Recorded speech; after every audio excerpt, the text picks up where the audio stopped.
things like laptops and stuff. So went in, plugged in my laptop, fired it up, got my video uploaded to YouTube. It was my second video I'd ever uploaded to YouTube. The first one was a tornado 2 weeks prior in Alabama, coincidentally, and close by. And this was my second video. And I get it up there. I shut down everything because the battery's going to die, done for the night. I go to sleep. I wake up the next morning and the video's got like 80,000 views on it. And my inbox is just full of people saying, can we use a video? Can we use a video? Can we use a video? Just my email's blown up. And I'm like, wow, I guess that's, this was in 2011 before viral videos was really a thing. YouTube's kind of new at this point.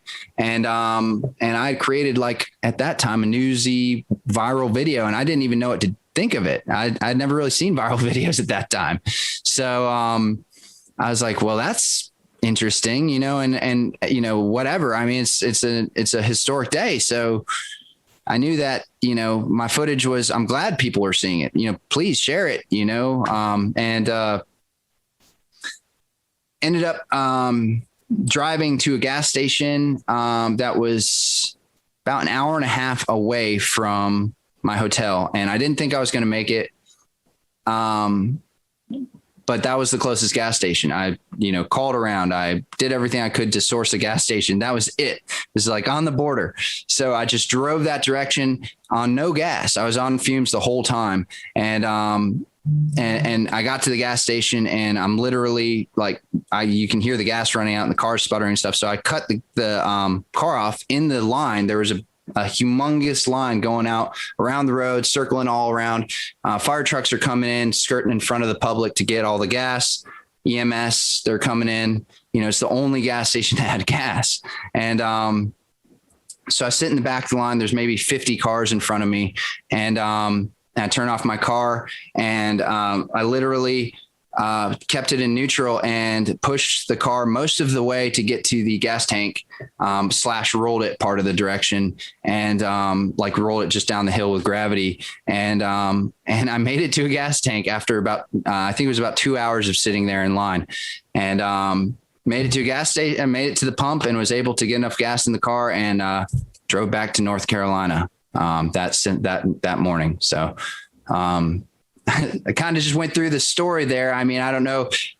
There's of course more to be said, but that's kind of my experience being there right in central Alabama. I mean, the in and the out, at least the basic summary. So Dan, I'm curious. I've been storm chasing once, and the adrenaline rush you get as you see a tornado obviously peaks up, and then you kind of go into recovery mode, hoping that everyone's okay. Did you experience that adrenaline rush when you were witnessing this? Yeah. Definitely. During the Coleman tornado, it was when I first saw it. And for those first few minutes, especially, I couldn't believe what I was seeing. And that adrenaline really kicked in. Here I am. It's real. I'm on a tornado. This is a high risk day. These storms are explosive. And I knew that something bad could really happen. And so yeah, the adrenaline popped in at that moment. But it's the weirdest thing.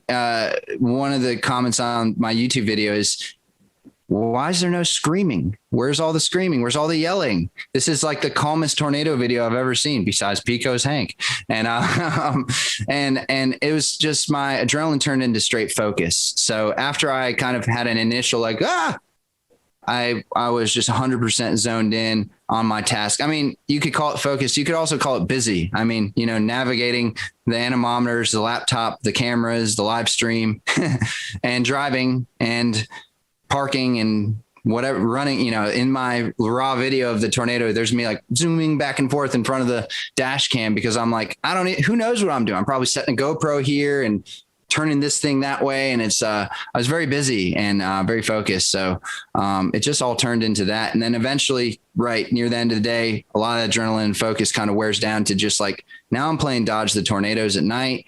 And that part was a little, I wish I could have been back in North Carolina at that point.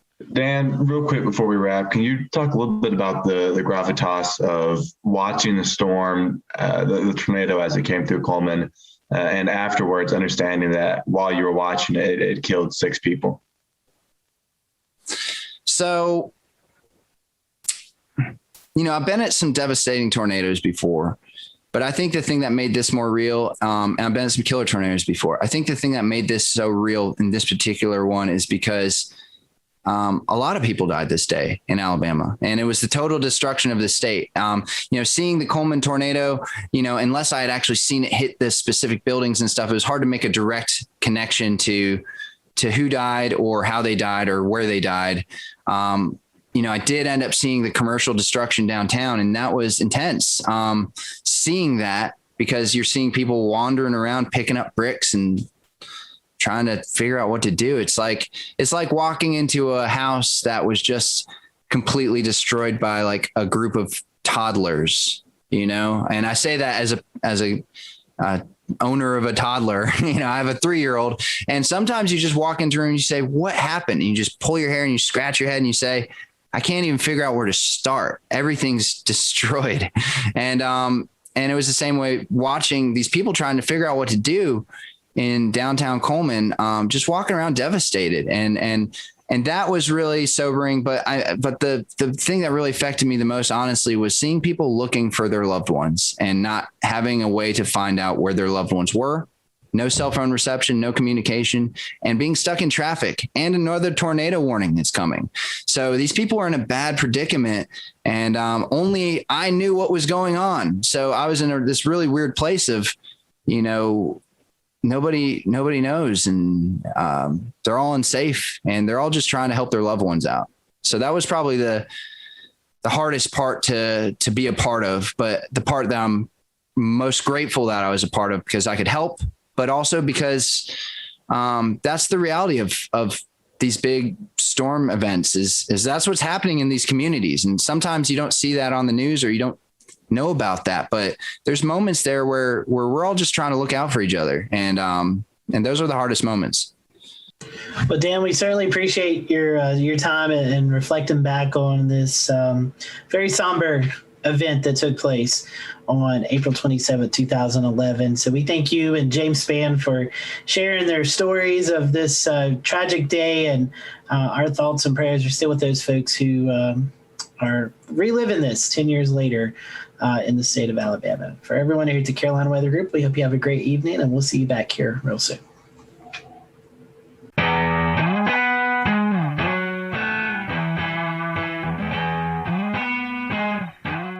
Good evening, I'm James Brierton in Charlotte. It is May the 6th, 2020. Can you believe it is May already? We had a thunderstorm roll on through here earlier and brought the temperatures way down as we are looking ahead to a cool down the next few days, and through the weekend could be pretty chilly as you wake up on Mother's Day, Sunday morning. But we're so happy you're with us tonight on this Wednesday night. The panel will be along in just a few moments for tonight's episode. It's kicking off a new series that we're calling Quarantining at Home.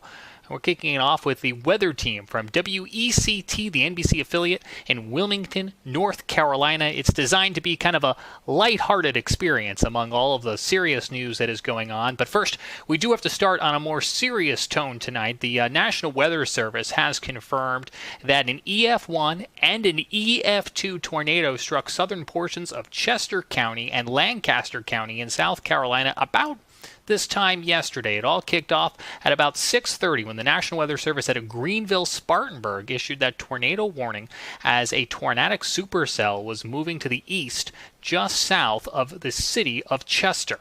It continued to move to the east, where it produced an EF1 tornado, brought down some trees and some power lines, and much of that town was in the dark for a good portion of the evening. Now, the storm itself was moving just north of Little Rock Creek when it most likely lifted and then dropped again. What is being considered a second tornado then touching down near Interstate 77 as it began to leave Chester County, enter into Lancaster County, move towards Great Falls, where the National Weather Service out of Columbia took jurisdiction of the storm. Now, both Weather Service offices went out there today, did storm surveys, and the team out of Columbia came back with EF2 damage caused by the tornado in Great Falls, and that would have been winds of about 115 miles an hour. The other thing you're looking at here on your screen, we're going to go ahead and bring these beautiful and stunning pictures full screen for you. This is friend of the show, Chris Jackson, was out yesterday in the area with his drone. I believe it's a DJI Maverick. And take a look at these stunning pictures. You can see that supercell coming towards him,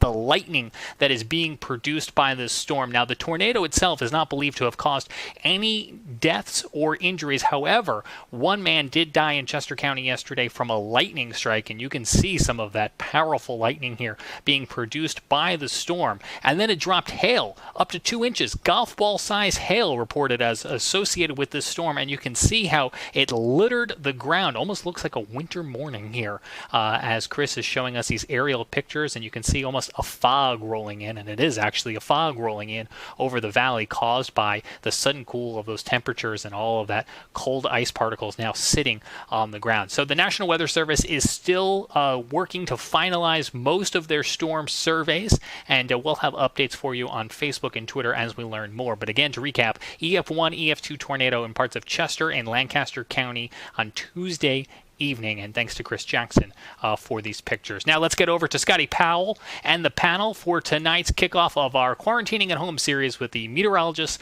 from WECT in Wilmington. Scotty.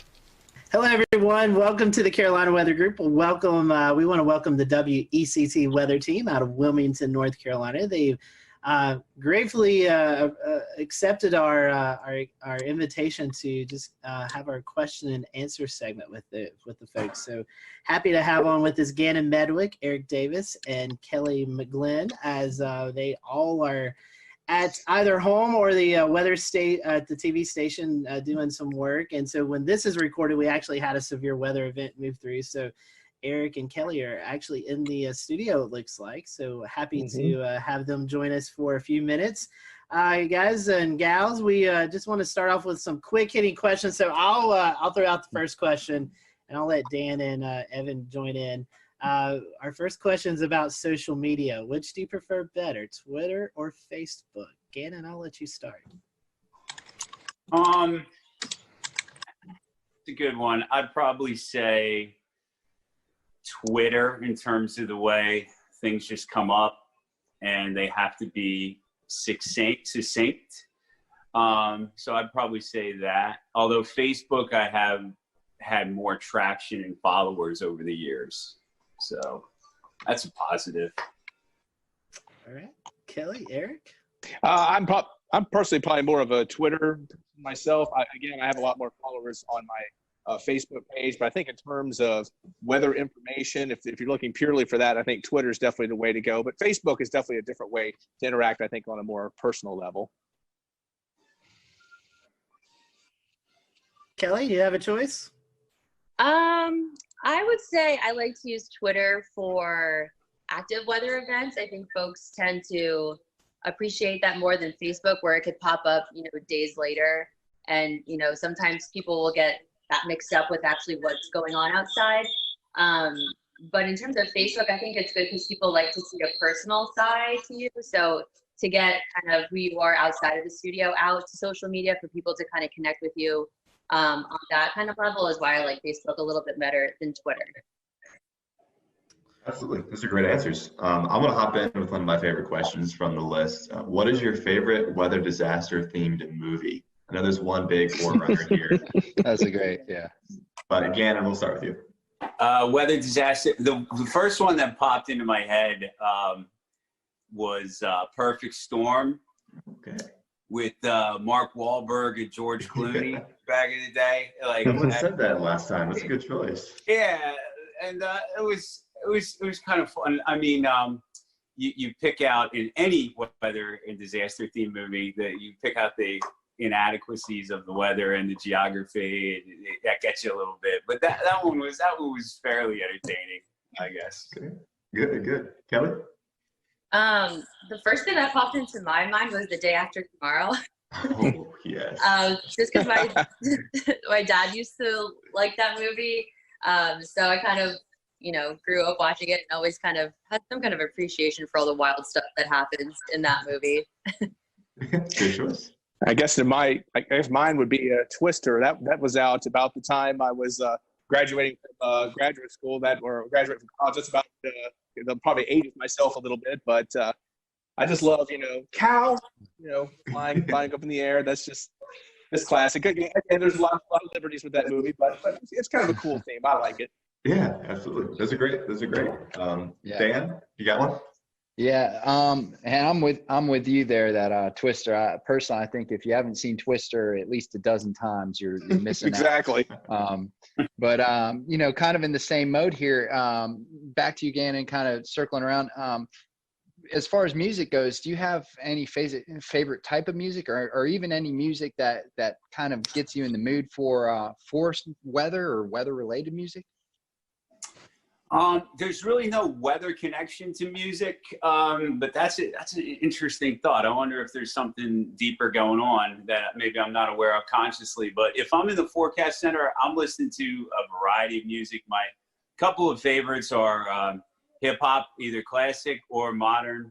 I like classic alternative, like 80s new wave, and I also like some classic rock, like Zeppelin and Pink Floyd. So I'd say that it's pretty rangy in terms of those styles. Gannon also likes to listen to rap too. He always has some sick rap songs. That was number one. Yeah, the hip hop. Yeah. Not on board with the rap so much, but I'm a big 80s fan. Just love all kinds of 80s music. I mean, Michael Jackson. I mean, the range. Def Leppard. I like the hard rock, and some 90s stuff is good too. I'm gonna move to a different room. We also have Kelly might be moving to a different room. Just because we're hearing each other. A little bit of feedback, I think. We have Gabe Ross joining us. Gabe also a meteorologist at WCT. So Gabe, welcome. As Kelly's moving, we'll let you answer that question. Any favorite type of music for you? Favorite type of music? Great question. Typically, my go-to is 70s classic rock. Anything that's got a good beat to it. Typically, my Sirius XM is tuned to 70s on 7. So any of that, even like early 80s rock that kind of bleeds over. Gannon and I have a soft spot for Hall & Oates, I think. Oh, Hall & Oates. Yeah. Good stuff. 80s, I'm on board. That's like the common denominator, I think. We all had a lot more hair then, didn't we? Yes, we did. Some of us weren't born yet. I was going to say, yeah, Some of us had no hair. I think Kelly is moving around, so we'll let her chime in here in a second. Here's another Kelly's one. Gonna blow your mind. Some of our quick hitting questions. A dog or cat person? Gannon, I think I already know the answer for you. Dog. Dog. Score one for dog right here. I would go primarily dog, but, if the cat's tame enough, why not? Okay. All right. Great answers. So I want to transition a little bit into some weather-themed questions. This one's coming from one of our followers on Twitter who doesn't have a name, but Psych K8, I guess. And I wanted to know, what is a weather event that impacted you the most? Gannon? I'd have to say the April 16, 2011 tornado outbreak in terms of formative and impacts. Even I was shorter than Florence. Florence is maybe an easy reach on a recent level, but it just had everything. April 16th, the buildup, the actual event, it's the emotions of it. We lost people, and then the aftermath, and plus everything that's going on in my life around that time as well. We were speaking about that on a recent Carolina weather group, and so that one's going to stick with me forever and probably hold the top spot in terms of real raw impact. Kelly? I would definitely say Hurricane Florence, just because that was the first hurricane I covered on air. And as impactful as it was, I think that's kind of just something that's always going to stick with you. I mean, we're still remembering stories of what happened, because I think at one point, like, you just start to kind of like black out from what's going on. And so we've talked about it, just with some other people in the newsroom, like, hey, do you remember this? And you're like, oh, wait a minute, that did happen. So there's always kind of just more stories, and just, you know, just looking back on everything is kind of just something that will stay with me for probably the rest of my career.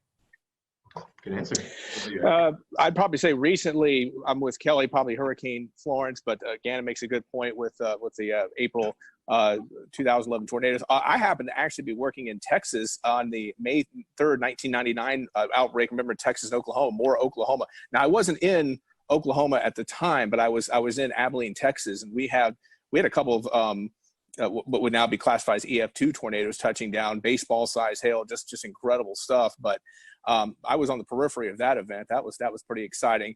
And just to maybe turn it in a different direction, I guess two of the big weather events that really inspired me to go into weather. I think growing up, I'd always had an interest in being a meteorologist, but two big weather events happened right about the time I was graduating from high school and kind of pushed me more into the meteorology field. The Raleigh tornado of 1988. I don't know, we're kind of going way back here, but the Raleigh tornado of 1988, I just remember the damage. And one of my friends in high school, there was only 2 deaths, surprisingly, with that tornado, but a friend of mine in high school actually had to perform CPR and unfortunately lost one of the girls who died in that tornado. So that was kind of a direct impact. And also, I think Hurricane Hugo, which was just a little bit later in 1989. So I think those 2 events really kind of pushed me into the meteorology field and really had a big impact on my life. Wow. Yeah. Heavy stuff. Gabe? For me, I mean, I'm with Kelly. You know, Florence was certainly substantial. Prior to that, I guess within my first year of doing weather professionally, there was a massive derecho that came through Ohio, June 29th, 2012. And it just, I mean, it ripped through the Buckeye State. A lot of folks were without power for a week. For me, memorable because I was working at a very small market TV station in Zanesville, and I was the only one working that weekend. So I basically lived at the station for 48 hours. We lost power to the TV end of things, so it was constant radio updates. I slept in the basement. Temperatures were, I would say, in excess at times of 85 degrees just in the actual studio. Outside, daytime highs were in the deep 90s, and I want to say some low hundreds, but just an incredible system to see it sweep through.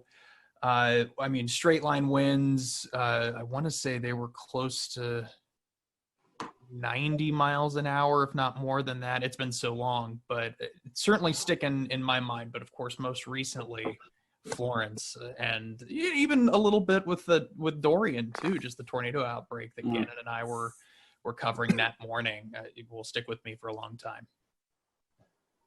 Well, and so sticking with you here, you've talked about what's most memorable, but what would be your favorite? What's your favorite type of weather to forecast? Favorite type of weather? Winter weather. That's the easy one. I love snow. Eric. Don't get to see a lot of snow, so I get pretty excited with snow.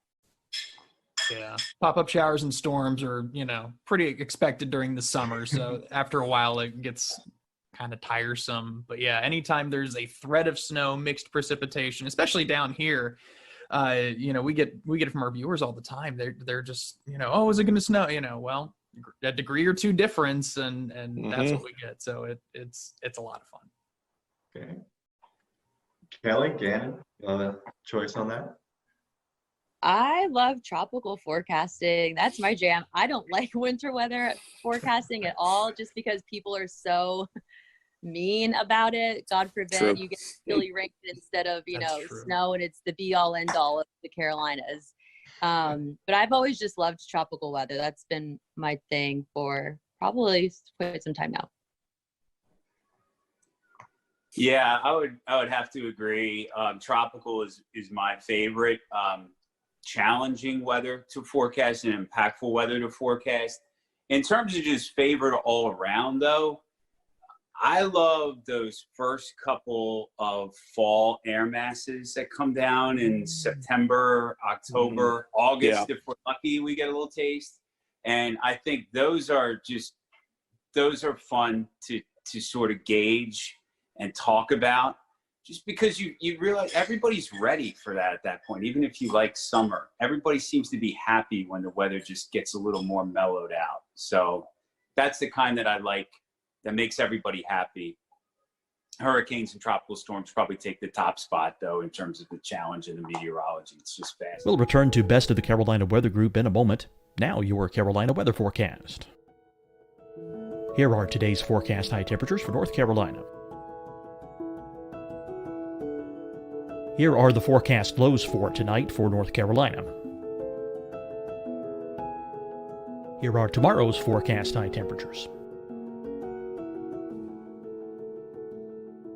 And here's forecast rainfall across North Carolina tomorrow. Here are the forecast highs for the day after tomorrow.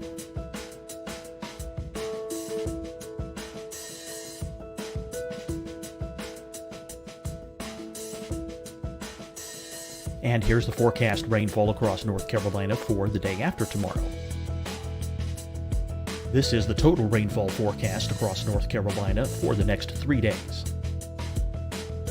Here's the severe thunderstorm outlook for today from the Storm Prediction Center.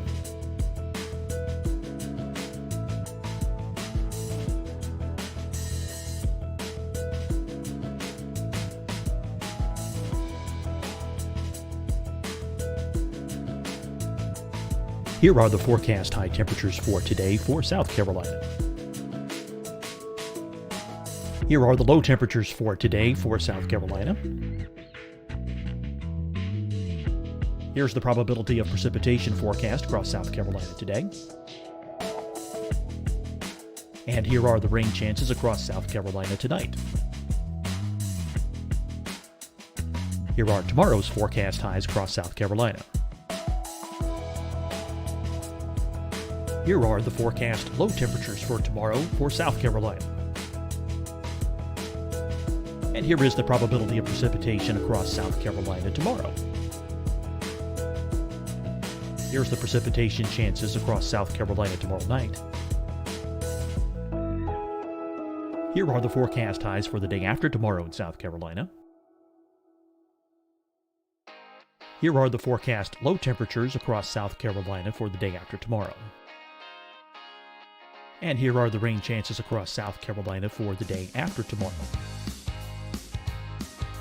And South Carolina's probability of precipitation for that night. Here's the Storm Prediction Center's severe thunderstorm outlook across South Carolina for today through tonight. Here's the Storm Prediction Center's severe thunderstorm outlook across South Carolina for tomorrow and tomorrow night. And here's the Storm Prediction Center's severe thunderstorm outlook across South Carolina for the day after tomorrow through that night. Here's the severe thunderstorm outlook for today from the Storm Prediction Center.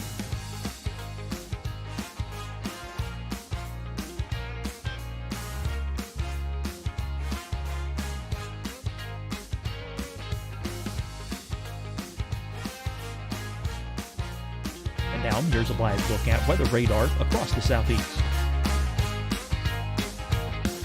Fight the spread and take a stand against coronavirus. Wear a mask in public. Stay at least 6 feet apart from others. And get tested. Join us and fight the spread. Visit scdhec.gov/COVID-19. Getting tested for COVID-19 helps you to take the steps needed to protect yourself, your loved ones, and your community. Find the testing location at scdhec.gov/COVID-19 testing. Hi everyone, I'm Dr. Mandy Cohen, Secretary of the North Carolina Department of Health and Human Services. And when you follow the 3 W's, you protect your family and your neighbors from COVID-19. When you leave your home, practice your W's. Wear a cloth face covering, wait 6 feet apart, wash your hands often. Wear, wait, wash. We're in this together. Stay strong, North Carolina. Deciding when to wear a mask isn't about who you know or how well you know them. Just ask yourself, will I be with anyone I don't live with? If the answer is yes, get behind the mask. Help slow the spread of COVID-19. Get behind the mask. Learn more at covid19.ncdhhs.gov. You'll see your Carolina weather forecast at 25 and 55 past. And now back to the best of the Carolina Weather Group on the all-new Carolina Weather Net.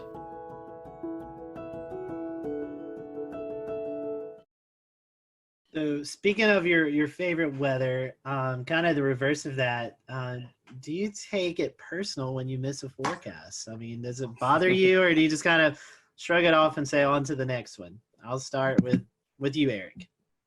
I guess it depends on the circumstances. Sometimes, I know early in my career, I kind of got a good lesson in when I was in Rapid City. I completely I went outside and, I said, oh, yeah, beautiful sunny day. And then all of a sudden some big storms develop in the Black Hills. Like, oh, and then, of course, Rapid City that was my first job, was in Rapid City, South Dakota. Of course, obviously, I've had many more misses since. And I guess it just depends on the experience. I guess when I go back and I look at something, I miss something, I'm a little more bothered. But sometimes, I guess Mother Nature just throws a monkey wrench in your forecast, and at that point, you just kind of have to say, oh well. But I guess I'm a little more upset when I maybe didn't look at something and I should have, and then I missed the forecast. Kelly, Gabe, Gannon. Ladies first. Yeah. And I don't mean you, Gannon. No. He wants the answer.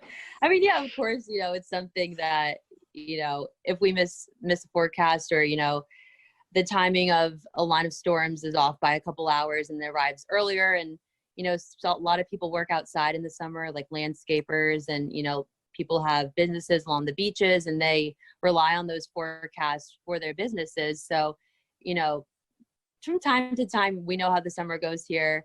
Of course, we can't predict where those pop-up storms are going to be, but, I think it's a kick in the butt when we miss our own forecast, and, we let some viewers down, if you really want to say let them down.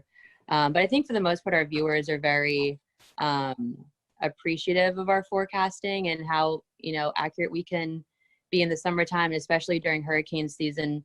We get a lot of emails saying, how appreciative they are of, how interactive we are on social media and whatnot. So there's, pluses and minuses to that too.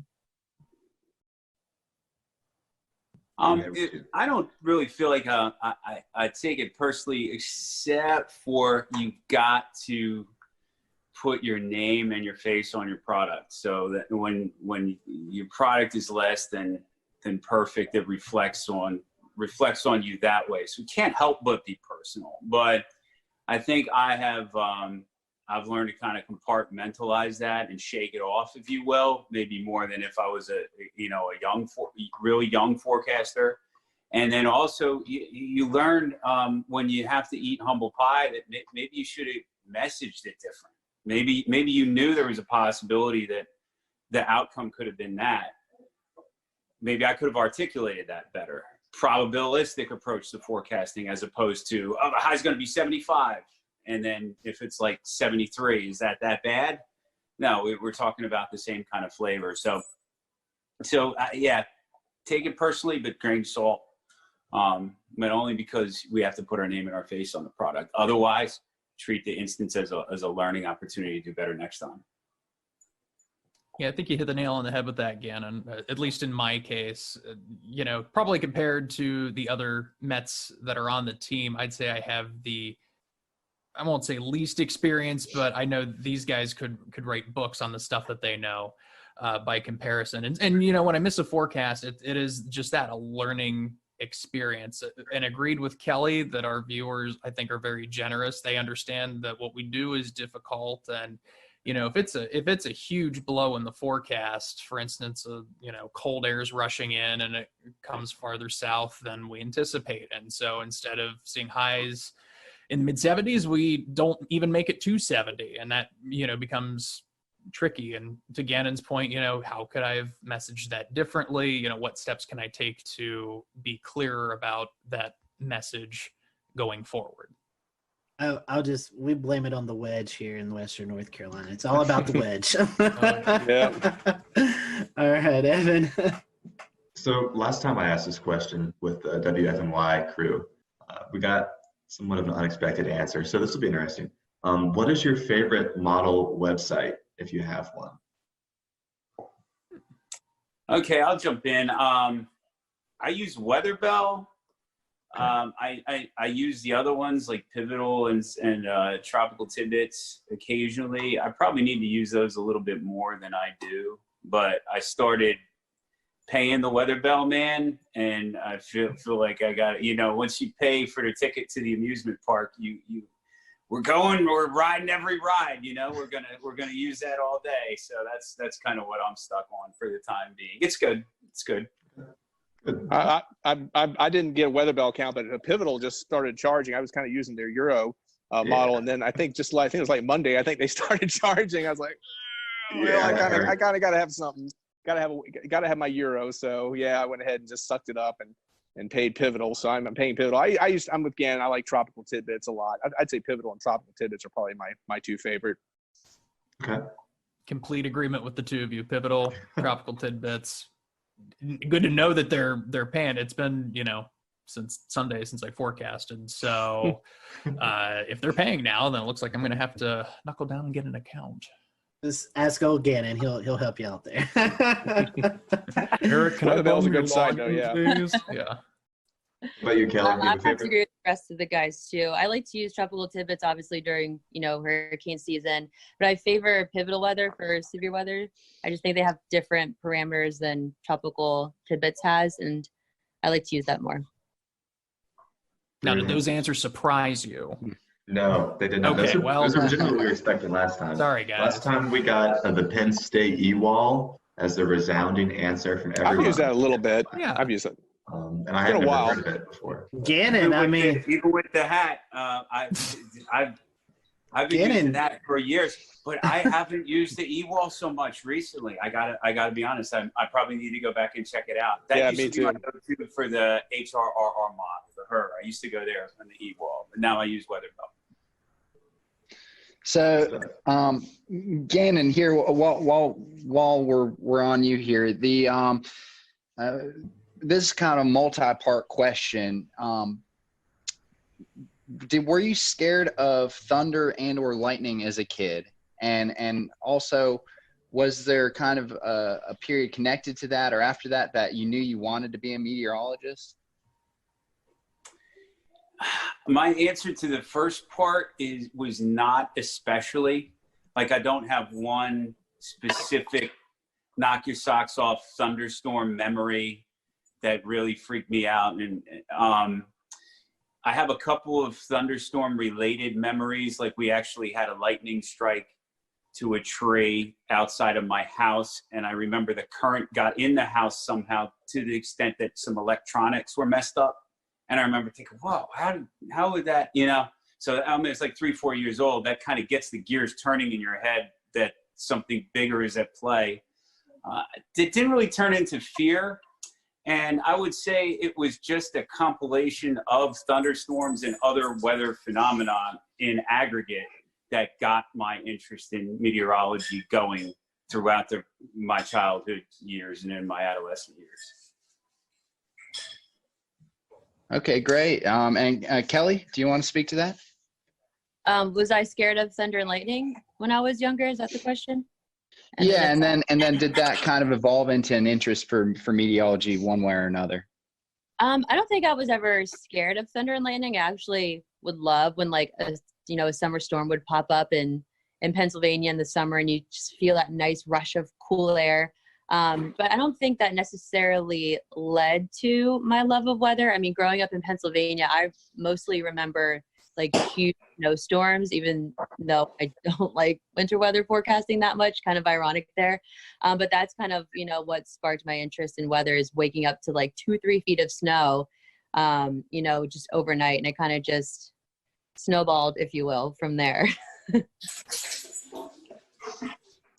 I have to say I wasn't really that afraid of thunder and lightning. I certainly had an awareness of it. And one interesting thing is my house, I think when I was maybe 15 years old, was struck by lightning, or at least some streamers got into our house. And I remember my mom was making spaghetti that day, and she was cooking spaghetti sauce on an old cast iron pan, and the lightning actually burned a hole in the cast iron pan. I remember that very, very vividly. Well, see, I'm going to go the opposite of these guys. I was scared to death of storms growing up, and I think doing weathers has helped me over the years, of course, get over that.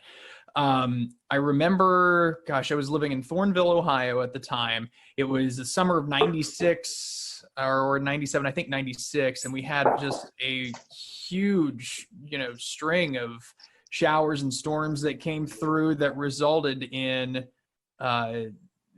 what was basically tornadoes, and constantly the EAS tones going off. As a kid, it's kind of scary. So it always stuck with me. From there, I was always at least keeping an eyeball on the weather forecast, no matter what it was. And then when I got to college, I had actually.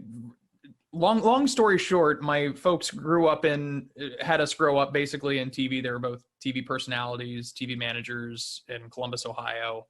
Got out of it for a little bit, and then college came around, and then got back into it. And so I started on the news end, and then I actually dated a meteorologist my junior year of college, and then that sparked the love of weather. So the relationship didn't last, but my love of weather from there on did. At least you had something lasting from that. We'll call it a nice parting gift. Yes.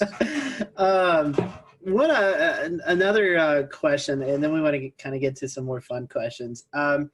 While we're taping this, we've been going through some crazy times in the country with the COVID-19 pandemic. So this is kind of another two-parter question. A lot of folks have been able to do weather from home, a lot of meteorologists. So my question is, what are your thoughts on doing weather from home, and what do you think the future of meteorology looks like? Do you think we can incorporate this more into your daily routine of what you guys do on TV? Whoever wants to start, I'll let whoever. Well, my thoughts of weather from home is I think it's a great way to offer the service, the public service of distancing as you can. We've kind of followed the guidelines at work from our middle and upper managers, and we're kind of, as weather in terms of directives, the last off the boat, really. A lot of our anchors have been broken up, and our reporters have been taken away. Some of our producing has been doing sales, etc. But they've left us in place. But I mean, I think it's great when it can be done. I know Gabe has a great setup that he's probably going to speak to, and but I'm enjoying watching some of the setups and the creative things that people have in other media markets. Every little bit helps, I suppose. Yeah, Gannon's right about that. I for sure think that this entire outbreak is going to change the landscape. Are we going to be doing this completely at home from now on? No, but certainly we have a baseline of what to do in the event that we can't be at the station. I mean, it's really no different than doing live shots, but the key is going to be for stations to help as much as they can, their meteorologists, their anchors, reporters, utilize the technology they have, or provide them with the technology they have that is comparable to what they would have if they were in the building. Yeah, I kind of agree with Gabe. Again, I think it is incumbent upon the stations to make sure that the meteorologists have the tools that they need, the computers, the broadcasting equipment they need to broadcast from home. I love the idea. Of course, I think you always run into the issue, of course, is probably severe weather. It's probably a little easier to probably see the broadcast from home on a quieter weather day, but when you start getting a severe weather situation, especially, it kind of feels like it's more incumbent to be at the station where you have all of the tools that you would really need to do a broadcast, especially on short notice. Yeah, just to piggyback off what they were saying, I have personally seen a lot of very impressive work from home setups. And I think, at least for me, going in, you normally think you're a broadcasting major, everything that you do needs to be done from the studio. And now that we, kind of are taking that step forward to work from home, there's so many different opportunities and doors open on how much can you expand this? What more can you do from home? And then you also think, how long is this going to last for? And, if it's, trends to be something that pops up more in the winter or in the summer or whatever it would be, would people just start to transition to working from home during that, time where people would more likely get sick than, during the off season, if you will, from that coronavirus? It's amazing how many different setups there are too. I mean, you're right. I even saw a picture of someone using augmented reality in California and their weather hits. Wow, that's impressive. So transitioning away from some of the weather talk, and Kelly, I'll put this right back to you. What are some of your favorite non-weather hobby? Well, I've recently started painting at home just to keep myself busy. And I've also realized that I'm pretty good at doing puzzles, since that's kind of one of the only things that I can do now. But I also love doing anything at the beach. Anybody who knows me knows anything coastal or nautical or ocean related. Like, my name is just all over it. I really want to start surfing. That's like the next thing on my list. Are you able to get to the beach right now? I know. Well, Ganna said there's parking in Carolina Beach, so I'm going to try and get down there like ASAP, because I usually go probably like 3 days out of the week, and I haven't been in like 2 months. So I'm starting to go a little stir crazy there. The waves are good today, so I know. it could be a good day to learn. I'm seeing that. Even just body surfing would be fine with me. Just something to get into. I love being in water and around water. Awesome. Good choices. Eric?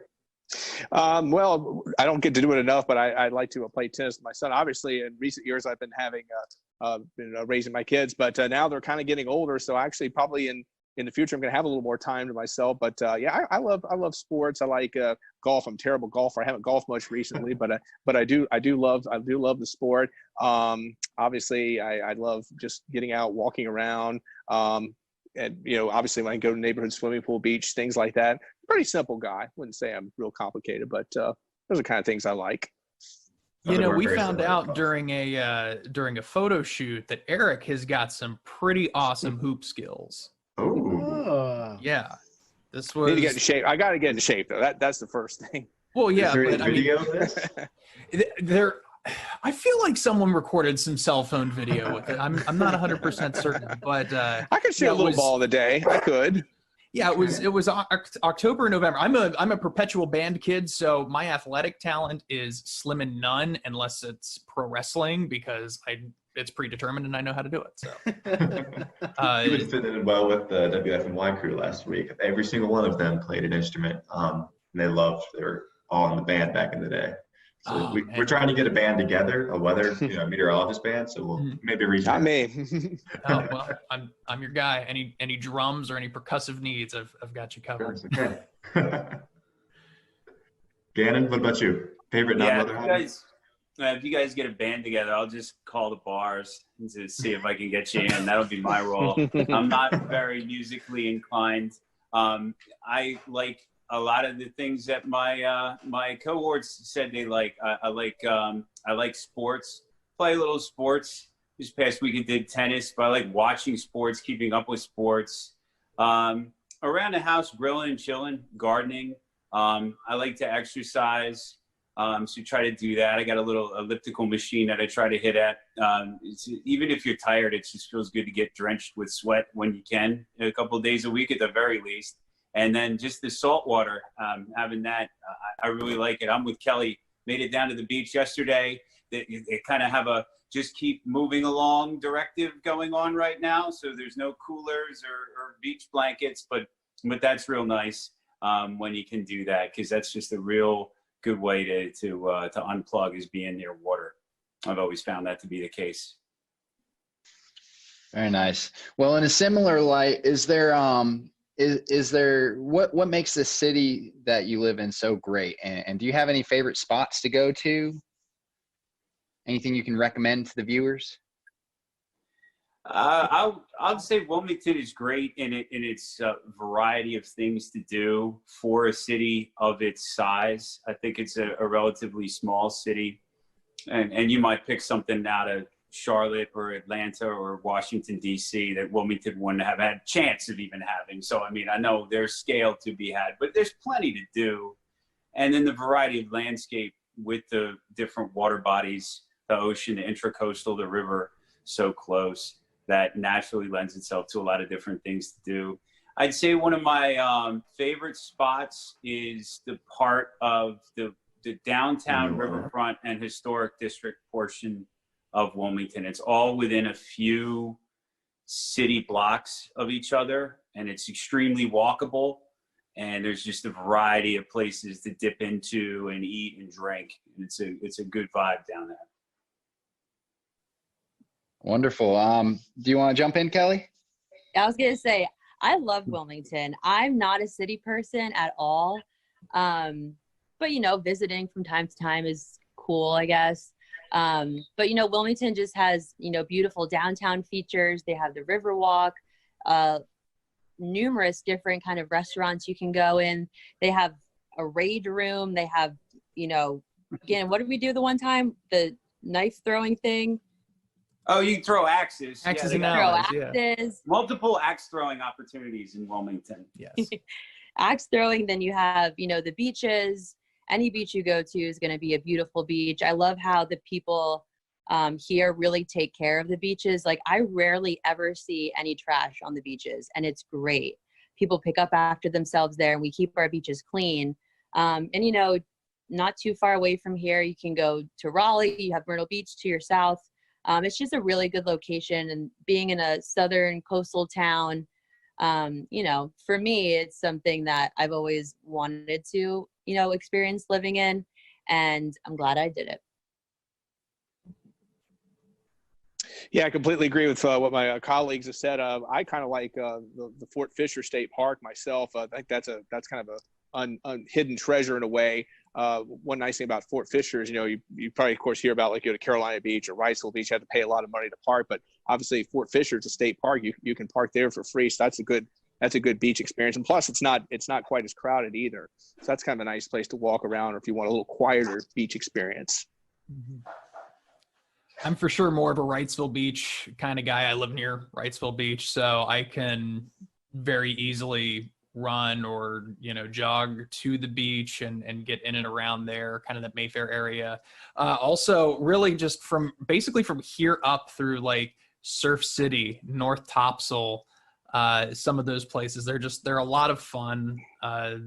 I don't want to say a lot of folks my age, but, you know, 30 somethings, you're going to find some 30 somethings, you know, in that neck of the woods. So it's pretty cool to get out there. And yeah, most people keep to themselves. And the one thing that was remarkable when I came down here 5 years ago from Ohio, I was just floored at just how nice everybody is. You don't get that kind of niceness in Columbus, Ohio, when you walk past somebody in Walmart.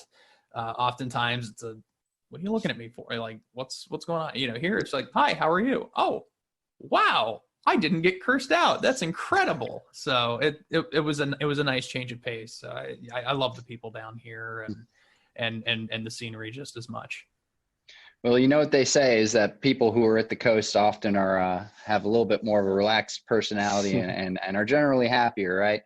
That's true. And it sounds like we all need to try the Riverwalk too, if we haven't done that. I know that's I'll have to put that on my list. Worth it. But I think, Evan, you have one more question to follow up with, and we'll go with that. Yeah. So one last, very short, very silly question to kind of end us off for the eve or the afternoon, I guess. Gannon, start with you. Really philosophical here. Is a hot dog a sandwich? Oh, shoot. You were really going to ask that? Oh, yeah. We weren't joking around. Yeah. I'm going to say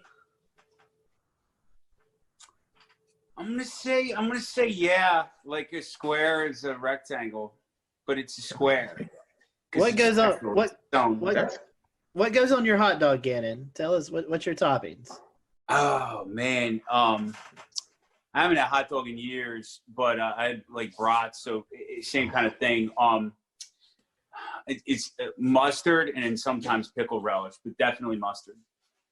I like the rectangle is a square is a rectangle, whatever. That's good. That's good logic. I got mathematical on you. I'm going to say yes, because if it's between two pieces of bread, in my mind, that qualifies as a sandwich. Very, very simple criteria. If I have to have a hot dog, I'd probably say chili, mustard, and some onions. Got to throw some onions on there too. Okay. Well, by that criteria, quesadilla is a sandwich too, then, right? Oh, Sure. yeah, that's for the next show. It's got to be bread. Hot dog's Bread. kind of It's a bread. parallelogram. Gabe, Kelly? I'm stumped. Would never consider a hot dog a sandwich, but I guess if you think about it, kind of. Yeah. I don't know. You know, in elementary school, when, they... We'll return to Best of the Carolina Weather Group in a moment. Now your Carolina weather forecast. Here are today's forecast high temperatures for North Carolina. Here are the forecast lows for tonight for North Carolina. Here are tomorrow's forecast high temperatures. And here's forecast rainfall across North Carolina tomorrow.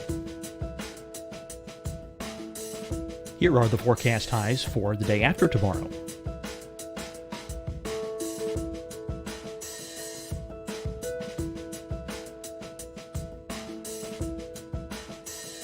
And here's the forecast rainfall across North Carolina for the day after tomorrow.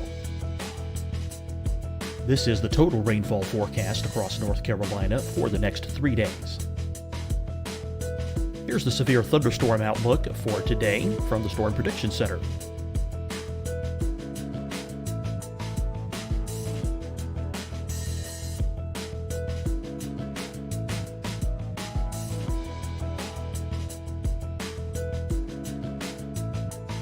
Here are the forecast high temperatures for today for South Carolina. Here are the low temperatures for today for South Carolina. Here's the probability of precipitation forecast across South Carolina today. And here are the rain chances across South Carolina tonight.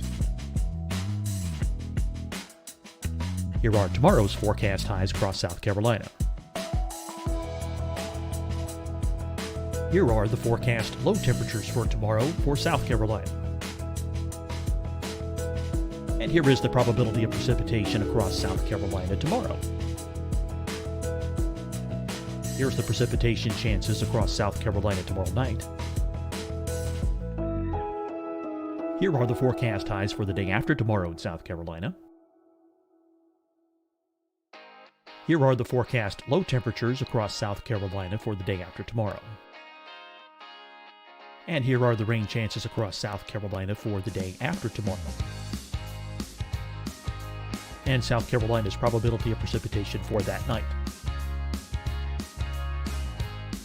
Here's the Storm Prediction Center's severe thunderstorm outlook across South Carolina for today through tonight. Here's the Storm Prediction Center's severe thunderstorm outlook across South Carolina for tomorrow and tomorrow night. And here's the Storm Prediction Center's severe thunderstorm outlook across South Carolina for the day after tomorrow through that night. Here's the severe thunderstorm outlook for today from the Storm Prediction Center.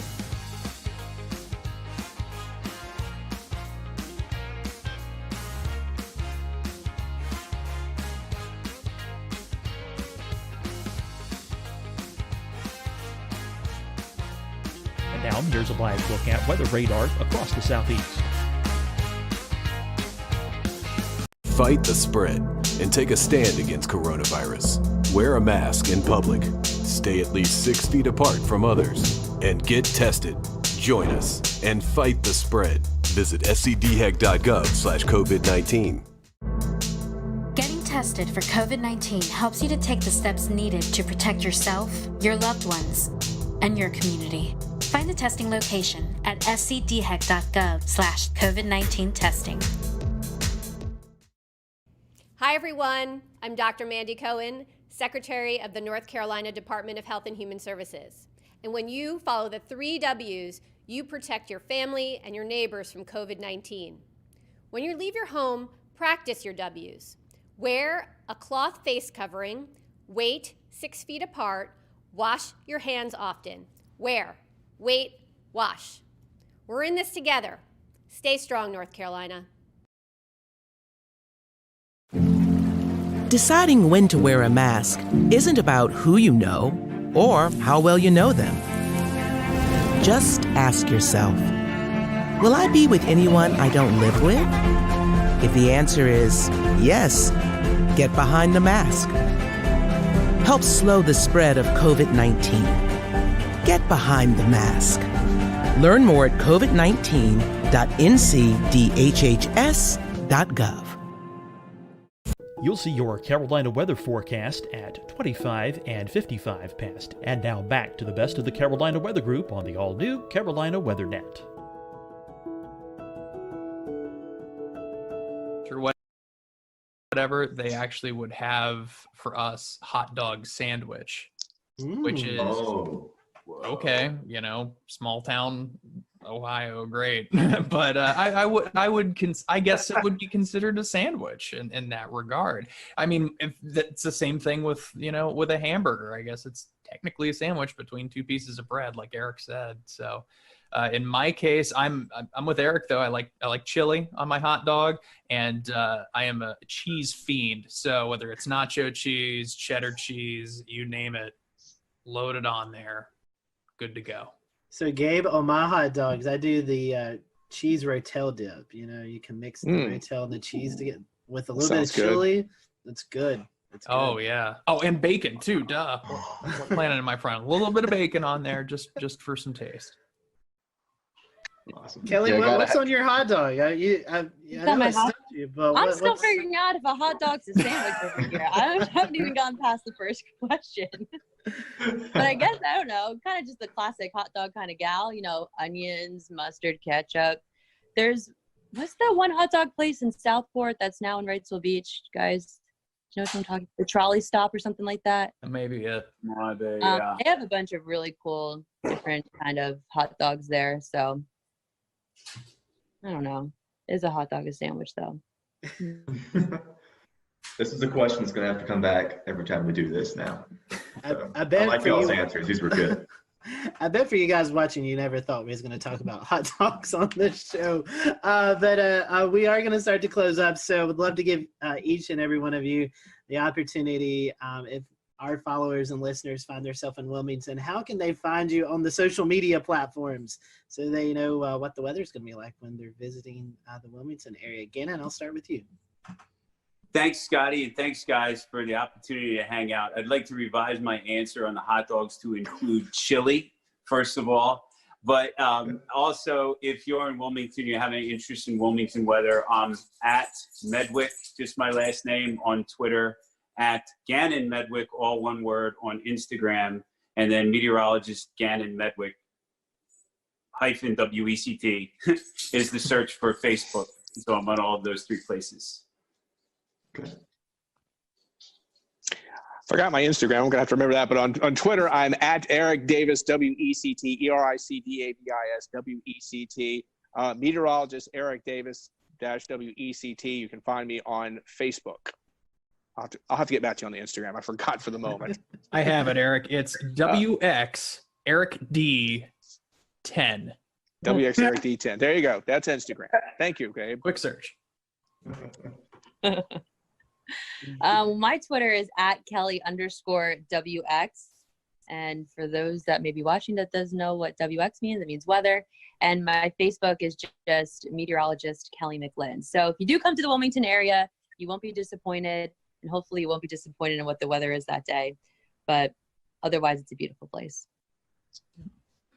I try to make all my social media as consistent as possible. So you can find me on Facebook, Twitter, Instagram, at TV's Gabe Ross, TVS Gabe Ross, GABEROSS, YouTube, and all the other fun stuff you can find on that too.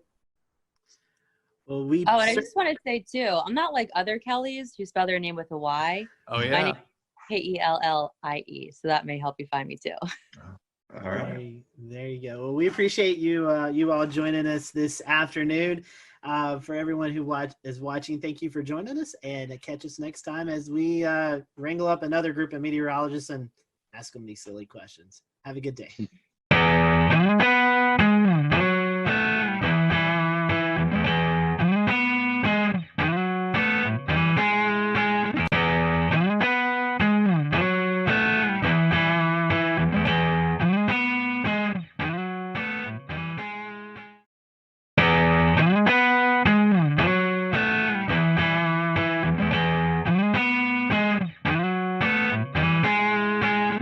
everyone. Welcome to the Carolina Weather Group. We're happy to have you this evening. And man, I am excited about this show.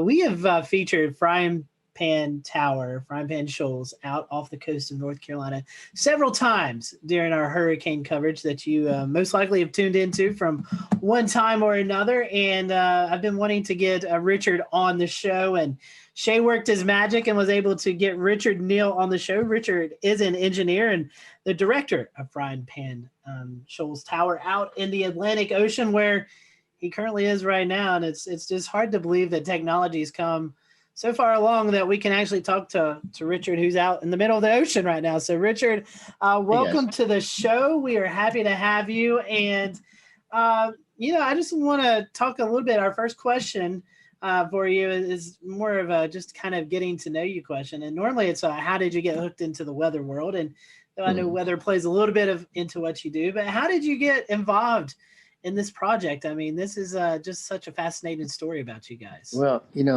like a lot of guys, after work, I still have my hands on the keyboard and I'm working on things and I'm surfing the web. And this is back in 08, 09. And I was like, well, there's got to be great things that are giving away because we're in a recession and everything's so discounted. And let's search for government surplus in North Carolina. And the first thing that popped up on screen was this big old warehouse. And I'm like, no, that's crazy. Swipe right or left, or whichever it is. Next one was a whole bank building, and then some FEMA trailers, then some strange big metal box out on legs in the ocean. And that was kind of the fish hook that caught me. So ended up getting it. Won the auction. A little bit about you, assuming you was looking up stuff in North Carolina. Are you originally from North Carolina, or how did you get here?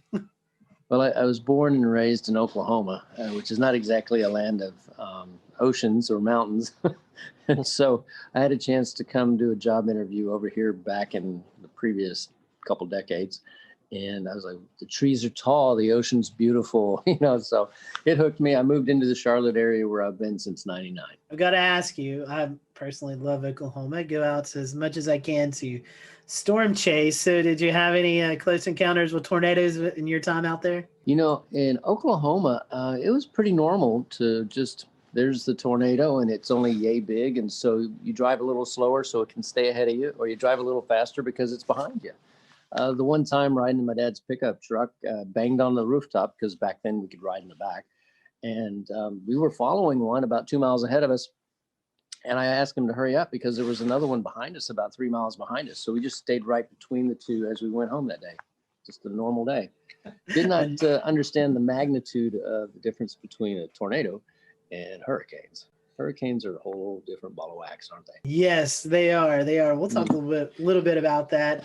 Yep. So engineering, I know you got some engineering out there. Tell us a little bit about that and what all engineering-wise you do out there right now at the tower. Well, when I got the tower, when we first came out here, we opened the doors and all the windows were sealed up and there was thick junk all over the floor. It was incredibly filthy. And of course, nothing worked. There was no electricity. There was no running water, you name it. Obviously, no internet. And so the name of the game was basically, how do we reestablish? And so if you can think of walking into a garage that people had walked out of 2 decades before, leaving most of the tools in there, almost like a put it together puzzle, figure it out and you can make it work, that sort of thing. That was what it was. So found that there were holding tanks of water, found that the wiring was redundant because in the classic military Coast Guard sense, you never modified a circuit. You just added another one and added another one. So, oh my gosh. So it's really stretched my brain, everything from the structural to the mechanical to the electronics to you name it. Again, you don't just hire a plumber out here. You are the plumber. So very interesting. And the first question that pops into my mind here, Richard, is how do you get out there? Good question. After I bought it, it took me 4 months to get here because I couldn't get a captain willing to bring me out in a boat. He said, there's no ladder on it and you can't get up on it. And I said, well, I was actually a really good climber, so just get me close. But I think what really made him laugh was when I showed up at the dock carrying an extension ladder with hooks on the top. So climbed on it that way, and we do come out by boat when we're carrying things, but more commonly we just fly out by a Robinson R-44 and land on the helipad, which is our entire rooftop. So it was here a couple times today dropping off researchers. Very interesting. So no Jacob's ladder. I mean, you're just strictly helicopter at this point? Helicopter and boat, because one of the legs does have a reestablishment of handholds. You do have to be a little bit of a monkey to jump from a boat to a leg and then climb up freehand 65 feet of handholds. And so you're telling me if you're not a fan of heights, that might not be the best way to Not a go good around. idea. But, that's actually how we get to the first person on, usually one of the crew. And then we snatch if you don't like heights, we snatch everybody out of the front of a boat with a hoist and just pull them straight up. And that's actually really, really safe because a person's sitting there with a harness or whatever, and until they get hooked in, they're perfectly safe. They're just sitting in a boat, right? Then we grab them, pull them right up, roll them inside, just tell them to stand up. That's all there is to it. And haven't dropped anybody yet. That's probably a good record, 10 years. So why was the tower built in the first place? I'm the old one out of probably all of us. And I remember when we didn't have cell phones and we rolled this little circle on the phone to make it work. So back in the 1960s, there was still the frying pan shoals, and the shoals were shallow and then deep, and then who knows, boats were going aground and wrecking. So because we didn't have GPS and we didn't have LORAN, and you could use a sextant or whatever to look at the stars, but it was out here to be the lighthouse. So it's still got the light up in the corner that we don't use anymore because GPS, obviously, but it was purely to keep people from running aground. There's literally hundreds of shipwrecks from here to shore. We're about 32 miles from the closest point. Technically, we're outside of America by about 6 miles. And speaking of that closest point, for those who may not know, what is that closest point off reference of North Carolina? A lot of people would be aware of Wilmington, and Wilmington has a bunch of smaller cities flanking it, Southport and Carolina Beach, and coming out to the tip of it of Bald Head Island. And that's from where the shoals actually continue on outwards. So Bald Head Island, which is right over that way. We can see the light of a lighthouse on shore occasionally, just a little faint glimmer, but we don't see light of anything else because we're just too far away. Sometimes people just like to go out in the ocean, fishing and stuff. Do people ever come by and just yell up and say hey to you and whatever? Yeah, it is interesting. I don't know if it's good or bad, but I've got, I guess people are like, hey, Richard, and my phone number's out there, so I'll get text messages, emails. I think I'm down to, 5,000 or more emails in the last couple of weeks again. So it's a little tough. I'm amazed you guys could track me down. I'm glad you did. But they'll holler up, Richard, hey, this is so-and-so. And I was out there 2 years ago, 5 years ago, 6 years ago. Sometimes I remember who they are and sometimes I don't. But on a good, flat, calm weekend, we can have 30 boats around here all getting bait fish or catching fish or just hanging out. It's really quite the party. Yeah, I was going to say, I've done spearfishing at the Chesapeake Light Tower to the north up there. That's a popular spot. And there's, there's a lot of fish. There's a lot of great, fish that hang around these things. It's an object in the water. It goes in depth. There's teeming life around it. It's kind of neat. Yep. We've got a lot of bugs underneath this. And bugs, in layman's terms, are lobsters, spiny lobsters. They average about 8 pounds here. So you kind of took up my next question was going to be about the B&B and how long that ran for. Yeah, we were doing that from 2012 when we had our first family stay out here, which was quite interesting. They were like, yeah, we know it's sort of a B&B, right? And then we shifted over in 2018 purely to the nonprofit. And we still have a lot of people come out, but it's not in the sense of coming out and hanging out. It's come out and participate. The walls in here are nice and blue because we had 3 or 4 volunteers a couple of weeks back, clean and scrape and put it all back in order. How many people do you normally average in a year, Richard, that come out and volunteer? I mean, I know it can vary, but it's a really great question. We've had thousands out, and that's because many people will come by in their boat and then they'll come on up and maybe they'll carry something out. I occasionally get a call on the Marine Band radio. Hey, Richard, we're here and we brought you that extra water, or we brought you some food, or we have too much beer and we can't get rid of it. We need your help. So, or we have fish that we've caught and they're like, yeah, come on up, let's share it and have a meal. And then you can head out the next morning. But with 8 bedrooms and a crew room in addition, and about 6,000 square feet, and a rec room and a stainless steel kitchen and a big generator room where we can cut and torch and do all the types of mechanical things you would want to. It's actually got a place for all different kinds of people. We've got people that came out and did nothing but work on our garden in the back corner. So we've got a garden that grows. Go figure. And for those who are maybe wanting to know, you do a fantastic job on social media, the Facebook page, of just sharing your experiences from day in and day out. And it's a really cool thing. If you go to Facebook and type in Frying Pan Tower, Richard, you do a great job on social media, just kind of showing the behind the scenes look there. Yeah, it's funny. People ask what the tower is really like and how it survived these hurricanes. And some of the things that I've learned is that the engineers that put it together had a fair amount of experience with what they call Texas tower or Texas oil rigs, the genre in the 40s and the 50s. So they made this thing stupidly overbuilt. I mean, massively structurally strong. With the legs, I just got a blueprint that I hadn't seen in 10 years. And it actually indicates that when they set the base pilings down, they actually took pipes and then hydraulically rammed them through the legs down into the bedrock to the depth of, if you can imagine this, 296 feet. Wow. That's incredible. It's a football field of steel down into the bedrock and then filled up with cement. So, and the casing on the pipe that actually is water level down is multiple layers. So it's approximately 3.5 inches thick. We just, we have to worry more about anything above water and just keep welding on parts there. So, I've gotten a chance to become a more proficient welder. And, since I don't have OSHA looking over my shoulder, it's like, yep, I'll do it. I'll do it right, but I don't have to get it inspected. So again, being outside the country does have some perks, right? Next question is, it's kind of like just everyday life that we have here, the luxuries of plumbing and power, internet. Mm-hmm. I've seen you were watching the football game a couple of nights ago. You cook up these really nice looking dinners. So how do you get all of that 32 miles out in the Atlantic Ocean? That's it. This is truly a working environment along the lines of, we don't just say, hey, stick a solar panel up there, it'll be great, and you'll love it for 25 years. No, we actually know that they will hold on during a hurricane. We've had solar panels up for 3 or 4 hurricanes now. We know the flags don't last quite as well, but that's another story. And with those solar panels, we still are on conventional solar batteries. So we don't have lithium yet because we work off of a very tight donated budget, obviously.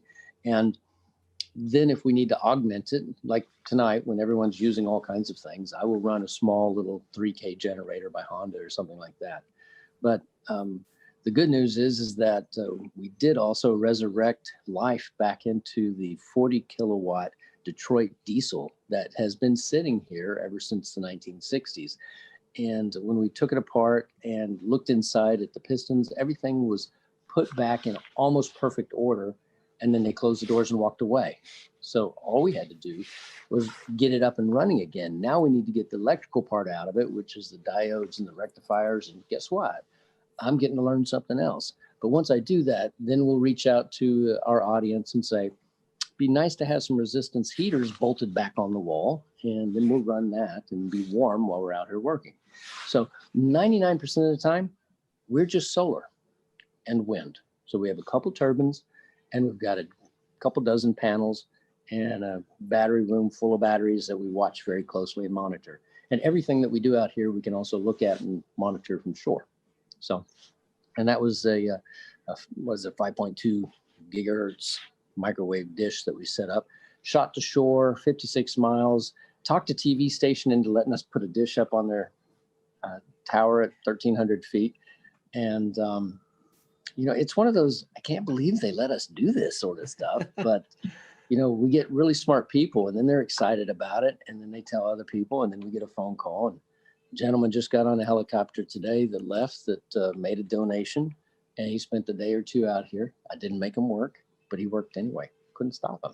Jordan, I know you've got the big fun question for us meteorological nerds. Yeah, so as the Carolina Weather Group, I'd be remiss if we didn't talk a little bit of meteorology while we're here. So what are some of the more memorable storms that have come by in recent times? I mean, I know I'm thinking about Florence and Matthew are probably the obvious ones, but maybe you have one that's maybe not quite so obvious.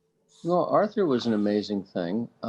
I actually was out here with 3 of my kids and 1 volunteer, and we planned on flying back by helicopter on a Tuesday with an upper limit of the wind speed of being around 45 miles an hour or so for the helicopter. I think it was a Bell Jet Ranger. And we woke up that next morning to 55 miles an hour constant. So we weren't going anywhere. Surprise, surprise. Had not been out here for a hurricane. And my kids are like, are we going to be all right? Of course we are. It's going to be great. So everything was great. The winds were averaging around 75. They got up to 100 and something during that. And we were all in here, and it's very noisy. My daughter points out the window because there's a huge mooring light that's about 2/3 of a mile that way. And it has a 12,000-pound dumbbell weight at the end of a huge chain. And it's the marker for the very end of the shoals. Well, the waves were so big. They're about 30 feet tall. They don't even look like waves. They just look like hills, that it was picking it up and slogging it along. And she says, Dad, is the buoy supposed to be traveling? So it marched off towards Wilmington. And then as the hurricane spun around, we got to the backside of it and the winds were blowing from the other side. We had just finished dinner and it blew in one of the back windows, just shattered it. And wind is going everywhere. And the rain's pouring in, and we're back there trying to hold a piece of metal against it and get it all put back together. And my daughter's a little upset about this. And I said, it's okay. We were fine. She goes, I'm not worried about the tower, Dad. It made my cake in the oven fall. Unbelievable. So, we've been out and I've since found that hurricanes can be really pleasant to watch when there's nothing in the air to hit you but rain. When you're on shore, you have to worry about all kinds of things. You have to worry about trees falling on your houses and that sort of thing. Out here, it's just rain. You wear safety goggles so that it doesn't sting your face too bad. And anything under 100 miles an hour, it's not going to blow you off the top. Over 120 miles an hour, it gets a little dicey. We had some gust to that during a couple of them. And the water kind of comes in everywhere. So it gets a good rinsing, but that's all right. Does the tower sway at all? Do you get a little bit of that rocking factor? I'll show you. During the worst hurricane, this is it. That's it. Just enough to make the water wiggle around in the Culligan jug. That's it. Puts you to sleep really good. And they are really loud. They are quite noisy. But, you asked the question really that I should answer more directly is about the weather and how and what do we watch and how do we know when we can go out here. It's only 30 miles out, but the weather here is very different than the weather on shore. On shore, we can have 30-degree days, and out here, because they have this enormous mass of water underneath us, we could be in, t-shirt and shorts, or like today, we had a 25-degree temperature drop out here. I mean, it was beautiful. It was 75, and then it went down to 55 for a while. And I'm wearing a jacket because it's cool. So you kind of have to be aware that the ocean is what they would call an ever-changing, never-changing environment. So it's always going to be a little different, and you can only tell about 3 or 4 days in advance as to the true conditions in this one location. Being on top of a hill at the end of the shoals creates a Venturi effect. So the water goes much faster underneath us than it would maybe just a half a mile away. It's quite an interesting place to try and go scuba diving, that's for sure. I would imagine the waves, Yeah. We see storm surge on the coast with landfall and hurricanes. And, we see these models that are predicting 20, 30-foot waves out in the ocean, but the normal everyday person doesn't get to see that. But you do. I mean, you were just talking about the experience with Arthur. I mean, I'm sure the first time you saw it was like, oh my gosh, but have you kind of got used to the fact of seeing these huge waves now after being out there so long? It's funny, the smaller waves, just the 12-footers or so, those actually impact harder than the big ones. We have these legs that are 42 inches in diameter, so relatively speaking, they're very narrow. But if you catch completely square to the cross pipes at the 12-foot level, a 12-foot wave, you know the weight of water, it's quite a bit per cubic yard. You feel it, just a shudder like that. That was a good one. That hit well. The huge waves, they look strange because they really do look like hills rolling past. And then occasionally one of them will break over like you would see on a small wave on the surf. But then you look across it and you realize that it's breaking over hundreds of feet wide and 7 or 8 feet, the top of it's cresting over. And you're just thinking to yourself, if I had a jet ski, I bet I could ride that all the way to shore. But I don't know. From what you've told us, it sounds like there's not many things that would... We'll return to Best of the Carolina Weather Group in a moment. Now your Carolina weather forecast. Here are today's forecast high temperatures for North Carolina. Here are the forecast lows for tonight for North Carolina. Here are tomorrow's forecast high temperatures. And here's forecast rainfall across North Carolina tomorrow. Here are the forecast highs for the day after tomorrow.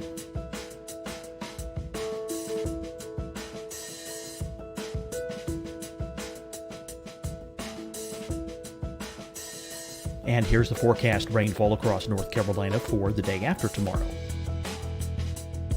This is the total rainfall forecast across North Carolina for the next 3 days. Here's the severe thunderstorm outlook for today from the Storm Prediction Center.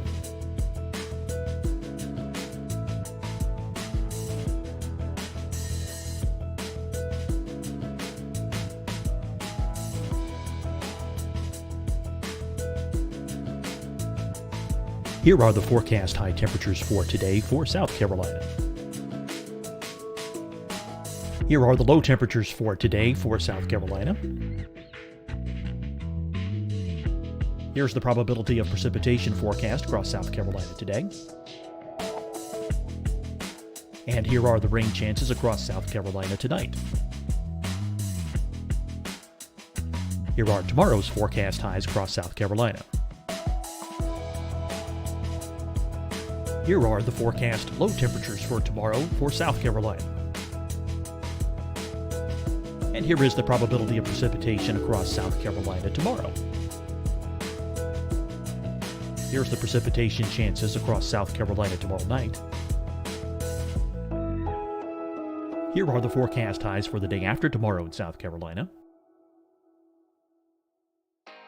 Here are the forecast low temperatures across South Carolina for the day after tomorrow. And here are the rain chances across South Carolina for the day after tomorrow. And South Carolina's probability of precipitation for that night.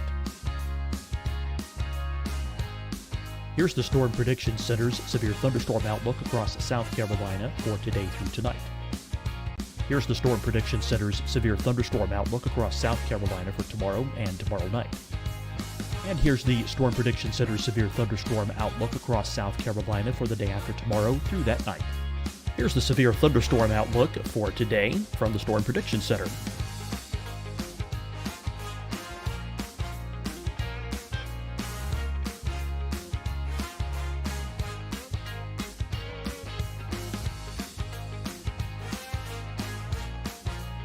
And now here's a live look at weather radar across the southeast.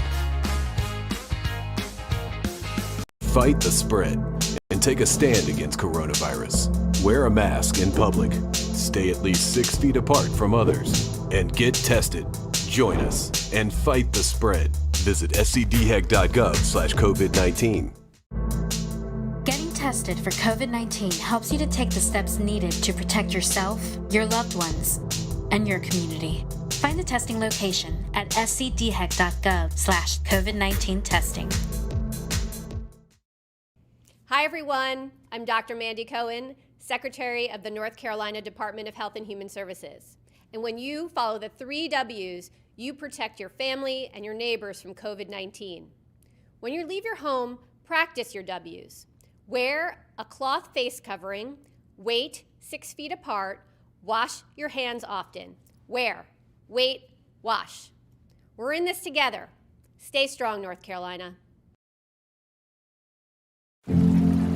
Deciding when to wear a mask isn't about who you know or how well you know them. Just ask yourself, will I be with anyone I don't live with? If the answer is yes, get behind the mask.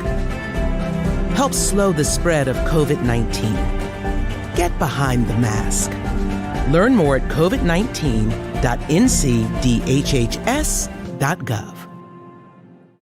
You'll see your Carolina weather forecast at 25 and 55 past. And now back to the best of the Carolina Weather Group on the all-new Carolina Weather Net.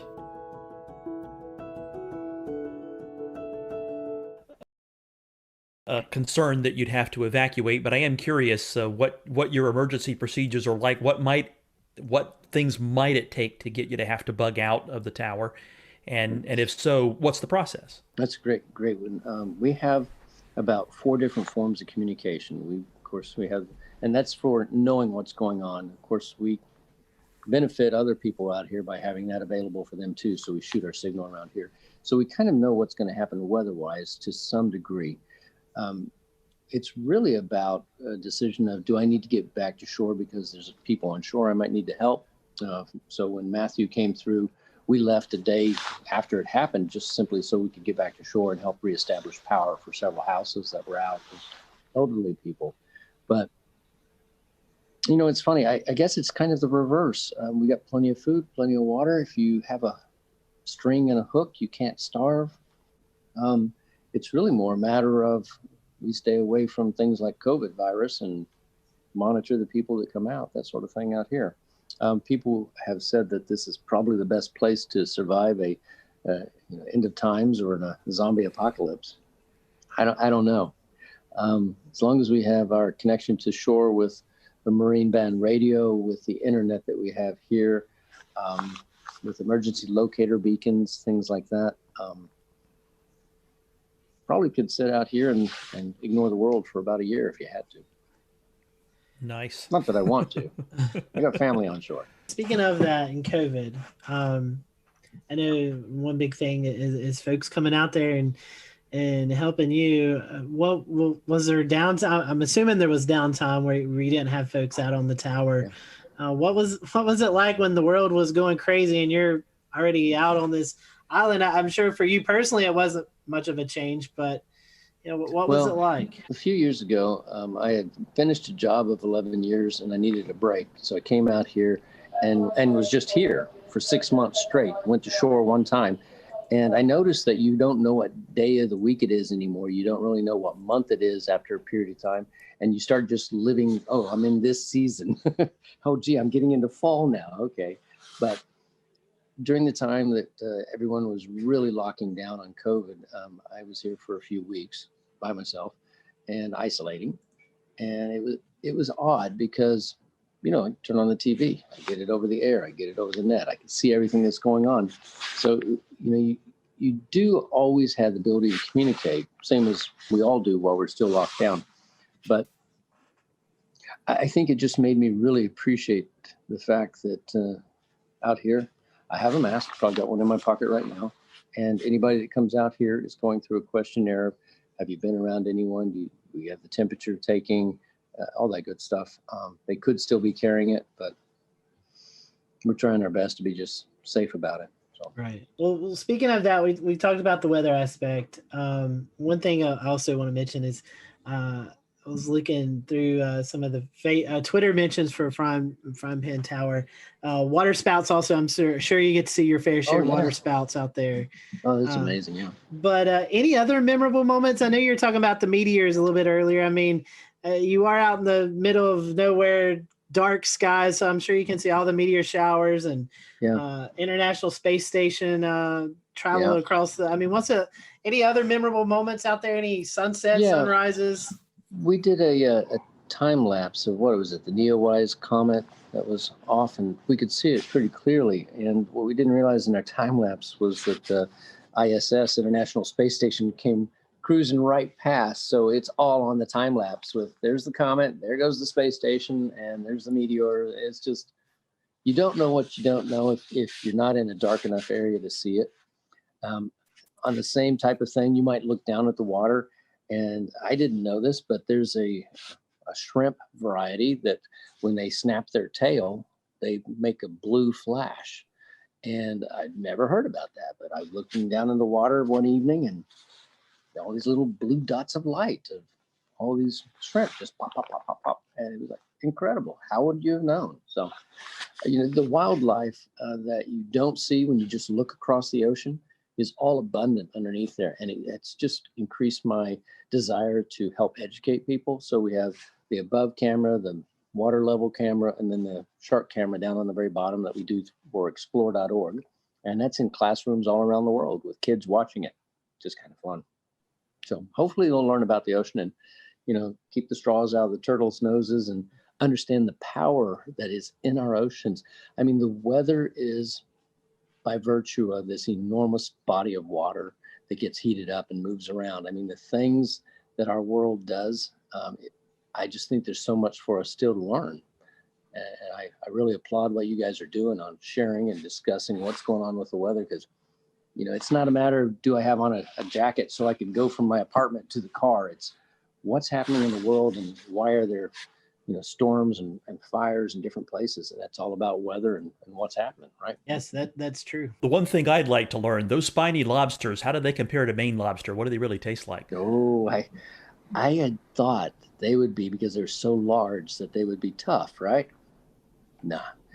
They have no claws, but they can have very long legs, almost like, a snow crab, those giant ones.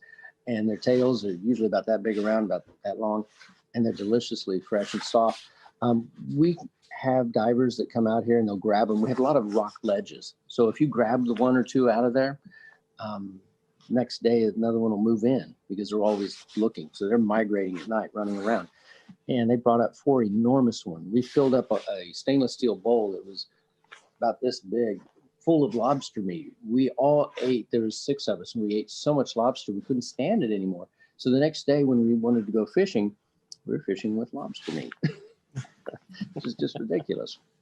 So it's really, really good. For those folks who are listening tonight and they may feel like, this is a worthy cause that I want to give to, I know looking at your website, I mean, you've got a shop with apparel that you can do. You have a list on Amazon that folks can purchase and send to you, all sorts of way to help out the cause. So tell us about that. And I even see a signature coffee blend. So tell us about all the different ways that we can help you guys out there doing the research you're doing.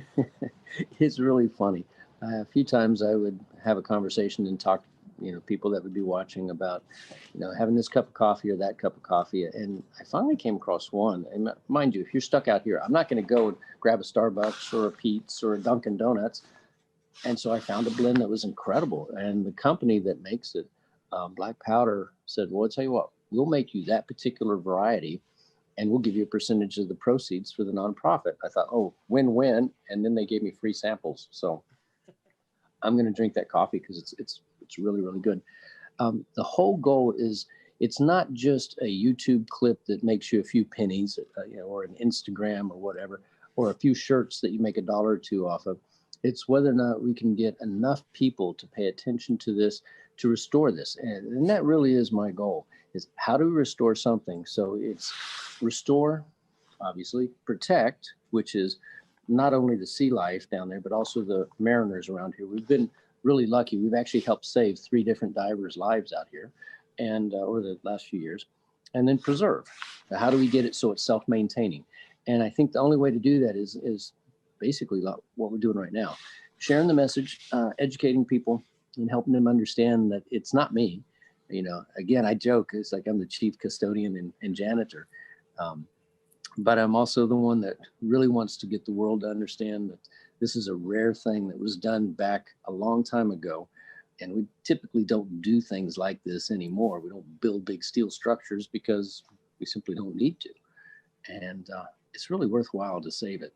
That's all we're trying to do. Interesting that you say that. I was looking, you're on the wish list, you have like an AED, and I never would have put that together with, folks who may be out there and, 30 some miles off the coast and they need immediate medical attention. That's a great Scuba thing. diver had a heart attack when he had to, get him out of here. We had the helicopter flew out here and grabbed him. So a big Coast Guard helicopter snatched him off, and he was okay. Next day, he was fine. Wow, amazing story. Well, Richard, I personally want to thank you for what you're doing, and you were talking about Dan about getting some storm chasers out there. We may have to. I'd love it. May have to pitch in on a helicopter ride and come out and at least have a meal with you or something. I'd love to get you guys out for a weekend, and you know what? If you give us enough notice, we'll find a volunteer with a boat and just have you guys come out on that. How's that? Hey, I am down for that. we are up for that. And again, Richard, how can we follow you? I told about your the Facebook page, but do you have Twitter or anything else that they can follow the work you're doing? Yeah, we've got we're either Frying Pan Tower. I forget what his original or something. So we have an Instagram. It's easy to find us. You search for Frying Pan Tower. Clearly, there is also a in the middle of the woods, a frying pan light tower, not a light tower, but a tree tower for observing for other things. You'll know it when it's us because we have water around us. So we have Twitter, we have YouTube, we have Instagram, we have Facebook, and I don't know what else. Well, you're talking about and our website, of course. Yeah, at the explore.com, which we got permission to air some of the footage during hurricanes. Oh, good. Explore.org. They're good. Yeah, folks. Explore.org. Yes. Yeah. They're doing good things. Definitely check that out. That's awesome. Yeah. Good deal. Well, Richard, we thank you for your time. And for those who are watching here on the Carolina Weather Group, we hope you have a great rest of your week. And we'll see you next time here on the show.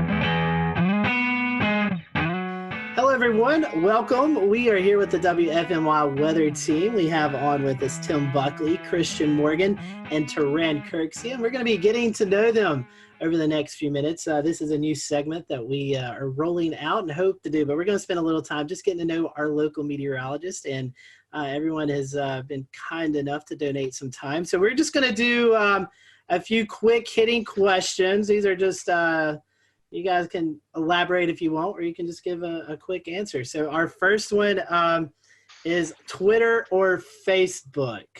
Which do you prefer more, Twitter or Facebook?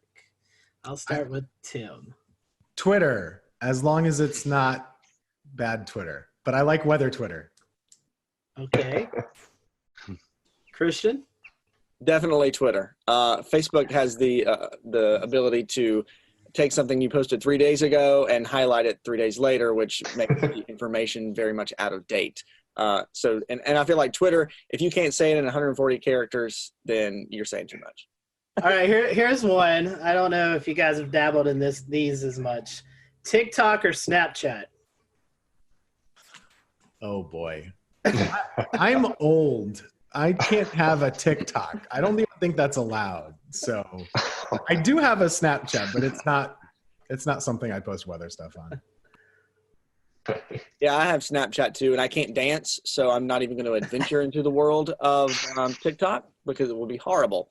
And I'll just let everybody else share the TikTok videos on Twitter, and then I'll watch them that way.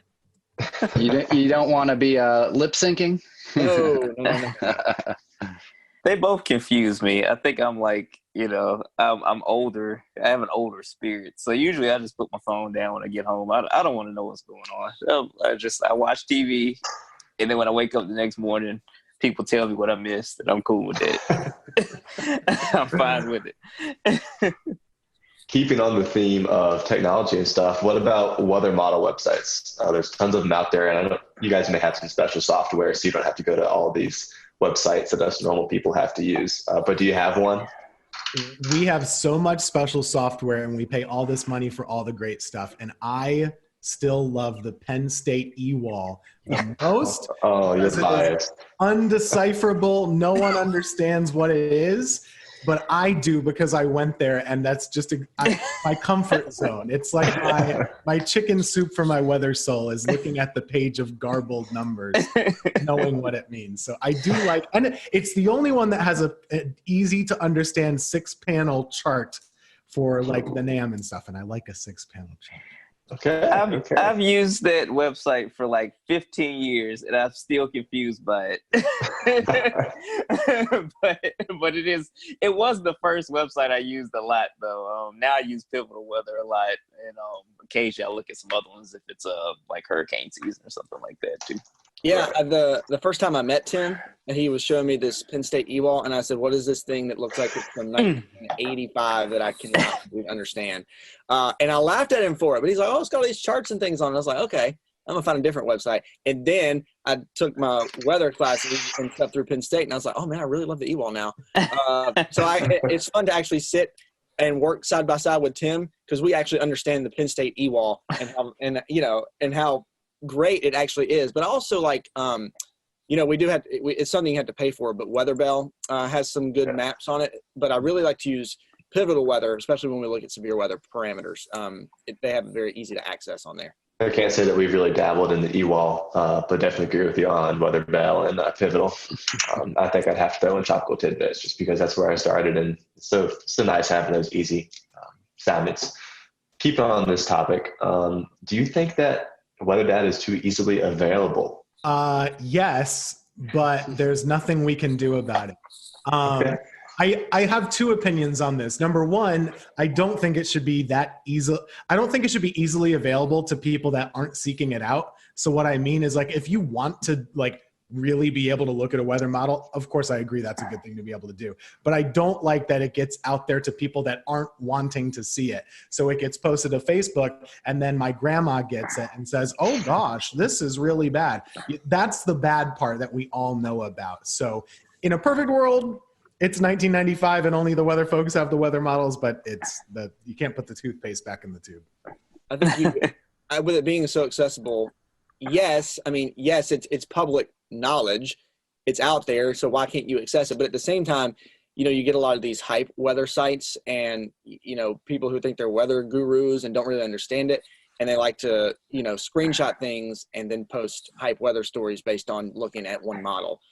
People don't really take the time to actually dive into the models and try to find the consistencies in them. And a lot of people don't even know like the biases of the models and typically how they run. So having it so accessible is kind of doing, the weather folks a disservice. So we actually kind of have to take a step back and say, what you're seeing is not really accurate, but here's what we're looking at. So we almost have to kind of be careful where we step to make sure we cover the bases of what people are really seeing on Facebook and Twitter and what they're, sharing out at a mass rate. Yeah, because 90% of the time when something looks bad 5 or 7 days out, it doesn't happen. So right. I know my forecasting philosophy is usually like, okay, that looks like 10 days out. Oh, it looks horrible, but I'm not going to say anything. We'll just kind of pay attention to it. And then once we get into, okay, it's 4 days out to 5 days out. If it looks really bad, okay, let me start kind of sprinkling this in. And then 3 days or less is when I'm more so like, okay, this is probably going to happen. But since it is out there and, the way that the models are visualized, some of the websites where it looks really, the color tables are really good, but you see something that looks terrible and then somebody will just like, Christian and Tim were saying, they'll see it and they'll put it out there and then it explodes and you have to do damage control the whole time. And then when it doesn't happen, people will say, well, you guys didn't know what you were doing. So yeah. That's the way it goes. Yeah, exactly. Corinne has lobbied for us to change our 7-day forecast to a 3-day forecast.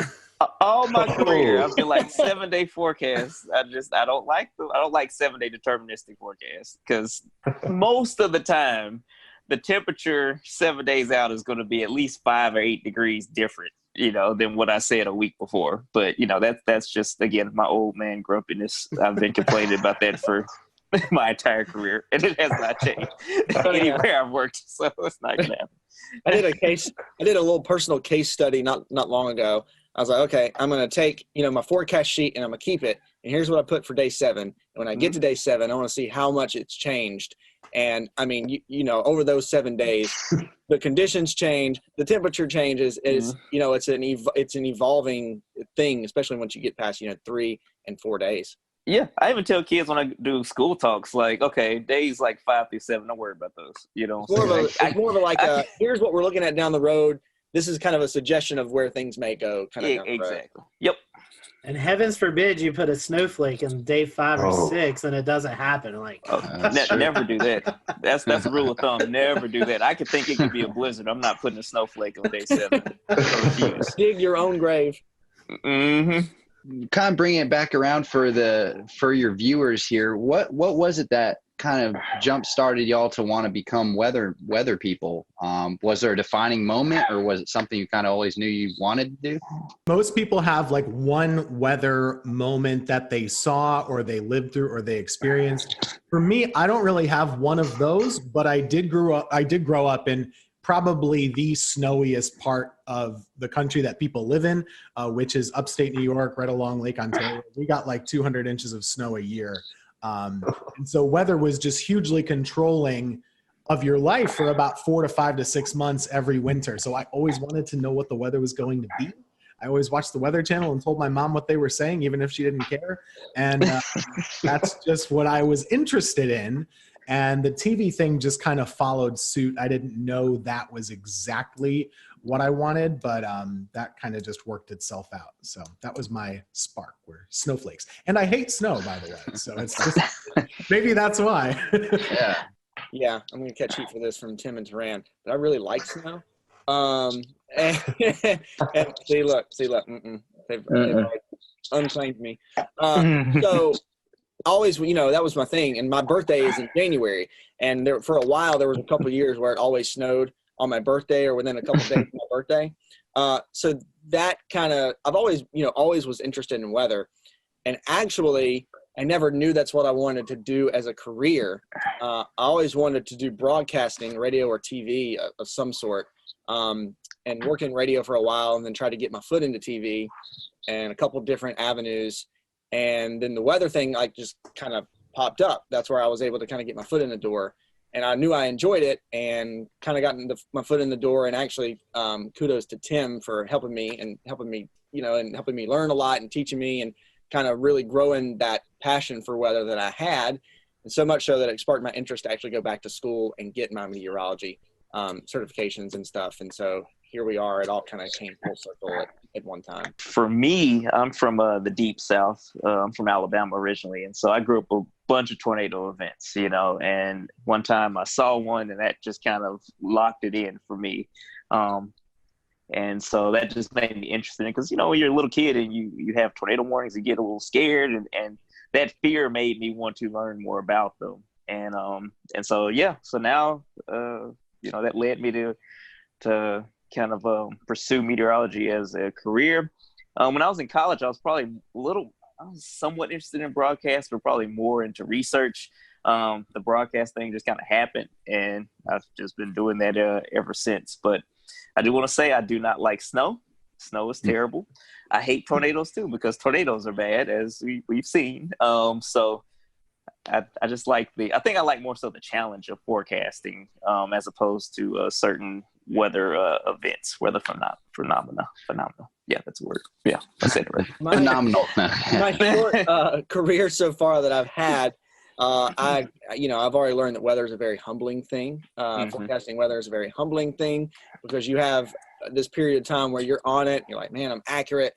This is, it's working out. And then something falls in your lap and it's, you're like, okay, I'm gonna come on back down to earth now. But yeah, so the challenge is fun. And also, weather is one of those things, you think about it now, we've got everything going on with the coronavirus, but weather doesn't stop.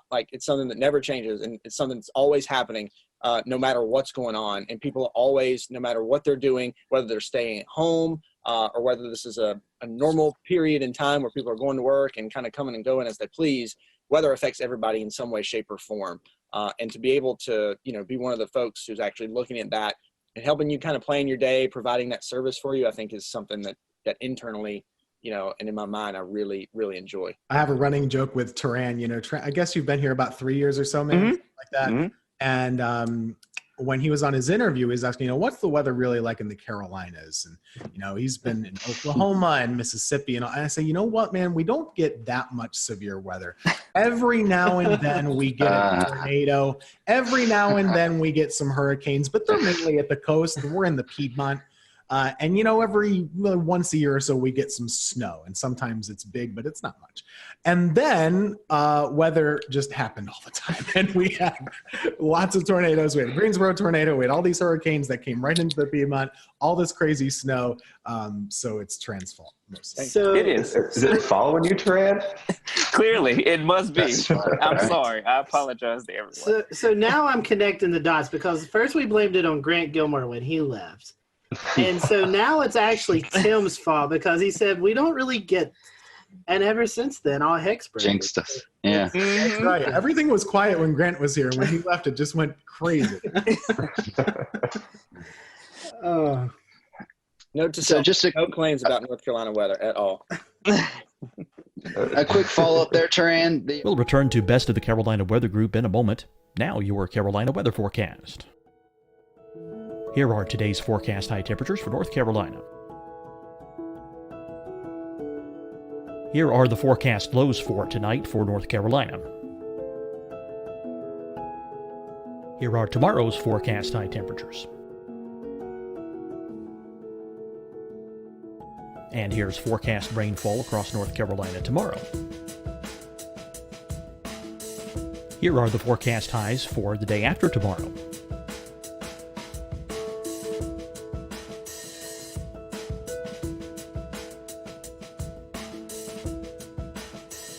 And here's the forecast rainfall across North Carolina for the day after tomorrow. This is the total rainfall forecast across North Carolina for the next 3 days. Here's the severe thunderstorm outlook for today from the Storm Prediction Center.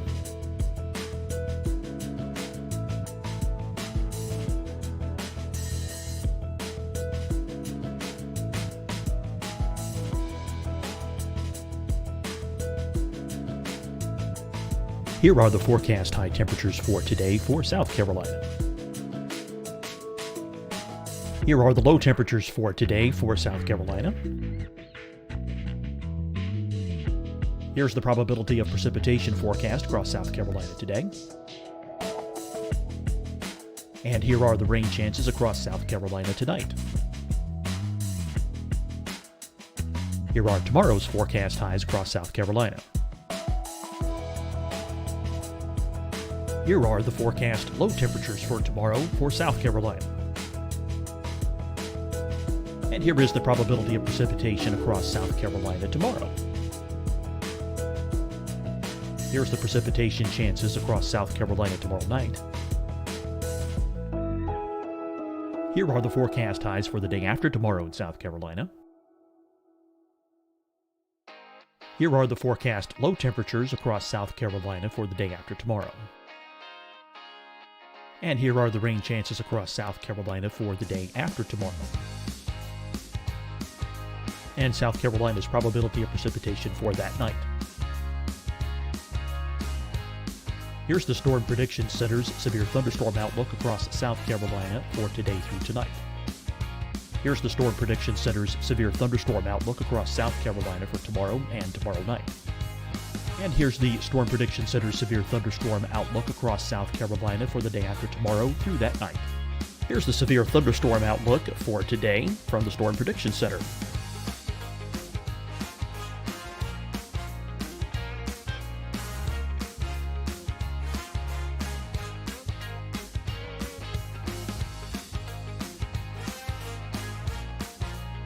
And now here's a live look at weather radar across the southeast.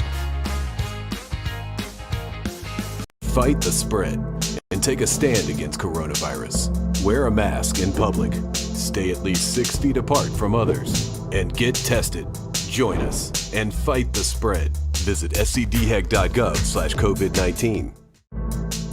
Getting tested for COVID-19 helps you to take the steps needed to protect yourself, your loved ones, and your community. Find the testing location at scdhec.gov/COVID-19 testing. Hi everyone, I'm Dr. Mandy Cohen, Secretary of the North Carolina Department of Health and Human Services. And when you follow the 3 W's, you protect your family and your neighbors from COVID-19. When you leave your home, practice your W's. Wear a cloth face covering, wait 6 feet apart, wash your hands often. Wear, wait, wash. We're in this together. Stay strong, North Carolina. Deciding when to wear a mask isn't about who you know or how well you know them. Just ask yourself, will I be with anyone I don't live with? If the answer is yes, get behind the mask. Help slow the spread of COVID-19. Get behind the mask. Learn more at covid19.ncdhhs.gov. You'll see your Carolina weather forecast at 25 and 55 past. And now back to the best of the Carolina Weather Group on the all-new Carolina Weather Net.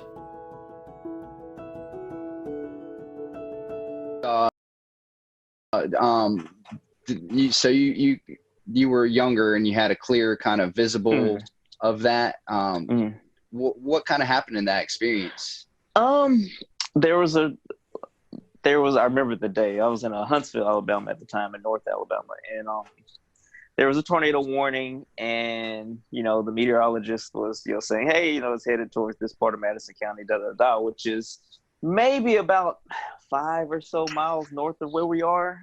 Then the power kind of flickered or went out, and of course, we looked outside, so you're not supposed to do that. And we were looking north, and you could barely see it, in the distance, but I could see it, and I was like, oh my gosh, that's wow. This is it. I was scared, but I was also kind of mesmerized. My parents knew that it wasn't going to hit us, so they were okay with me looking outside, okay, it's up there, it's fine. But just watching it was.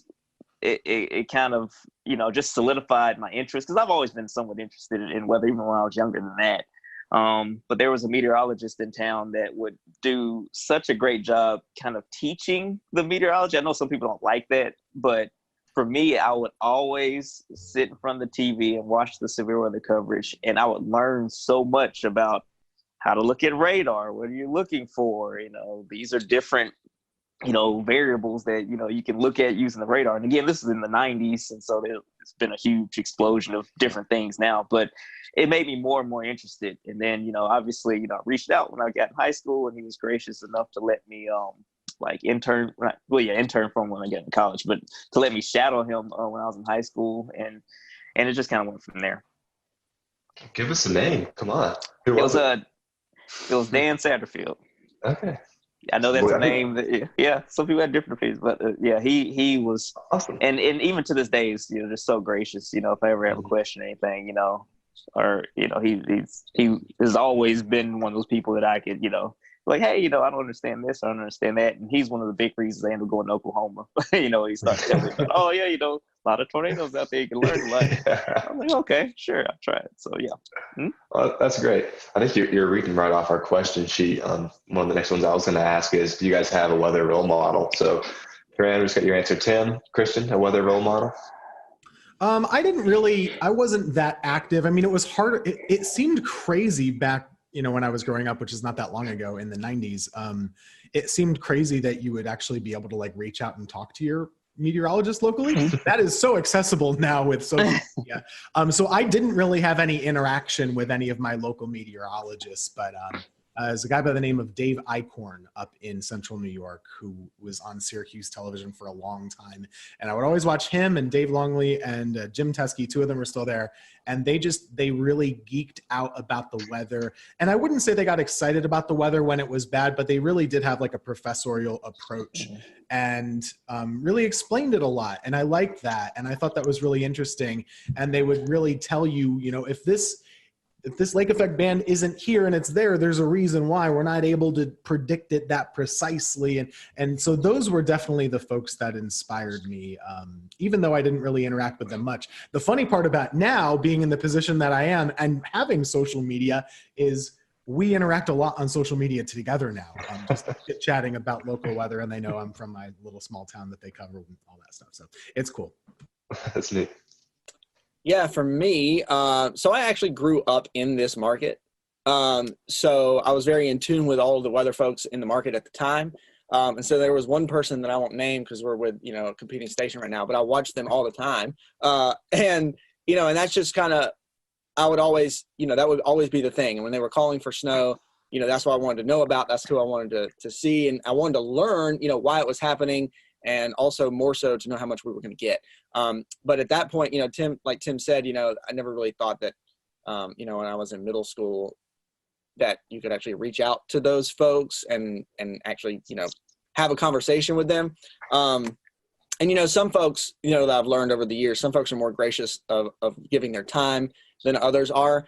But I will say, and again, Taran and Tim can probably speak to this because they've been in it longer than I have, of course, but maybe the way that social media and has kind of groomed us over the last, in this age that we're in, I think that the connectivity, being able, whether you're competing stations or not, but kind of the network of meteorologists and kind of being able to toss ideas back and forth and discuss those things. There's a more of an open line of communication, I think, than there used to be, which is definitely a good thing for not only the folks who are in it now, but the people who are aspiring to be meteorologists as well.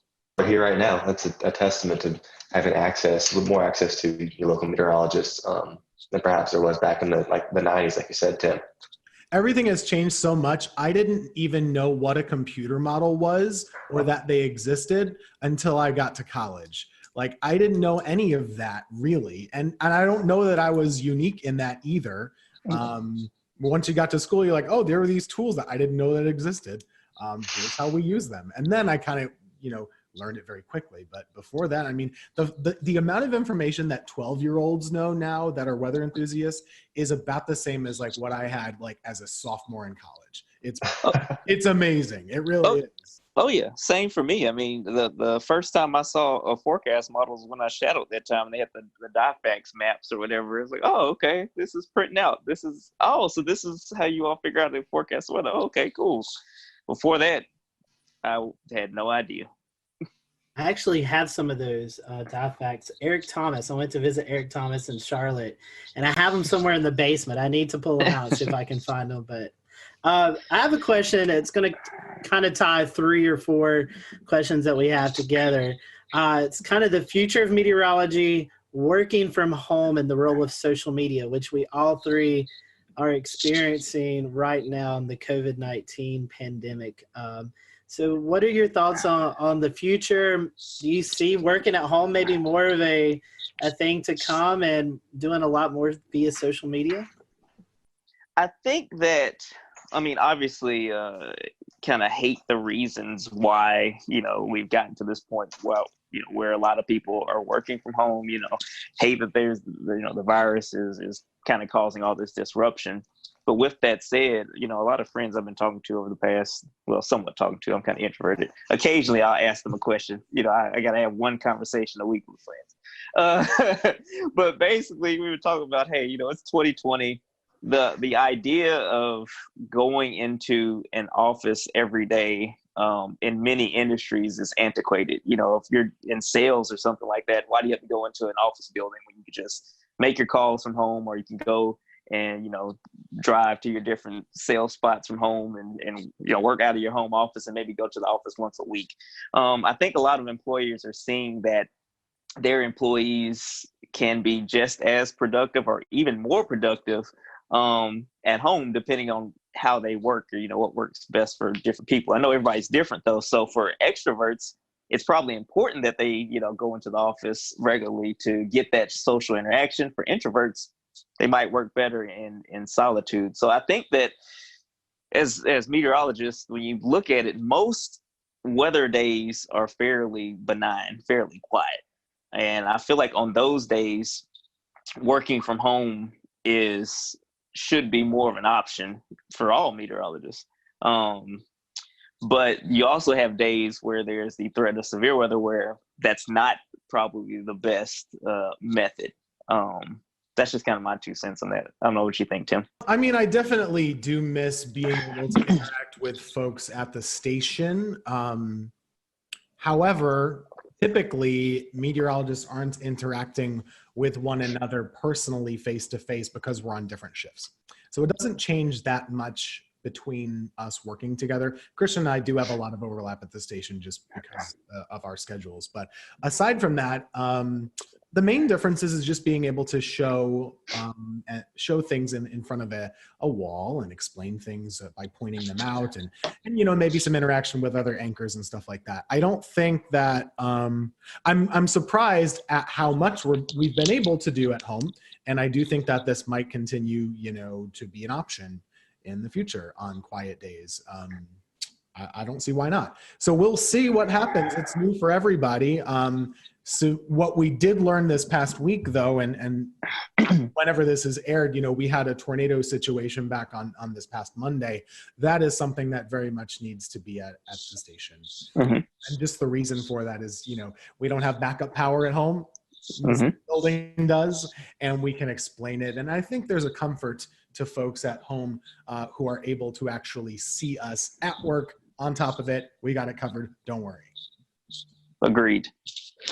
Yeah, I'll real quick. I'll echo off what Tim said about our severe weather event this past Monday, and I was actually working from home, and Tim and Taran were in the studio, of course, very much separated because of social distancing guidelines right now. But the other thing, and I know that this is again, the quality that we're able to put out, even working from home, video quality, audio quality, is pretty mesmerizing, honestly, because we never thought that we'd be at this point. But the other thing, there's also still a lot of downfalls with it.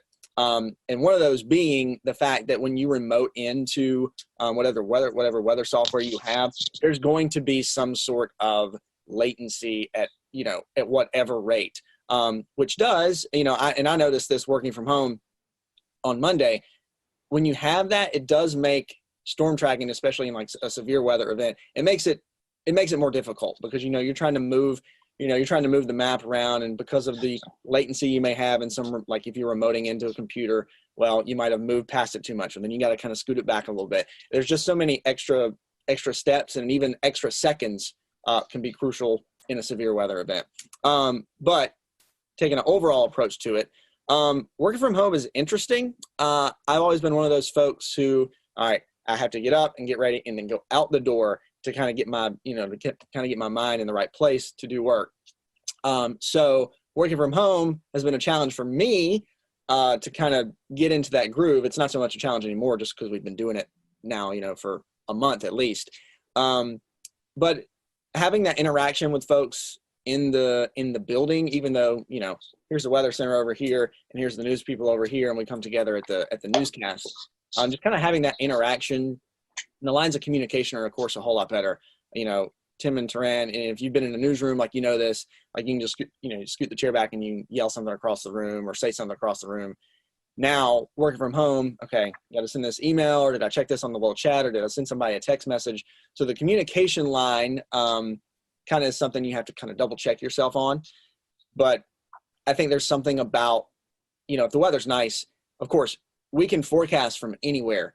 Yes, we have some tools at the station, but we can do a forecast from anywhere as long as we have internet. We can even look up stuff on our phone, if we need to do that. But working from home and putting the forecast together, is easy. But I think when things return to normal, if we are seeing more work from home situations, I think just being in the station, being in the studio, at least for the shows, has a value to it that you can't replace. No, absolutely. It's amazing all of the, just how much we've seen this working from home thing develop over the last 2 months. Who would have thought that just about every single meteorologist in the nation would be broadcasting from their office with their cat in April. So it's just unreal. So we only have a few minutes left, y'all. So we're each going to ask you one kind of silly, lighthearted, fun question. So I guess, Tim, I'll start off with you and we'll go around.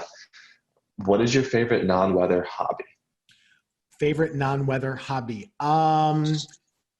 Getting outside and hiking and taking pictures. That's it. Great choice. And I know it's supposed to be fast, but I got this hobby, I think, by a product of working weather. And the reason is when I moved to Greensboro, I was working weekends. My days off were Wednesday and Thursday. No one in the world, let alone in our building, has days off on Wednesday, Thursday. So I had nothing to do. So I got in my car and I would drive to pretty places like Hanging Rock or the Blue Ridge Parkway or something like that. I would drive a long way and get to know the area. And then I got to know hiking. And at the time I was just taking pictures on my iPhone. And then I kind of, started getting a better camera. I don't take as good pictures as Dan, but I try. He's my inspiration for good photos as well. So that's my hobby. Christian, Terrain? Music for me. I'm a drummer in a 10-piece party and dance band that plays across the Southeast quite a bit. So music is my outlet. And then I love being outdoors. So even though I'm not that great at it, I love going golfing. And that's a nice thing from working from home. Like even on these days, if I don't go in until the afternoon, the days working from home, I can just, walk out or go to the golf course and walk a couple holes and kind of get my fresh air for the day. And so, yeah, but music is my main hobby. Golf would be the second one. I like to spend time outside as well. Just kind of sitting outside is always nice. And I like the barbecue, which is a verb and a noun. Okay. It's a verb and a noun, contrary to popular belief. Read the dictionary, it's a verb and noun. Sorry, anyway. That's true. But Southern thing. It is, yeah. It's a verb and a noun in Alabama, and it's a verb and a noun in North Carolina, too. Do people up north not think that it's a verb? Well, they use it much differently. Yeah. Altogether. I can run out the clock on this if you want to. Go for it. The actual thing that you cook with, the barbecue instead of the grill. So this is a cookout up north is called a barbecue as well. Yes. I'm telling you, that's the way it is up there. Yeah, once all this social distancing stuff clears up, I'm waiting for some Turan ribs. Every Saturday I see a post of Turan cooking. I've had extra time on my hands, so maybe our next lightning round will be in person. There you go. Turan, I got to ask you, vinegar or tomato-based sauce? Well, I mean, that's the big debate here in North Carolina. Man, you about to get me in trouble, man. All right, so again, I'm from Alabama, but I spent most of my life in North Alabama. So Memphis-style barbecue is what I'm used to. And then when I lived in Oklahoma, Texas-style barbecue is kind of, one of my big things too. I like more tomato-based barbecue sauce. Like you have to put, for me, I do put some apple cider vinegar as I'm cooking it, but I don't just douse it in it. Like I just want a little bit of tang and then more sweetness. That's just what I prefer. Very nice. Very nice. We'll give that to you. And on that, I'm with Turan on that. Even though I'm from North Carolina, I don't want to eat barbecue and have my throat burn. A good mix, a good middle of the road barbecue. Mm-hmm. Well, Christian, I didn't stop because we need the viewers to still like us after disparaging barbecue or whatever. And these are the fun questions. Christian, I didn't know you golf, so next time I'm in the air. We'll have to go hit the course. We'll do it, absolutely. All right, so one last, question before we wrap. Do you have a favorite weather or disaster themed movie? And if you all three say Twister, Yahtzee. Yeah, that was what I was gonna say. It's so bad, but it was so entertaining. And growing up, I was like, "Oh man, this is awesome." So yeah, there was a volcano movie too that was really bad. What was the name of it? It was Volcano? Dante's Peak. Yeah, there were two of them. There's Dante's Peak, and then Volcano was in L.A. Okay, yeah. They're all really bad. Yeah. The worst one is The Day After Tomorrow. Oh gosh. Are you telling me that's not accurate? It is horrific. And I was in New York in January, and I went to the New York Public Library, which is a great free place to go. You should go sometime and check it out. It's beautiful. I took a picture in there and said, "Oh, it's a great place to visit." And everybody posted, "This is where they filmed Day After Tomorrow. Jake Gyllenhaal is all over these places." I was like, "Oh no, I'm reliving this horrible movie." Oh, well, guys, I have one question. I know you're talking about places to visit. We want to give a little love to the Triad areas. So what's your favorite place to visit? If you have visitors coming to the Greensboro, High Point, Winston-Salem area, where is your favorite place to go visit? Where would you recommend to people? Could I guess, vote for Hanging Rock, or is that too far away? I really like. That's great. I really like the parks. Hanging Rock is amazing, and I love just hiking up and stuff. And that's probably one of the cooler, I guess, public parks I've been to in the state. Pilot Mountain's a great hike too. That's in the Triad, and it's probably, if we're talking Triad specific, that's probably my favorite. But if somebody's visiting the Triad, it's a quick shot up to the mountains and the Blue Ridge Parkway too. So we have a lot in our backyard. That's the nice thing about being in the Triad. We got a lot of great places here, but also a quick drive in a car, and you can take a quick day trip, whether beach, mountains, whatever it is. All those places are great. I will be like the ambassador. If you guys have any questions about where to eat, where to drink, where to go, outside, there are so many good parks here, seriously. And just having lived in multiple states and multiple places, most places don't have as many parks as we do and as many good parks as we do. And I really appreciate the dedication to saving outdoor spaces. City of Greensboro, every lake, there's a trail around it at all points. That's crazy. And there's really great opportunity to get outside, and we don't have traffic, and we have good food, good stuff. So come on down whenever you're allowed to, and we'll give you a good recommendation. I'm sold, Tim. Dan likes it here. Okay, good. We certainly appreciate your time today. We talked about social media, so I'd feel bad if I didn't say, hey, give your guys a plug. How can they follow you guys on social media? Sure. Twitter or Facebook. Of course, mine is Tim Buckley WX. Just search Tim Buckley Meteorologist on Facebook. You can find me there. Instagram too, but I don't post much weather there. And mine is just TK Weather, like weather spelled out. So TK and then weather spelled out on, the internet. So I'm on there. On the Google machine, just Google it. Just Google it. Yeah, Twitter, Facebook, Instagram for me too. C Morgan WX on Twitter, and then you can just search Christian Morgan WFMY on Facebook, and then C Morgan WX on Instagram as well. Awesome. Well, we appreciate your time. Thank you guys for watching. Hope you enjoyed it. We'll do another one of these soon. Thanks, guys. Yeah, thanks, y'all.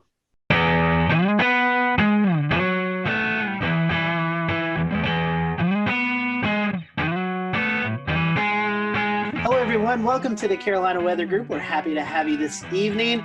Tonight we're going to be talking about the 9-year anniversary, April 16, 2011. If you live in North Carolina, anywhere around that time period, or even now, you remember the major tornado outbreak that occurred. And tonight we're going to be looking back at that event. We have with us tonight Mike Mays, Chief Meteorologist at WRAL. We also have with us Dan Whitaker and Jeremy Gilchrist. They were out in the field chasing these tornadoes, and so we're going to get their perspectives. Also with us we have Tim Buckley, who is the Chief Meteorologist at WFMY, but at the time was working in Wilmington, North Carolina at WWAY. And we have Gannon Medwick on with us, who is Chief Meteorologist at WECT in Wilmington, but at the time was working at WNCT in New Bern, North Carolina.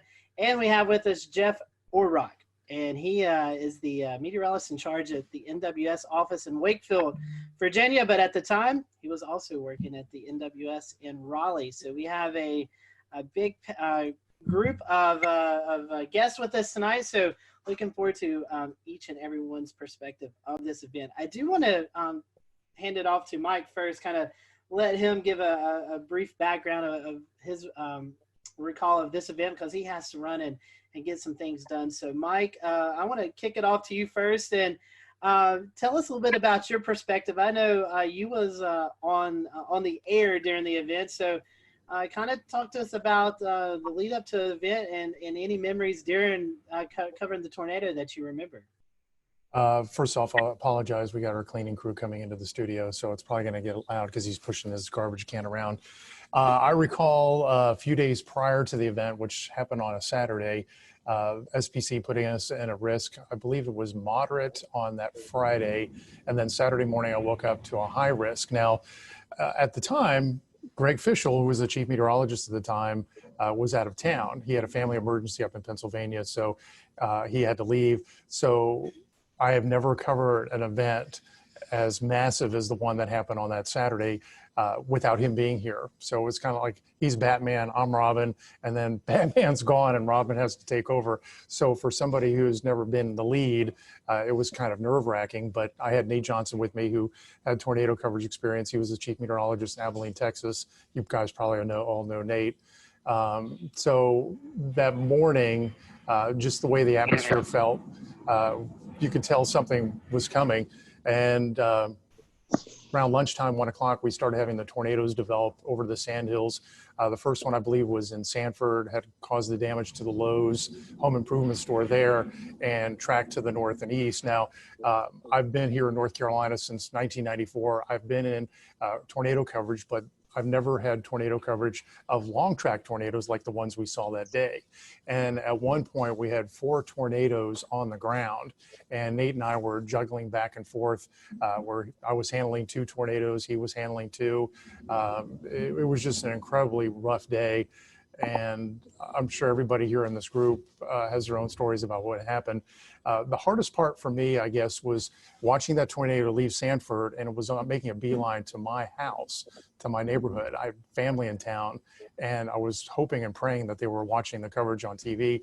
And I know, Tim, you're on TV. We'll return to Best of the Carolina Weather Group in a moment. Now your Carolina weather forecast. Here are today's forecast high temperatures for North Carolina. Here are the forecast lows for tonight for North Carolina. Here are tomorrow's forecast high temperatures. And here's forecast rainfall across North Carolina tomorrow. Here are the forecast highs for the day after tomorrow.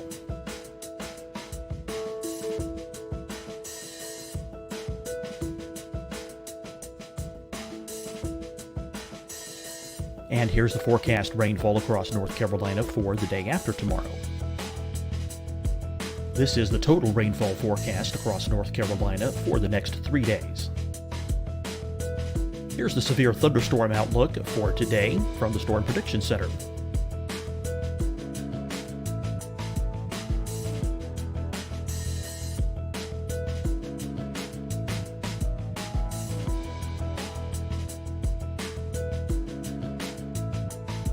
Here are the forecast high temperatures for today for South Carolina. Here are the low temperatures for today for South Carolina. Here's the probability of precipitation forecast across South Carolina today. And here are the rain chances across South Carolina tonight. Here are tomorrow's forecast highs across South Carolina. Here are the forecast low temperatures for tomorrow for South Carolina. And here is the probability of precipitation across South Carolina tomorrow. Here's the precipitation chances across South Carolina tomorrow night.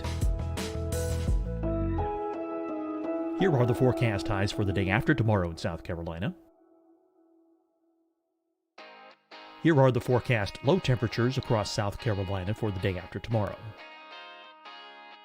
And here are the rain chances across South Carolina for the day after tomorrow.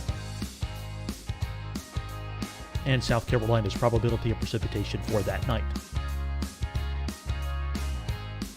Here's the Storm Prediction Center's severe thunderstorm outlook across South Carolina for today through tonight. Here's the Storm Prediction Center's severe thunderstorm outlook across South Carolina for tomorrow and tomorrow night. And here's the Storm Prediction Center's severe thunderstorm outlook across South Carolina for the day after tomorrow through that night. Here's the severe thunderstorm outlook for today from the Storm Prediction Center.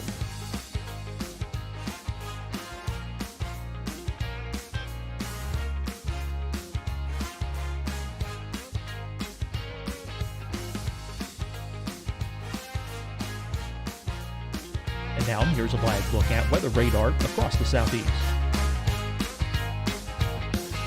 Fight the spread and take a stand against coronavirus. Wear a mask in public. Stay at least 6 feet apart from others. And get tested. Join us and fight the spread. Visit scdhec.gov/COVID-19. Getting tested for COVID-19 helps you to take the steps needed to protect yourself, your loved ones, and your community. Find the testing location at scdhec.gov/COVID-19 testing. Hi, everyone. I'm Dr. Mandy Cohen, Secretary of the North Carolina Department of Health and Human Services. And when you follow the 3 W's, you protect your family and your neighbors from COVID-19. When you leave your home, practice your W's. Wear a cloth face covering, wait 6 feet apart, wash your hands often. Wear, wait, wash.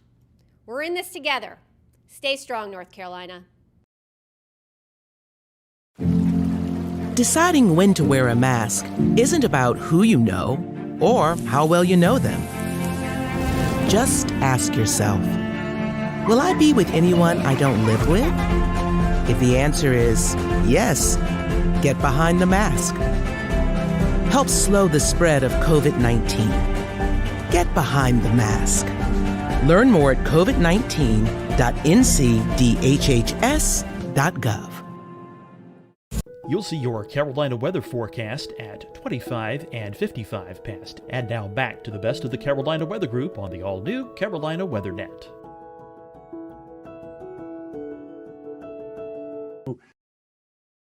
Get the point across to people that you know to take shelter. I couldn't stop and pick up the phone and say, hey, listen, a tornado's coming to the house. You need to take cover.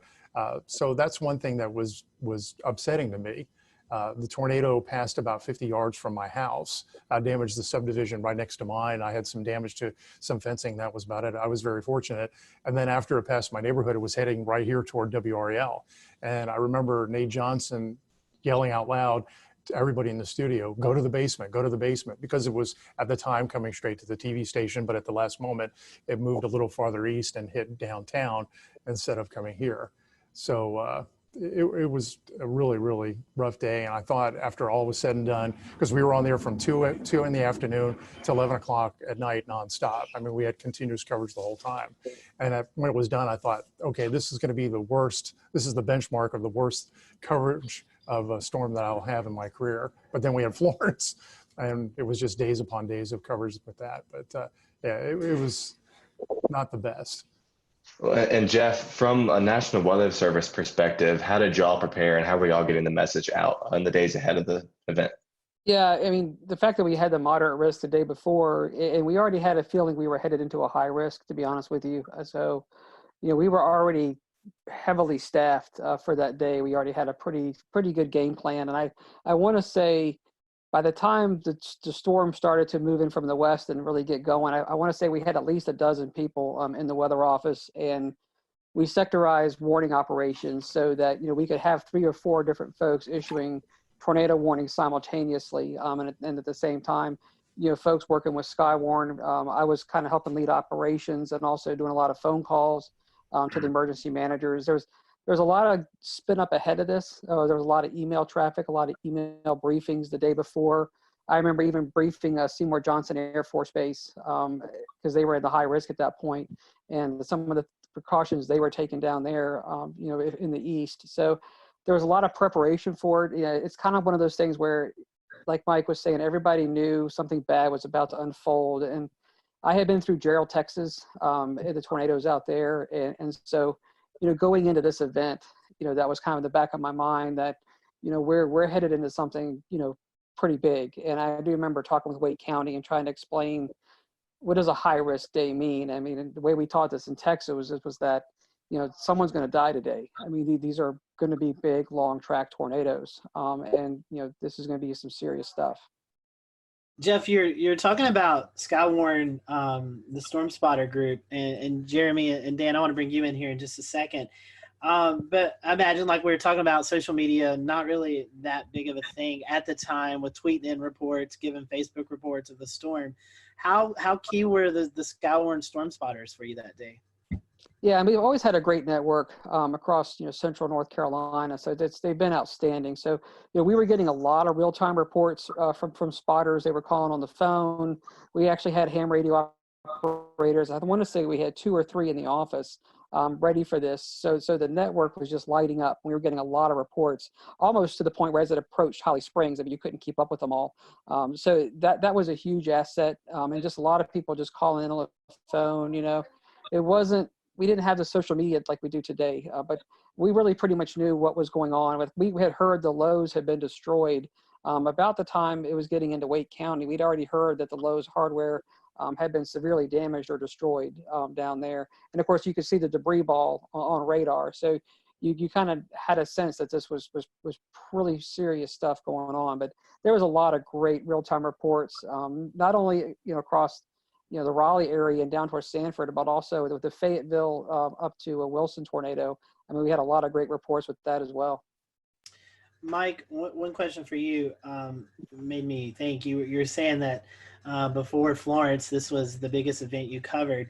Do you see any storm fatigue, even from 9 years from now, people kind of comparing severe weather events to April 16th? There was a lot of anxiety every time a risk would come up. You'd feel that.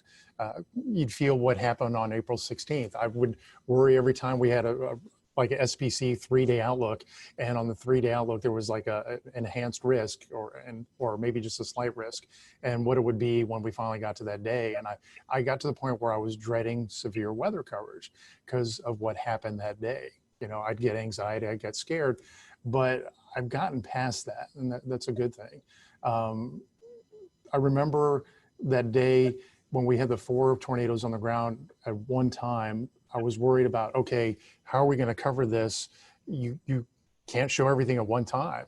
And we had to make sure, Nate and I had to make sure that we spent enough time on each storm to let people know that, it was coming to their communities, that they had to remain safe. But how do you juggle 4 tornadoes, inform everybody in their paths, and make sure you allot enough time so they know what's going on? We tended to hang with the one that went through Raleigh more and Fayetteville more because it was affecting larger populations, but that was the hard part and the worrisome part, that we weren't giving enough, coverage to one tornado and giving too much to another one. Tossing over to Tim and Gannon as well real quick.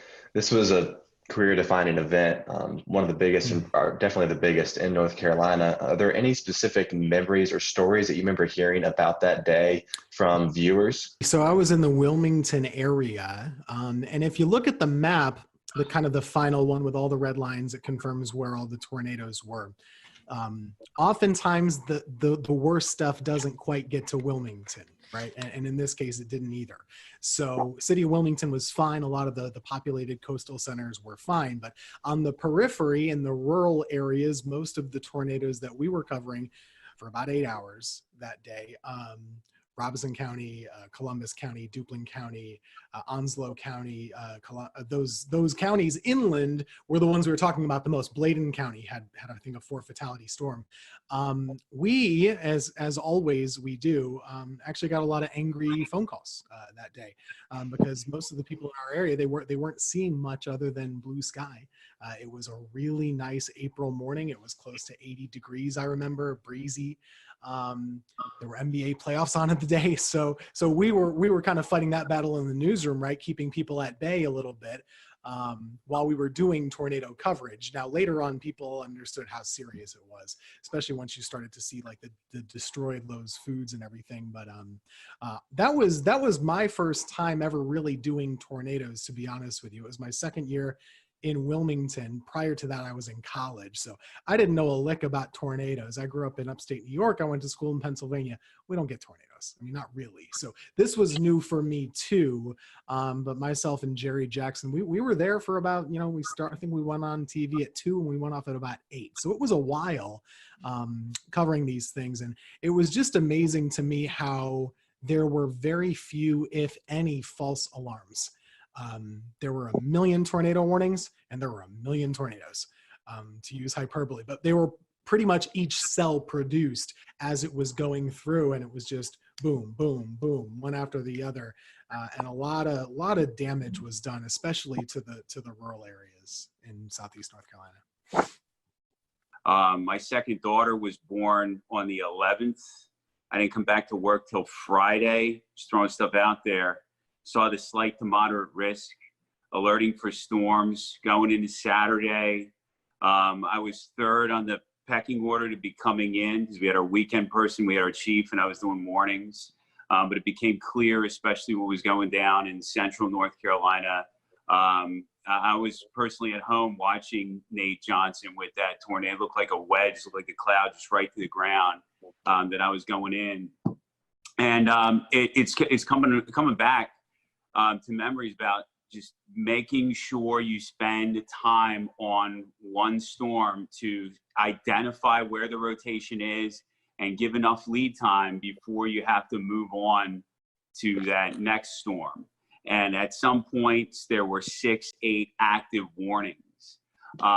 Just a blur the way it just continuously unfolds. You hit a storm, you move on to a storm, you circle back. Population centers, as Mike mentioned, preferred. There was the one at Tarawa Terrace in Jacksonville. That was a big center in the Greenville, New Bern television market. Jacksonville is the largest city. We had to hit that. Then we saw the storm report that the Bertie County storm had actually killed numerous people, ended up killed 12 people. So that was surreal. When you are warning for storms and getting reports of damage, but no reports coming down off the wire or whatever that there's fatalities, and then all of a sudden numerous fatalities is still weird to talk about. Ended up being 12 in Bertie County. And then finally just going home that night, this event had everything. The event had everything, the setup, and then the final. I mean, sometimes we say as meteorologists we save lives. This was literally the only time that we were able to, some of our crews went out to Snow Hill in Greene County, and they were able to say, standing with a family in their house that was completely destroyed except for the interior part. And they said they were listening to our broadcast and they went into that interior part. So just a surreal event that I never want to forget. And I wanted to, so thanks again to give me a chance to talk to you guys about it and share the similar experiences. Gannon, I think we've talked about this before off of this show, but this was also one of your more, one of your first tornado events, kind of bigger tornado events to cover, correct? Yeah, I'd gotten to Greenville in October of 2004. There were a couple of active springs and falls as per usual. 2008 sticks out. But like Mike and Tim said, I mean, they're just usually just a couple tornadoes and then you move on. And maybe they're in rural areas and maybe they're not, exceptional damage producers. But then this one just is bold-faced, italicized, and underlined when you look back on it. So yeah, the biggest event, and thank God it's still the biggest tornado event. Dorian was a huge producer, but still nothing compares to April 16, 2011. I've been to a few conferences and I've heard, Jeff, I'll send this to you. Obviously 2011 remembered for the Tuscaloosa, Alabama, April 27th event. Had that not happened, this would have been the event that a lot of the meteorological community would have looked back on tornado-wise, Jeff. As the Weather Service, I know you guys do a lot of meetings and stuff. Has this event kind of tailored some of your studies or some of your outlooks on stuff that you've, I guess, done case studies on this event to kind of find out the whys of what happened and how to better prepare for maybe the next setup we get like this? Yeah, I mean, there's no doubt this event, I mean, it still stands out, even though, like you're saying, the later event was even larger than this one. For our region, this is still, what our benchmark, storm. And, it even went up, not even just the Carolinas, eventually went up into Virginia and did a lot of damage up there too. So, it's been widely studied. It was before some of the newer technology came out with on the radar, even some of the new impact-based warnings. So we've actually gone back in and rerun cases like this with what we call the impact-based warnings. And we did use tornado emergency, but nowadays we even have more tags we can put into the warnings to kind of say, okay, it's radar confirmed on the ground before we even have, spotter reports of anything on the ground. We can confirm it just using radar data. And so we've actually used cases like this and kind of run back through them with some of the new products and new ways that we issue tornado warnings, as well as some of the different dual pole products. So, we do go back in and kind of practice and relive some of these events like this, putting them more into, I'd say, the current time. So this is definitely a benchmark event. We also look at it from a standpoint of, staffing and how do you handle events like this, because they don't come around often. So, you kind of go back and look at, how does operations run in the Weather Service office when you have an event like this, making sure that, you're dotting your I's, you're crossing your T's, every storm is being interrogated, simultaneously, and that you've got warning operations going, for each individual storm, and you're doing your coordination with 911 centers and working with emergency management, and then keeping the damage reports, as they're coming in, also sending them out. So, looking at how an office should run, and how we should be running our operations to keep things, being pushed out, so folks know what's happening. I mean, we use events like this to kind of go back and revisit and relive, what we did right, and also sometimes where we can improve. But it's important to kind of take these events in context, realizing we'll have an event, something like this again at some point in the future. We hope not, but we've got to be ready for it. And Jeff, one more question, then I want to get to Dan and Jeremy and let them talk about what they experienced out in the field. We were talking before this show. You guys, at a point in time, I think it was 5, 6, 7 minutes, were backed up by the National Weather Service in Blacksburg. Can you talk to our viewers tonight who may not realize in these situations when the Weather Service is actually in danger of getting hit by a tornado, you actually pass the coverage off to a neighboring office? Yeah, so it's similar to what Mike was saying earlier. About probably just shortly after the tornado went through Sanford, and you could see the massive debris ball on the radar. Before it got to Holly Springs, we realized that this thing was coming into most likely southern Wake and eventually the south side of Raleigh, where the Weather Service office was. So I remember I picked up the phone and talked to the Blacksburg office. So we're paired so that a neighboring Weather Service office can really kind of basically restart their computer system, and they can come up as if they're, the Raleigh Weather Service office. So we called them probably almost half an hour out and just said, hey, look, we may get to the point where we've got to be backed up if this thing gets too close, so be ready to go, giving them a chance to get the radar up and running, the warning system up and running, things that they would need. And I think we called them back, I want to say about probably 15 to 20 minutes later, and we basically said, okay, this thing may really come get us now. And so I basically remember saying, if you hear from us again, you've got it. And so then what we started doing is we had 12 people in operation. So as it got closer, we started funneling some folks downstairs into the lower part of the building. And we kept 3 of us up in operations. And literally about the time we could see insulation and things falling outside the window, we picked up the phone and basically told Blacksburg, okay, you've got it. We're sheltering at this point. And we had already issued the tornado emergency for Raleigh. So the warnings were already out for Raleigh. And then we sheltered downstairs, like you're saying, for probably about 7 minutes, and then came up. And the tornado passed just to our east, going up South Saunders Street. Dan and Jeremy, y'all had a very different kind of experience. You guys were actually out in the field chasing these long track tornadoes. I guess, Dan, we'll start with you since you're the first on my screen. Kind of give us the firsthand perspective. What was it like actually being there within a mile of these monsters? One of the things that we had at the time that we still use that was very active was the NC Storm Chasers and Forecasters group on Facebook. And fortunately, there's a lot of information coming in through there being funneled in as well. And I remember I was in Alabama, I caught the storm, and all of a sudden there started being people kind of looking at some of the parameters for the next day in North Carolina. This was when it was at a moderate, I guess, before it got pushed to a high risk. And one of the things that was being looked at was how the storm system I was currently inside and what was turning into a squall line in Alabama was going to keep pushing across into North Carolina. And they were seeing on the HRR runs how basically that squall line eventually was going to break apart into supercells. And that's when really the tornado potential would strengthen. And so when that started coming into play, I just hauled it right straight back towards North Carolina, drove all night long, and made it into Greensboro, Burlington area for the start of where the tornado warnings really kind of got going.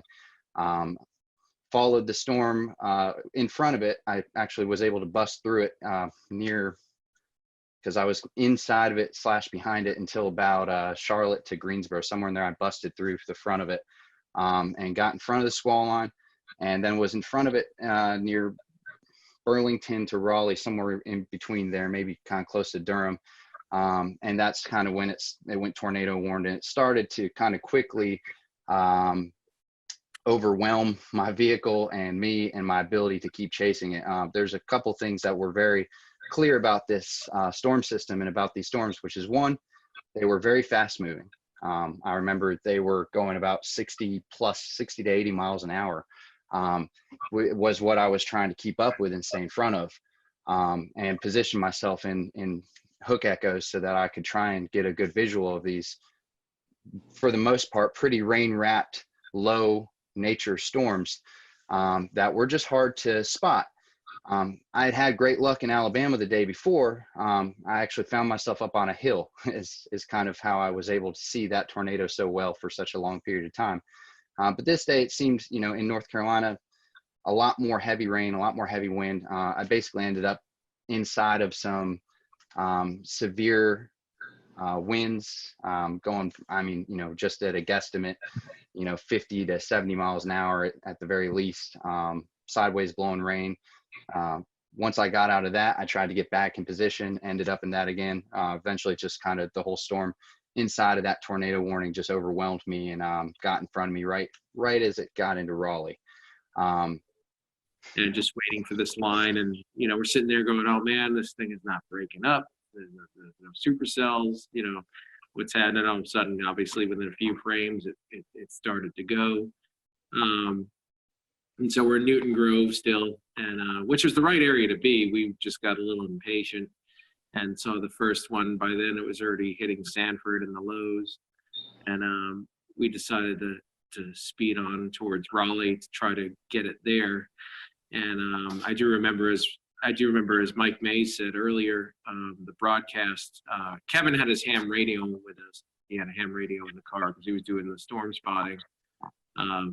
But I do remember that specific broadcast said, do not approach Raleigh, stop where you are, and all this stuff. For about that whole day, it's just a surreal feeling that I can't even describe of the atmosphere.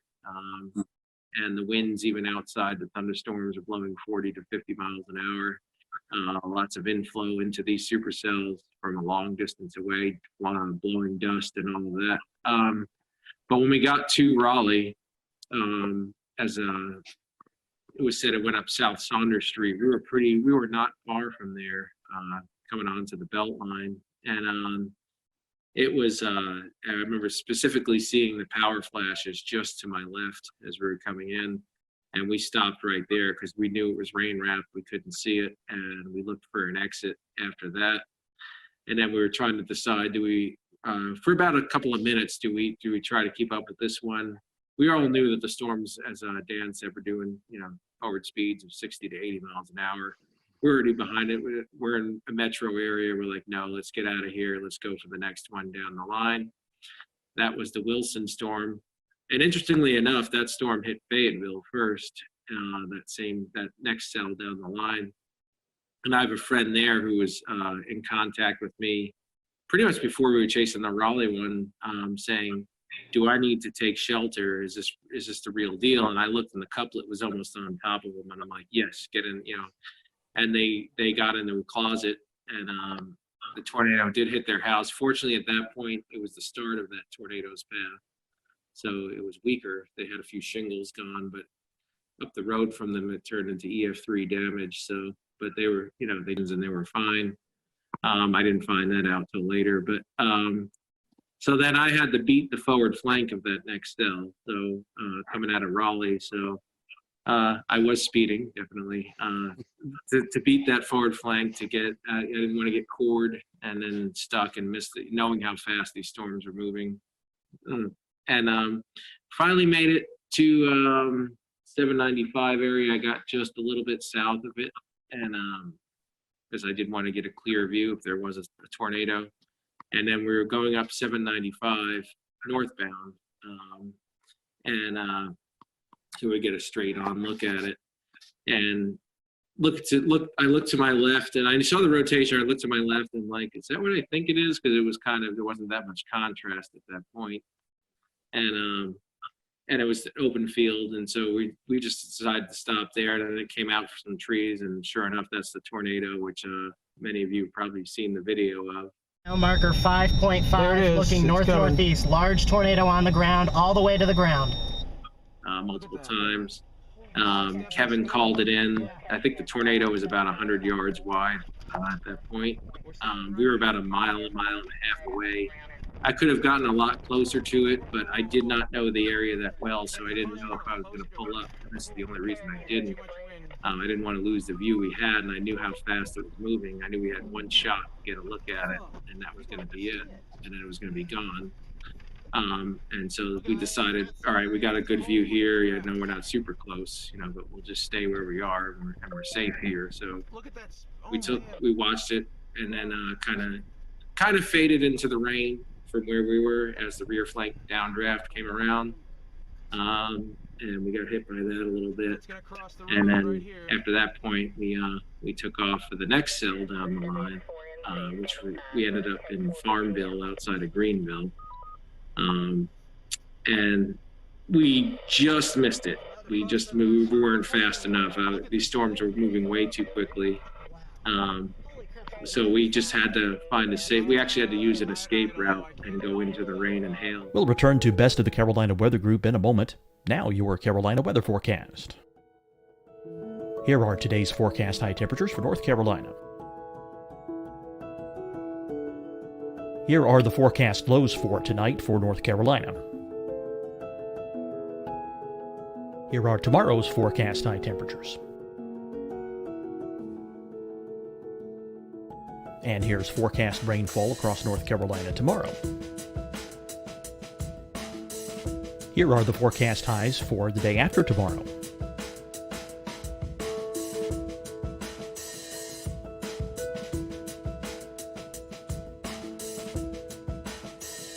And here's the forecast rainfall across North Carolina for the day after tomorrow. This is the total rainfall forecast across North Carolina for the next 3 days. Here's the severe thunderstorm outlook for today from the Storm Prediction Center.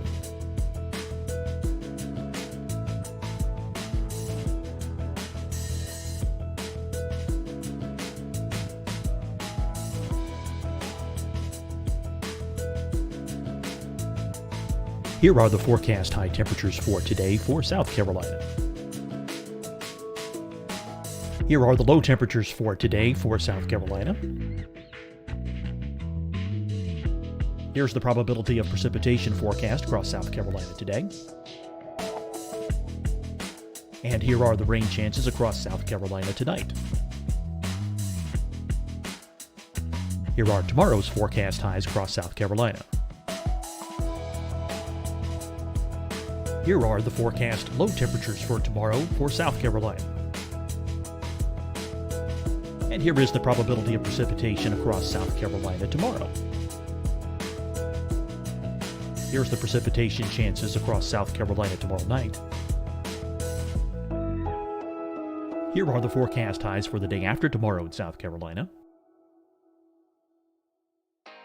Here are the forecast low temperatures across South Carolina for the day after tomorrow. And here are the rain chances across South Carolina for the day after tomorrow. And South Carolina's probability of precipitation for that night. Here's the Storm Prediction Center's severe thunderstorm outlook across South Carolina for today through tonight. Here's the Storm Prediction Center's severe thunderstorm outlook across South Carolina for tomorrow and tomorrow night. And here's the Storm Prediction Center's severe thunderstorm outlook across South Carolina for the day after tomorrow through that night. Here's the severe thunderstorm outlook for today from the Storm Prediction Center.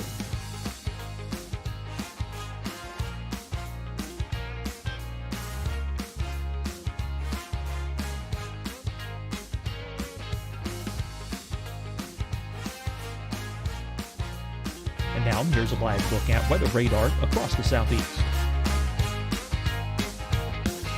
Fight the spread and take a stand against coronavirus. Wear a mask in public. stay at least 6 feet apart from others, and get tested.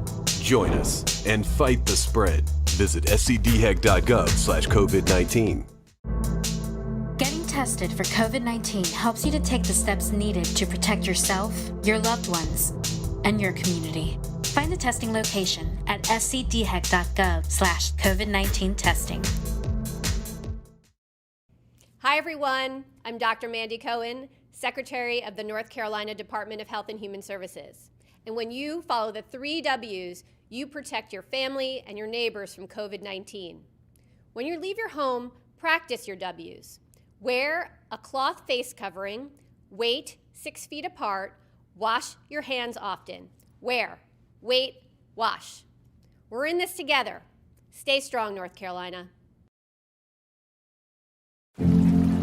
Deciding when to wear a mask isn't about who you know or how well you know them. Just ask yourself, will I be with anyone I don't live with? If the answer is yes, get behind the mask. Help slow the spread of COVID-19. Get behind the mask.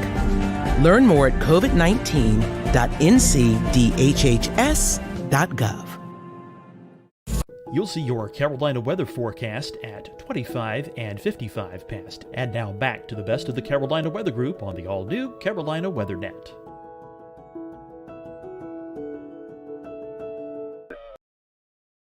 And let it pass because we weren't going to be able to see it from where we were. And then, so we did. And then we went into Farmville and we saw the damage there. It just happened, but immediately, amazingly, the emergency crews were there. They were probably there within a minute or two after the storm passed. And so we took a look for a minute, and I remember letting, again, cell phone. I mean, smartphones were relatively new, but I did have one, Pickle 3. And I remember just letting a guy whose house got damaged use it to call his family. And then we wanted to get out of the way of the emergency services as quickly as we could. So then that was it. And then there was a squall line behind that. But that was it. And then we went home after that. And then the last thing I remember is going to the NC State Library to upload my footage to YouTube, since I had the super fast connection, as quickly as I could. And I think I remember emailing Mike Mays and sending him the link or something like that right away. And then Ariel, I know, put it up. And then it actually ended up in a few things, like a National Geographic did a special on that whole spring because, as Dan said, there were a number of outbreaks that spring. Everybody remembers Tuscaloosa and all that. This was one of 3, I think, major outbreaks that they covered in that series. And so it ended up kind of spreading from there. And I think it is still my most viewed video to this date. But and that was about it. That was about the general summary of my day right there. Were you guys able to, after this event, in the days to come, to go out and survey some of the damage? If so, what kind of stuck out to you guys? Our biggest storm was in Bladen County, in Elizabethtown specifically. There were 4 fatalities there between, I believe, Elizabethtown and closer to Bladenboro. Also, a couple tornadoes up there in Bladen. And our reporters, I'll say they had a tough time coming back from those reports because a lot of the structures really were just torn apart. It was EF2 damage, but a lot of mobile homes, a lot of weakly built structures there didn't stand a chance at all based on the strength of the storms that day. So like we usually see in North Carolina, a lot of times the tornadoes are short-lived and on the grand scale rather weak. This was just, there were a ton of tornadoes and most of them were really strong ones by our measure, at least too. So the damage was much worse than we usually see in a tornado outbreak. It was tough to watch. I remember a lot of people really, if they weren't personally affected by it, emotionally they certainly were, and there was a big outreach to try and help folks in the weeks following. So I have a question, Tim, coming back to you. How do you think the public responded as these warnings were going off and folks were being warned, hey, look, stay inside. These tornadoes are canvassing a wide area. There's no exacts, but do you feel like a majority of the public really responded well to that, or do you think maybe it was a learning lesson for a lot of folks? Well, I think it is difficult. Every event is different, right? And I think after this event, probably people took warnings more seriously because this was such a significant one and really a generational one. On that day, I can't really speak to how individual folks reacted. I think it was hard for them to understand. It was such a beautiful, bright, and sunny day in most of the areas until those storms got right up on top of you. So it was almost difficult to understand to the layperson how serious the weather really was. So a lot of these tornado warnings, you know, like Dan was saying earlier, these storms are going 60, 80 miles per hour. The polygons were pretty big to account for that size, and you might have the warning going off and you're still in the sunshine, right? So that's not a typical response where you're going to shelter right away. You might take your time. So I do think that there was, number one, a challenge with it being a midday on a Saturday, a little harder for folks to maybe be paying attention normally. I guess it was always a case by case basis, but you look at the fatalities, there were a lot. There were just a lot. So I do think it was a learning lesson for a lot of folks after. After all these storms had passed and the days following the event, you guys had to go out and conduct storm surveys. What did that look like, and how busy were y'all? Because that was a lot of tornadoes to cover. And so within the first day, we knew we needed to get the fatal tornadoes that were long track. We needed to get those really well defined. And so we got those done. And then there were still some additional surveys on those two, but then really you spent the rest of the week going out into different areas. You know, it took about a week to survey the entire area to get all the tornadoes in. But we focused on the ones that we knew were the worst, that there was the most attention on, just to get the EF rating, the tracks, the intensity, really identifying how the people died. When we lost people, you know, that's a tough thing to have to do, to go out there and work with families that have lost everything. And a lot of times they're out there picking over their stuff, you know, and you want to learn what they've gone through a little bit, but you've also got to be very careful. But most people really do want to talk to you and tell you their story. So we get out there and interact with them. The Lowe's was just an incredible story where they had heard the warning. And then somebody came in to the front of the Lowe's and basically said the tornado's coming. And I remember we talked to the manager. He got on the loudspeaker in the store and just told everybody to go to the back where the bathrooms were. There's more infrastructure in the back. And of course, the tornado hit. It blew in those big sliding glass doors. It blew those in. The whole front wall of the Lowe's hardware blows in, and the front roof collapsed. And so the manager in that Lowe's, I mean, who knows how many lives he saved? But there was a lot of good stories like that. But there was a lot of tough stories with a lot of loss through the day. That makes it tough. But it took us a week to get our hands around all of the damage across central North Carolina. What's your lasting memory from this event? If you could share it with the folks who are watching, what's your lasting memory from the event? I'll start with you first, Jeremy.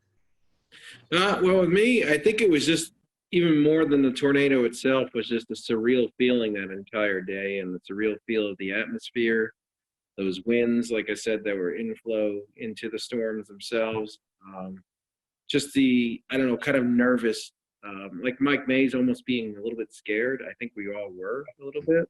I mean, at least I was at the same time as being, you know, excited to possibly see a tornado. Of course, I don't want to see anyone get hurt.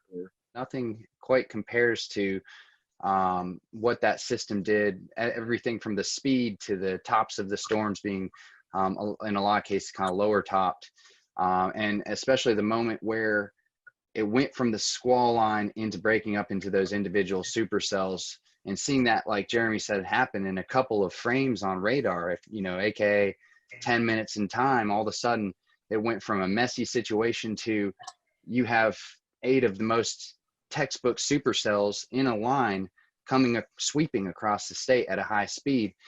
Being in the middle of that and seeing the actual sun break through the squall line as those storms separated was just a surreal moment, something that I haven't seen happen in North Carolina since.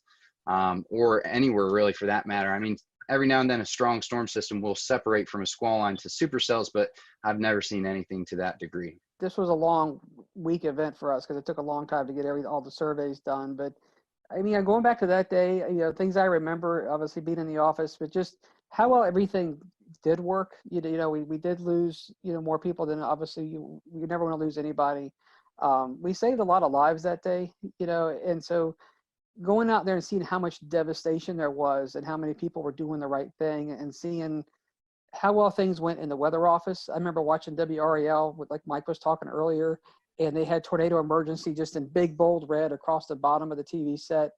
They were on wall-to-wall coverage. You know, we were getting great spotter reports. You know, it was one of those days where everybody was intensely worried. We were all had a heightened awareness, but everything really worked the way it was supposed to work. I mean, everything we had practiced, you know, all the work we've done with the media and Skywarn and the training inside the office, it just all came together. And so, you know, while we lost people that day, you know, and that's always a tragic thing, there was a lot of things that did work, and a lot of people came together and I'd say performed at a top level.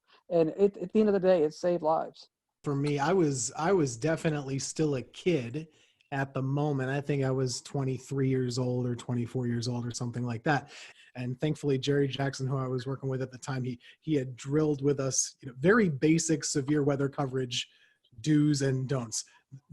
Like 3 simple things: tell folks where the storm is, where it's going, what they should do, and then tell them again. And if you have more than one storm, do 1, 2, 3, however many you have, then go back to the first one. So we really boiled it down to basics. I think we did a pretty good job that day. And I think, you know, this event really prepared me for further events down the road, to not get too amped up, too nervous or whatever. Just kind of keep it simple, tell folks what they need to know and what they need to do.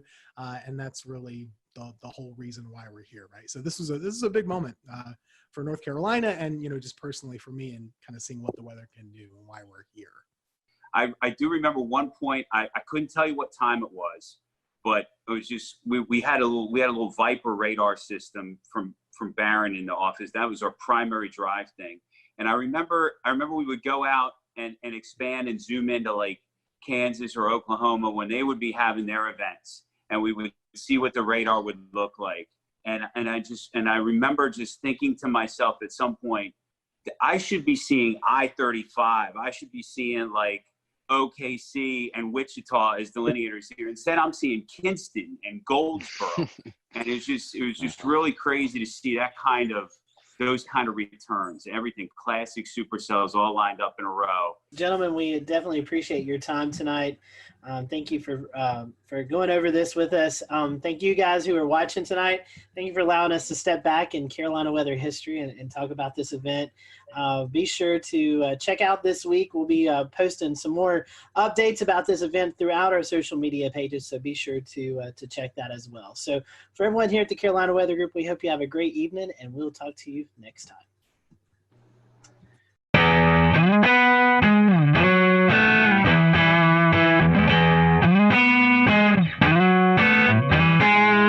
Hello, everyone. Welcome to the Carolina Weather Group. We're happy to have you this evening. An exciting show to talk about emergency management and weather, and how the two kind of atmospheres come together, pardon my pun there, but how they work together, the weather community and the emergency management community work together to make sure you all, either if you live in a big city or a small city, are prepared for severe weather, winter weather, whatever the case may be.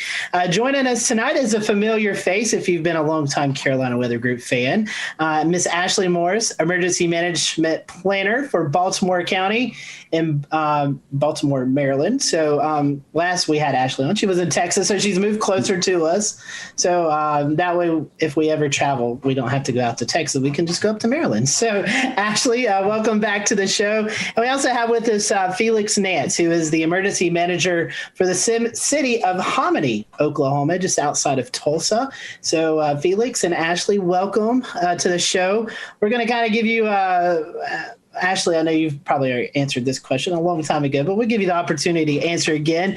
It's a question we always start off our shows with. How did you get hooked up into this weather community, emergency management community? What kind of hooked you into wanting to choose this profession? So Ashley, I'll let you start, and then we'll let Felix follow up. Sure. So I grew up being infatuated with weather, and really I got stuck in a thunderstorm when I was 6 or 7 years old and really scared. And my dad's friend who was with me, because we were outside, actually taught me how to count the seconds between the lightning and the thunder to kind of try to calm me down, because I was just sitting there crying. And so After that, I remember just doing that during every single New Mexico thunderstorm that came around, and I would buy storm books, and I was just fascinated by weather. And so originally I wanted to do meteorology and do National Weather Service forecasting, and I went to Texas Tech University with that intent. So I got a bachelor's in geophysics and atmospheric science, and then got up into grad school. Have always been very passionate about kind of the warning systems and the watches and warnings part of weather. And so I kind of stumbled upon emergency management and found out that emergency management is really the field that we're able to make evacuation decisions and do a lot of that public safety stuff, which is what really fueled a lot of my passion with weather safety earlier. And so very much an emergency manager, but very much a weather enthusiast, but also have that background too, to where I can actually do weather forecasting for my office and provide a little bit of SME on the weather side. I got into it, well, years ago when I worked for the Red Cross, first job at a high school, and I was an emergency services specialist. Of course, one of the things Red Cross is known for is responding to disasters, and that's how I got interested in the weather back in the days of the weather wire, back when weather information came in on a teletype at something like 40 words a minute. So that was back very old school stuff, and it's just stuck. I've stayed with it, been a Skywarn spotter. It's just a natural progression, actually, from that point on. Questions for both of you here. I want to ask exactly what your role is like and your day-to-day life. What is the typical day in the life of an emergency manager? So it kind of depends on your location, your position, and what you're kind of designated to do. So as emergency managers, we're in the art of doing disaster preparedness, response, recovery, and mitigation for either a city, county, state, or the federal through FEMA.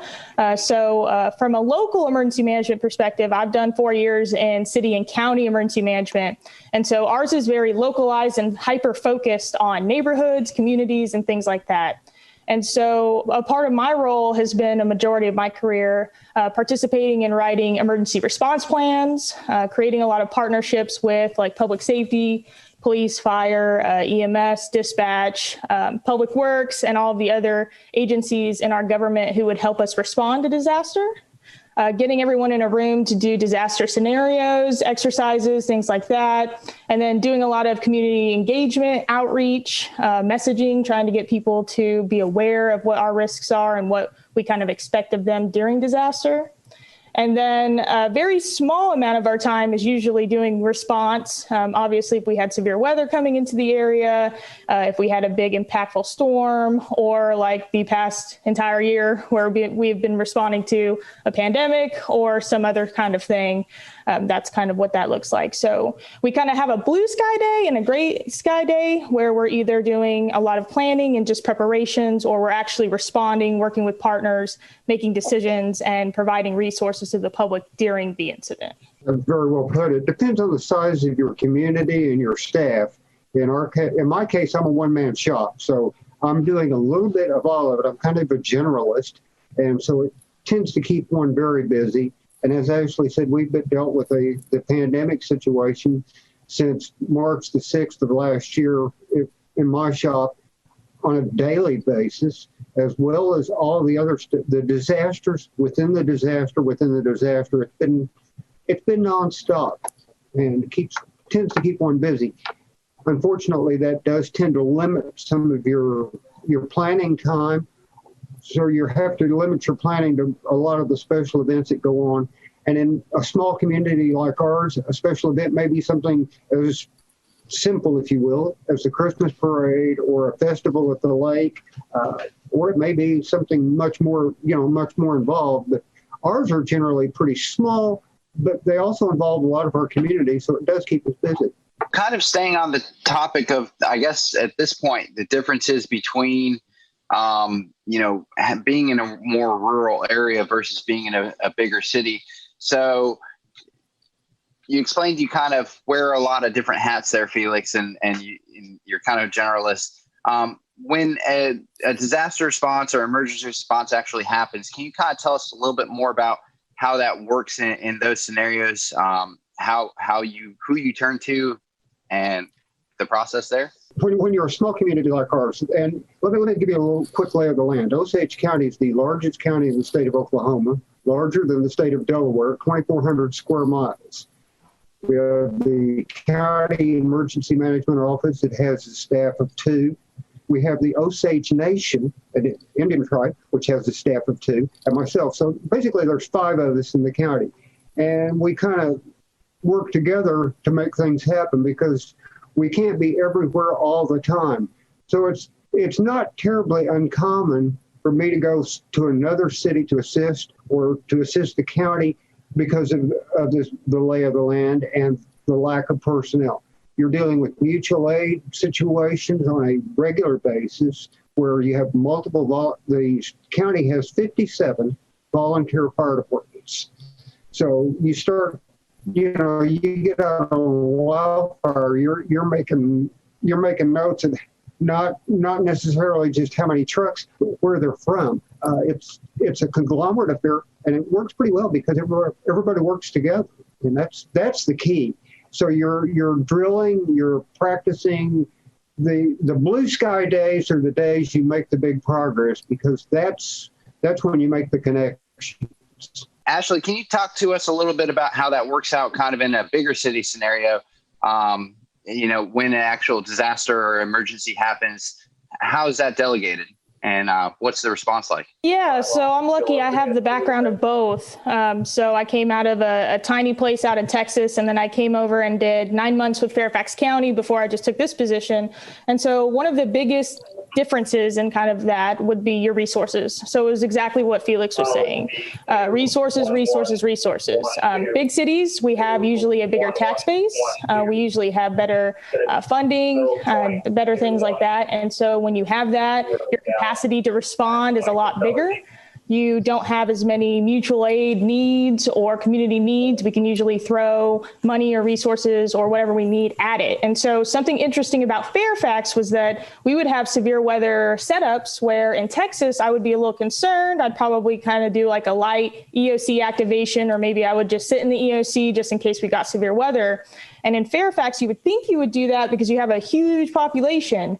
But because your police, your fire, and a lot of your public safety is so massive and they have so many resources, it takes a lot for them to get tapped out. So we would have those squall lines with the trees down and stuff, but it wasn't a problem for Fairfax because we have massive amounts of department resources. And so that was something that I had to learn that was a lot different. Just having those resources and those needs to actually be able to respond. Ashley, kind of piggybacking on that, Maryland's it's a pretty extensive urban area.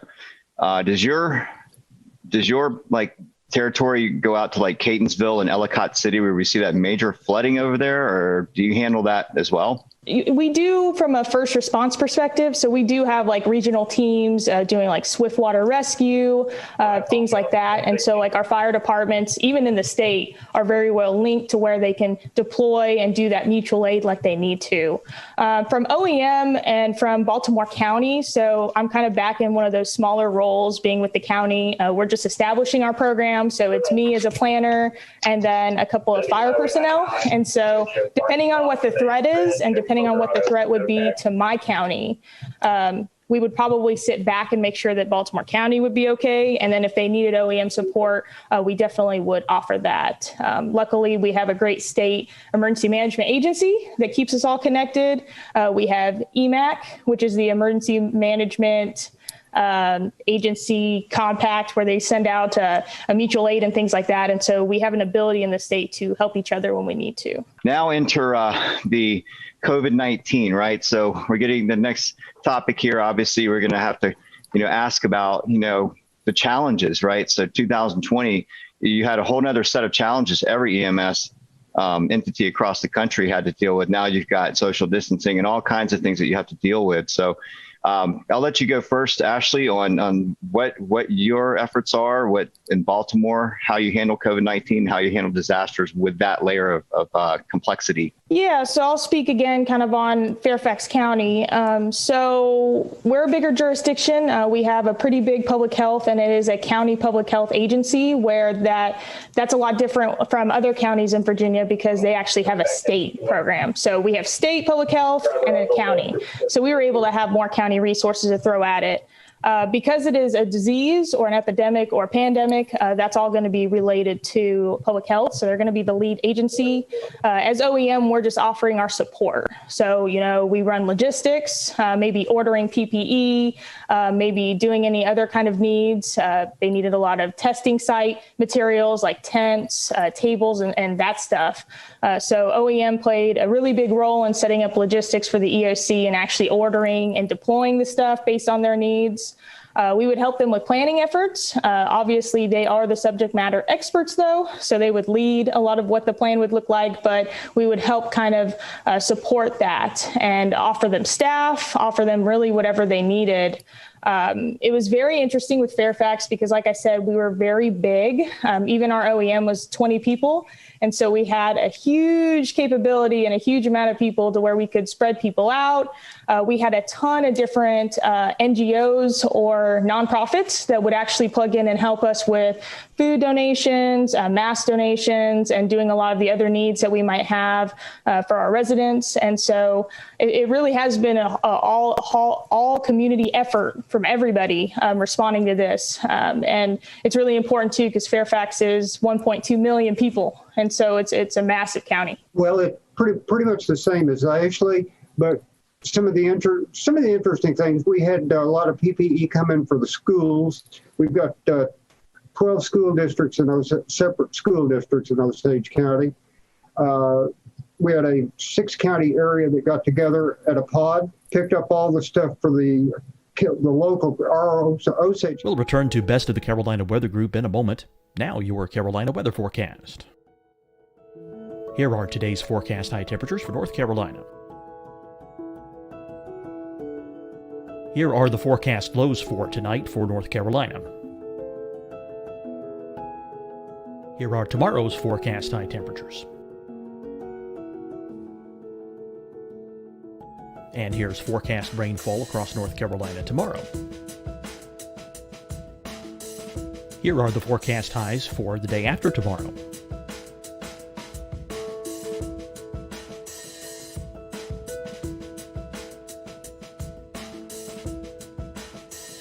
And here's the forecast rainfall across North Carolina for the day after tomorrow. This is the total rainfall forecast across North Carolina for the next 3 days. Here's the severe thunderstorm outlook for today from the Storm Prediction Center.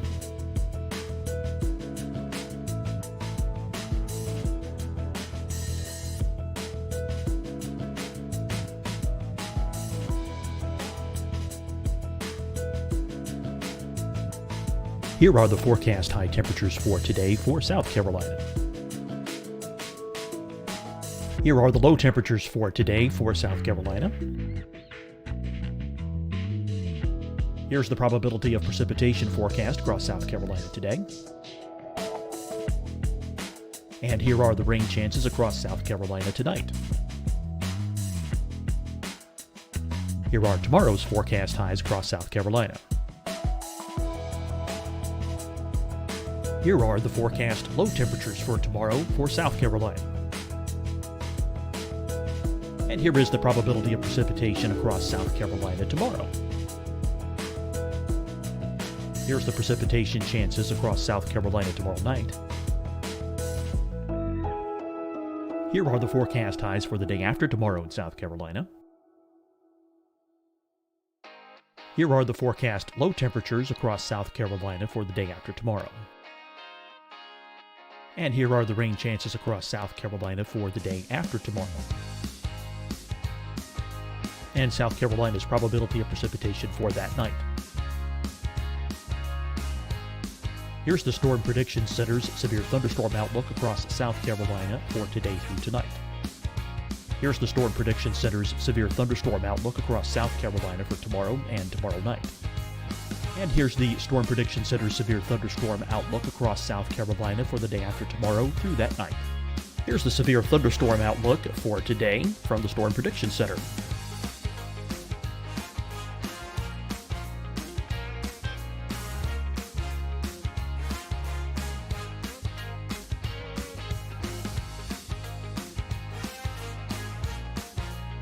And now here's a live look at weather radars across the southeast. Fight the spread and take a stand against coronavirus. Wear a mask in public. Stay at least 6 feet apart from others. And get tested. Join us and fight the spread. Visit scdhec.gov/COVID-19.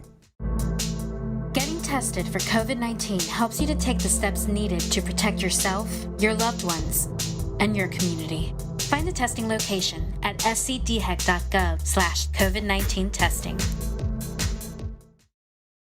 Hi, everyone. I'm Dr. Mandy Cohen, Secretary of the North Carolina Department of Health and Human Services. And when you follow the 3 W's, you protect your family and your neighbors from COVID-19.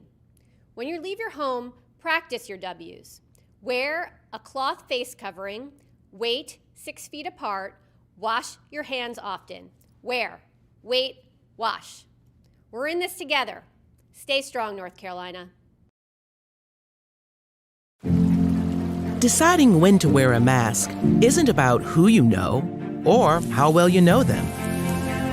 Just ask yourself, will I be with anyone I don't live with? If the answer is yes, get behind the mask.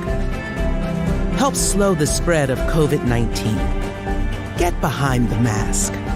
Learn more at covid19.ncdhhs.gov.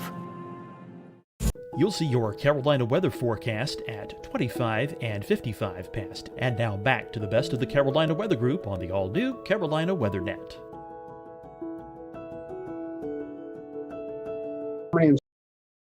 Sorted it here and then distributed to the schools. So there's an awful lot of work that goes on behind the scenes that people don't see and things like that. Then one of the most interesting things, we've been working with our senior citizen center here. They cannot have in-person meals or in-person feeding in the senior citizen center. And they've had trouble getting disposable trays and other supplies that they need. They turn to emergency management, and we pull rabbits out of hats and get them the things they need to help feed our senior citizens. So there's a lot of unusual things that small towns do that the big cities may or may not do, or the people may or may not see, or they may or may not be unusual for them. I mean, picking up the phone and ordering a specific item in a big town is not unusual. In a small town, it may take some doing to get certain items. Well, it certainly is not always the best scenario in every single severe weather setup or whatever weather setup you guys may be anticipating. Sometimes the worst happens. Between Oklahoma and Maryland, you guys certainly see the full gamut of every type of severe weather and threat you need to be prepared for, short of perhaps volcanoes as a kind of geologic threat. When you guys have to make the hard decisions, which I'm sure you certainly do, what goes into that emotionally? And when you just have to make that decision, how do you do that? Ashley, I guess we'll start with you. If we're making response decisions, it's always going to be priority based. And typically we put lives as number one always. And so any kind of action that we're taking, whether or not it's even in preparedness, but even in response, we're going to try to do what we can to save as many people that we can, and then also stabilize. So it goes lives and then property and then economic recovery and economic stabilization. So it is really challenging. I think that there are some situations where, you might be faced with a really tough decision, like for instance, a dam. You might have a dam that could break. And if it breaks, it might flood 2,000 homes, or you might have to do the emergency release and it might flood a neighborhood. That's a really hard decision to make. But I think that we tend to kind of err on trying to protect as many people as possible. And usually we can kind of have that support from our community in advance. But yes, we are faced with very difficult decisions in a lot of our incident management. Felix, I'm sure that you know just about everyone in Hominy, and everyone knows you. With a 2,000 person town, it's a lot more personal than perhaps it may be with the 1.2 million, I believe it was, in Baltimore. Does that sometimes weigh on you when you see disasters unfolding in your area? It absolutely does, because the chances are, if you don't know the people personally, your kids knew them or went to school with them. So yeah, they're not strangers by any stretch of the imagination. They're your friends and neighbors. But that's also part of the strength of the community, because they are friends and neighbors, and the community bands together. A lot of what we do is, in a situation with a storm, is the pre-storm warnings and get the information out. In the response phase, we leave that to fire and EMS for the rescue part and law enforcement, but we're also out there with them. And not just the day of the event, we're out there with them for a long period of time afterwards. We had a flood in May of 2019 that affected 71 homes and 9 businesses in our county. And I told the city manager, I said, you've signed on for the long haul. We're going to be at this a while. We're still working. We're just now starting into the mitigation phase of that. But part of it is you were working individually with each family. And as we were doing debris removal, I told the guys, I said, now, break this stuff out with the backhoe, out into the street, scoop it up, and put it in the truck. I said, I want you to remember, that's someone's life you're taking away in the truck. It's not debris, it's not junk, it's not trash until you get around the corner. It's their life. And they all looked at me like, never thought of it that way. I said, yes, that's everything those people own in some cases. And it's right there in a pile in the front yard, and you're taking it away. They're starting over from zip. So it changes your perspective. And the perspective of your people. So it's important to remember that, one, when the debris is gone and the rebuilding's done, now you've got to go back to those community areas of the community and visit with those people and ascertain long-term needs, make sure that their needs are met both physically and psychologically. So it's a huge, huge job. And it doesn't end. You'll see them in church months later, and they're still the same people. You're still the same people, and it still tends to evoke the same emotions. In January of every year, in January 2021, we just had NOAA release the $1 billion disaster map that they come out with every year. This year, I believe there was $23 billion, or 2020 had $23 billion disasters. Felix, I'm going to direct this question to you. And Ashley, living in Texas, you've experienced this as well. A lot of those $1 billion disasters were severe weather events. And Felix, it's known you're in Oklahoma, prime severe weather territory, tornado season. So my question to you, and Ashley, feel free to jump in with your experience in Texas. When you're setting in your office or the EOC or the situation room or whatever the case may be, and that moderate or enhanced or high SPC outlook has been issued for your area, and you're waiting for the storms to develop, and then they do develop, and then they're producing the severe weather. What's it like? Take people into like the situation room. What are those high intense weather days like? And it could be flooding, or Felix, there's fires that occur out in Oklahoma a lot. You have your wildfire season. So what are those days like? Take the public into what it's like to be in your office on those intense days. It starts off with a very relaxed atmosphere.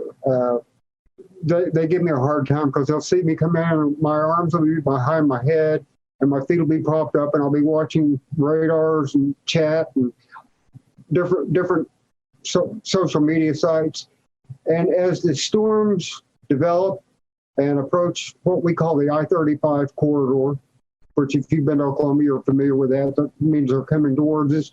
We're watching the WFO in Norman, which is our adjacent counties to the west, but that's only 20 miles. So I'm picking their brain by reading chat to see what they're seeing in the storms, plus the weather forecast office in Wichita, which borders their county's border, it's on the north, plus what my WFO in Tulsa is saying. So we're stirring all that together.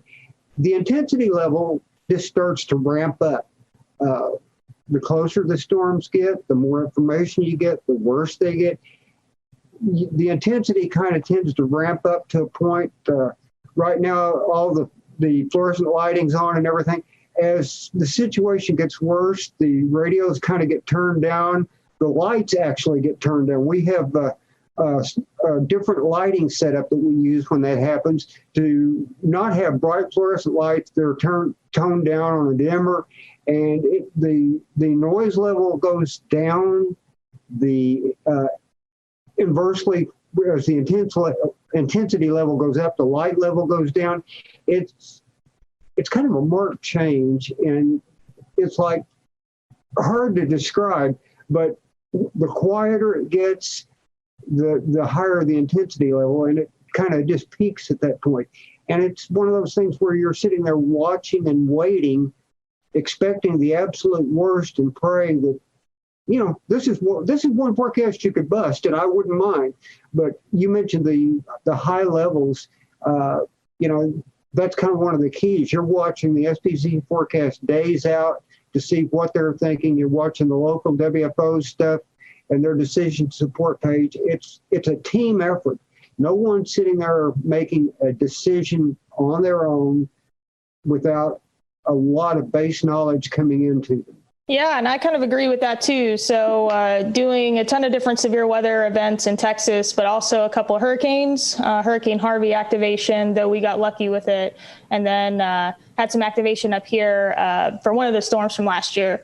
And so really it all kind of starts with a lot of briefings and a lot of meetings and a lot of conference calls. We're really trying to talk to our partners, our first responders, and the entire county, getting people prepared and ready, trying to get us all on the same page. So in the event that we actually do have to spring forward on a decision, we're all there on the same page. We will open up the EOC. The Emergency Operations Center is basically a giant conference room. We've got screens all over the walls. We put weather radar up on the screens. We put all the different news agencies, local news, national news, all kinds of things for situational awareness. And then it's really just a waiting game, just like he said. So kind of staying in touch with National Weather Service through chat, looking at the latest SPC products, also watches that come out, making sure that we're pushing that to the public because we're trying to get the public to take action on their own before the storms come in. And then also using social media to do a lot of that communication as well. And then once the storm comes, there's kind of that it's like a uncertainty of what's going on. Like you're kind of lost in the dark because you're sitting in an EOC and there's a storm hitting your entire city or county or jurisdiction.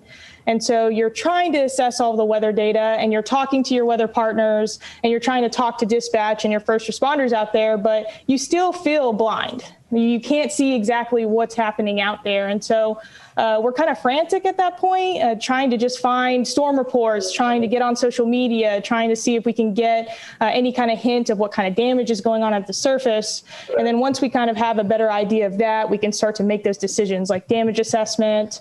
But we had one storm that came in and we were able to collect all of those storm reports, but we had the media coming up from Austin. And so we had to peg our county PIO to get them prepared for interviews and different things like that.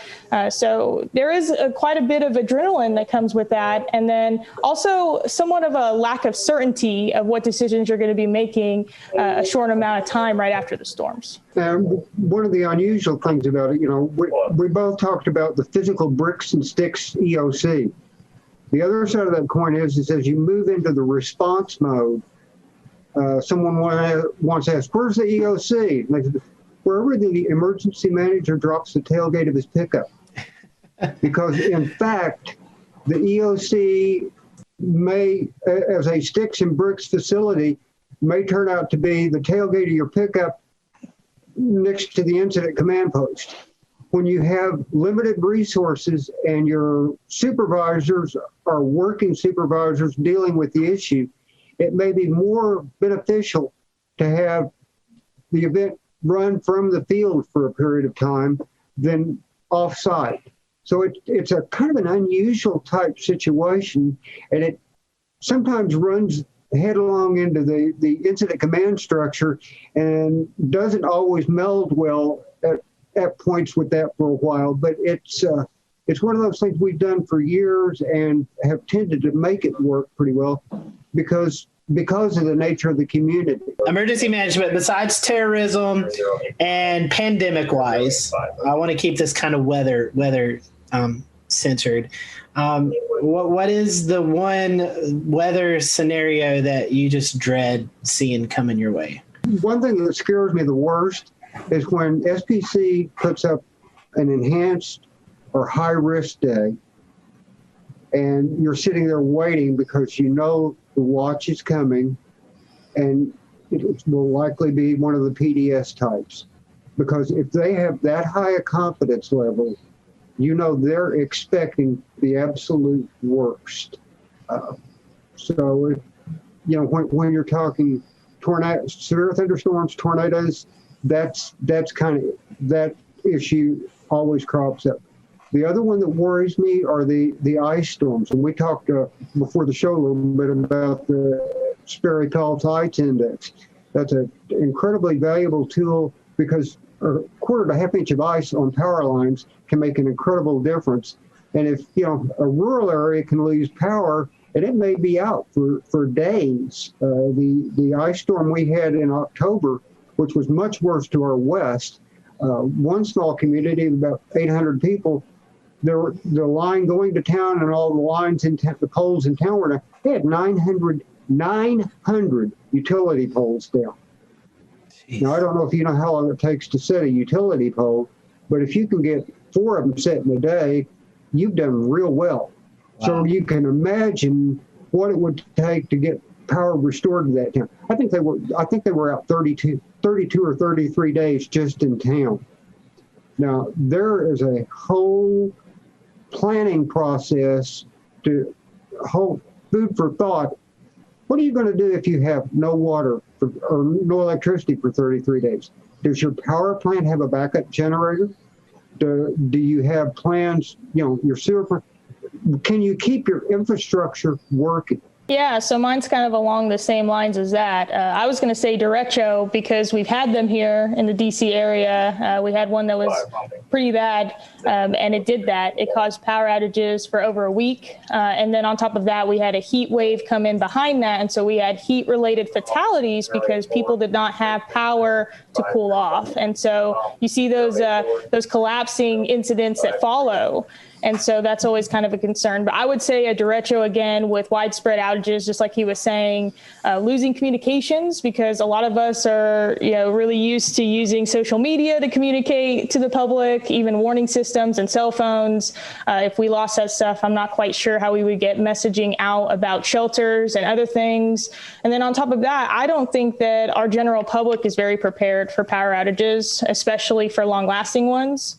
And I think that we would be very challenged with getting them the right resources and making sure that they were able to get the help that they needed, because I just don't think that we're accustomed to really thinking that way. So that would be my number one. Number two is that I did some research on Baltimore County, and I've noticed that we've had several federally declared disasters that were snowstorms, either blizzards or something of that nature. And while I'm from New Mexico up in the mountains and I've seen snow, I've never seen enough snow to cause a federally declared disaster. So I'm very concerned about what that's going to look like. And what's even worse is they're always in January and February. And so I'm sitting here looking at the upcoming month and some of the winter storms, hoping that I can avoid that. So some great information. Felix and Ashley, we certainly appreciate your time.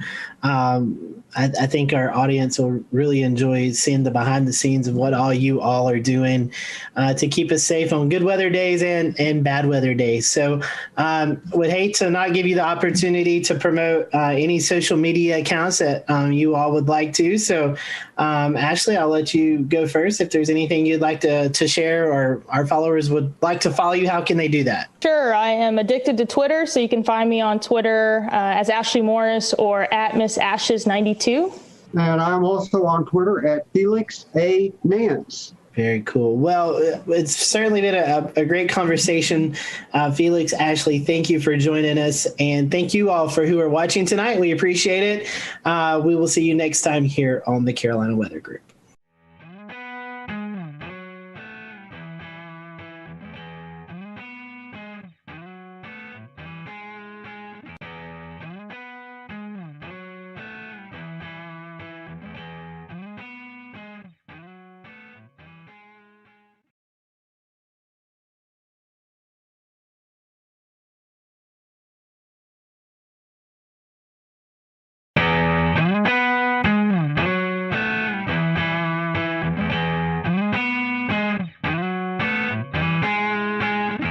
everyone. Welcome to the Carolina Weather Group. I'm Scotty Powell. We're happy to have you this evening. We have with us Stephen Paff. He is the warning coordinator meteorologist at the National Weather Service in Wilmington, North Carolina. And tonight we're going to be talking about ocean hazards. The Coastal Weather Service offices issue several advisories and hazards and programs like that other weather offices don't. So when you find yourself on vacation or visiting the beach or something like that, you may hear something that's not familiar with you. So tonight we're going to kind of dive into that and kind of go through all of these unique and different advisories and program and hazard programs that we see along the coast. And Stephen, working in the Wilmington office, is the perfect person to go to that. He does a lot of outreach events. So happy to have Stephen on with us tonight. As always, if you are watching and you have any questions, feel free to drop them in the comment section. We'll be monitoring those throughout the show, and we'll direct you. If we don't know the answer, we'll direct you in a place that hopefully you can get the answer. So we, again, appreciate you watching tonight. We're going to be focusing on ocean hazards and the different programs that the Coastal Weather Service offices use throughout this vacation season that's coming up. So Stephen, welcome to the show. It's been a long time since we've seen you, so I hope that you've been doing well. First question I want to ask to you before we kind of get into the meat of the interview tonight is, when I say warning coordinating meteorologist, for those who may not be familiar with the Weather Service terms, what is exactly your job there at the National Weather Service in Wilmington? Yeah, great question to start off with. We love these long titles, but good evening, and I appreciate the opportunity to talk with the group, and some of these hazards that we're going to be talking about, mean a lot to me, and you never know with the information that we share who we can impact with our lives. We might be able to save someone's life based on the information we share tonight. So thanks, but thanks for having me. But warning coordination meteorologist, I am like the public liaison. I'll work with civic groups. I'll work with the academic community. I'll work with emergency managers and also internal operations too, making sure our warning program has the resources that we need and the information needed, provide training. So it's absolutely amazing to me, because one day I can be working with a group of second graders. The next day I can be giving a stand-up briefing at an annual hurricane exercise, to working with the power squadron, working with the nuclear industry. It's absolutely amazing how many people that are impacted by weather in unique and specific ways and have unique needs that we can learn about and be able to help them as best we can. And I guess I'll go ahead and start off with our topics tonight. We look at ocean hazards, ocean and coastal hazards for what you do. And so we start breaking down into different categories as what is relayed to the public as far as warnings go, as far as safety concerns. And usually one of the things that sticks out the most is rip currents, because that one claims sort of the most lives on the beaches every year with rip currents and drowning. So I guess we'll start out with rip currents. Give us a little bit of explanation about what those are and what to look for. Yeah, what a great one to start out with, because when you look at the data and look at all the weather-related fatalities in the Carolinas, rip currents lead the way for us. We have a lot of coastline. We have a lot of people that visit our beaches that aren't taught anything about rip currents, and the first day they go to the beach, they might get caught in one.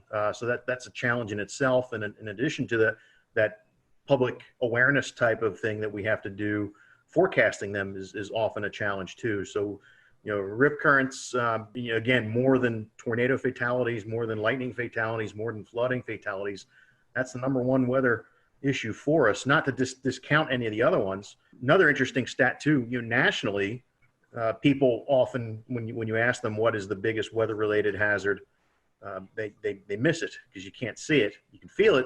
It's heat. And, now we're heading into summertime too, and the beach season, and we need to be mindful of the heat issues as well. But rip currents, can be quite frightening to people, and they don't understand the process. I guess the analogy would be is, an electrician works with electricity, which is dangerous, but they know what they're dealing with. They've had the training. They know what to do and what pitfalls to look out for. Someone coming to the beach, like a lifeguard, knows where to find the rips, knows how to use the rips and how to keep people away from them. But the average person has no clue. And And some of the statistics that we have are quite frightening. Right. I understand the lifeguards sometimes they have a direct line to NOAA service accounts across the WFOs around the coast of the United States. So they call in a lot of times when they see rip current just to verify that it's happened. But that's very sporadic. It depends on where parks are and where some of these swim zones are. So where can the public get this information? Yeah, the best way to get the information, of course, all of our media partners have access and share that as well. But we have rip current threat graphics on our web pages. All the weather offices up and down the coast have them. But social media has been a great way for us to push information out as well about them. And we saw a case last year though, because we feel there's deficiencies. Last year we had Hurricane Lorenzo. The closest approach to the United States was 2,200 miles. Yet that hurricane led to more hurricane deaths compared to the other storms that year on the East Coast, and it was 2,200 miles away. So we're thinking we need to start treating these big rip current outbreaks, these huge events, maybe like we do with severe weather outbreaks. Tell us a little bit about the risk levels that are involved with rip current forecasting. Yeah, when we look at the forecast and we're looking at wave data, we're looking at the synoptic pattern as well. But anything that can pile water up into the beaches is one of the big keys. So it could be persistent onshore flow, like that southerly flow wrapping around the Bermuda High that goes right into our south-facing beaches, where you have mass moving into the beach. You have to have it stay in balance, so it's going to try and flow back out to stay in a state of equilibrium. So if you have a lot of mass moving in, we typically see that mass being transported out.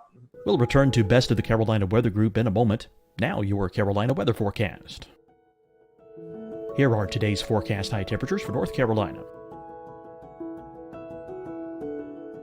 Here are the forecast lows for tonight for North Carolina. Here are tomorrow's forecast high temperatures. And here's forecast rainfall across North Carolina tomorrow. Here are the forecast highs for the day after tomorrow.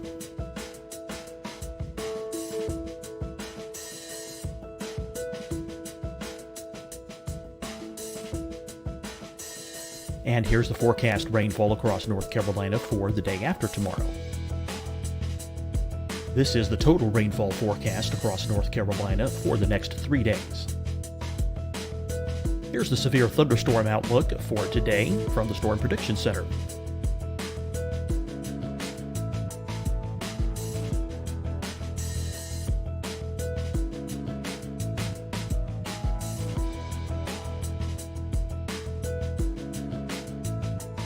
Here are the forecast high temperatures for today for South Carolina.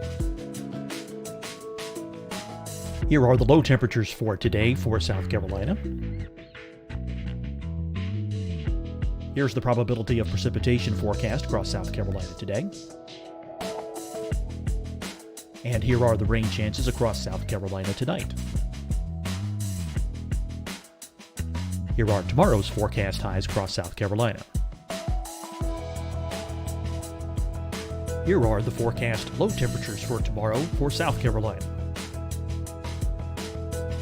And here is the probability of precipitation across South Carolina tomorrow. Here's the precipitation chances across South Carolina tomorrow night. Here are the forecast highs for the day after tomorrow in South Carolina. Here are the forecast low temperatures across South Carolina for the day after tomorrow. And here are the rain chances across South Carolina for the day after tomorrow. And South Carolina's probability of precipitation for that night. Here's the Storm Prediction Center's severe thunderstorm outlook across South Carolina for today through tonight. Here's the Storm Prediction Center's severe thunderstorm outlook across South Carolina for tomorrow and tomorrow night. And here's the Storm Prediction Center's severe thunderstorm outlook across South Carolina for the day after tomorrow through that night. Here's the severe thunderstorm outlook for today from the Storm Prediction Center.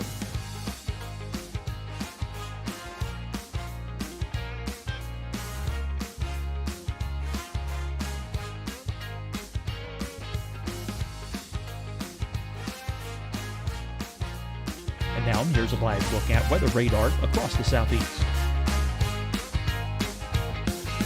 Fight the spread and take a stand against coronavirus. Wear a mask in public. Stay at least 6 feet apart from others. And get tested. Join us and fight the spread. Visit scdhec.gov/COVID-19. Getting tested for COVID-19 helps you to take the steps needed to protect yourself, your loved ones, and your community. Find the testing location at scdhec.gov/COVID-19 testing. Hi, everyone. I'm Dr. Mandy Cohen, Secretary of the North Carolina Department of Health and Human Services. And when you follow the 3 W's, you protect your family and your neighbors from COVID-19. When you leave your home, practice your W's. Wear a cloth face covering, wait 6 feet apart, wash your hands often.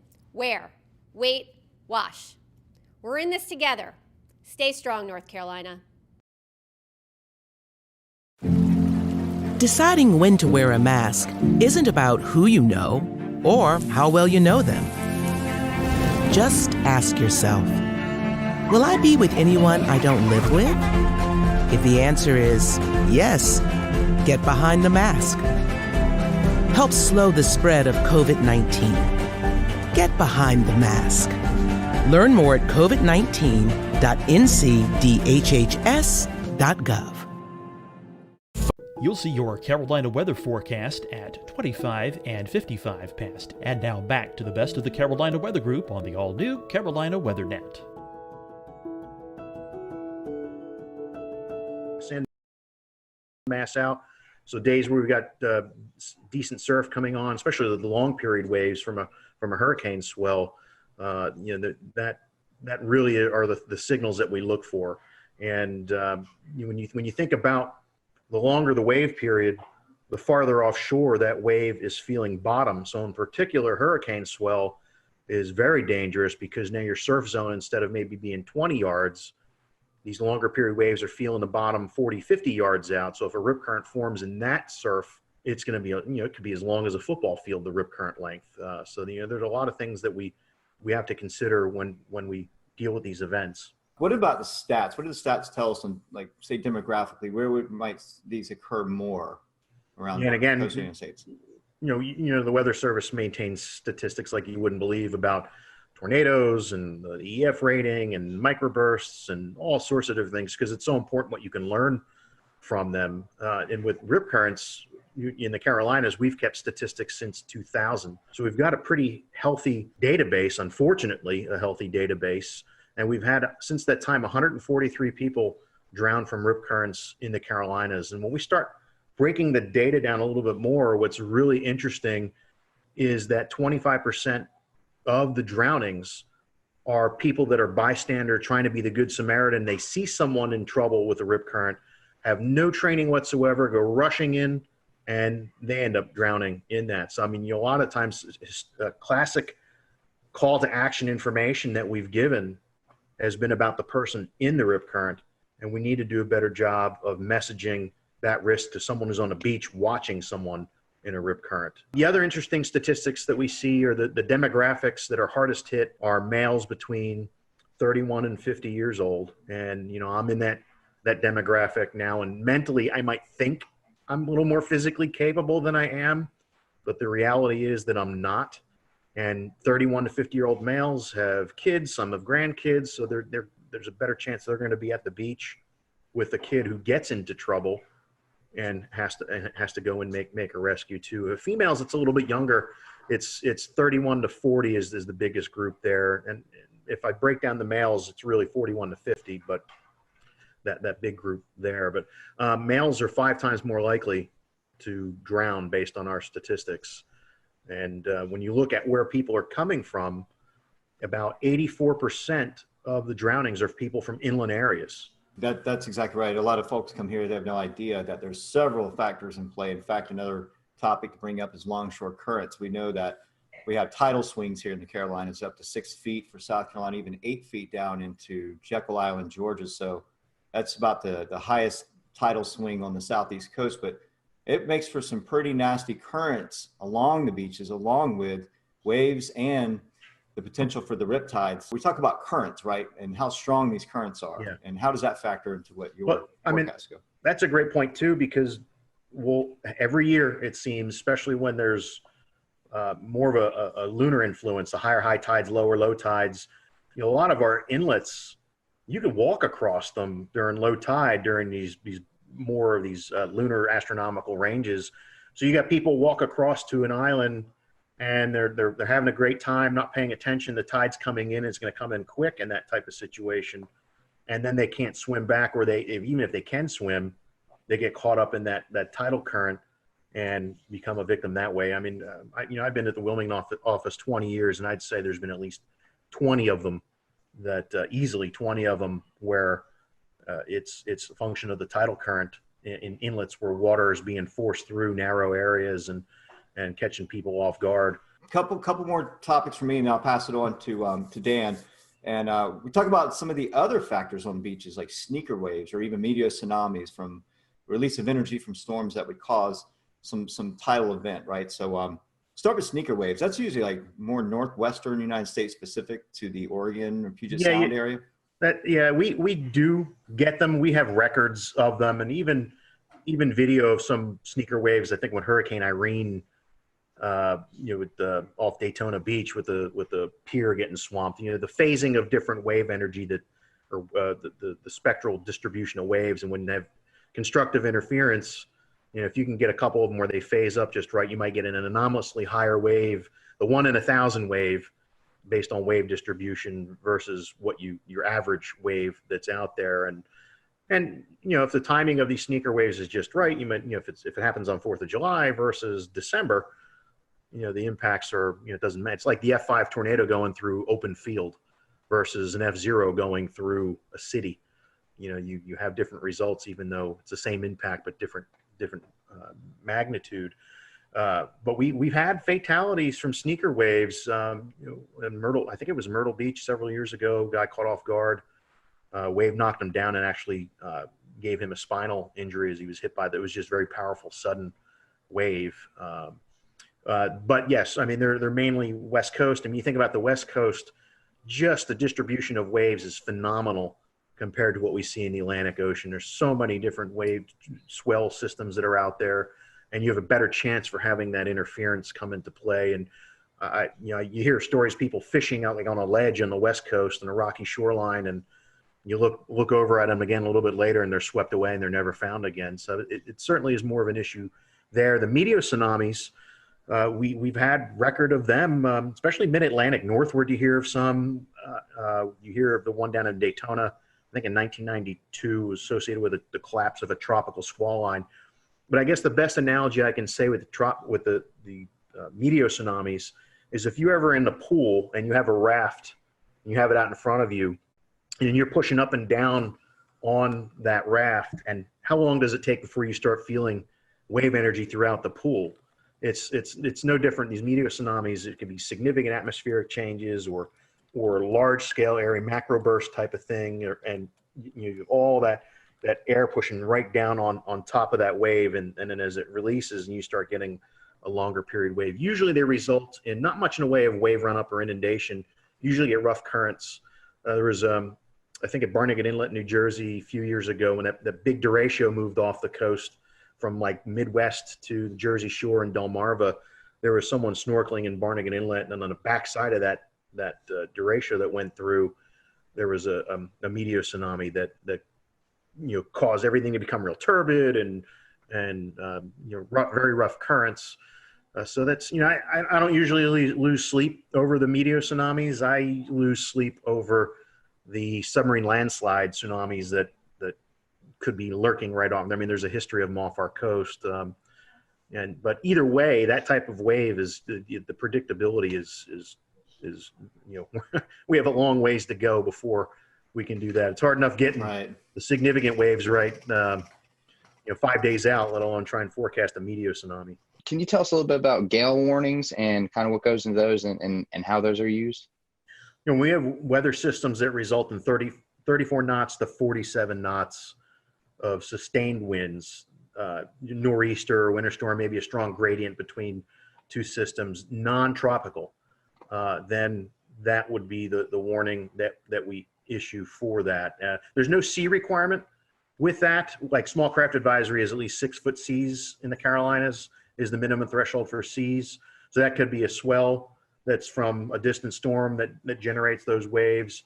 But more than likely, we're issuing a small craft advisory because we're seeing winds around 25 to 34 knots. And that's about the level it really starts making navigation dangerous. A 6 foot swell wave in the open ocean versus a 6 foot 4 second wave, a locally generated wind wave, big difference. You can have boats roll over with the higher frequency waves. They're very steep. We call them steep waves. Now that 6 foot swell coming in could be a hazard, especially as it starts shoaling. So around inlet entrances, so picture a boater trying to get out the inlet or come back in through the inlet. If you have those big swells coming in, they're feeling bottom, especially with a falling tide. Now you've got waves going counter to the current. They can be extremely steep, almost look like cliffs before they spill or plunge over. So we do have these deep water hazards as they migrate to the coast can create certain issues for us. That's really interesting. And so our small craft advisories, are they changing to warnings? Can you tell us a little bit about the changings that are happening to that?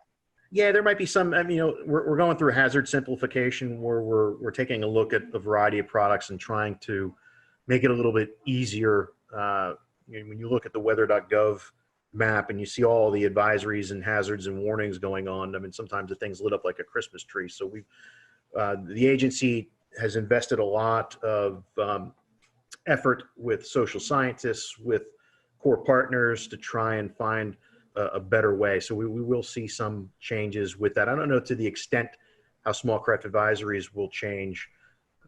Gale warnings, I don't think we're going to have any changes. And of course, storm warning, when you have over 47 knots sustained, we would have that. As we all know, with any sort of simplification of hazards or anything weather related, it has impacts on a lot of sides. So that's great to hear that the social outreach there is happening to try and figure out how that will impact everything. One more thing that I have to talk about as far as open water hazards are concerned, as far as the special marine warnings, what's the best way if I'm a boater, if I'm going to be impacted by these special marine warnings, what's the best way? Well, first of all, what is that, and how does that warning get established, and then how is a person that might be impacted by it, how do I find that and look for it and know that it's happening? Yeah, it's a great point, and it is a challenge just because of limitations of coastal weather radio, cell phone connectivity, access to apps. When you're further out, when you're farther offshore, you're losing a lot of the ability to receive this information. So it's always important to know before you go. If there's a day that we're calling for all these thunderstorms, it's not worth it, live to play another day type of thing. So right off the get-go, we've lost boaters to strong to severe thunderstorms before. Knock on countertop, not lately, but it has happened where people are taking risks and get caught by quickly evolving storms like even that MCV that went through yesterday morning here. I would not have wanted to been anywhere near a boat with that coming through. But when we do have something like that come through, if we anticipate winds over 34 knots, then we would issue a special marine warning, or if it had water spouts with it, or large hail, because large hail in the open ocean you could break the windshields on the boats and things like that too. But usually they're issued for 34 knots or higher sustained, or I'm sorry, any gusts 34 knots or higher, and any potential for a water spout. As soon as we send the information out, it will play over the weather radio, and a lot of the VHF bands on a boat radio,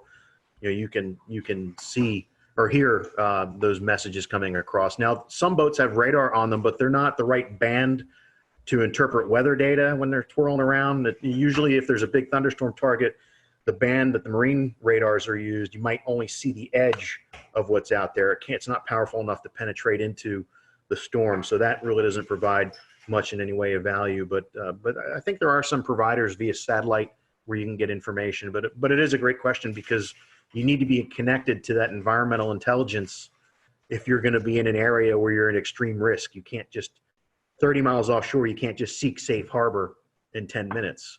you got life and death decisions to make, which is why we say avoid it if at all possible. Go a day when there aren't thunderstorms in the forecast.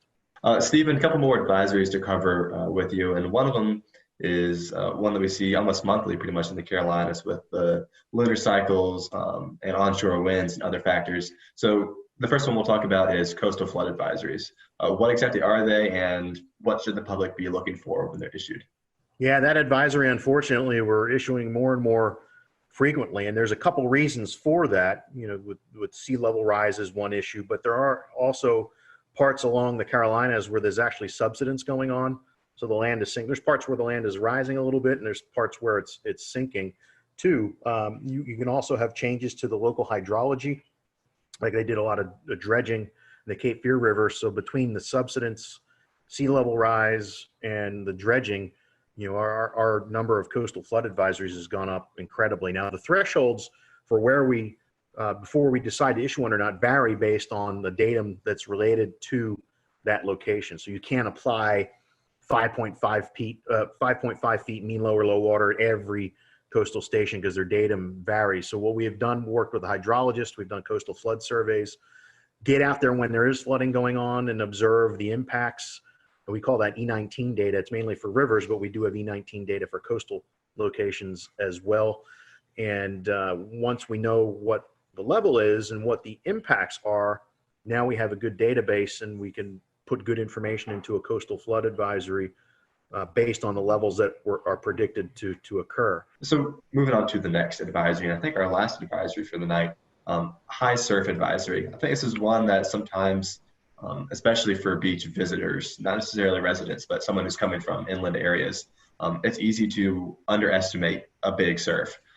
4 feet may not sound that big, but all of a sudden you get out in the water and 4 feet is a heavy wave. So tell us a little bit about how to be safe during the high surf advisory. Yeah, and that, you mentioned the heavy wave, you can feel the power on those days where it's really moving like a washing machine out there, and unless you really know what you're doing, that's something that should be avoided. Just between the plunging breakers, potential for spinal injuries, those sorts of things, and it makes you hard to see too. So you get into trouble, and you're in this rough surf or high surf, you might be hard to spot, or even hard to get someone's attention if you're in the perspective of being in the water. But some of the thresholds we use, I think, are about 6 to 8 feet breakers we get, depending on how clean the ocean is, depending on the wind. Surfers get excited when we do high surf advisory, especially if you get a light offshore wind and it cleans it up a little bit. It doesn't look like a washing machine, but it's still powerful and dangerous if you don't know what you're doing. The thresholds vary up and down the East Coast, but our wave climatology, it's not like Cape Hatteras, like Wrightsville Beach is we get decent waves there, but typically not like you see it at the Outer Banks. And then you get in the Long Bay, Myrtle Beach, you got to get the wave energy coming in the right direction for us to issue a high surf advisory. The Frying Pan Shoals block a lot of that easterly swell, where Wrightsville Beach might get it, but Myrtle Beach won't. So it's really unique to the shape of the coast as well, but it's a great point to talk about. Move to my last question before I hand it off to Scotty. Chemical and oil spills, I'm probably going to see this a little bit less frequently, but if you're out in the water, it's certainly still a hazard if it's ongoing. Where is this a problem? Is it a problem in the Carolinas? And if so, how can we be aware that it's happening? Well, it's frightening how many tankers bring all sorts of scary things just off the coast. And the 21 years I've been in Wilmington, there have been a couple close calls, especially I think one time a barge with maybe number 6 broke loose off of Cape Fear, and luckily in a storm, and luckily they were able to get a hold of it and make sure it didn't cause any problems. But with oil rigs, it isn't a big issue for us because we don't deal with any. I mean, more for the Gulf Coast. I mean, I'm more concerned with maybe a ship with hitting a shoal or a collision, sea fog event, and you got ships carrying xylene or some other terrible chemical that collides with another one, and now we have to deal with the decision support thing, working with emergency managers. And that's why, I mean, it doesn't matter. It could be severe clear weather. We always have to be ready. And most of these events are a result of some mistake. And when we talk about oil spills, but at least what I'm proud, part of NOAA is the National Ocean Service, and they have scientific service coordinators that have responsibility for each part of the coast. So it's important for us to have a good relationship with the coordinators in our area, which we do. So we've exercised with the Coast Guard, going through their incident command training, doing their oil spill exercises, and working with the scientific services coordinator, because it's all about knowing who the players are, not just showing up going, okay, what do I do? How can I help you? These are hazards that have come about from out in the water. What about any of the hazards that have originated from within inland? I think one of the biggest examples we've all seen is after, I believe it was Hurricane Matthew and maybe Florence as well, seeing a lot of stuff being carried out from the rivers and satellite imagery showing it making its way into the water. Was there any sort of response to that as far as keeping people off the beaches for a period of time, or any sort of hazards associated with that might happen again the next time we get a big hurricane? It's a great point too. There's the debris hazards too for boaters. There's the biological type of hazards too. There's a lot of things washing down pollutants that, I think the rule of thumb is, you really don't want to be messing with the water after a hurricane or a huge flood event. Bacterial counts are high, the other pollutants that are out there, give time for it to flush out. And what's amazing is that after a hurricane, the fishing is usually tremendous along the waterways and just offshore for that month or two afterwards. One thing that very photogenic around the Carolina coast, and we see these events happen, are water spouts. So can you talk to us about maybe the conditions that warrant to these water spouts? And I know you guys monitor these and you give out surf hazards. It's kind of like a beach day forecast, and you give out water spout threat, lightning threat. So talk a little bit about that forecast you give out, but also the conditions that are really able to produce these water spouts off the coast.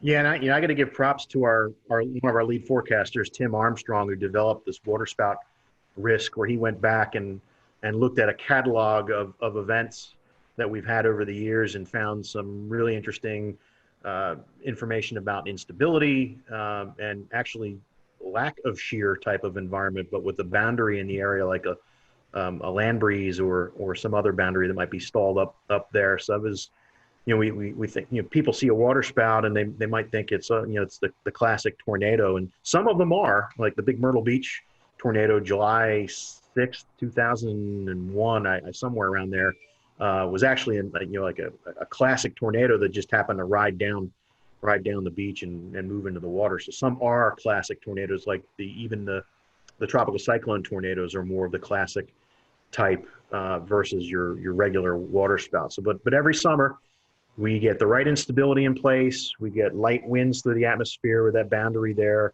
and we get you get funnels that come out, and some of them can be in absence of any rain, and then just lollygag around. On occasion, maybe once every 3 years, we have to issue a tornado warning for one that's moving closer to shore. The last one we had move ashore was near Myrtle Beach, near the Ferris wheel a couple of years ago. We had one at Carolina Beach back in 2011, the week before Hurricane Irene, I think it was. We had to do a tornado warning for that. And they don't show up on radar all that great. We use some products like Spectrum to really see some of that smaller scale turbulence that's going on associated with the funnels. They're usually very narrow, so with the beam spreading out from the radar after a distance, the circulations sometimes are too small and they don't get captured by the beam all that well. So it's important for us to have partnerships with the Coast Guard and the boating community, and lifeguards as well, to see them and get that information back to us so we can take action, unless it's a little bit bigger one that shows up on radar. Well, Stephen, we've certainly appreciated this all useful information as our listeners and followers head out to the beach for some relaxation time, and we hope tonight's program will help you all who are listening and watching to know these hazards that on a sunny beach day, there's still things that we need to pay attention to.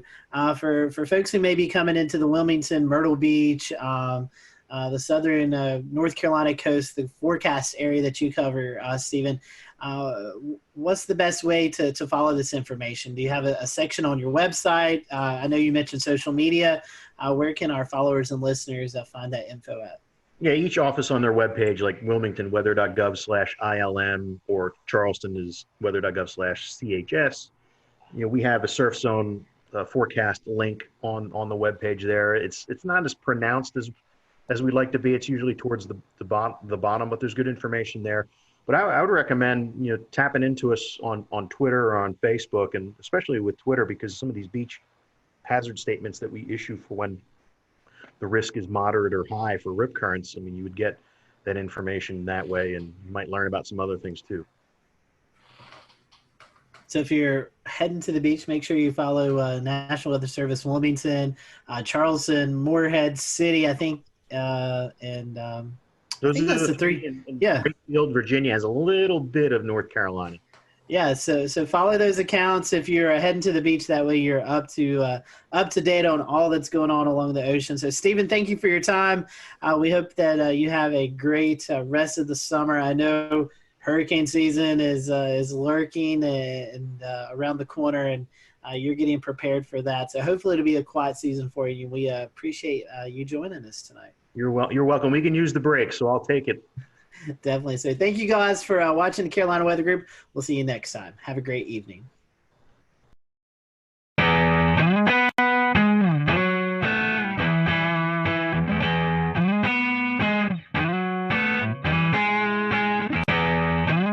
We'll return to Best of the Carolina Weather Group in a moment. Now your Carolina weather forecast. Here are today's forecast high temperatures for North Carolina. Here are the forecast lows for tonight for North Carolina. Here are tomorrow's forecast high temperatures. And here's forecast rainfall across North Carolina tomorrow. Here are the forecast highs for the day after tomorrow.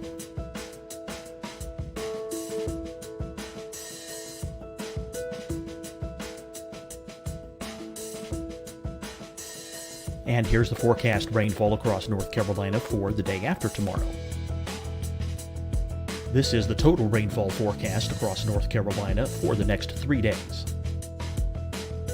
Here's the severe thunderstorm outlook for today from the Storm Prediction Center.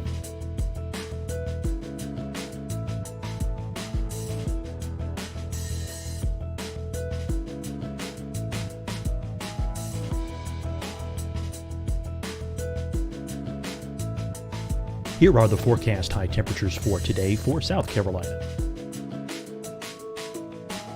Here are the low temperatures for today for South Carolina. Here's the probability of precipitation forecast across South Carolina today. And here are the rain chances across South Carolina tonight. Here are tomorrow's forecast highs across South Carolina. Here are the forecast low temperatures for tomorrow for South Carolina. And here is the probability of precipitation across South Carolina tomorrow. Here's the precipitation chances across South Carolina tomorrow night. Here are the forecast highs for the day after tomorrow in South Carolina. Here are the forecast low temperatures across South Carolina for the day after tomorrow. And here are the rain chances across South Carolina for the day after tomorrow. And South Carolina's probability of precipitation for that night. Here's the Storm Prediction Center's severe thunderstorm outlook across South Carolina for today through tonight. Here's the Storm Prediction Center's severe thunderstorm outlook across South Carolina for tomorrow and tomorrow night. And here's the Storm Prediction Center's severe thunderstorm outlook across South Carolina for the day after tomorrow through that night.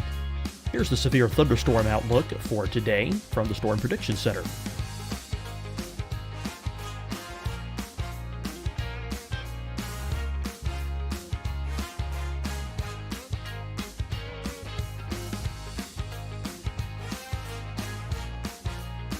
Now, here's a live look at weather radar across the southeast.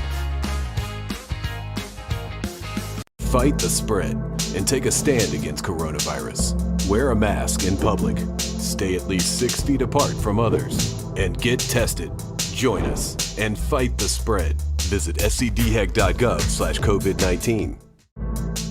Getting tested for COVID-19 helps you to take the steps needed to protect yourself, your loved ones, and your community. Find the testing location at scdhec.gov/COVID-19 testing. Hi, everyone. I'm Dr. Mandy Cohen, Secretary of the North Carolina Department of Health and Human Services. And when you follow the 3 W's, you protect your family and your neighbors from COVID-19. When you leave your home, practice your W's. Wear a cloth face covering, wait 6 feet apart, wash your hands often. Wear, wait, wash. We're in this together. Stay strong, North Carolina. Deciding when to wear a mask isn't about who you know or how well you know them. Just ask yourself, will I be with anyone I don't live with? If the answer is yes, get behind the mask. Help slow the spread of COVID-19. Get behind the mask. Learn more at covid19.ncdhhs.gov. You'll see your Carolina weather forecast at 25 and 55 past. And now back to the best of the Carolina Weather Group on the all-new Carolina WeatherNet.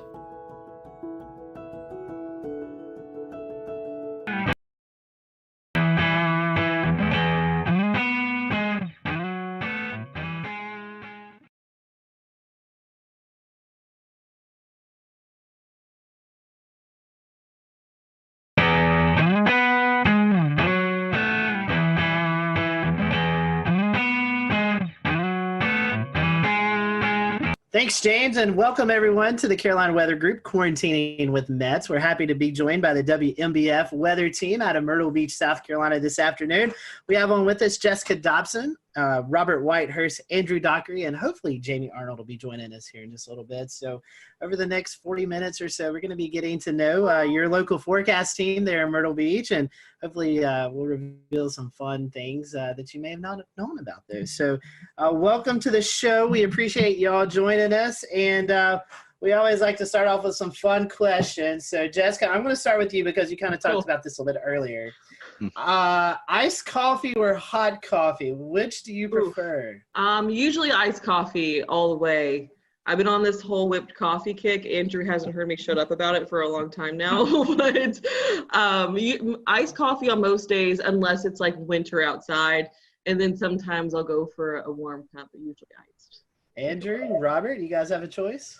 I would say I'm an iced coffee guy. I wasn't until I moved here into Myrtle Beach. And once you get into the humidity here, you're almost kind of forced to be an iced coffee guy. So I do hot coffee in the mornings, but if I have it in the afternoon, it's usually iced.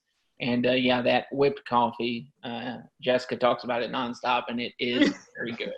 I wouldn't steer you wrong. Yeah, I think it's 50-50. It depends on the season.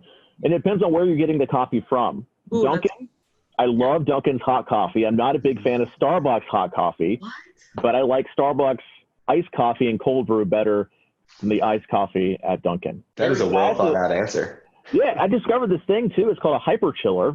And so what you can do is brew hot coffee at home. You pour it into the hyper chiller that's frozen, and you spin it around for 30 seconds, and you have iced coffee that's not watered down. Wow. I don't own any stock in this hyper chiller either, so I don't get any commission if I sell any product. How many sugars and creams, though? You know what? You're really, that's a hurtful comment right there. That's what gets me at Dunkin'. I'm like, load it up. Just keep squirting it. And my coffee is like white, okay? What are y'all's favorite weather or disaster themed movies? I guess we can go in the same order again. Start with Jessica. Twister is for sure. I mean, that's very typical, but that came out when I was younger. And, you know, Jessica, she had blonde hair. I have blonde hair, so it just kind of really, it stuck with me. Love that movie. And also one that I grew up watching, I feel like it was on ABC Family a lot, was Night of the Twisters. It's very corny, like 90s one, but that's another.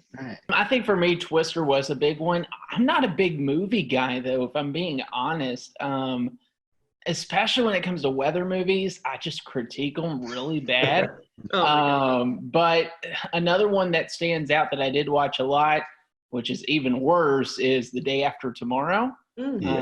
That's one that immediately pops in there with Twister. But as far as if I could quote a movie, the one I've watched the most, it's definitely Twister for me. Yeah, I think Twister is kind of the go-to answer, I think, for this one. I loved it growing up. I used to watch it all the time. I get a little more frustrated watching it now. Like, maybe that's not where we want to be during a tornado. I don't know. Maybe not in a shed tied to a water pipe coming out. I think it's funny that I love Jo so much, but I didn't really understand the whole backstory that she was like kind of crazy and was refusing to divorce her ex. Like that didn't really register with me until honestly I watched it like a couple of years ago and I was like, man, this is kind of messy.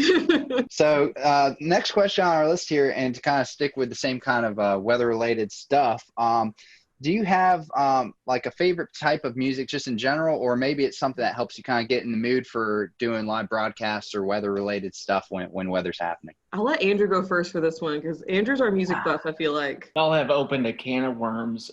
We could be here for 40 minutes on this topic, no doubt about it. Music is my passion, probably behind weather. So I'm a big music junkie. With that being said, I love every type of music. Anything kind of gets me in the mood. I usually do something that's not super upbeat in the morning since we're on the morning show, but something that'll just like, all right, this is a good feel, kind of like a acoustic indie vibe maybe. But I can listen to anything from Fleetwood Mac to George Strait to Tom Petty, Bruce Springsteen, you name it. I love it. I am a big component though of playlists. And I think I told Jessica this yesterday. I made a hurricane playlist. I might have to make it public one day. And it's all these songs about hurricanes. And I'm a big runner too. So like right before Dorian arrived, I was just like rocking out to all these songs that had hurricane references in there, from Jimmy Buffett to Luke Combs to all kinds of music. And it was fun. But yeah, music is a big passion of mine. So we might have to get your hurricane playlist there to put out when we put out the show, right? Oh, for sure. Heck yeah, I can gladly do that. I don't really, I listen to a little bit of everything, but I don't really listen to music much when I'm forecasting. I think it distracts me a little bit. Honestly, so on the weekends, I'll do mornings and evenings. And honestly, it really depends on the morning show or the evening show, which one I'm doing on my mood. Because if it's the evenings, like I'm already like mostly awake and I've probably had a lot of caffeine in my system. So I'm like ready to go. And I'll listen to, honestly, like I love throwback playlists, like whether that's like throwback R&B and hip hop from like the early 2000s or like the early 2000s hits or like late 90s hits. Like those always put me like in a really good mood. But when it comes to mornings, I kind of like, what is it? I have like a couple of different ones on Spotify. Like my Spotify is so disorganized, it's not even funny. I'll like think of a band and I'm like, oh, I want to listen to that kind of music today. But mostly like things kind of more chill, probably like Mumford & Sons or Neon Trees or Kings of Leon too. I listen to them a lot in the mornings. It really depends. Like my mood changes also throughout the morning. Sometimes I'm like, no, I need something a little more somber. Like, so it really depends too for me. But I like all music too. Like I'm the worst when I'm driving in a car with someone else and a song comes on and I start singing it and it's just not, it goes downhill from there. Like the Spotify playlist used to work great for me until I had a daughter, and now it'll go from Luke Combs to the Frozen 2 soundtrack. Moana. Then back to Aladdin and Moana, and then back to some sort of rock song. It really brings you all over the place. Yeah, that sounds honestly kind of great though. Like kind of throw in a Disney song every once in a while just to kind of bring things back down. Yeah, I gotta humble you. All right, weather question, kind of a two-part question. When did you know you wanted to be a meteorologist? And was there someone that you looked up to when you were younger, going through high school, college, that kind of also pushed you into that direction? So for me, I don't think there was ever really a moment in time where I just knew. I honestly just kind of always knew. Like even when I was looking at colleges, I was like, okay, well, I'm going to do meteorology. But I didn't know I wanted to do broadcasting because I used to be really shy. I don't really know what happened. But something happened, so now I can't shut up. But that kind of evolved throughout college. But in terms, I watched a lot of the local meteorologists. I think someone who pushed me a lot, though, who I met in high school, didn't realize how important it was to meet him, though, was John Gordon. He really pushed me to just kind of like take on my own personality when it came to weather. He works with, I don't know if you guys are familiar with him. He used to actually be a hurricane hunter. Now he's the MIC at the National Weather Service in Louisville. And I volunteered with him one summer, and like it totally changed everything for me. But I always grew up watching the meteorologists on air. There weren't always a lot of females though, so it was kind of hard for me to I never really had one specific person I looked up to, because I kind of watched them all. So yeah, long story short. I think for me, I was in 5th grade. I grew up terrified of thunderstorms, couldn't stand them.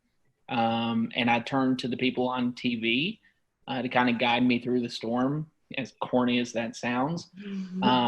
My mom was in TV her whole life. She's behind the scenes. So she is a research director. She's been doing that for years. And I kind of had a firsthand like experience into what broadcast meteorologists do. So I would go to work any chance I got with mom and shadow all these meteorologists and be like, hey, listen, I don't like storms.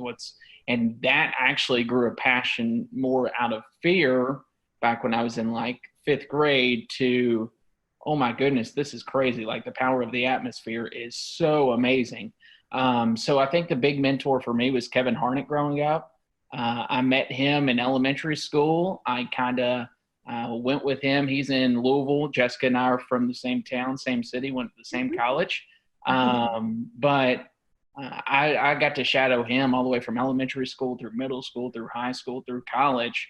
And it really paved a way for me to understand how this business works, but also to really just be amazed at, there's people that are out there that are afraid of this type of thing, but just to be amazed at the power and how the technology these days is almost like there shouldn't be a fear just because we've come so far for how we are in this industry. And I think that's a big focal point for me right now, is to try to teach people, hey, if there's a warning issued, take precaution, but at the same time, there's no need to be afraid of these things.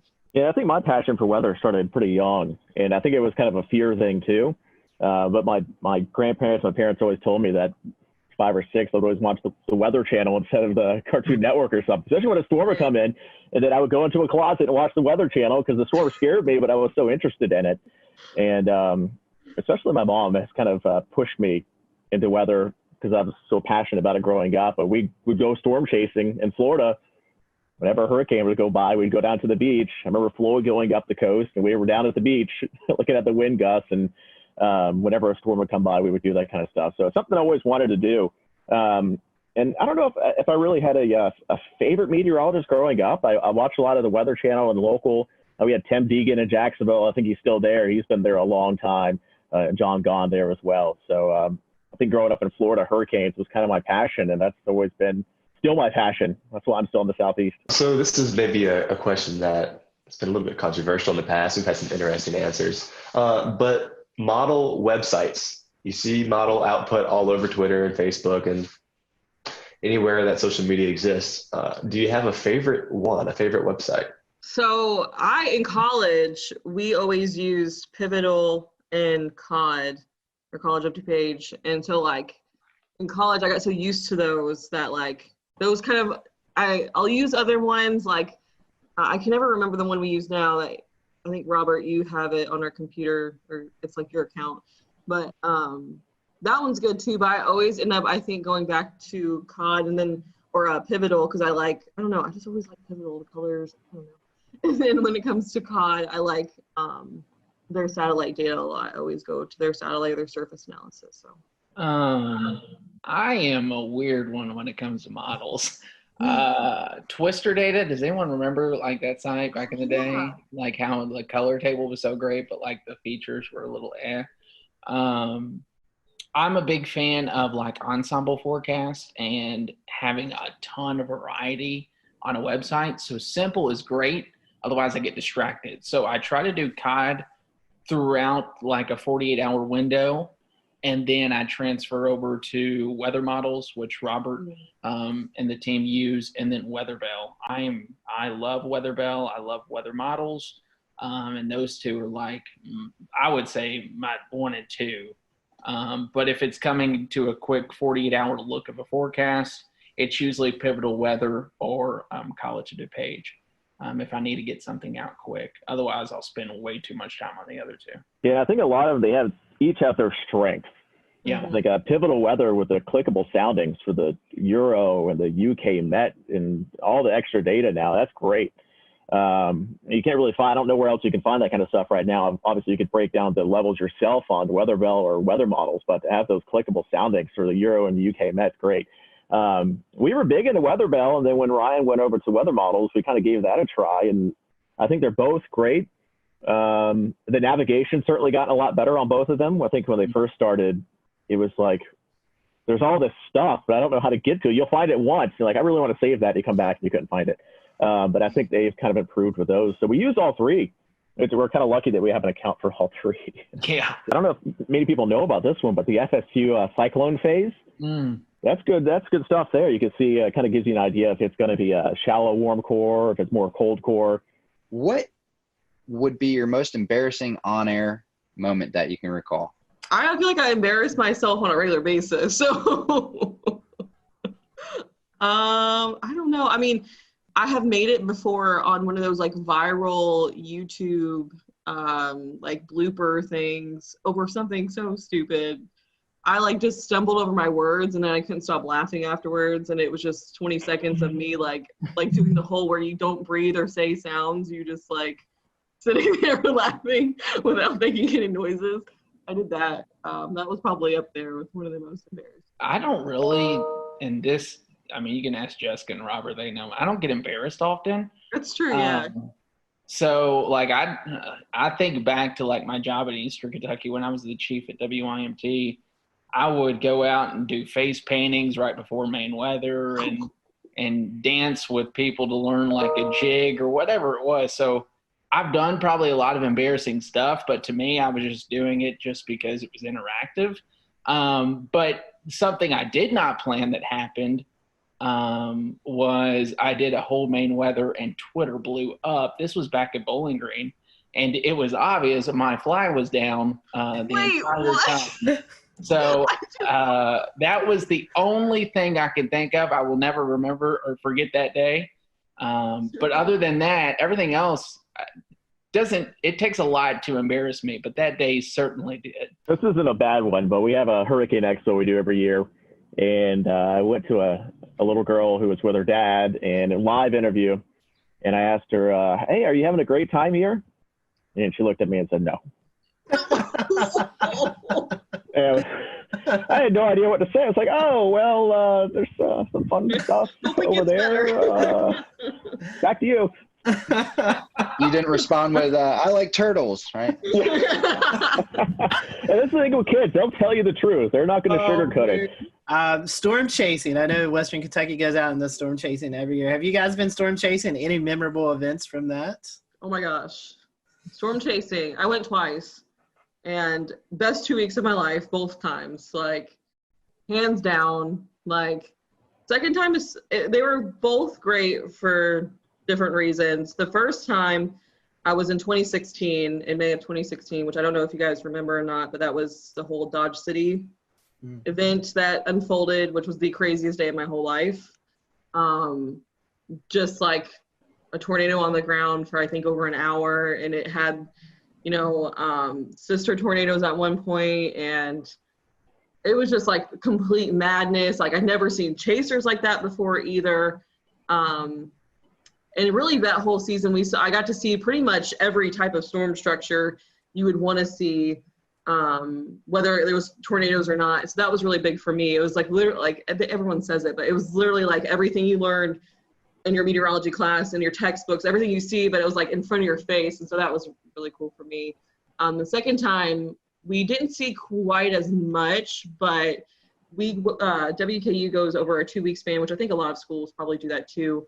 And we did a lot more sightseeing. We went out to New Mexico, and we got to do a lot of cool things outside the whole storm chasing thing too. But I got to be with like my best friends when they saw their first tornado. So like lots of bonding, and like it was just the best of both worlds, like being with your friends, but also at the same time learning so much, like being able to share all those like experiences and your same passion with other people. I could go on for days about storm chasing. Very near and dear to my heart. I wish I could go back and relive those days. For me, I didn't go on the storm chase trip. I worked 2 years in college while doing school, so I did 19 hours of classes in a 40-hour work week in Bowling Green, which was crazy. The first year I couldn't because of a job. We just lost someone, so I couldn't take off. The second year I just accepted a job in Hazard, so I was already moving out when it was going up. I've storm chased on my own. I've never seen a tornado with my eyes. I've been around storms that produced a tornado at night and knew that, hey, this had a good chance of a tornado. I've seen damage firsthand from a tornado. I think the most powerful experience, though, would have been when we signed up for, and something that's not even storm chasing. We remember March 2nd, 2012 was a big time event in Kentucky. It was the one time I left Kentucky to go to and paid like for this big conference in Oklahoma. I never attended the conference. Like I just sat there and like, because everyone back home was so freaked out. So that was probably one of the more memorable events, is coming back and seeing the damage of what that produced up in Henryville and all that, because it's still crazy to look back at. But yeah, it's kind of a bucket list thing for me. I've never really done storm chasing much, other than with my mom going to the beach when hurricanes went by. And of course in Jacksonville, it's always when they went by for the most part. So we could go down to the beach and I went gusts 40, 50 miles per hour. It was kind of crazy to watch, and they would always shut down the bridges going over the waterway, so we get stuck at the beach for an hour or two until the storm went by. But I've never really done any big storm chasing. I worked in Hattiesburg, Mississippi for a couple of years, and we certainly had quite a bit of severe weather there, a lot of tornadoes, and certainly saw a lot of pretty bad damage around there, but never actually seen one in person. I foresee a WMBF storm chasing trip here in the near future. I am down 100%. So our next question is about favorite non-weather related hobbies. Robert, I don't think we've started with you yet, so I'll let you lead off if you want. I love to get outdoors. So I love to mountain bike. We love to camp, go fishing. Growing up, my dad and I would always go up into North Georgia and go camping for a weekend, do some trout fishing in the Chattahoochee, going up into the little rivers up and streams up in North Georgia and to the upstate of South Carolina. So of course I'm outdoors for this shot too. So I guess I'm a big outdoors guy too. Hiking, kayaking, boating, running lately has been a big passion of mine, just because I love food too. So food's a hobby. I love to eat. And then I also, like I said, I love music. So I play guitar, play the mandolin, play a little bit of piano. Any instrument I could play, I try to get my hands on. But yeah, I think those are the big things. I just love being outdoors. I hate sitting on the couch all day. I always have to be doing something. My hobbies have kind of changed over the years. I used to dance growing up. I was on the dance team in college. But obviously now don't really do that as much. But I kind of, now that I live near the beach, I don't ever like to be sitting in my apartment. So I go to the beach literally as much as possible. Like when I get off here, I'm probably going to try to go to the beach because it's so nice outside. I love to read. I love reading books, especially recently, like autobiographies about either meteorologists or people in broadcasting, like books that I can take a lot away from. I love to cook. I don't like to clean. But I like to cook pretty much any chance I get, and I like to experiment and try to, like, if I can't, like, recreate like really good dishes from places I like, so I'm not as tempted to eat out as much. But it's really hard in Myrtle Beach. I plan on eating my way through this place. So yeah, and then hanging out with my cats. Since all three of y'all like doing stuff kind of around the city and stuff, is there a shout out to some of the places or things that you like the most? What makes your city so great? Can you name a couple favorite spots? Beach. Any particular part of the beach? Yeah, I mean, there's a couple spots here. I mean, everybody kind of, when they come to visit, they go to downtown Myrtle Beach, and it gets a little busy, a little crazy. I think the locals go a little farther north or a little farther south, and it gets a little quieter, and you can actually relax a bit. So maybe that's if you're going to come to visit Myrtle Beach, try to branch out from just downtown Myrtle Beach. There's a lot to offer up and down the coast. And that's the thing with Myrtle Beach. They want to stay as close to the beach as possible, the buildings and the homes. So instead of going inland, everything here is built up and down the coast. So you have to kind of go quite a bit to see everything. But it's worth a visit from North Myrtle Beach all the way down to Merrill's Inlet. Pawleys Island's beautiful, a little farther to the south of Myrtle Beach. Yeah, I will agree with that. And the food is great too. You can go all the way up into North Myrtle Beach and hit up portions up near downtown North Myrtle down to Barefoot Landing. I think a Flying Fish is a great seafood place there. Highly recommend that. It's a 48 catch to plate rule, so everything is super fresh, 48 hours. And then I'm a big South Strand guy. So what we say about South Strand, south of downtown Myrtle Beach, Surfside, Garden City, Merle's Inlet, the Marsh Walk is beautiful. And then you go even further south, Huntington Beach State Park, Brook Green Gardens, Pawleys Island. It's just a beautiful area down there. That I would highly recommend anyone to come check out. Come to Myrtle Beach, check out downtown, and then go south would be my recommendation. And then if you have another day, go north, because We'll return to Best of the Carolina Weather Group in a moment. Now your Carolina weather forecast. Here are today's forecast high temperatures for North Carolina. Here are the forecast lows for tonight for North Carolina. Here are tomorrow's forecast high temperatures. And here's forecast rainfall across North Carolina tomorrow. Here are the forecast highs for the day after tomorrow.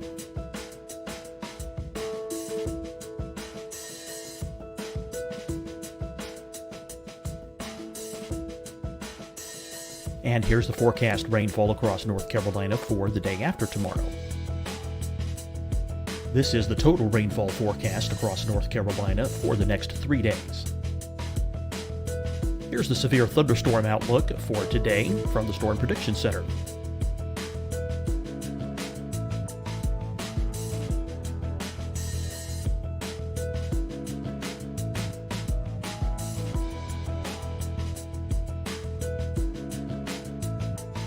Here are the forecast high temperatures for today for South Carolina. Here are the low temperatures for today for South Carolina. Here's the probability of precipitation forecast across South Carolina today. And here are the rain chances across South Carolina tonight. Here are tomorrow's forecast highs across South Carolina.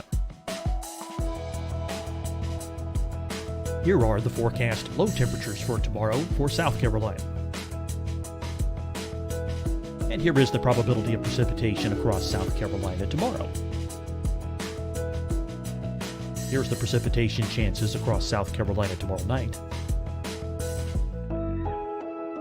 Here are the forecast highs for the day after tomorrow in South Carolina.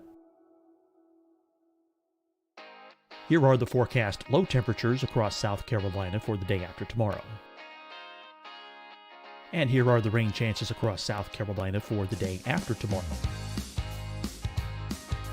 And South Carolina's probability of precipitation for that night.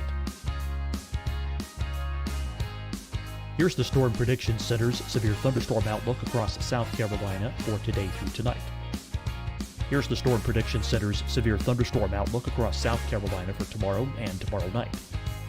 And here's the Storm Prediction Center's severe thunderstorm outlook across South Carolina for the day after tomorrow through that night. Here's the severe thunderstorm outlook for today from the Storm Prediction Center.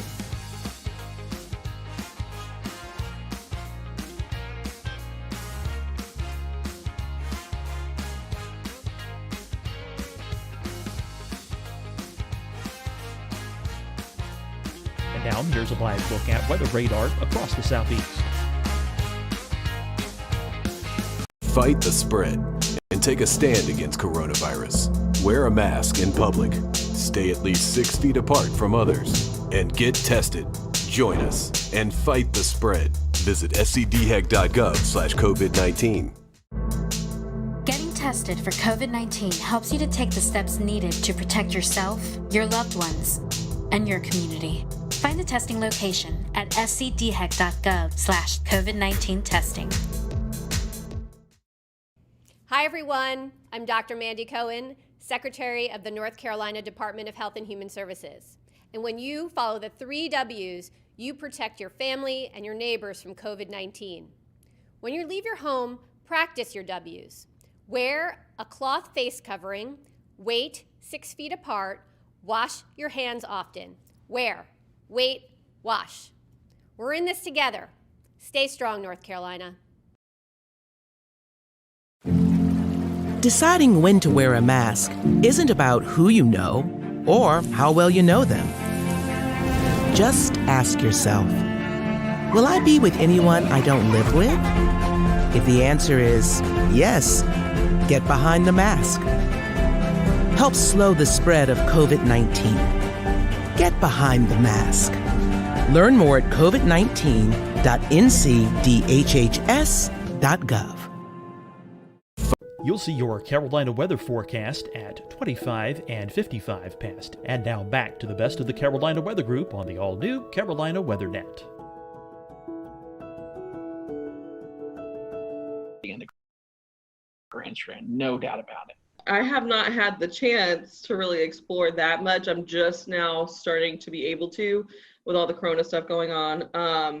But I will say I have not been to a single place that I have not loved so far. All the beaches I've been to, as far south as, I recently went to Surfside the other day, and that was really nice.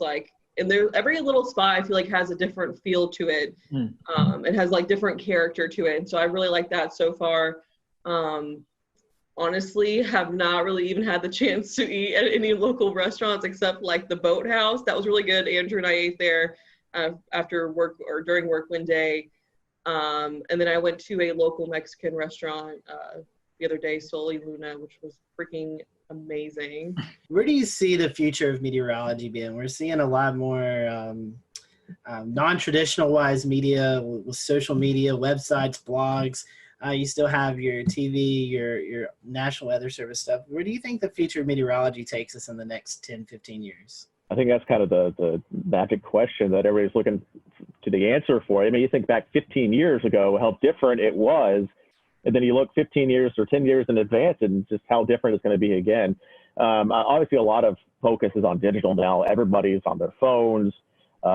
Most stations have a weather app at this point, but I think we invest a lot of time into our weather app, and we've seen quite a bit of growth of that here in the last few years.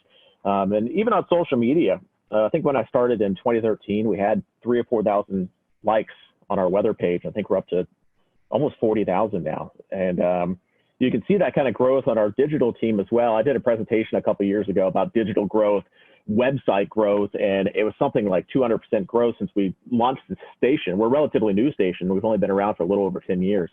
But you start to see the TV side go down a bit, but the digital side is kind of taking over from there. And we started to put some work into OTT, things like Roku, so you can get your news kind of on demand. We're setting up a new system now at the station where basically an anchor or weather anchor can go on air or onto digital by themselves, has his own mixer board, audio board, cameras built in. They can punch up any sort of audio source, video source. And so we don't have to wait for that traditional 4 p.m., 5 p.m., 6 p.m. People don't want to wait until 4 p.m. to get the forecast or 4 p.m. to get some information. So it's tougher now to tease things. Like, hey, we got this really big story, tune in at 4 p.m. for the details. And people don't, everybody wants the information now. So instead of doing that typical thing, if it's breaking news, we can get on air, we can get on the digital, get on the Facebook with it, onto the website, and people can go there and get the information right away. Otherwise, they're going to go somewhere else to find it. What's your favorite social media platform? Twitter, Facebook, TikTok, Snapchat? Where's your go-to? So I still have my MySpace active, I think, somewhere. So make sure you give me I'll put you in my top 6. But really, I think Facebook is still probably the king when it comes to weather information with the general public. I think it's probably starting to skew a little bit older with the population. I don't think the younger you go, I think you get the less people on Facebook now. And where we go from there, I'm not sure. We've kind of dabbled in Instagram a bit, and we have decent luck with it, but I don't think we've got a huge amount of traction on there yet. But it seems like most TV stations still use Facebook as the kind of big digital social metric, and then you just kind of have Twitter and Instagram and some other things on the side. All right, we're gonna end with a couple of fun questions. So I'll end with this one. You're ordered a pizza. You're only allowed one topping. What is that topping? Pepperoni. Sausage, but this puts out a Barstool Sports one bite. Everybody knows the rules is what I thought of as soon as you said that. It's hard for me to pick one. My original thought was pepperoni, but I love banana pepper pizza. Interesting. Nobody said pineapple, so that's good. I was waiting for the pineapple. Yeah, I don't think pineapple's on a pizza. All right, then I will close this out tonight. This is a question that we briefly talked about before the show and had you all stow away your answer. So this could be controversial. There's only one right answer. Toilet paper, over or under? I had to think. It's over. No. It's over. Okay, one for over. I saw a terrifying image once, and I'll explain it after Jessica answers. It's over. Okay. And it's because of the image. Okay, yeah, I would say over, and I think of a meme, and I hope it's not what Andrew's thinking. It's like, I don't know, I can't even remember the meme. Something about a mullet, like, it had to do with a mullet. I've seen that one. You know what I'm talking about? I know what you're talking about. The one I saw had a spider underneath, and like you reached underneath the toilet paper to get it on the underside, and when you do that, you're like touching the spot. Ever since then, it's over. No. All right. We have definitely enjoyed having you for this. We appreciate it. I would hate to give up this opportunity, or would love to give you this opportunity to promote your social media accounts. So if anyone who's watching or listening, head down to Myrtle Beach. They know where to get the weather information at, and maybe some of the best places to hang out. So I'll let you guys give out some social media information before we close off. Robert, I'll start with you. You could. I'm big on Facebook, so if you just search for meteorologist Robert Whitehurst, it should pop up on there. And of course, our main Facebook page is kind of the one where we put a lot of our time into more forecasting, and that's going to be the WMBF First Alert Weather Facebook page. Yeah, I think we're all pretty generic in our handles. I'm meteorologist Andrew Dockery on Facebook, and then you can find me on Twitter at AndrewWMBF. We have a great team that loves social media. We would love to just even chat with you all about weather sometime. Yeah, mine's the same pretty much. It's meteorologist Jessica Dobson on Facebook, and then at Jessica Dobson WX on Twitter. You can also follow me on Instagram. I can't even think of my handle right now, so whatever. You can also follow me on Pinterest. You can also find Jamie Arnold at Jamie Arnold WMBF on Twitter. So look up Jamie. We hate that he wasn't able to join today, but certainly appreciate having you all around. And if you're in Myrtle Beach, be sure to check out the WMBF First Alert Weather Team. For everyone here at the Carolina Weather Group, thanks for watching, and we'll see you next time.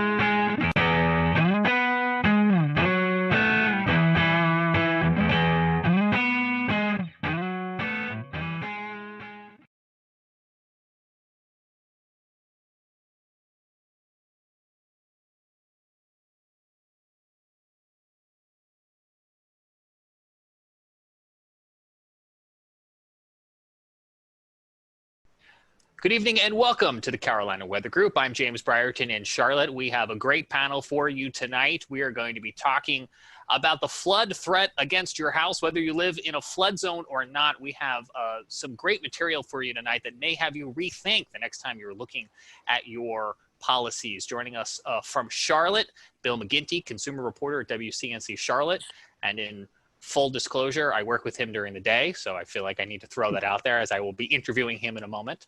From WPDE, we have Annette Montgomery, who's a reporter there, who's been doing some local reporting on this topic in their neck of the woods. And we're also joined by April O'Leary of Horry County Rising, and they are involved with this exact topic there along the South Carolina General Coast area. But we'll start more inland with Bill McGinty, who, Bill, just last week, you did a story that kind of tipped this whole thing off to us here at the Carolina Weather Group.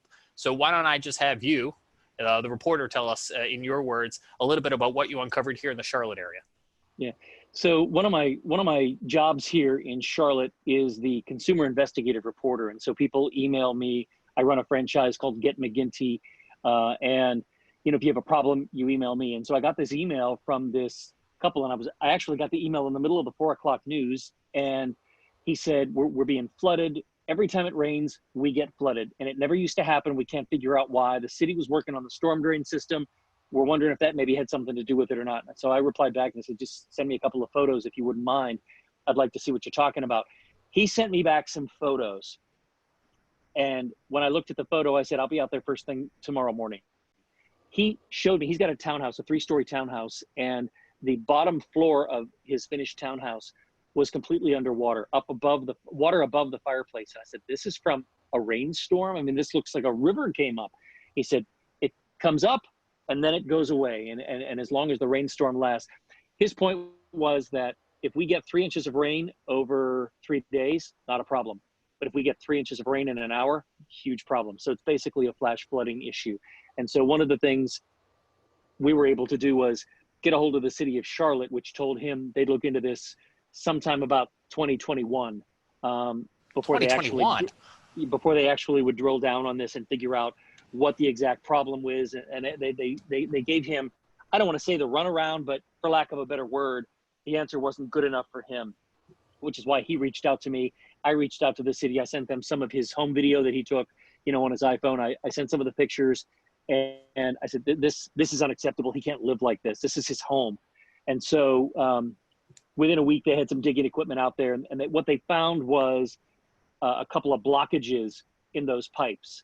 And so just before we came on, and I mean literally just before we came on, within the last half hour, I got a text from him. They got some rain here in Mecklenburg County tonight. And he said, so far so good, fingers crossed, we haven't flooded.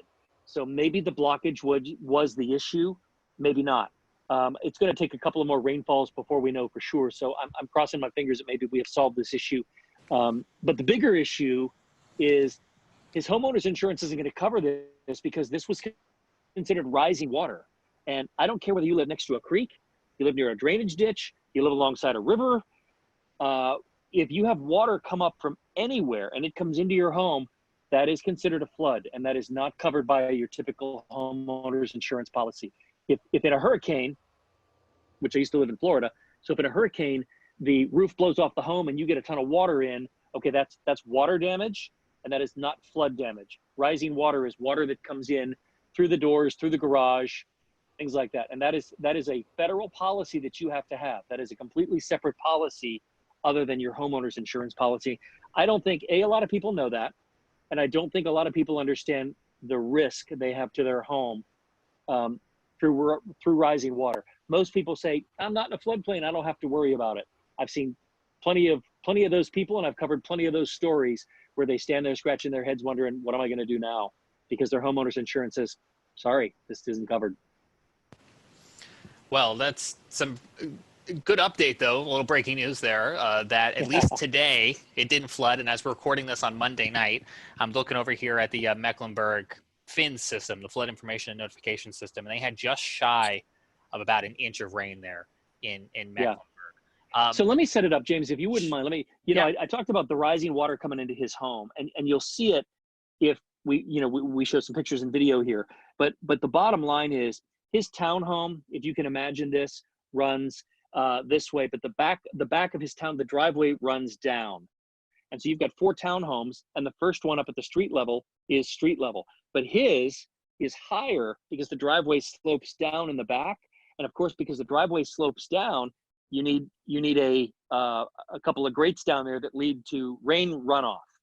And that that's what was backing up. And it, of course, backs up to the lowest point, and the water came into his house. So I don't want to lead people to believe it came in from the street. It actually came in from the 2 grates that were in his driveway. But because he was down at the lowest point, water came up there. And the grates are on private property, but are connected to city-owned drainage? Yep. It's a stormwater drain. Think of what's out in your street. If you go out and you look at your street and you see those grates in the corners of the streets, that's a storm drain. And that's basically what he had, but flat in his driveway. And people will probably know from looking at those, you'll sometimes see the little placard on them that says, do not drain liquid oil and such down into those, because they're connected to the streams and the creeks and the waterway. 100%. Which in Mecklenburg County, as I think a lot of other places, but especially here in Mecklenburg County where we have the urban development, all of that infrastructure is needed for anyone who doesn't live here to drain off into our nearby creeks in order to keep that water flowing, ideally away from your house.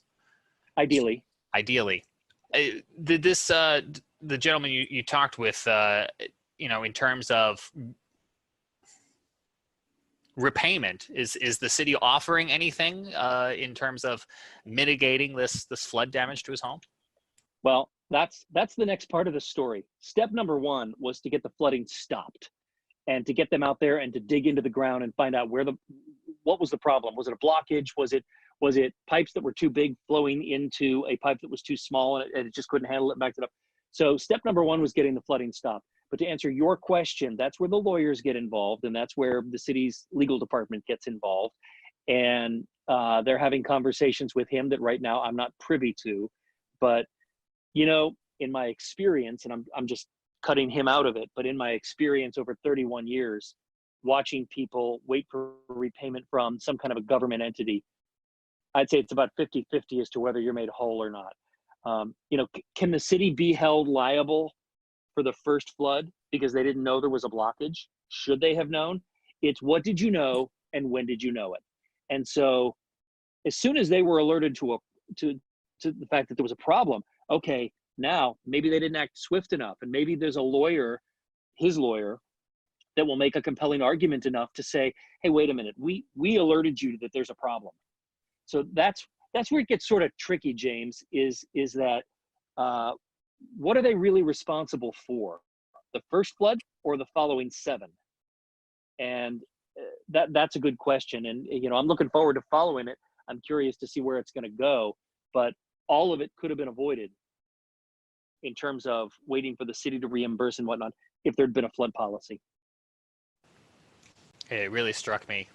When I first heard this story pitched, I thought, oh, he must live along a river or a creek or a stream, and he doesn't. Nope. Yeah. Right in the middle of the city.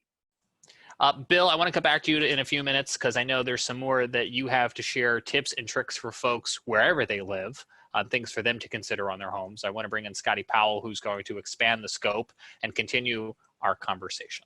Yeah, thank you, James. Much like the Charlotte-Mecklenburg area, another metropolitan area that's really growing a lot of urban development is the Horry County area. And that's Myrtle Beach, Conway, South Carolina. Tonight we have Annette Montgomery and April O'Leary with us. Annette, you cover this story a lot for WPDE. I came across some of your reports there. You guys see flooding maybe a little bit different than what Bill was talking about. Obviously, flash flooding, a big concern. But a big concern for you all in Horry County is when we see these heavy rain events occur. And this doesn't necessarily have to be tropical rains or tropical storm activity. This could just be heavy rain that's developed over North Carolina, anywhere between 3, 4, 5 inches of rain, and it kind of travels down the river system. Annette, you unfortunately have been covering these stories of folks who've been affected by also this water runoff and affecting many homes and many communities that are being flooded. Yes, I actually know a lot of homeowners that are selling their homes just simply because of the flooding. I actually did a story last week with a woman who she moved into the house less than a year ago and wasn't told by the owners that it floods just from small rain events. And she said it's flooded so many times since she's been there that she wants to move closer to the beach, which is insane because where she lives is a lot further, but it seems like this community keeps seeing flood events. And the unfortunate thing, like Bill was saying, is that she doesn't have flood insurance and she bought this home with inheritance money. So she says she really feels like she's at her wit's end, and the county's telling her that, you know, to wait for this buyout program, but she knows she's not going to get 100% of the value of her home. So she says, you know, she feels like she's going to lose a lot of money, but she doesn't have another option at this point. And I've covered so many stories with similar families. Just another man, he's selling his home. But the concern that people have is when their homes flood, it's sewage water, it's things like that that's also in the water. So they're just very concerned for their overall health and their safety. So that's another huge portion that people might not realize, that these people are very concerned for their health as well. And Annette, correct me if I'm wrong, but this isn't just one community. There's several communities throughout Horry County that's experiencing this. Seeing a lot of videos out of the Socastee area, places like that are really experiencing this. We just went through a primary. I know that was a big topic of discussion among the city council and county commissioners. What did they have to say about this as a lot of their constituents are facing this flooding threat, it seems, almost every month? Yes, just last week I spoke with County Councilman Cam Crawford, and he tells me right now city leaders are looking into, and county leaders are looking into this relocation program, but they're waiting on money from HUD. So currently right now, it's a federal government concern that they're waiting on in terms of money to get to the county. But he said the only solution they're looking at right now is the relocation program, which buys out these homeowners. And a lot of them that I spoke with say that that's a huge concern for them because they don't want to be bought out, not at the market value of their homes. But that's the most immediate solution they're looking at right now. I want to get to April in just a second, but as Bill was talking about, Charlotte, a big metropolitan area, a lot of construction, a lot of concrete, asphalt, things like that, not a lot of drainage. Horry County also experiencing kind of a big boom, a lot of folks, businesses, housing developments moving into that area. So does that play a factor into this flooding as well? Definitely development, and I know April's probably going to speak to this too. But definitely a huge concern for a lot of the people living here is that a lot of these homes and developments are being built on wetlands. And a lot of these people that are moving from these other areas to Horry County, just like the woman I spoke with, I think she was from like New Jersey, they don't know about the flooding here and they don't know about the wetlands and how bad flooding happens just from rainfall. So a huge portion here and a huge thing that people focus on when they're speaking to these county councilmen is that, you know, development cannot happen on wetlands. And that's something that happens quite frequently. I know I probably talked about what April's going to speak about, but yeah, that's a huge concern, development. Well, April, I want to bring you in. You run Horry County Rising, and this is a nonprofit group. I want to say you're out in the field. I've been following your Facebook page. Follow the pictures and the videos. You're actually out there with the folks who are being affected by this day in and day out with your rain boots on, high water, kayaking. I've seen a lot of things going on. Tell us about Horry County Rising and just kind of tell us some of the stories that you hear day to day. Well, thank you so much. And thanks for not forgetting about families affected by flooding, especially to Bill helping to work with that family. That's a great model that I like to see in the media moving forward. But yeah, I flooded in Hurricane Florence, and prior to that was working in clean water protections. And I decided that I really thought that I could make a difference around flood mitigation and making sure our communities are more sustainable. Kind of seeing the trends and seeing the historical trends, both leading to loss of life, but also an increase in damages. And so I quit my position and created Horry County Rising. We are a social welfare organization trying to work with this vulnerable population around flood mitigation, but also trying to propel the government to have a plan. You know, we really believe that there's some good components of a good flood plan, and we're really frustrated and concerned at this point, given that this is such a significant hazard mitigation issue, but also a public health concern, that we really need to have a plan that kind of defines what our priority projects are, you know, a timeline for how to fulfill those, a funding source, a responsible entity, and really trying to explore all of the options that we have available to help reduce that exposure and reduce the catastrophic damages caused by flooding.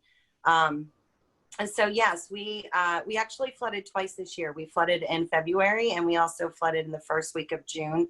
The last flood event is a community that actually was just built within the last 15 years. So, we're essentially very concerned about future land use because we're seeing more and more homes flood. And we were really hoping that we purchase a product that can sustain a 30-year mortgage. And maybe even possibly sustain families and generations of families.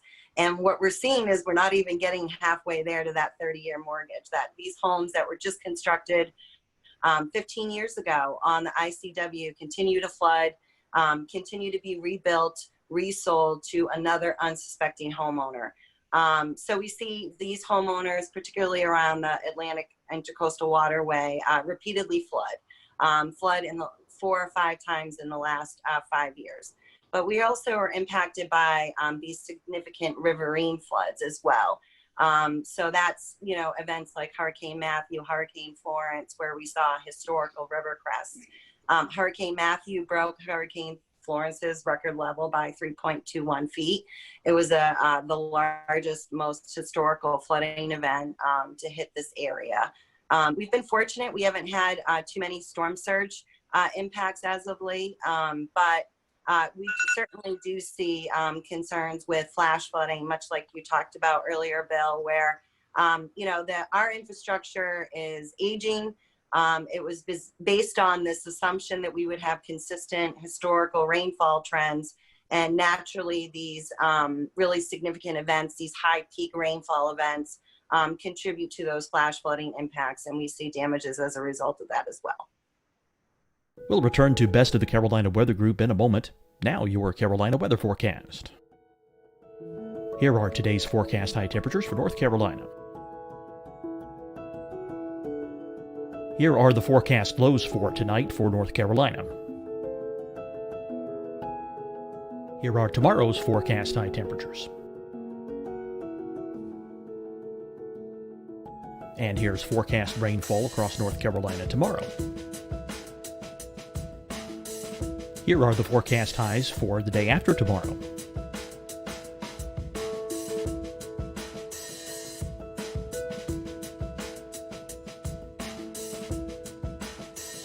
And here's the forecast rainfall across North Carolina for the day after tomorrow. This is the total rainfall forecast across North Carolina for the next 3 days.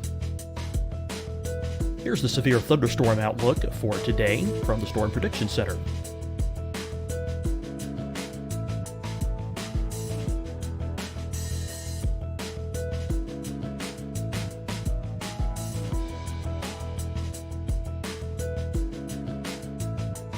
Here are the forecast high temperatures for today for South Carolina. Here are the low temperatures for today for South Carolina. Here's the probability of precipitation forecast across South Carolina today. And here are the rain chances across South Carolina tonight. Here are tomorrow's forecast highs across South Carolina. Here are the forecast low temperatures for tomorrow for South Carolina. And here is the probability of precipitation across South Carolina tomorrow. Here's the precipitation chances across South Carolina tomorrow night. Here are the forecast highs for the day after tomorrow in South Carolina. Here are the forecast low temperatures across South Carolina for the day after tomorrow. And here are the rain chances across South Carolina for the day after tomorrow. And South Carolina's probability of precipitation for that night. Here's the Storm Prediction Center's severe thunderstorm outlook across South Carolina for today through tonight. Here's the Storm Prediction Center's severe thunderstorm outlook across South Carolina for tomorrow and tomorrow night. And here's the Storm Prediction Center's severe thunderstorm outlook across South Carolina for the day after tomorrow through that night. Here's the severe thunderstorm outlook for today from the Storm Prediction Center.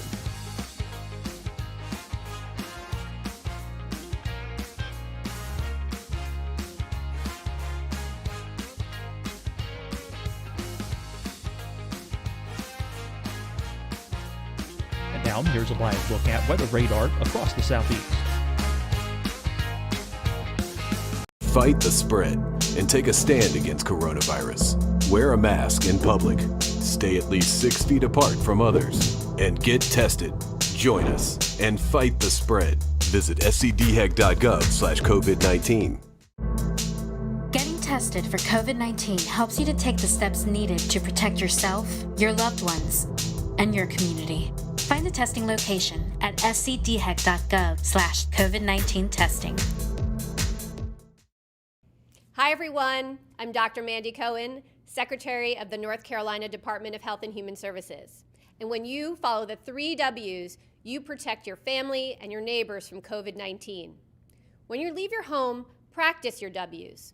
Wear a cloth face covering, wait 6 feet apart, wash your hands often. Wear, wait, wash. We're in this together. Stay strong, North Carolina. Deciding when to wear a mask isn't about who you know or how well you know them. Just ask yourself, will I be with anyone I don't live with? If the answer is yes, get behind the mask. Help slow the spread of COVID-19. Get behind the mask. Learn more at covid19.ncdhhs.gov. You'll see your Carolina weather forecast at 25 and 55 past. And now back to the best of the Carolina Weather Group on the all-new Carolina WeatherNet.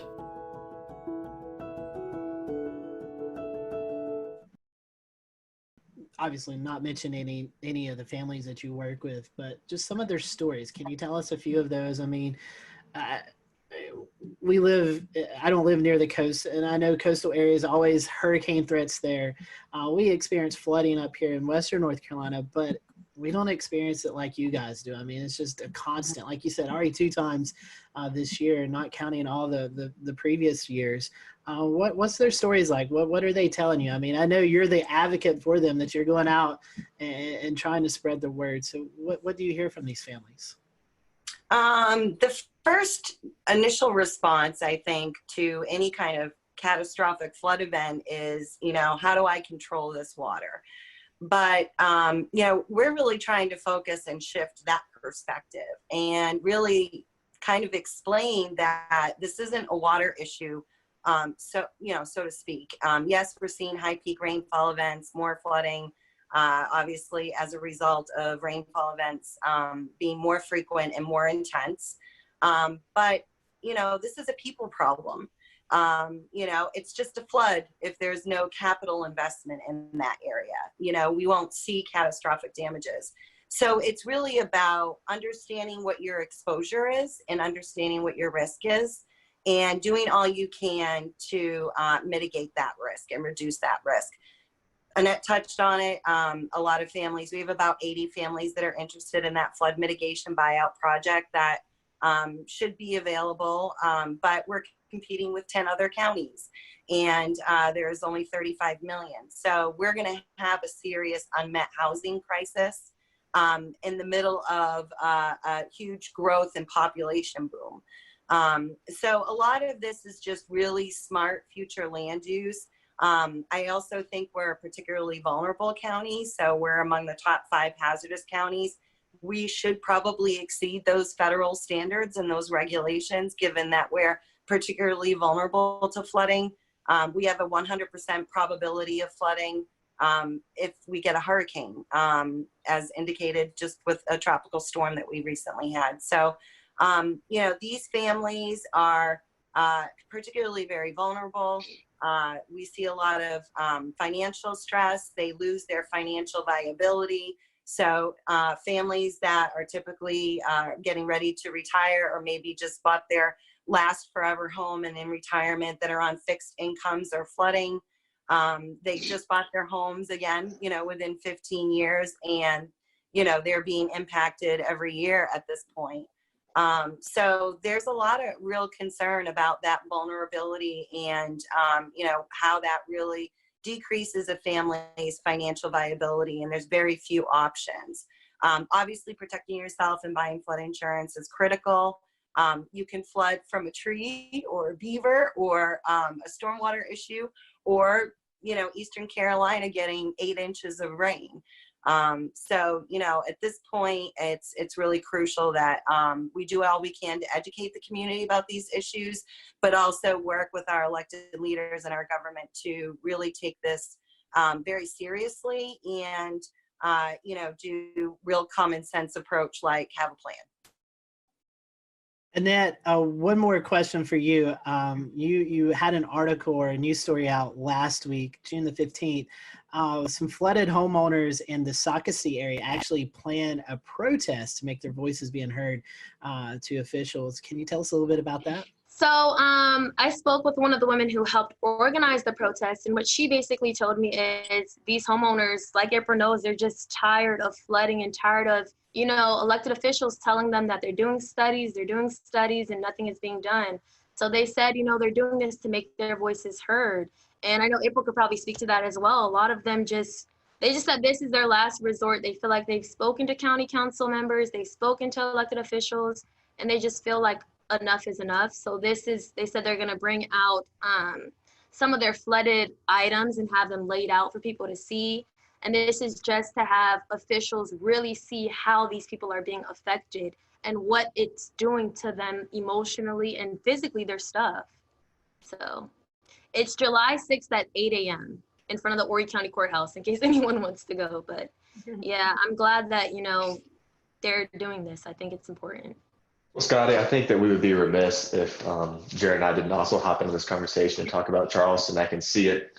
I can see Jared cracking a smile every time you guys mention street flooding, because living in downtown Charleston, this is also an issue that we face regularly, at least once every couple of months. And it just like I said, it's a combination of water table issues, salt water getting into the pipes, as well as just freshwater flooding. It's kind of a combination of everything, and blockages and sewers, and just it's a mess. But there's a real social problem where if you drive around downtown, you'll notice a distinct difference between higher and lower income portions of the area. A lot of the higher income areas in these homes, they're well off the ground. They're at least 5 feet above street level. Versus if you go to the lower income areas, a lot of these homes are literally sitting at street level. And both areas typically flood in heavy rain events, but unfortunately, one area sees significantly more damage than the other, just because of the way that the infrastructure is in that portion of downtown. So everyone has a plan. When the heavy rain starts, people start coming out and laying out sandbags, and that shouldn't have to be where we go to every time we have a thunderstorm, but unfortunately, it is. It's a very serious problem. And Jared, you've had a little bit more experience in Charleston, and you certainly run the weather page that deals with all of the reports. So I'll let you jump in here as well. Yeah, I mean, for historical reference, I used to live on Evans Street a lifetime ago, and I know that sewage water well. I know wading through that. I know losing a car to it almost, and so, I mean, there's real property damage that happens, and much as what you all are seeing in Horry County, we're seeing the same thing in Charleston. We have people building on wetlands. We have people, building in places where they shouldn't be, and now we have new flood hotspots coming up. Meeting in Hugie Street used to never flood. Used to be that was a clean getaway. That was an escape route from downtown when many other arteries were closed. And now it's got the same problems. You're building right at the base of the Ravenel Bridge there, and now it floods. And that's just within the last year kind of thing. And when it gets up 6.7, 6.8 feet, and it floods all around the low income housing right around the Citadel. And it's just like, and this happens. There's no advisories, nothing like that, and you'll get a coastal flood statement at 6.8 feet because it doesn't affect a large enough area, but it affects those people. And so, we've got, Evan is dead on when he said we have an inequality issue when it comes to this. And suffice to say, these problems that you're seeing there are endemic up and down the coast. You have, you can't help but wonder, there's been scuttlebutt in Charleston about them just not insuring these places anymore. Mm-hmm. and that is when you're going to finally start to see some change, because when they won't insure them anymore, then then you'll start, then people will be rethinking their views. But yeah, no, I mean, we've got, we've got a major issue. It's just a tide, just a thunderstorm. We had a thunderstorm about a month or so ago. We had a thunderstorm set up just off the coast, sold out a little bit, had a water spout with it. But the problem is on the north side of that storm, the rainfall rates have become so enhanced. It rained 5 inches in an hour. Wow. We're seeing more and more of those kinds of events. The Army Corps of Engineers is studying a seawall. They're gonna build a wall on the Battery, make the floodwaters pay for it. I guess, I don't know, but but it's like, okay, well that's all well and good, but that's not going to solve the problem, as Evan said, of the water coming up through the drains. And then you have the water coming up through the drains, so we have these things called check valves, and when the tide hits a certain height, check valve kind of clutches and fills the drain, and then no water comes in. But what if it rains on top of it? Then that has nowhere to go. So when you're trying to fight the laws of physics, generally speaking, it's not going to go well for you. And we're learning some very expensive lessons in Charleston right now. I mean, they're pumping millions and millions and millions of dollars into this, but sea level keeps going up. We keep getting these heavy rain events. I mean, Charleston, Beaufort, those areas, Horry County, Myrtle Beach area, all the way up, Wilmington, we've got problems. I mean, we've got big, big problems. I don't know if people who listen to this show on a regular basis are thinking, I haven't heard Jared that much in like a year. Jared is really passionate about this, and some great points there, Jared. And but that's what I was. I don't know, Jared, if in the years we've been doing this show, I've ever seen you that fired up. I love it. It's a big problem, and it's a big problem. It's just one of those things. It's just so self-inflicted, and it just keeps happening. It's like, that's not cool, man. That's not cool.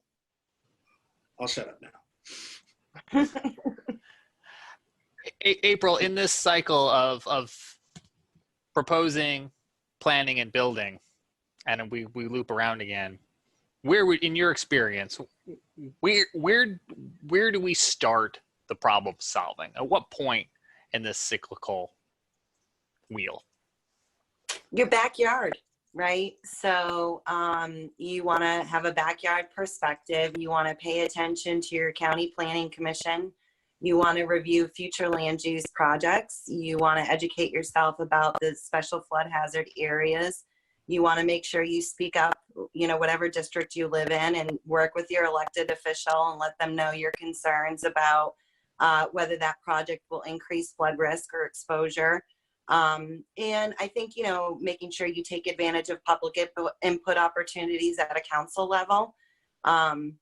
And then I also think, there's so much value in coming together. Like Horry County Rising really takes care of our own.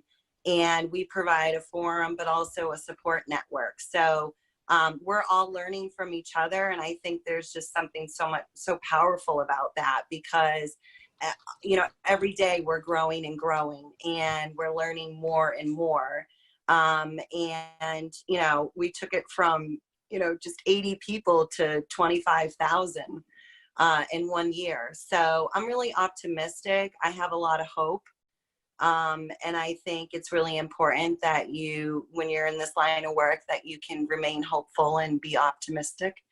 But I think it's really important to look at this from a vulnerability perspective, and really make sure that we critically look at some of those socioeconomic vulnerabilities, and make sure that whatever decisions that we make, that they are benefiting our socioeconomic factors and communities. So that piece is really crucial. And obviously trying to overcome those deficits. There's not enough money. We're always going to have more need than we do funding and resources. So partnerships and engaging with other stakeholders like all of you is really critical, and being engaged is critical. Bill, I want to bring you back into the conversation, because at the start of our program tonight, you were telling us about a gentleman here in Mecklenburg County who fell victim to urban flash flooding, you know that I recently bought a house. And when we bought our house, I looked at it's atop a hill, and water should flow away. But tell me, Bill, what other things as a homeowner do I and all of the other homeowners out there need to be considering to put ourselves in the best position we possibly can? All right. First of all, let me apologize for my lighting because it got dark on me. I'm outside. I'm just glad you're enjoying the beautiful Carolina weather. Yeah, I'm not telling ghost stories, although it may look like it. But okay, so I don't care where you are, you should entertain the idea of a flood policy. They are not that expensive, and I will tell you, it's the first thing people tend to cut out of their budget. Now, I'm going to circle back around to something I think what Scotty said before about when are they just not going to insure? Well, you know what? People need mortgages to buy some of these places, and so if insurance won't insure it, then you can't buy it. And so I think he raised a very good point there, that when insurance gets tired of paying for these bailouts and gets tired of, we used to say the same thing. When are these people along the beach going to quit building homes along the beach? When we know this area gets hit by hurricanes all the time. Well, they're going to keep rebuilding as long as insurance pays for them to rebuild. And so it's sort of the same problem here. I lived in Tampa. I lived in flood zone 3. So I lived at the very top of Tampa Bay, literally the bay. And so I was in flood zone 3, which meant A, B, C, so C.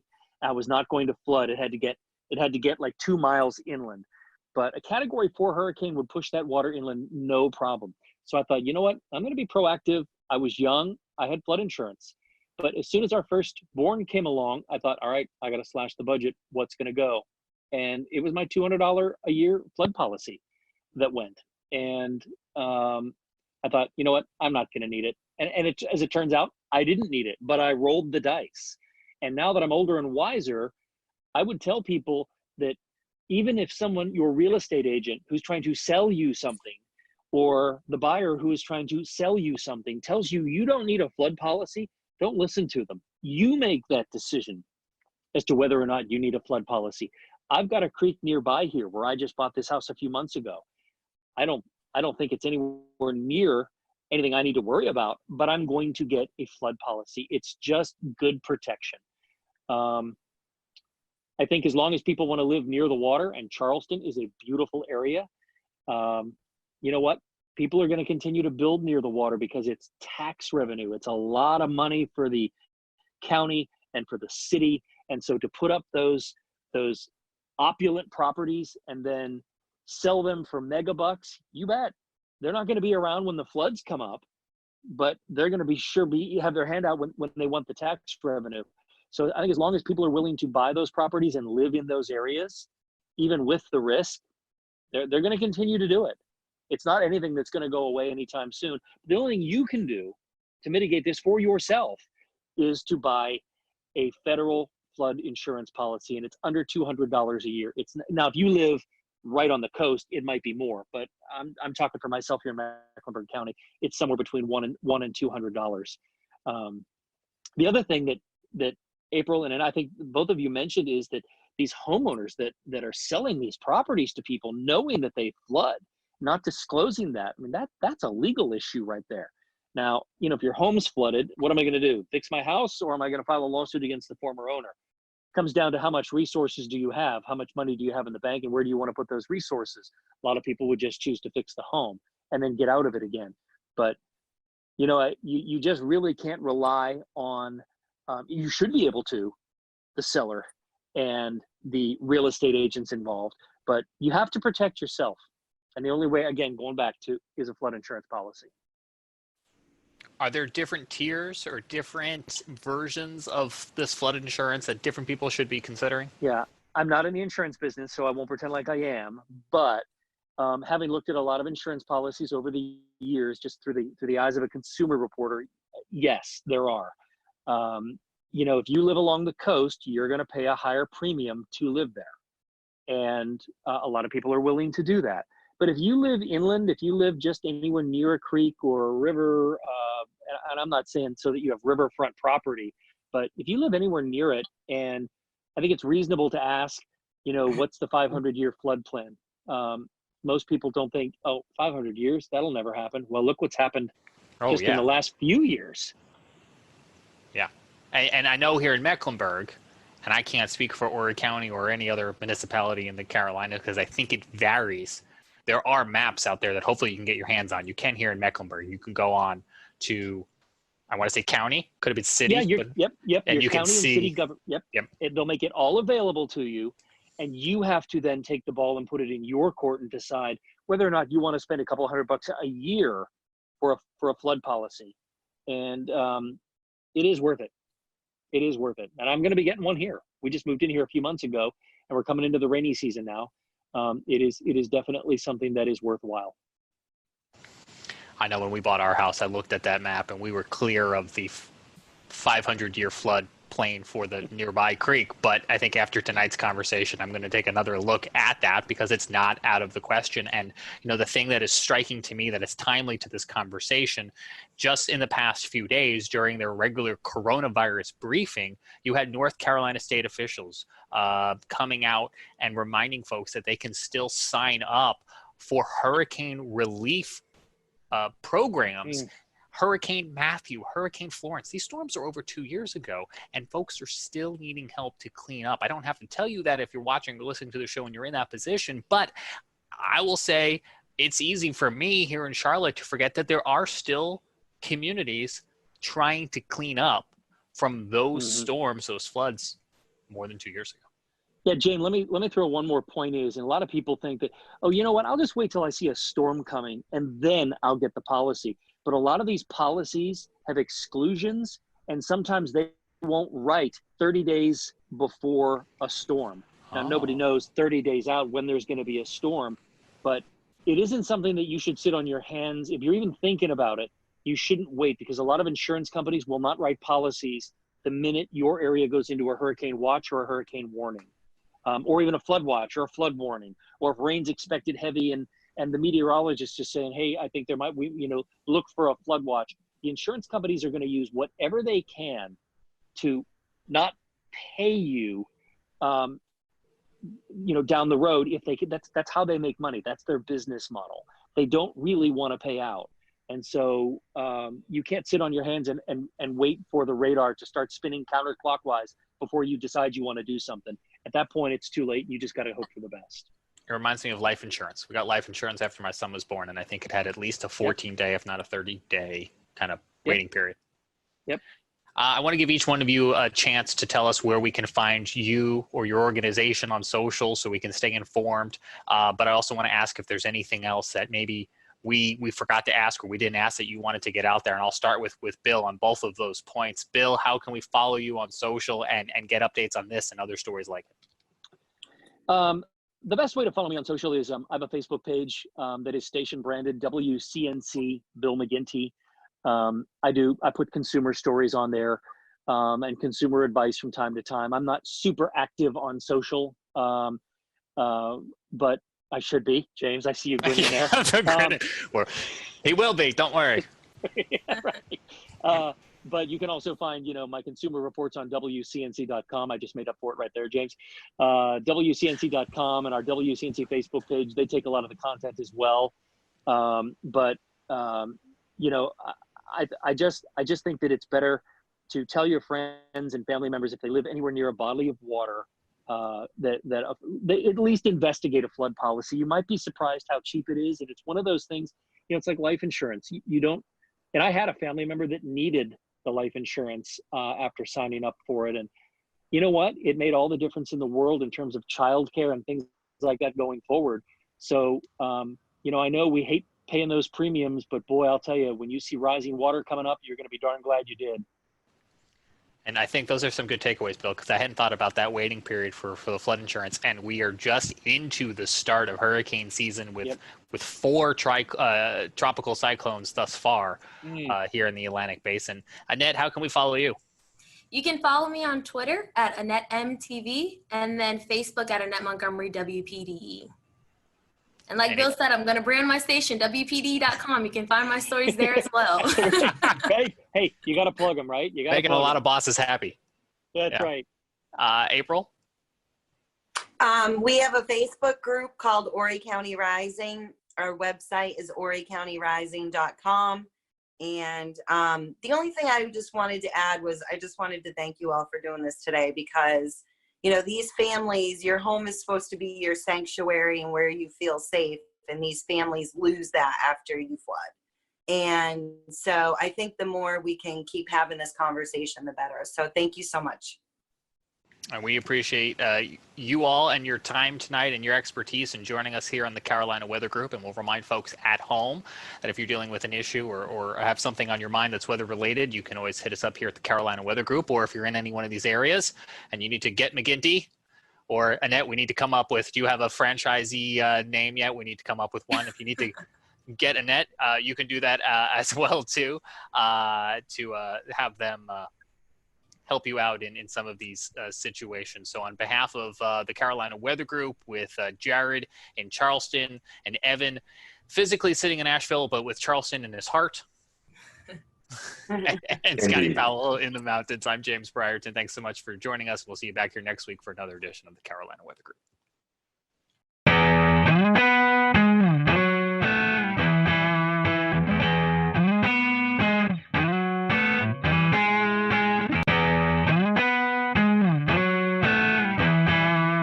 Hello, everyone. Welcome to the Carolina Weather Group. We're happy to have you this evening, a Wednesday evening, closing in on the end of 2020. And we just closed the book on the 2020 hurricane season. And tonight we have with us our friend Mark Sudduth. Seems like this has become an annual tradition where we kind of get together with Mark in the first part of December as we close out hurricane season to kind of look back on the season. And my goodness, we have so much to look back forward. We were talking. We'll return to Best of the Carolina Weather Group in a moment. Now your Carolina weather forecast. Here are today's forecast high temperatures for North Carolina. Here are the forecast lows for tonight for North Carolina. Here are tomorrow's forecast high temperatures. And here's forecast rainfall across North Carolina tomorrow. Here are the forecast highs for the day after tomorrow.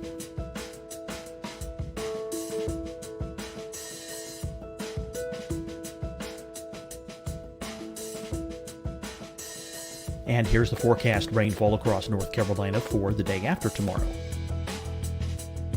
This is the total rainfall forecast across North Carolina for the next 3 days. Here's the severe thunderstorm outlook for today from the Storm Prediction Center.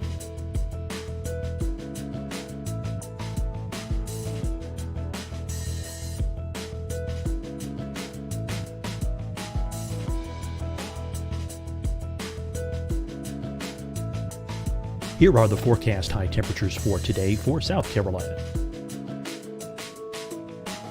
Here are the low temperatures for today for South Carolina. Here's the probability of precipitation forecast across South Carolina today. And here are the rain chances across South Carolina tonight. Here are tomorrow's forecast highs across South Carolina.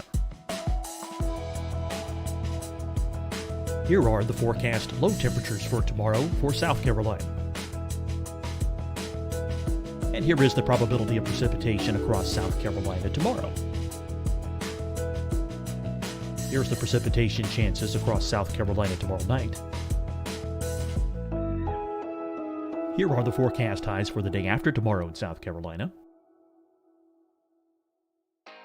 Here are the forecast low temperatures across South Carolina for the day after tomorrow. And here are the rain chances across South Carolina for the day after tomorrow. And South Carolina's probability of precipitation for that night. Here's the Storm Prediction Center's severe thunderstorm outlook across South Carolina for today through tonight. Here's the Storm Prediction Center's severe thunderstorm outlook across South Carolina for tomorrow and tomorrow night. And here's the Storm Prediction Center's severe thunderstorm outlook across South Carolina for the day after tomorrow through that night. Here's the severe thunderstorm outlook for today from the Storm Prediction Center.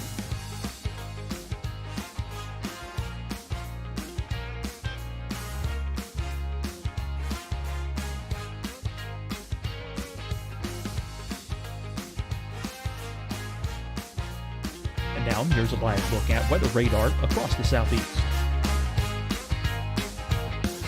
Fight the spread and take a stand against coronavirus. Wear a mask in public. Stay at least 6 feet apart from others. And get tested. Join us and fight the spread. Visit scdhec.gov/COVID-19. Getting tested for COVID-19 helps you to take the steps needed to protect yourself, your loved ones, and your community. Find the testing location at scdhec.gov/COVID-19 testing. Hi, everyone. I'm Dr. Mandy Cohen, Secretary of the North Carolina Department of Health and Human Services. And when you follow the 3 W's, you protect your family and your neighbors from COVID-19. When you leave your home, practice your W's. Wear a cloth face covering, wait 6 feet apart, wash your hands often. Wear, wait, wash. We're in this together. Stay strong, North Carolina. Deciding when to wear a mask isn't about who you know or how well you know them. Just ask yourself, will I be with anyone I don't live with? If the answer is yes, get behind the mask. Help slow the spread of COVID-19. Get behind the mask. Learn more at covid19.ncdhhs.gov. You'll see your Carolina weather forecast at 25 and 55 past. And now back to the best of the Carolina Weather Group on the all-new Carolina Weather Net.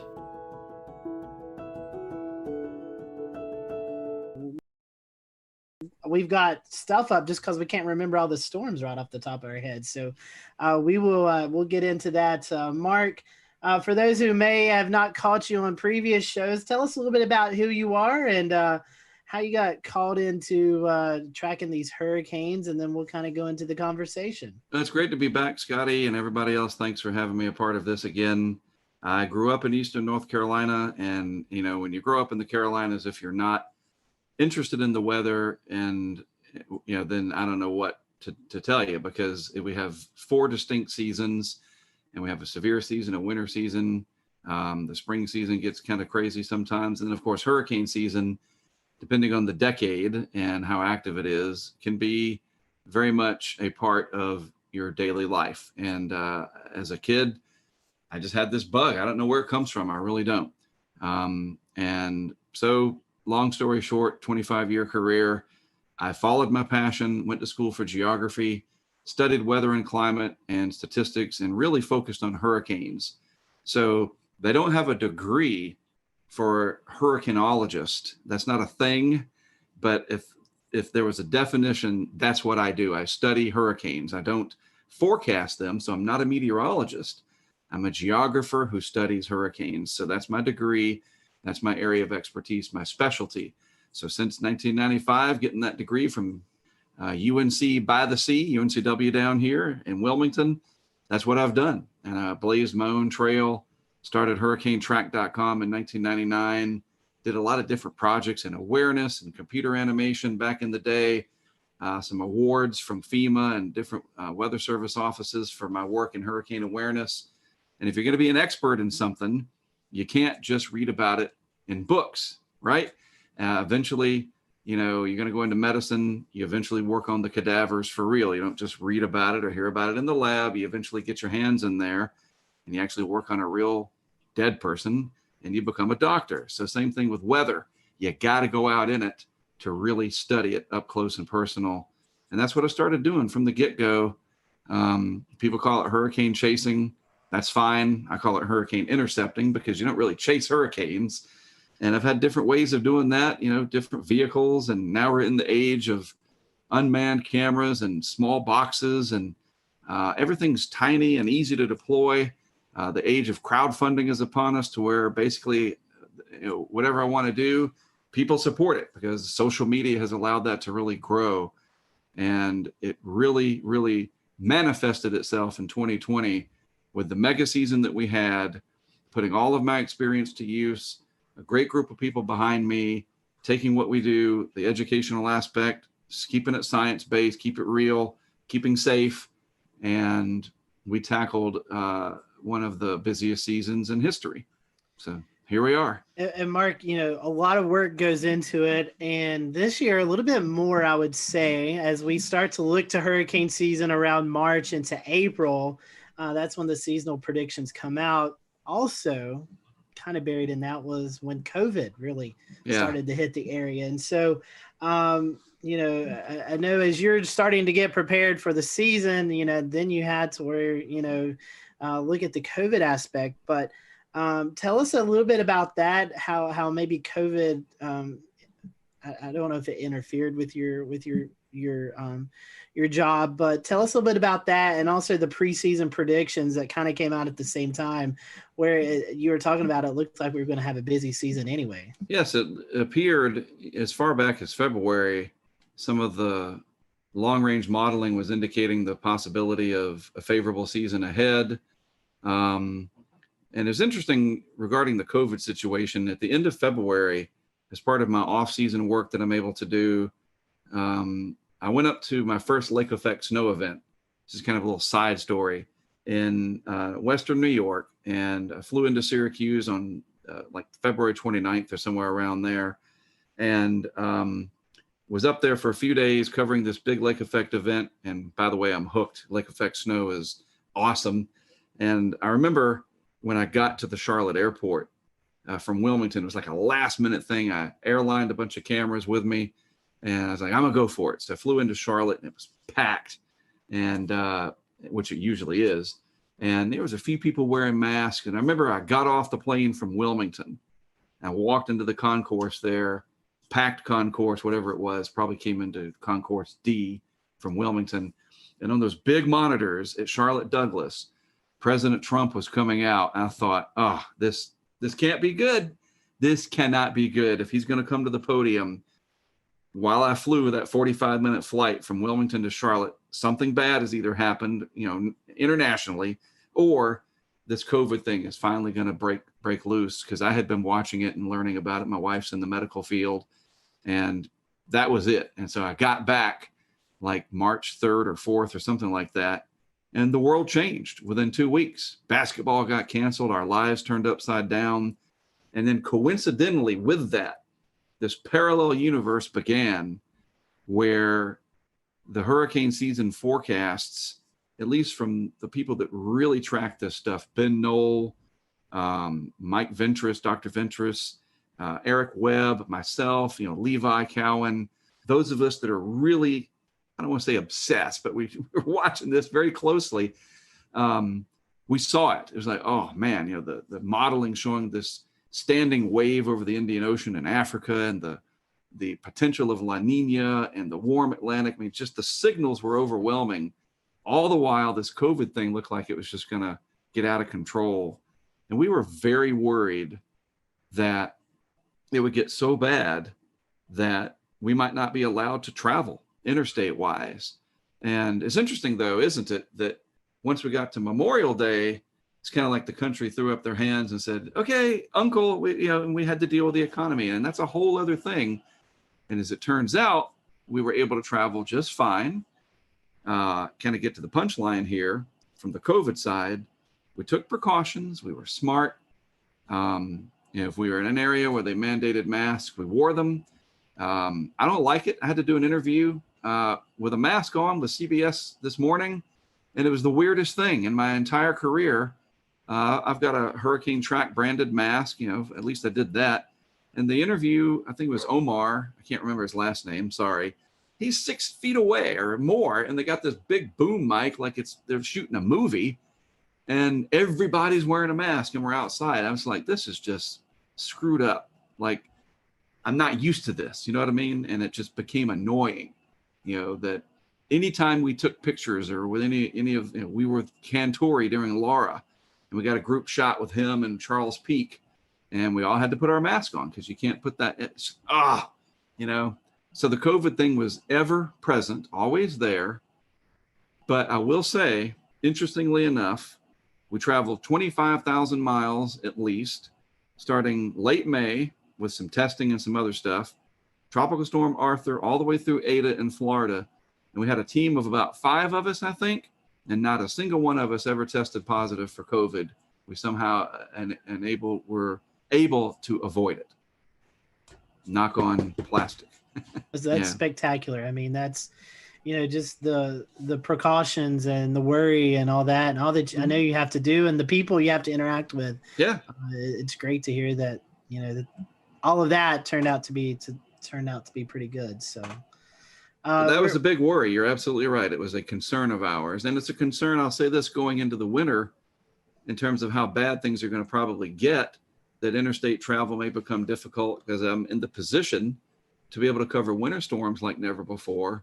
But that's a story for another day. I think there's some ways to manage it with testing, and looks like I'm gonna get a swab up the nose more times than I want to be able to cross into areas like New York. But if that's what I got to do to be able to still do my work, so be it. Maybe 2021 will be a different story 6 months from now.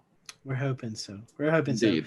Speaking of hurricane season, traditionally, and this is another show conversation we could have. It starts June 1st, but this year, I guess May kind of threw us a little hint of, hey, this is going to be a crazy season. We had 3 named tropical systems in May. In fact, one being Bertha, just off the coast of South Carolina there.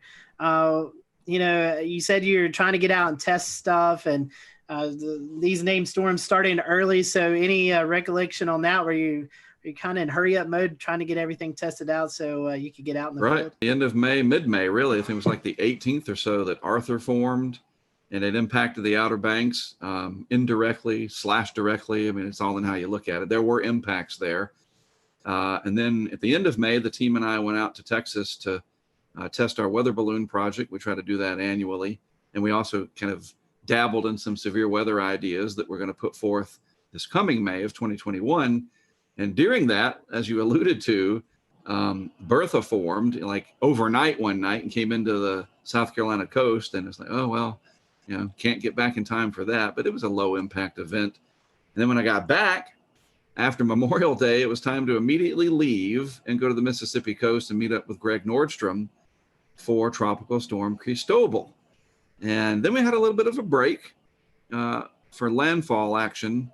And I decided, because I really like to study the monsoon out in the desert Southwest, that at the end of July, I thought, okay, and you guys know this, typically July is when there's the most SAL present, Saharan air layer.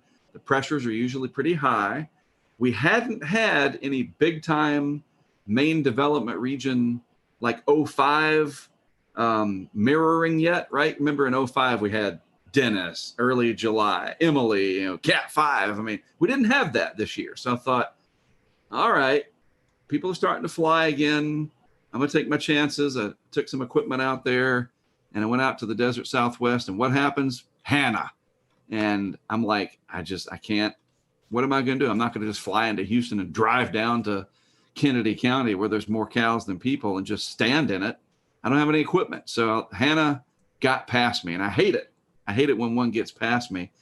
But if there's anyone to miss, it was Hannah. Because look, it came into a county where, the cow to people ratio is 1,000,000 to 1. We've made it all the way to H, Hannah. And if we're going in alphabetical order, and if my alphabet correctly, we're going to have Isaias next.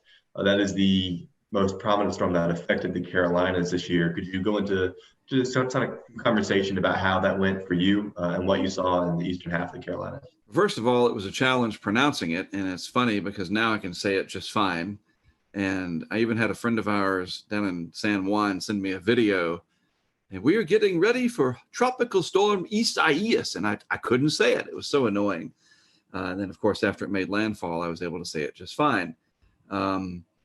We thought, that was the end of July into early August, and kind of a little earlier than we expect them around here in terms of the peak. And it struggled and probably kind of left over in that unfavorable mid-level dryness left over from the big SAL events of earlier in the season. But then again, boy, that last 12 hours right before landfall in Brunswick County, Isaias took off. And it was very, very surprising. And another 12 hours over water for that. And it absolutely would have been a Category 3. And it pushed a massive surge up the Cape Fear River. It's interesting because I could have just stayed here in Wilmington. I went down to Florida. It was another one of those ones like Dorian. And we all remember it looked like it was trying to do kind of a Dorian redo, right? And, it kind of got everybody spooked. But the models weren't as aggressive with it as they were for Dorian. So there was some doubt. But Isaias was impactful, massive surge up the Cape Fear River compared to, I think it was another record. The record before Matthew, I think it was Matthew, starting to get to be too many of them, was Hazel. And I think Matthew broke Hazel's surge record at the Cape Fear River in Wilmington, not Wrightsville Beach, not the Brunswick County beaches, but the actual Cape Fear River gauge. Matthew broke Hazel's record, Florence broke Matthew's record, and Isaias broke all of them. That is incredible. 1954 is Hazel, and then 16, 18, and 20, we broke that record again. That is insane. So we know that you place cameras around. We're seeing other chasers, or I should say interceptors, as you would say. Tim Reed, for instance, they're starting to bring they're bringing more gadgetry into the chase, right? So are you bringing anything else? Like they have the Surgeonator. Are you bringing like, water level meters or anything like, I know you have anemometers on hand and cameras, but what else are you bringing for your equipment for these interceptions? Well, first of all, it's great that other people are able to fund and do these things. And no matter what you name them and who they are, if it benefits the science at the end of the day and creates public awareness, it's a big enough world that, hey, bring it. That's great. The more, the better. I wish I had time to sit back and watch what some of these people were doing more, but we're all so busy. We hardly even get to see each other, especially in a season like 2020. And so one of the things that we have really focused on is just more cameras, have as many of them out there as possible and put them in areas that are going to capture the impacts in a way that we can see what's going on, that'll help the local officials, the local media, and then from there, regional and national interests, whether it's the Weather Channel or even the National Hurricane Center. We provide the feeds to them, obviously at no charge. I mean, even if you wanted to charge them, good luck with that. This coordination and camaraderie with all of us, it pays off because we're able to let them see their forecast, verify in real time. And I've done it long enough that I know where to put them, where we can capture those impacts. And if it's surge that we're wanting to see, which is mostly what they're for, we've done a really good job of that, especially going back the last 5 years. But the answer is more, just more of them. And the crowdfunding through Patreon, it really exploded this year. And I cannot account for why. Maybe more people were at home. I don't know. I mean, I've had the ability to crowdfund what we've been doing for probably 15 years, but Patreon has been around only for a few years, so I really can't explain it. But all of a sudden, especially for Hurricane Laura, it really took off. But it's not just the funding from people becoming supporters and donating, if you will, $10 a month. People literally sent us equipment. We'd say, hey, look, we need more Nest cams. We need more drop sensors, these Kestrel sensors. We need cases. We need batteries. I'm not kidding, guys. And this is just wonderful. I would open my door and there'd be just stacks of boxes from Amazon or from B&H Photo, from people that sent stuff. And it was people from all over the world, not just the United States. And we would go put that equipment into place.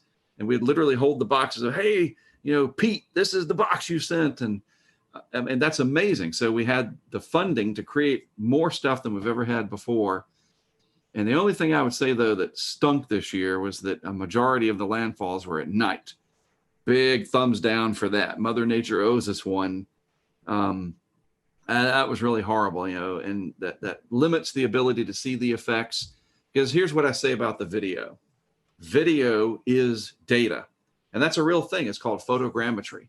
And we use that very much in our work to see patterns, just simple things like seeing high water marks, to the timing of everything, the direction, and we can extract data from that video for years to come. Altogether, if you are one of the people that is helping you set up equipment, what does the kind of average day look like for you all as a storm approaches and the morning starts, and what does it look like from that point out? That is a great question. Nobody's ever asked it that way before. I'll say this year, it was the most well-oiled machine that we've ever had. And I owe that to the tremendous amount of support that we had through crowdfunding, that we were able to afford hotel rooms for each individual team member. Because, and you say, well, why is that important? Because sleep, or the lack thereof, is your biggest enemy. And you start making mistakes when you're sleep deprived. And that becomes a safety issue, and it becomes an operational issue that you can screw something up and you don't get another chance at it. But safety is the primary concern. So everybody gets a good night's sleep because everybody's got their own room. So you're not having, Brent over there, Greg over there messing with his phone, or I'm trying to watch the latest Office episode on my iPad to take my mind off of things and I keep him awake or whatever. So when we get up, we all get together and we just kind of see what's happening. What's the latest track show? What's the latest from the Hurricane Center? We have people from the outside feeding us information. And it's just amazing, Dan, how laser focused we are. It's like, it's so organized and so, like I said, well-oiled, especially this year, because there were so many pieces that came together perfectly that we work together well as a team. We all respect each other's opinion. We're all experts for the most part at what we're doing. We have experience, certainly Greg and I do. And then these people that are helping out from the crowdfunding perspective, they come along and help out too. And they just go along. They trust us and we just do it. And it's crazy because you're counting down to zero when landfall is coming. There is no timeout. Wait, we got to, and so the day is spent figuring out where we're going to go, handling emails that are coming in, social media interactions. Maybe somebody's suggesting you can set a camera up in front of my shop. I have a condo you can use. We have this, the sheriff here wants to talk to you. He's going to help you. The weather service. We have producers now that feed us the best information. And so it's kind of like a network TV deal. You think about what it takes to send all those OCMs out there from the Weather Channel. And we're starting to get there with the amount of people helping us. And in a year like 2020, it just ran as smooth as it possibly could. And we work until dark. And then we usually try to find, if it's open, the nearest chain steakhouse, Texas Roadhouse, Longhorn, or whatever. And we go there, and we have a good meal, and we recap everything, and we get another good night's sleep. It's just, I guess after doing it this long, you get settled into a routine. But this year especially, it worked so well that we never had any hiccups. Mark, there were a lot of other storms that you chased during the season. I think you said 10 in total. We talked about Isaias and Laura and a couple others, but can you kind of give us a bit of a rundown on the rest of the season? There were other heavy hitters that you guys observed. So what were some of your biggest stories? So after Laura, we got back and there was not much time to rest. The season just kept spitting them out.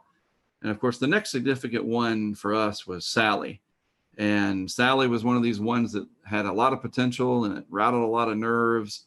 And it really looked like it was going to threaten Mississippi in a big way. And then it kind of, played cat and mouse with everybody. Very slow. Is it going to strengthen? Is it not? And, and now it's headed towards Mobile Bay. And, maybe even Western Panhandle of Florida. It was very challenging because it was so darn slow moving.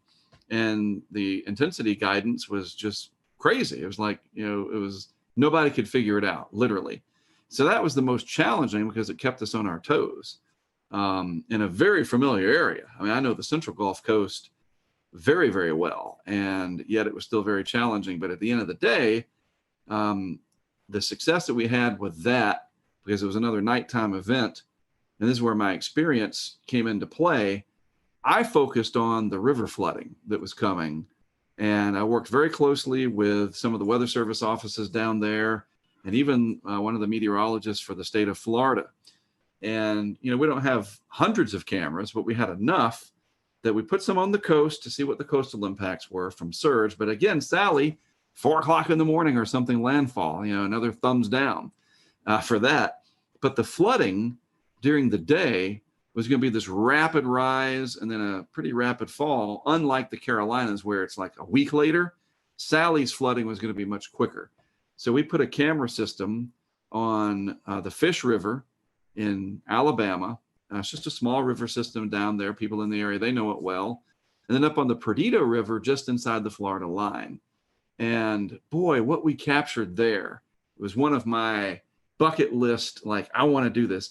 The river forecast was for like, record-breaking crests, in excess of 20 feet for both of these, if I'm not mistaken. So we purposely put both camera systems at about 7 feet. And exactly what you think happened. They went underwater. And the one in Fish River kept going.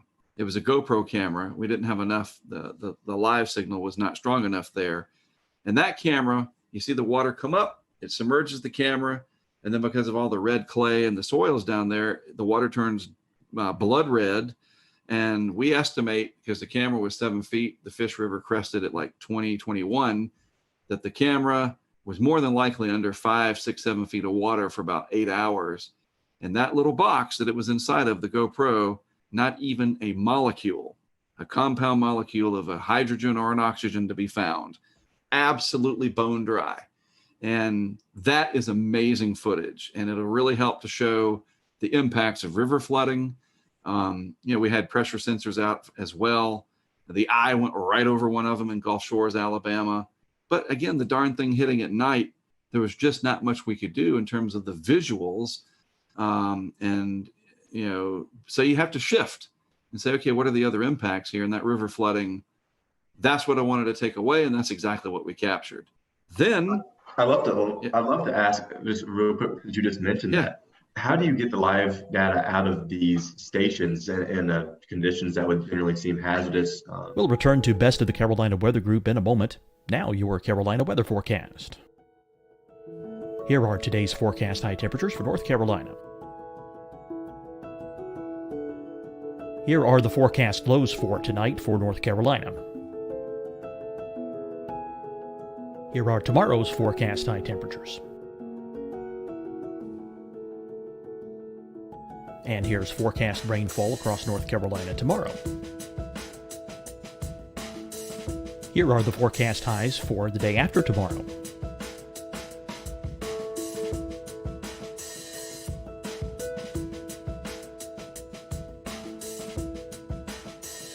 And here's the forecast rainfall across North Carolina for the day after tomorrow. This is the total rainfall forecast across North Carolina for the next 3 days. Here's the severe thunderstorm outlook for today from the Storm Prediction Center.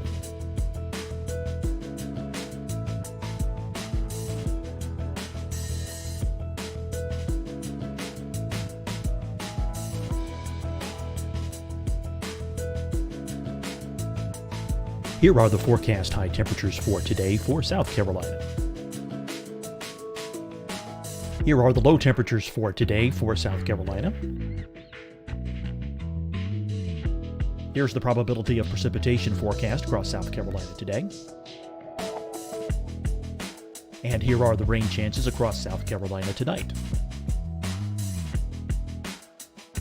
Here are tomorrow's forecast highs across South Carolina. Here are the forecast low temperatures for tomorrow for South Carolina.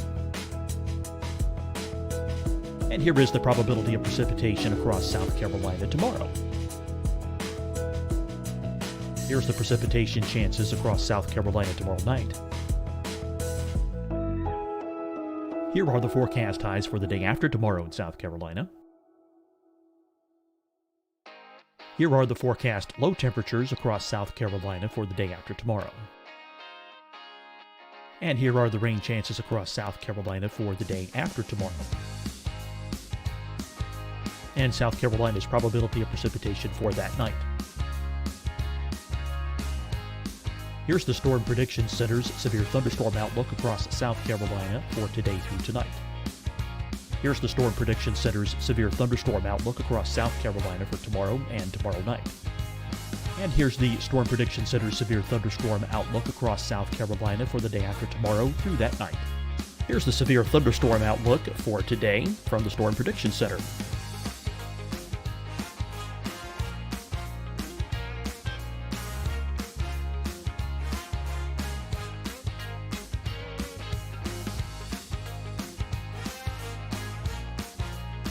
Now, here's a live look at weather radar across the southeast. Fight the spread and take a stand against coronavirus. Wear a mask in public. Stay at least 6 feet apart from others. And get tested. Join us and fight the spread. Visit scdhec.gov/COVID-19. Getting tested for COVID-19 helps you to take the steps needed to protect yourself, your loved ones, and your community. Find the testing location at scdhec.gov/COVID-19 testing. Hi, everyone. I'm Dr. Mandy Cohen, Secretary of the North Carolina Department of Health and Human Services. And when you follow the 3 W's, you protect your family and your neighbors from COVID-19. When you leave your home, practice your W's. Wear a cloth face covering, wait 6 feet apart, wash your hands often. Wear, wait, wash. We're in this together. Stay strong, North Carolina. Deciding when to wear a mask isn't about who you know or how well you know them. Just ask yourself, will I be with anyone I don't live with? If the answer is yes, get behind the mask. Help slow the spread of COVID-19. Get behind the mask. Learn more at covid19.ncdhhs.gov. You'll see your Carolina weather forecast at 25 and 55 past. And now back to the best of the Carolina Weather Group on the all-new Carolina WeatherNet.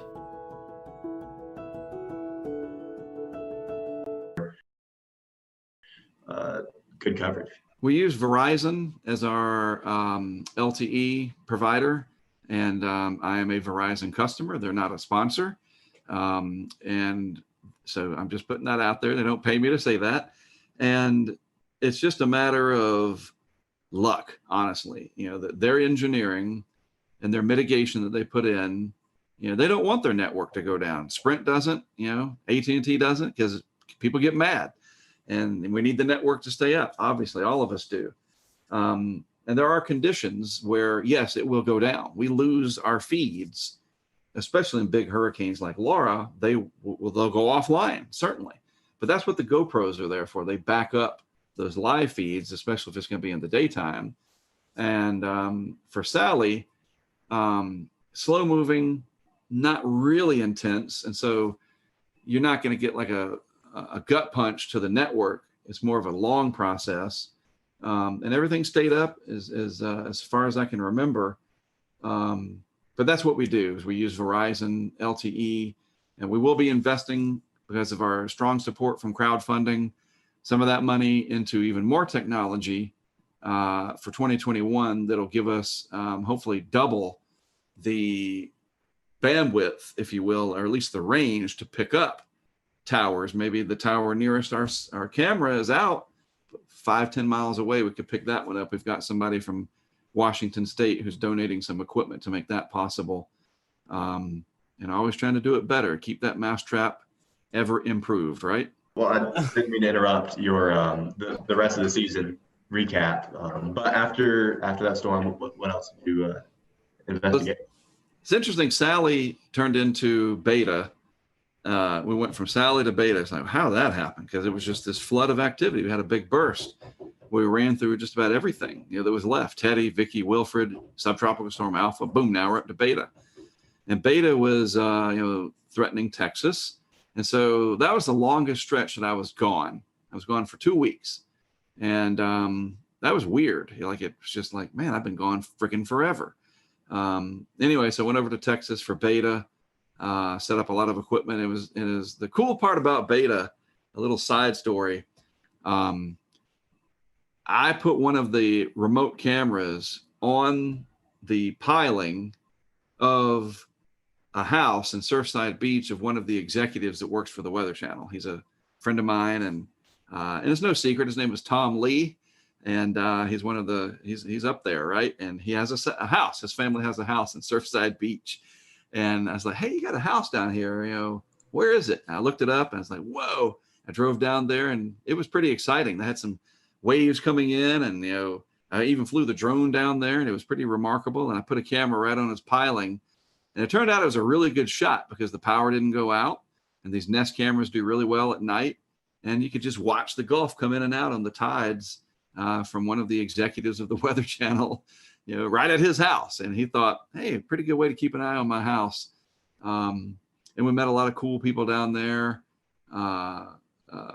as we always do. And, the people that we meet is remarkable. And we just started thinking, this is a Greek name. We're up to Beta, and I can't remember what the date was. It's like late September, I guess. And we're already to the B of the Greeks. It's like, geez, where's this going to go? And now, of course, we know it kept on going. But after Beta, there's a little bit of a lull, just a little. And then it was Delta. And I guess now's as good a time as any to get into Delta. And the thing about Delta, I'll say this. I saw a lot of people, you get the hype of something, and then you get the anti-hype. And I think both of them can be dangerous, obviously. People that will put the one snapshot of the 40-inch snow, the Cat 5 hurricane parked over Charleston from the Euro 10 day or the GFS 9 day. You see it all the time. We know. But then you got the guys and the gals on social that want to play the other side, that I called it, that it wasn't going to be anything, and da-da-da-da-da. It's like, just stop. I don't want to tell you what to do, but stop. Just go down the middle and just look at the facts. And there were so many people saying that Delta was probably not going to amount to much because the Gulf had cooled, because we had those early cold fronts. But there was this research that I had looked into from one of the HRD people and other aspects that, and it wasn't like the 26 Celsius isotherm was 400 miles south of Creole, Louisiana. It was like 20 miles, man, and there's other factors at play. You guys know this, that it's not just baroclinic stuff, but it's not all about sea surface temperatures and upper ocean heat content. There's more to it. If the atmosphere is primed, you're going to extract every bit of latent heat out of that Gulf that you can possibly do. And that's exactly what Delta did. And that thing exploded and became a very powerful hurricane for that part of October. And it was, if it wasn't for Laura, Delta probably would have been the big story for Louisiana. As it stands, it came on top of Laura, which was weird. Like, you're driving around setting stuff up and you're like, there's still stuff wrecked from Laura. Debris piles 10, 12 feet high. And we're putting cameras up in the same place. And gosh, that was so bizarre. Delta came in right at dark. By the way, that was the closest that we came in 2020 to launching our weather balloon in the eye of a hurricane, was Delta. We were ready out in somewhere in South Central Louisiana. The eye kind of never calmed down for us where we were. It was filling, as I say, and it was never had the calm winds, and it was getting dark. It came close on Zeta too. We'll get to that. But Delta, like, the countdown was on. You're like, okay, let's do this, turn on the this, to that. We were ready to go through the checklist, and then it got dark, and it was still like 60, 70 mile per hour wind, even when there was no rain. It was weird. When the backside gets hollowed out, they just tend to do that. Delta was amazing because when it was over and we went back to pick up our equipment the next day, they had no barricades, no police, no parish sheriffs, whatever they're called down there, nothing. And that's just Louisiana. It's like, hey, you want to be dumb enough to go and get yourself killed? We're not going to stop you. And we went down and started picking up our stuff, and there was nobody down there. And I don't mean like, it's a few cars. There's nobody, not a single living human being down there. They had all evacuated, or they were already gone after Laura. And we went down to get our stuff. And that's one of those moments that there's just no way to describe it. It got dark. We had to get over to Creole and get the last camera from Creole. And when you say that the Milky Way came out, because there was no lights on, that's an understatement. It's like the closest you'll ever get to primordial Louisiana in the Jurassic era is after a hurricane like Delta, which was on top of Laura, that just took the grid out. There's not a light within 50 miles. And it was remarkable. It was like a religious experience, to be honest with you. And there's alligators and raccoons and all kinds of wildlife down there. And we just felt like there's three of us, me, Brent, Greg. We felt like we were one with this weather universe. And I know it's a weird thing, but it was this amazing thing that I'm glad it happened, put it that way. And we safely retrieved our stuff. And it was one of the greatest adventures I've ever had. Couple more things, Mark.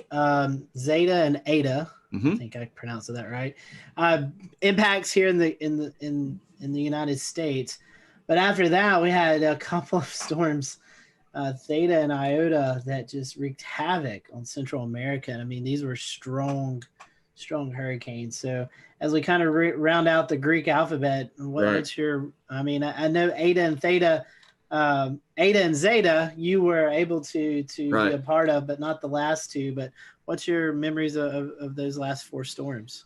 Well, Zeta was a surprise because it overachieved. The Gulf was cooler by then, and yet, I mean, it came close to becoming a Category 3. Remarkable. Again, the atmosphere was just like, wow, and it intensified right up until landfall. And it had major impacts in Louisiana and Mississippi.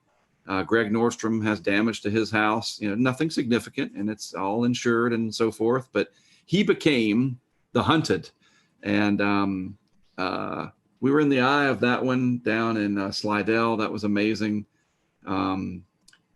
Just the surge, though, that's the thing I'm trying to remember. The surge, even though Zeta came in at night, this came in right at dark.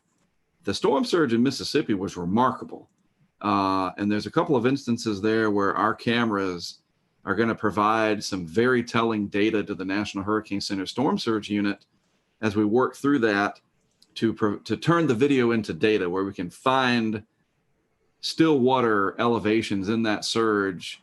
And you know how we're going to do it, even though it got dark, we're going to use the transformer explosions and freeze frame that at some of these peak surge times and enhance the video and try to find the high water mark on a building that we can definitively go out and survey and say, oh, look. And as an example, we had a camera on the backside of the Hard Rock in Biloxi. There's a little marina back there. And that camera box was at 4 meters or 3 meters, 4 meters above the water. And the camera went underwater and it actually took out the camera.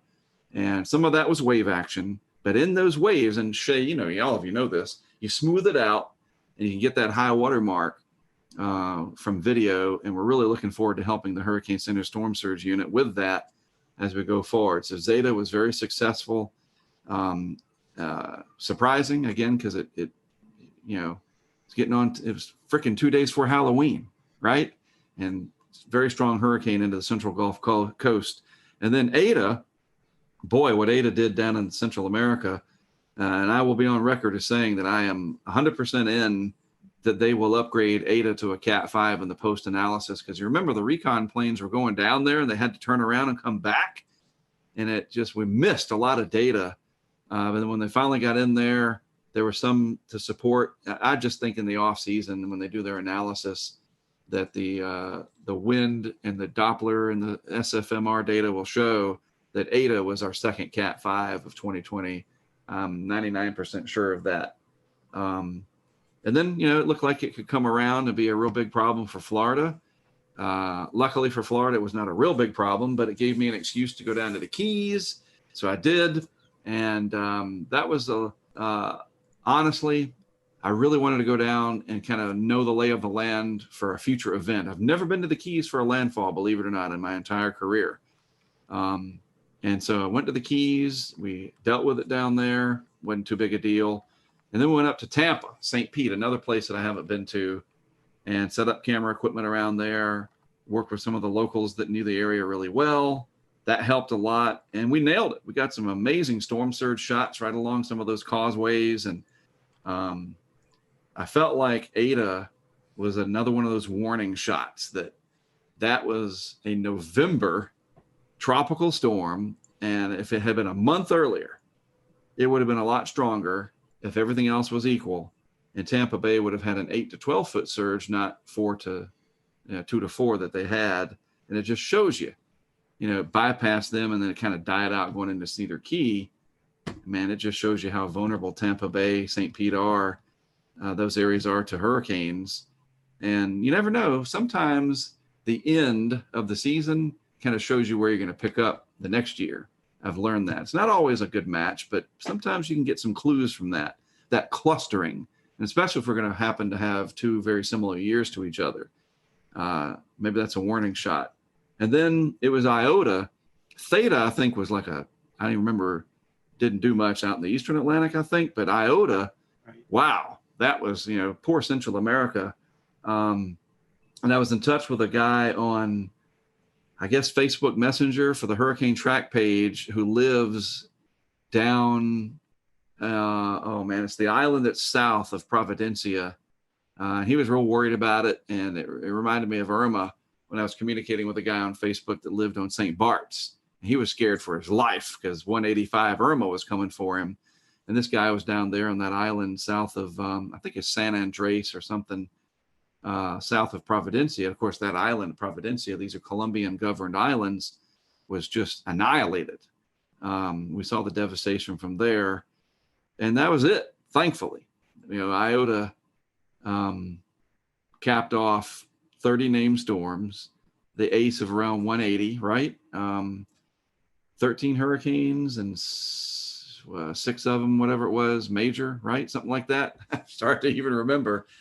And maybe that's it. Maybe we'll be done for the whole, we won't be like 05 and we're still naming these things in January, but I wouldn't be surprised if we get something in the subtropics at this point. Well, Mark, one more thing to kind of wrap up this hurricane season, and we talked a little bit about it earlier, is how many storms we saw this rapid intensification. Yes. A day and a half before landfall. What's your thoughts? I'm not asking for scientific or, just what are your thoughts about that? I mean, because, you've mentioned previous, sometimes these seasons kind of foretell what's going to happen next season. This is a scary trend, and it's a trend that really needs to be watched. Well, the simple answer is it's concerning because we look at the ACE, and some of that ACE, the accumulated cyclone energy, was generated. Like we look at Laura, it was a 150 mile per hour hurricane, but it did so in that last day before landfall. And Michael did the same thing in 2018. Matthew rapidly intensified on approach to Florida, and it was very fortunate for Florida that it just scraped by 20 miles offshore. Dorian stopping, I don't know, whatever it was, 180 miles short of West Palm Beach, our vicinity, as a rapidly intensifying Category 5. And we're getting real close here to some absolutely mind-boggling disasters because these hurricanes are intensifying close to land. Eta and Iota both intensifying real close to South America like they did. That was a similar theme in 2005. Now, we had a much higher ACE score in 2005. And you say, well, yeah, there's a lot of, we had 4 Cat 5s that year. Well, think about it. All 4, here's a similarity. All 4 of those Category 5s in 05, yes, they were much stronger than what we had in 2020, looking at the big picture. But Katrina, the entire life cycle of Katrina was about 5 days, the whole thing. And in that 5 days, it became a Cat 5. Rita, same thing. Tropical storm in the Bahamas, Cat 5 in the Central Gulf, makes landfall as a 3. The whole thing lasted less than 5 days, roughly. Wilma, a little longer, but it rapidly intensified. Twice, once on the approach to the Yucatan and another on its way into Florida, and it made landfall as a 3, if I recall. Emily, Dennis, both, Dennis almost was a Category 5, rapidly intensifying. And here's the common thread. They all did so probably west of 75 degrees longitude, not like Irma, which was a Category 5 way out in the Atlantic. Florence, way out in the Atlantic, very strong. Ivan. These long track hurricanes are so different than these ones that blow up in our backyard. And it's not just the United States that has to deal with these. Central America, Cuba had to deal with Gustav doing that in 2008. But there's this weird common thread between 05 and 20 that these massive hurricanes that we did have strengthened so quickly in our backyard. I don't know why. I don't know exactly why. Can you attribute it to the La Nina and the favorable pattern right over that area west of 75, south of 30 north? There's something going on there. And, that's the thing. Can we see that kind of a pattern again ahead of time? And no, this is our bubble. This is our area we got to really look out for. Maybe that's one of the next things that people like Dr. Klotzbach or Eric Webb or Levi Cowan, who works down at HRD now, maybe they can work on that pattern recognition for that favorable bubble that's going to give you those strong hurricanes. And if they're close to land, we really should know that. And kind of piggyback off that, we've had a few Twitter questions come in. Matthew Harding wanted to know, do you think we'll see something similar in 2021 that we've seen in 2020? I mean, I guess to kind of piggyback that, what is your outlook as we go into next year's tropical season? Well, I think and this is so easy to understand, it's highly dependent on the state of the ENSO. I think more than anything, the El Nino Southern Oscillation phenomenon. Right now, we are in at least a moderate La Nina. It's like negative 1.3 or higher or something. I mean, the index is pretty low. And so that La Nina sticking around or not, and basically it's the absence of El Nino. If there's no El Nino and the Atlantic is warmer than average, especially in the main development region, then you typically have an above average season. But a season like 2020, where it's hyperactive and mega active, hopefully those are 15 years apart, because this is just too much. But you look at 04, here's the interesting thing. 04 had 15 named storms, something like that. And the A score was way higher than 2020's was in 04. And yet 05 almost doubled the amount of named storms of 04. Its ACE was a little higher, but they were back to back. You know what I'm saying? So I don't think you can look at that and say that 2020 is the 04 of the 04-05 combo, that 2021 would have 35 named storms or 40. Maybe it's a little bit of a reverse, that next year we have 15 to 20 named storms, but some long trackers, that the overall pattern stays favorable. Maybe that bubble shifts back out towards the Southwest Atlantic and maybe Florida and the Carolinas comes into play. There's just no way to know this early on. But the biggest thing to track, it's easy to do, is the anomaly data, the state of the ENSO, how the Atlantic's doing.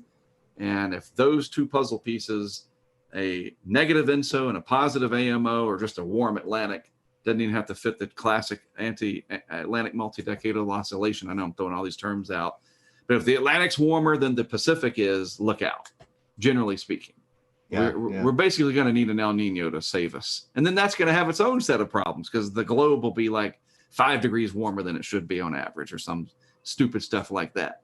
I mean, we can't win. Yeah, you're right, Mark. I mean, I think the positive AMO definitely attributes to it, even positive NAO. Right. And then you add the Madden-Julian oscillation, which allows for the shearing effect to lessen across large portions of the Atlantic.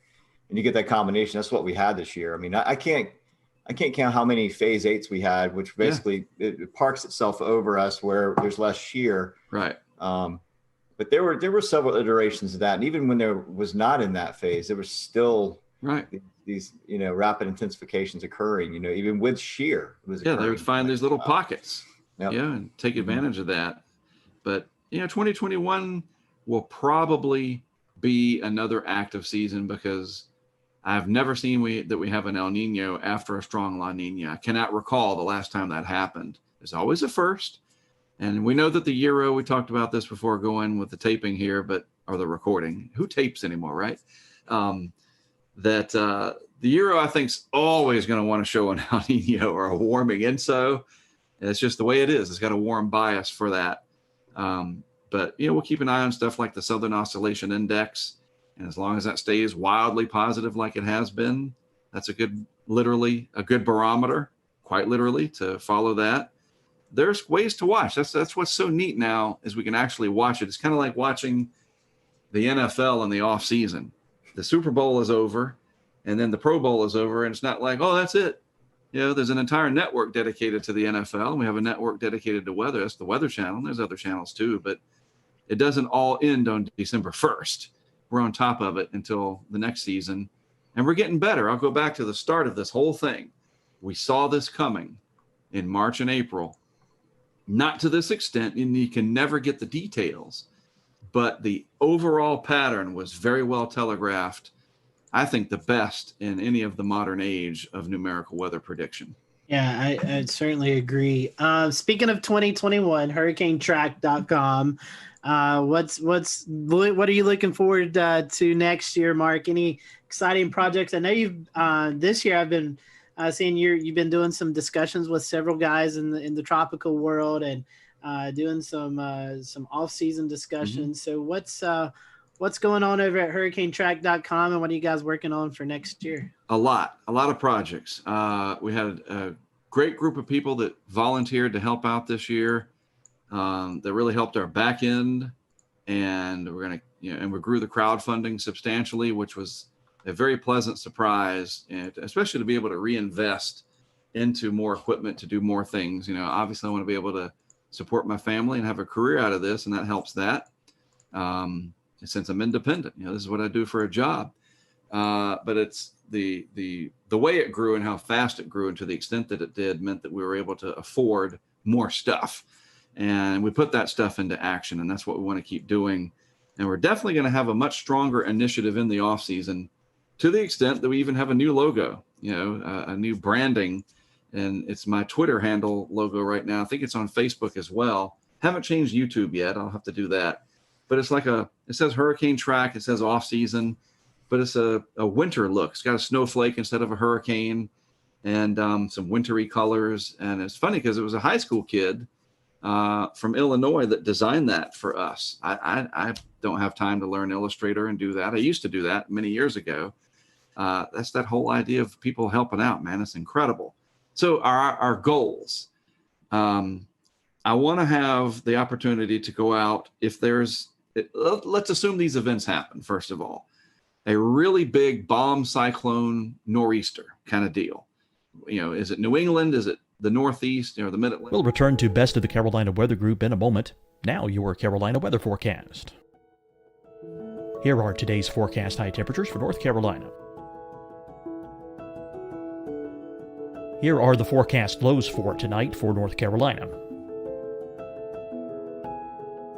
Here are tomorrow's forecast high temperatures.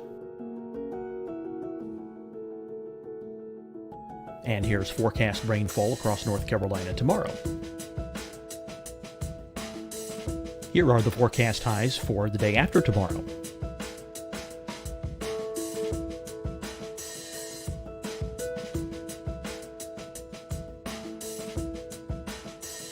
And here's the forecast rainfall across North Carolina for the day after tomorrow. This is the total rainfall forecast across North Carolina for the next 3 days. Here's the severe thunderstorm outlook for today from the Storm Prediction Center.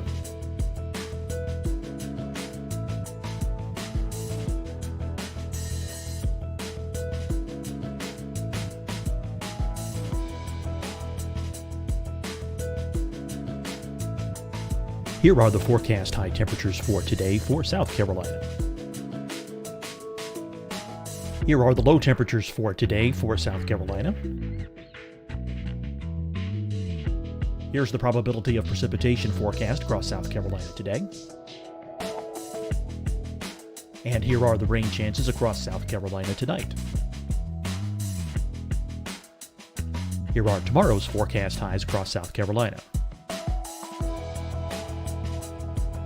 Here are the forecast low temperatures for tomorrow for South Carolina. And here is the probability of precipitation across South Carolina tomorrow. Here's the precipitation chances across South Carolina tomorrow night. Here are the forecast highs for the day after tomorrow in South Carolina.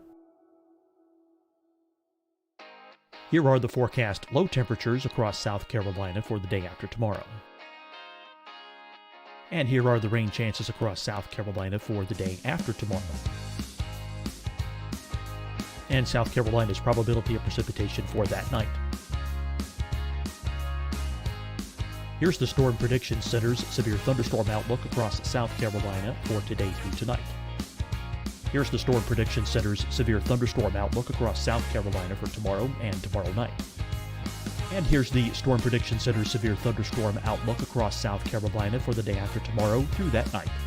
Here's the severe thunderstorm outlook for today from the Storm Prediction Center.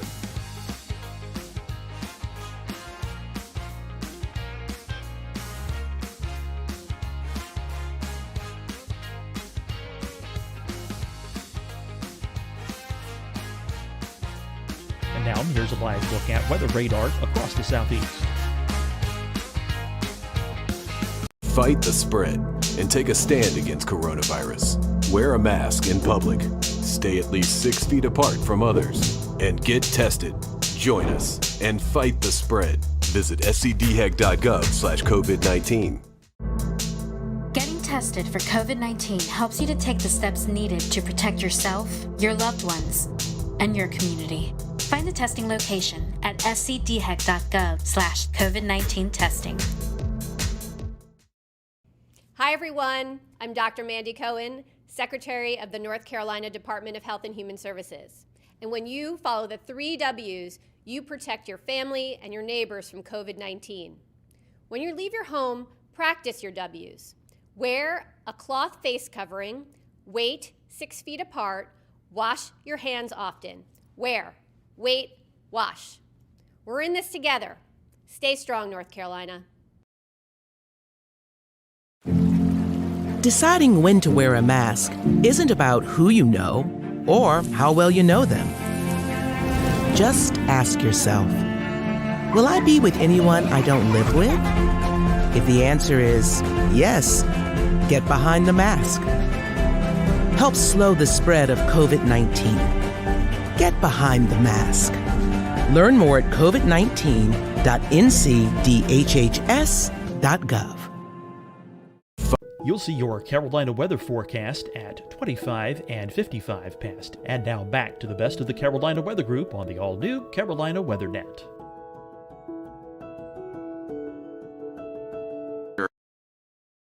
I just want one of those. My favorite is Situate down to the Cape. Those are my favorites, to be honest with you. I want one of those. I'd like to put in an order for a big bomb cyclone, winter storm, preferably in February. A big lake effect event in western New York, where I was last year from Syracuse up to Watertown through the Tug Hill Plateau.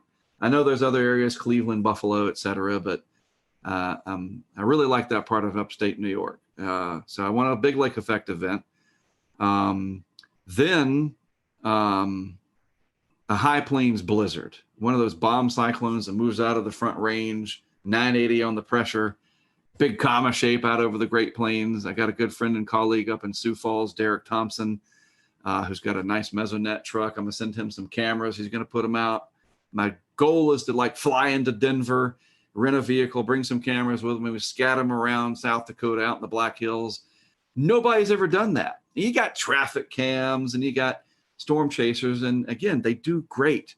But I want to stick a camera on an overpass out on Interstate 70 or something out there, and show you that blizzard from the ground, basically, and then have these pressure sensors and temperature sensors attached with it that we're working on that feeds that information in real time. That's our next big project, is that every camera box will have a Kestrel with a Raspberry Pi that feeds that live weather data. The only thing we're going to be missing is wind. We got to talk to WeatherFlow about getting some anemometers. The arm youngs are just too expensive, man. It's killing me, especially when people are throwing them into the bayous. But I digress. Yeah, we're going to have a big data. We're going to have 20 cameras next year, and each one of them is going to have live data with that camera. What else? Oh, then after that in May, we're going to have this big initiative to go out and put all these 20 cameras and all these sensors and the weather balloon project and have a big test during a severe weather outbreak over multiple days, sometime in May. It's not a schedule. We're going to be there from May 10th to the 15th. We're just going to wait for the pattern. And when the pattern says go, we're going to assemble the crew and drive out there and hopefully do so mask-free, because the vaccines have been working. That's what we're hopeful for. To go back into that ugliness of the COVID, I mean, we can't escape that, but looking ahead to May, it actually might be a time of some big celebration. We can keep our fingers crossed that we can enjoy the weather and do so back more towards what I don't use that phrase, a new normal. I hate it. I call it the alternate universe. I want the alternate universe to be dissolved. Well, Mark, we appreciate that. Always appreciate your time with us. And we wish you the best on this off season. Hopefully you get a little downtime before the winter storms get cranked up. Agreed. we always appreciate you joining us around this part of this time of the year and kind of recapping the tropic season. I don't know how you want this. Hopefully it's not as active, or maybe you do want it active next year, but whatever you want, we hope you get it. Well, the way I look at it, if there's going to be hurricanes, I look at it like what Jack Nicholson said in A Few Good Men. And, where he said, and I'll do the phrase without the cuss word, where he says, "You want me on that wall," right? You want me there. If there's hurricanes, you want us out there. You want me, and you want the others that do this to do what we do. And the support from the social media world and the crowdfunding world allows that to happen. And my passion for the hurricanes and the extreme weather doesn't mean that I don't have empathy for the people that are affected. I absolutely do. And as long as they don't get mad at me for being passionate about what I do, you would never get angry with the firefighter who's headed off to put out the fire. Don't get angry with me that I happen to really enjoy being passionate about helping you in the end of the day. And that is to be aware, be educated, and be excited about the weather. You know what I mean? And the more excited we are, the easier it is to teach us. Definitely so. We always enjoy tracking you out there. And I know we only had Isaias this year, and I think you joined in on one of our calls that we were doing our live coverage. So we always appreciate that as well. And we hope you have a great Christmas season. You all as well. Yeah, for you those who are watching, go check out Mark's website, hurricanetrack.com. You can find out ways to help contribute to the funds there to help Mark and the crew get everything they need to get going for the tropical season, and donate to their Patreon account. And we appreciate your work out there, Mark. And once again, appreciate your time. And for you guys who are watching, thank you for watching. We hope you have a great evening, and we'll see you next time here on the Carolina Weather Group. Great.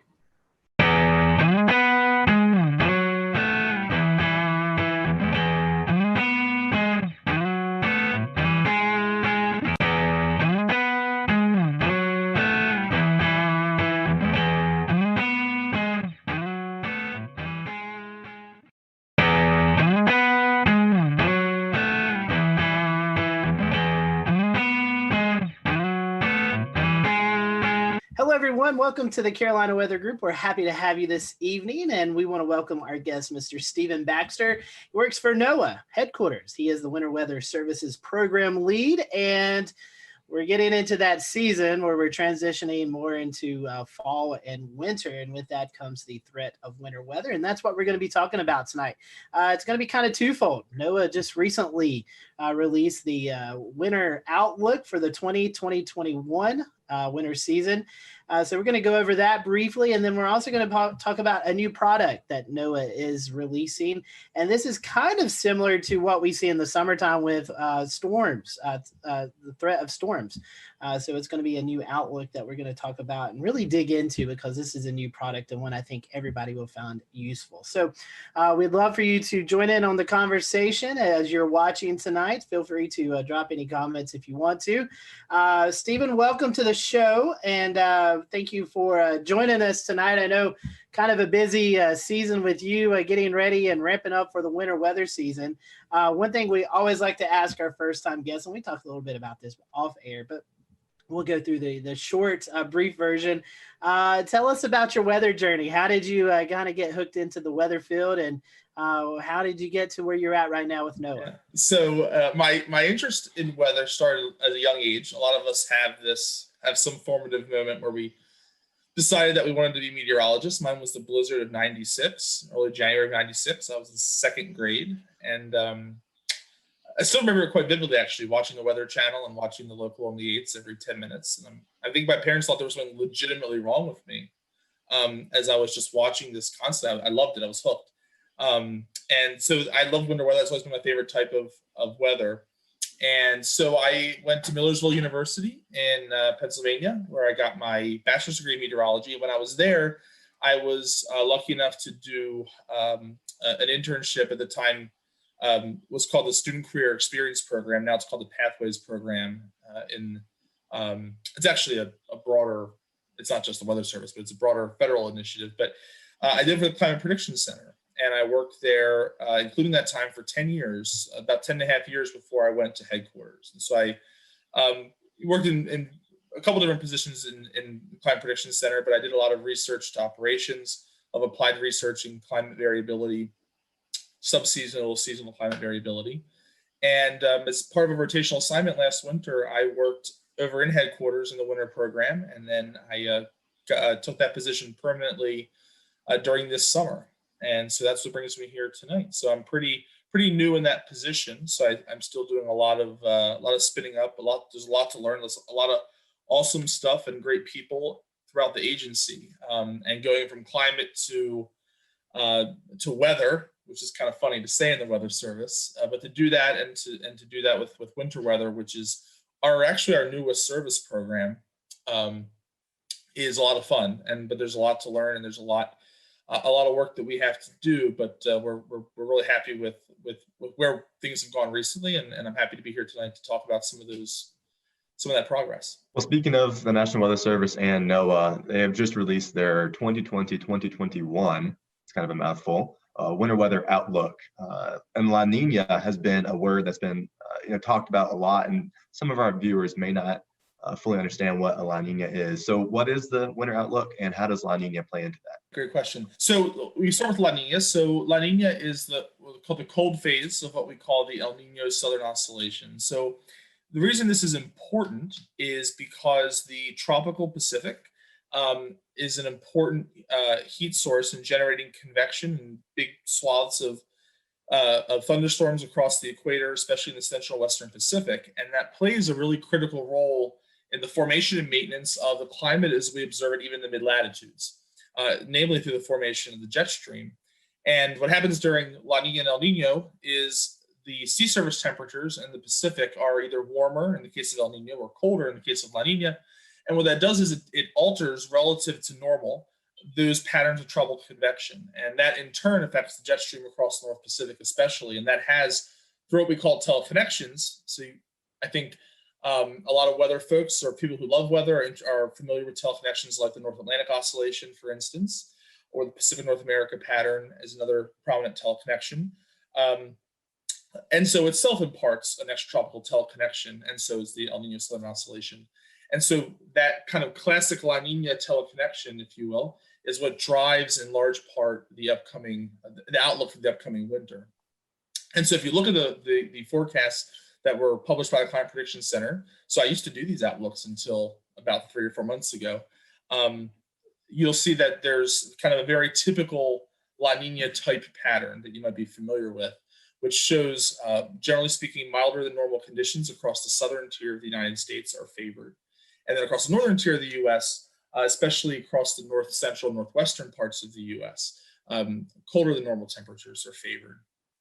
And then actually El Nino actually has a slightly stronger precipitation footprint than temperature, in fact. And across the southern tier of the U.S., drier than normal conditions are favored in La Nina. And across the northern tier, generally speaking, it's wetter, but there's kind of two centers of action you'll see. So one is in the Ohio Valley, which tends to favor wetter than normal conditions to the Ohio Valley and the Great Lakes. And then again, across parts of the northern Rockies and the interior Northwest. So it's a pretty classic look that you see in La Nina winters. And it's fairly close to the exact opposite of what you see in El Nino. Not exactly. There's some interesting reasons for that. But generally speaking, with a moderate-ish, maybe strong La Nina this winter, certainly a robust La Nina event, that's going to have an important impact. And so that's what forms the basis for that winter outlook. So in regards to the La Nina oscillation, what about the NAO, the North Atlantic Oscillation? Are there any trends regarding what the outlook might be for this season? Another great question. So this is actually something I worked on quite a bit while I was at CPC for the last few years. So the short answer is not really-ish. So the NAO is a very important pattern of climate variability across timescales. So we know it's important for short-term climate variability for the next week or two. We know it varies on longer timescales, potentially up to decadal timescales. The problem is the ability to predict it on seasonal timescales, especially once you remove a little bit of La Nina influence. So the way the NAO is calculated, right? So you think one way you can think about the NAO, or one way it's calculated, is by looking at the relative sea level pressure anomalies in the North Atlantic between, say, near Iceland and the Azores to the south. Well, if you just take El Nino or La Nina and you look at this wave pattern that comes out of the tropics, and you look at the teleconnection that's imparted from El Nino and La Nina, it will have a non-zero effect in the North Atlantic. It's small, but non-zero in a way that can appear to affect the NAO. And so there's some literature that in our academic literature that looks at the relationship between El Nino and NAO. And such as it is, you might favor a positive NAO during La Nina winters, but that's not, as a causal mechanism, is a little flimsy. The example I just gave, quite famously, the 95-96 winter was such a winter where you had a La Nina, but you also actually had a predominance of the negative phase in NAO, and hence one of the snowier winters on record across much of the eastern US, including my part of the mid-Atlantic. But there are some interesting areas of research related to identifying sources of prediction skill for the NAO. And so it's something that we don't have right now, but I'm hopeful that in coming years, we'll be able to talk more explicitly about the seasonal tendencies of the NAO, or sometimes it's couched in its sister oscillation called the Arctic oscillation, the AO, which is kind of more of a hemispheric look. They're just kind of derived slightly differently, but capture the same, in essence, the same phenomenon. So I'm hopeful that in future years we'll be able to say something more specific about these patterns of mid-latitude variability. Unfortunately, in this winter outlook, and what we're comfortable imparting in the current outlooks from the state of the science, wouldn't really support that right quite yet. But it's a good question. It's something that we think a lot about. If I was approaching from the general public and I wanted to take a look at the 4 different colors that were available that represented the outlook, can you tell me a little bit about what those colors mean and how are they decided? In the case of the winter storm outlook, there's a few different, we added an 80% this year. So there's a less than 10% chance, which won't show up as any color. There's 10 to 30, 30 to 50, and 50 to 80, and then there's in excess of 80%. And so that's the probability of exceeding that local watch warning criteria. Now, how do we come with this? And so in that sense, those are meant to just kind of fairly easily communicate what the relevant risks are. We can think of 50% as kind of being, roughly speaking, the criteria for a watch. So if it's more likely than not, that would favor a watch. Now, also, it's important to mention that this doesn't take the place of or totally informed watches, because as we're moving towards consistent forecasts across the agency, the other aspect that we're working with is to also improve the impacts-based nature of watches and warnings. So while the probability of exceeding a certain snowfall threshold might say only be 30 or 40%, the local office could still issue a winter storm watch because they're expecting the impacts from that storm to be such that it warrants a watch or a warning. So cases where this gets a little slippery are where you have mixed precipitation, where you have sub-warning criteria in both snow and ice, situations where shoulder seasons, and we saw some examples of this earlier this year, especially in the Central Rockies, where snowfall events that are early in the season with foliage still in the trees, and so snow load and power outages are more of a concern. You might issue watches and warnings for lower snow accumulation criteria because of the increased impacts. And then a classic example here in the East is timing is very important. So heavy snow during rush hour, for instance, is more impactful than heavy snow during the middle of the night on a weekend or something like that. So those are local impacts that local offices can take into account. So it's not a one-to-one correspondence yet, but that's kind of loosely speaking, 50% is where, all things being equal, you would start to think about, you would issue the watch, because that's where we're saying it's based on on the reliable probabilistic guidance. It's more likely than not, so it's worth issuing the watch. But that can be modified by the local office's take on the expected impacts of the storm. I know impacts is a big deal, and I know each forecast office has different criterias. But, first thing that pops into my mind would be the Atlanta snow jam in 2014, where, we had maybe an inch of snow, but the temperatures were so cold. So it seems like this product that you guys are releasing is really more based on impacts and how it impacts the general public, emergency management, and things like that than it is maybe about this set range of you're going to get this much snowfall. That's right. So there's another product that is a very nice complement to this that's been operationally implemented this year, which is the Winter Storm Severity Index. And so what that does is it has criteria, but it's a much more complex and dynamic criteria to better account for some of these impacts. And so in that framework, where you have, and so what it's doing is it's screening the official forecasts from the National Digital Forecast Database. So the local offices are submitting their official forecasts. It's using those forecasts, applying climatology, applying different algorithms to assess different impacts, including snow amount, snow load, ice accumulation, ice impacts, among other things.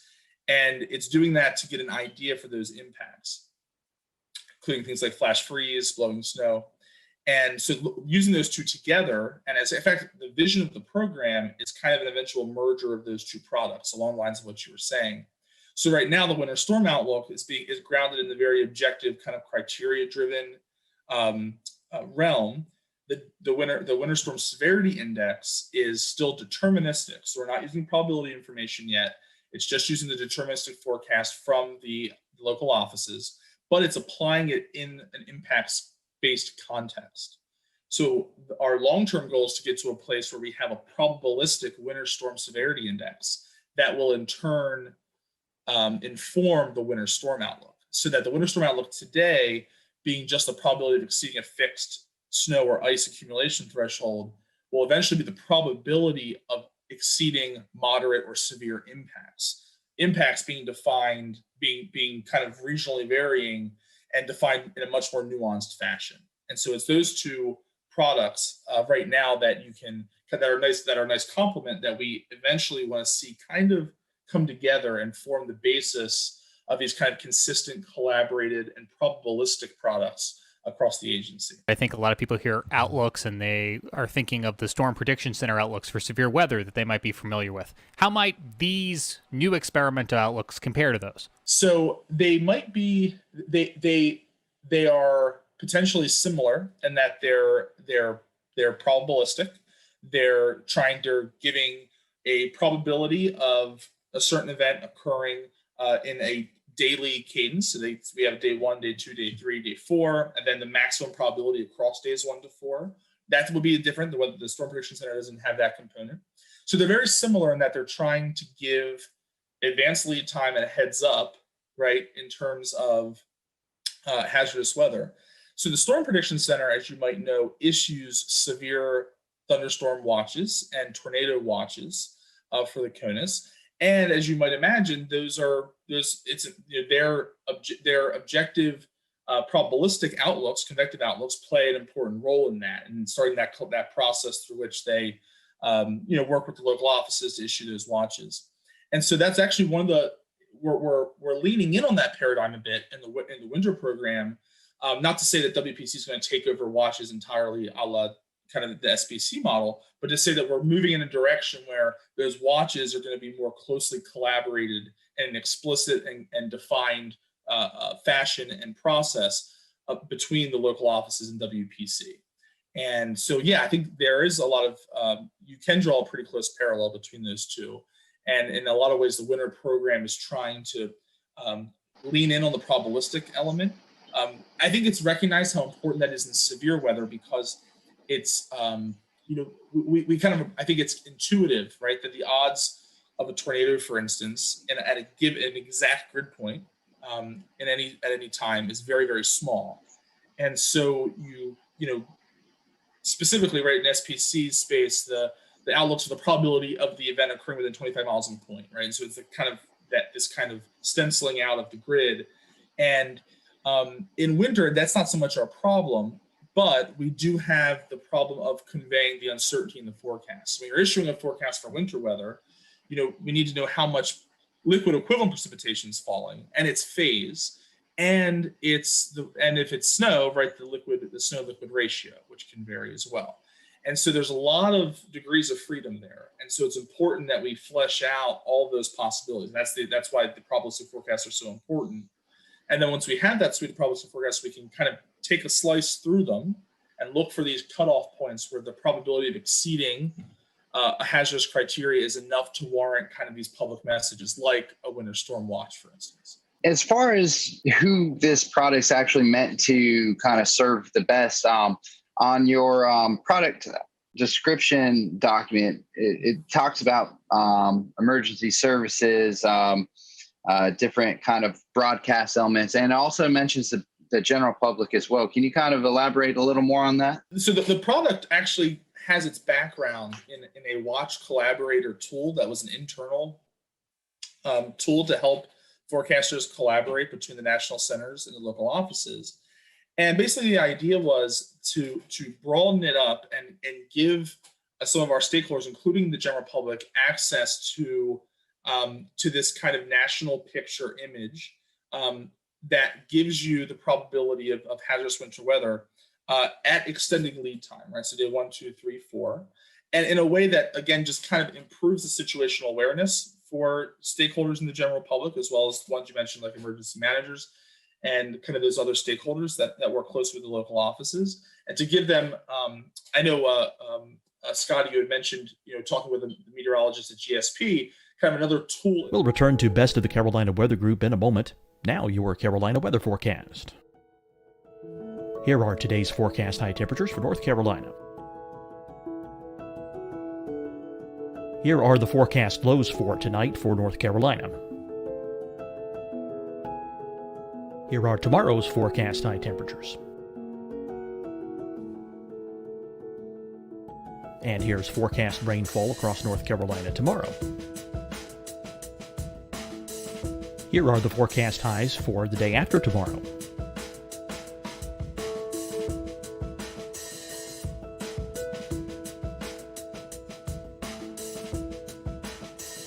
And here's the forecast rainfall across North Carolina for the day after tomorrow.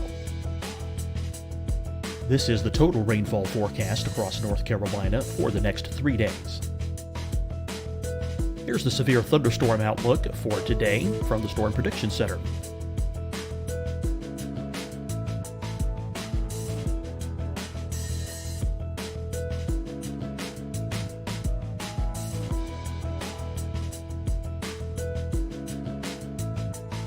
Here are the forecast high temperatures for today for South Carolina.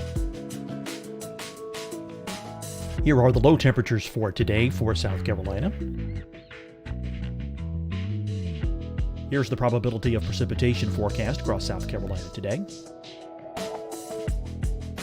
And here are the rain chances across South Carolina tonight. Here are tomorrow's forecast highs across South Carolina. Here are the forecast low temperatures for tomorrow for South Carolina. And here is the probability of precipitation across South Carolina tomorrow. Here's the precipitation chances across South Carolina tomorrow night. Here are the forecast highs for the day after tomorrow in South Carolina. Here are the forecast low temperatures across South Carolina for the day after tomorrow. And here are the rain chances across South Carolina for the day after tomorrow.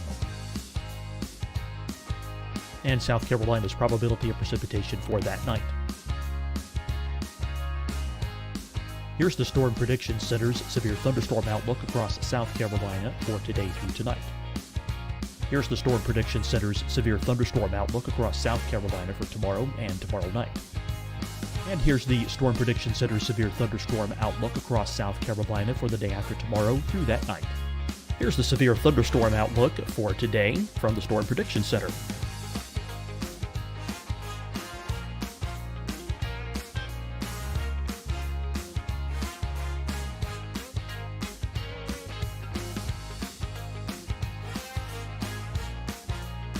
Now, here's a live look at weather radar across the southeast. Fight the spread and take a stand against coronavirus. Wear a mask in public. Stay at least 6 feet apart from others. And get tested. Join us and fight the spread. Visit scdhec.gov/COVID-19. Getting tested for COVID-19 helps you to take the steps needed to protect yourself, your loved ones, and your community. Find the testing location at scdhec.gov/COVID-19 testing. Hi, everyone. I'm Dr. Mandy Cohen, Secretary of the North Carolina Department of Health and Human Services. And when you follow the 3 W's, you protect your family and your neighbors from COVID-19. When you leave your home, practice your W's. Wear a cloth face covering, wait 6 feet apart, wash your hands often. Wear, wait, wash. We're in this together. Stay strong, North Carolina. Deciding when to wear a mask isn't about who you know or how well you know them. Just ask yourself, will I be with anyone I don't live with? If the answer is yes, get behind the mask. Help slow the spread of COVID-19. Get behind the mask. Learn more at covid19.ncdhhs.gov. You'll see your Carolina weather forecast at 25 and 55 past. And now back to the best of the Carolina Weather Group on the all-new Carolina WeatherNet. So that's the idea here, is that we're giving the general public, as well as more sophisticated, maybe decision makers, not to say that the general public's not sophisticated, but the general public, as well as more acute decision makers, another tool in the toolbox to improve situational awareness, to understand the threat of hazardous winter weather, but also to highlight areas where maybe the threat of winter weather is lower than would qualify for a watch, but where certain very sensitive industries might still want to be aware of that. And so it's also an opportunity to better inform the public and those stakeholders about the utility of probabilistic forecasts and how we use them. So how can the public give feedback on this? So it is important when we have experimental products. So the process that we go through in the Weather Service is when we have an experimental product like this, it goes out for what we call an experimental comment and review period. So it's reviewed not just by internal meteorologists, but it's also being reviewed by the general public. And so if you go to the Winter Storm Outlook website, which is hosted by the Weather Prediction Center, there's a link there at the top where you can provide feedback in a survey to give feedback on anything from there's a set list of questions, but it will include things like the scientific integrity, the accuracy of the product, as well as the aesthetics of the product. Does the display make sense? Does the web page make sense? Is the data easy to access? I do think the Weather Prediction Center has done a really awesome job with that website. It's dynamic. It's in GIS format. You can download the shape files, KMLs. You can pull static images if you want. So there's a lot of great ability to get hands-on with the data there. It has custom level zooms to each of the county warning areas. So for each office, you can kind of get a zoom in to whatever office, whatever area of the country you're in. So it's really a very accessible website, but it can certainly be improved, I'm sure, based on the feedback that we get from the public. And in fact, that's actually important. I'm glad you asked that question, because last year, like I said, this is the second year that this has been experimental. In the first year, last year, we didn't get a whole lot of public comment on it. And I think it might have just been an awareness thing. A lot of people weren't as aware that this existed, that this product was out there, and that we were looking for comment on it. And so hopefully one of our goals this year is to get more public feedback. And that's not only important to help us improve the product, that is important, but also helps us make the case to organizational leadership that this is a product that we want to support operationally. It's not a foregone conclusion that this will be around forever, right? If the feedback's not positive or not sufficient, or it can't be resourced, we might have to discontinue the product, right? So experimental products aren't guaranteed to continue forever. And so it helps us build that case to transition into operations, or to make improvements and then transition to operations in a way that keeps our program and our programmatic goals moving forward. Well, speaking as a GIS, a daily GIS user, that new user-friendly interface sounds awesome, and I'm really glad that that opportunity is going to be there. Lastly, are there any other winter weather products that y'all are working on besides this winter weather outlook? So that's a great question. So the winter storm outlook, that's experimental right now. I did mention the winter storm severity index that's operational. Okay, that's that. So that went through this experimental process and has been implemented operationally this year. So a few key initiatives that we're working on that I'll just run over real quick, and they're kind of an experimental space or in development space, just things to look for. But these are just kind of general things that we're interested in from a programmatic perspective. I mentioned moving these products through the medium range, and so extending the winter storm severity index and the winter storm outlook through day 7 is an important priority. I touched on briefly the development of a probabilistic impacts-based component. So a winter storm severity index that's in probability form. That's something that we're working toward. We're working with kind of the research arm of the Weather Service to help kind of move that along and get that into the operational pipeline eventually. And then lastly, one of the things that you might also be familiar with is there's the local probabilistic snow experiment. So at the local level, if you go to your weather.gov/3 digits like GSP, although I'm not certain that GSP is participating in the experiment, but supposing it is, if you do /winter, right, you get the main winter page, and one of them is the probabilistic snow forecast. So it shows the expected value and then the high end and low end amounts. And so those are the 10th and 90th percentiles respectively. And what we're working on there is that's been experimental for some time, and we're trying to get that on a path to operations and including probabilistic ice forecasts with that. That might be especially relevant in your part of the country where one of the parts of the country where you get a lot of interesting icing events. And so that's a complicated issue organizationally that we're working through. And, it's something that we're trying to make some progress on, but we're looking forward to there being some experimental changes and then getting that on a path to operations. And so as we kind of tying the kind of what I kind of say like the synoptic scale evolution of the winter program is looking at a future in a few years where you have a probabilistic impacts-based guidance informing the winter storm outlook that's supporting consistent and collaborated winter storm watches around the country. And all of that is being undergirded by a consistent national to local suite of probabilistic snow and ice forecasts, and potentially extended all the way through day 7 across the board. And with that kind of, and that's kind of that, like I said, synoptic scale. And then longer term, one of the things that we know is important is being able to improve the storm scale side of winter weather forecasting. Heavy snow bands, snowfall rates, hourly snowfall rates, for instance. Those are things that are really important for impacts. We talk about impacts. Looking at a 6-hour accumulation, 6 hour, 3 inches of snow in 6 hours. That's nice. If that 3 inches occurs in 1 hour, that's very impactful.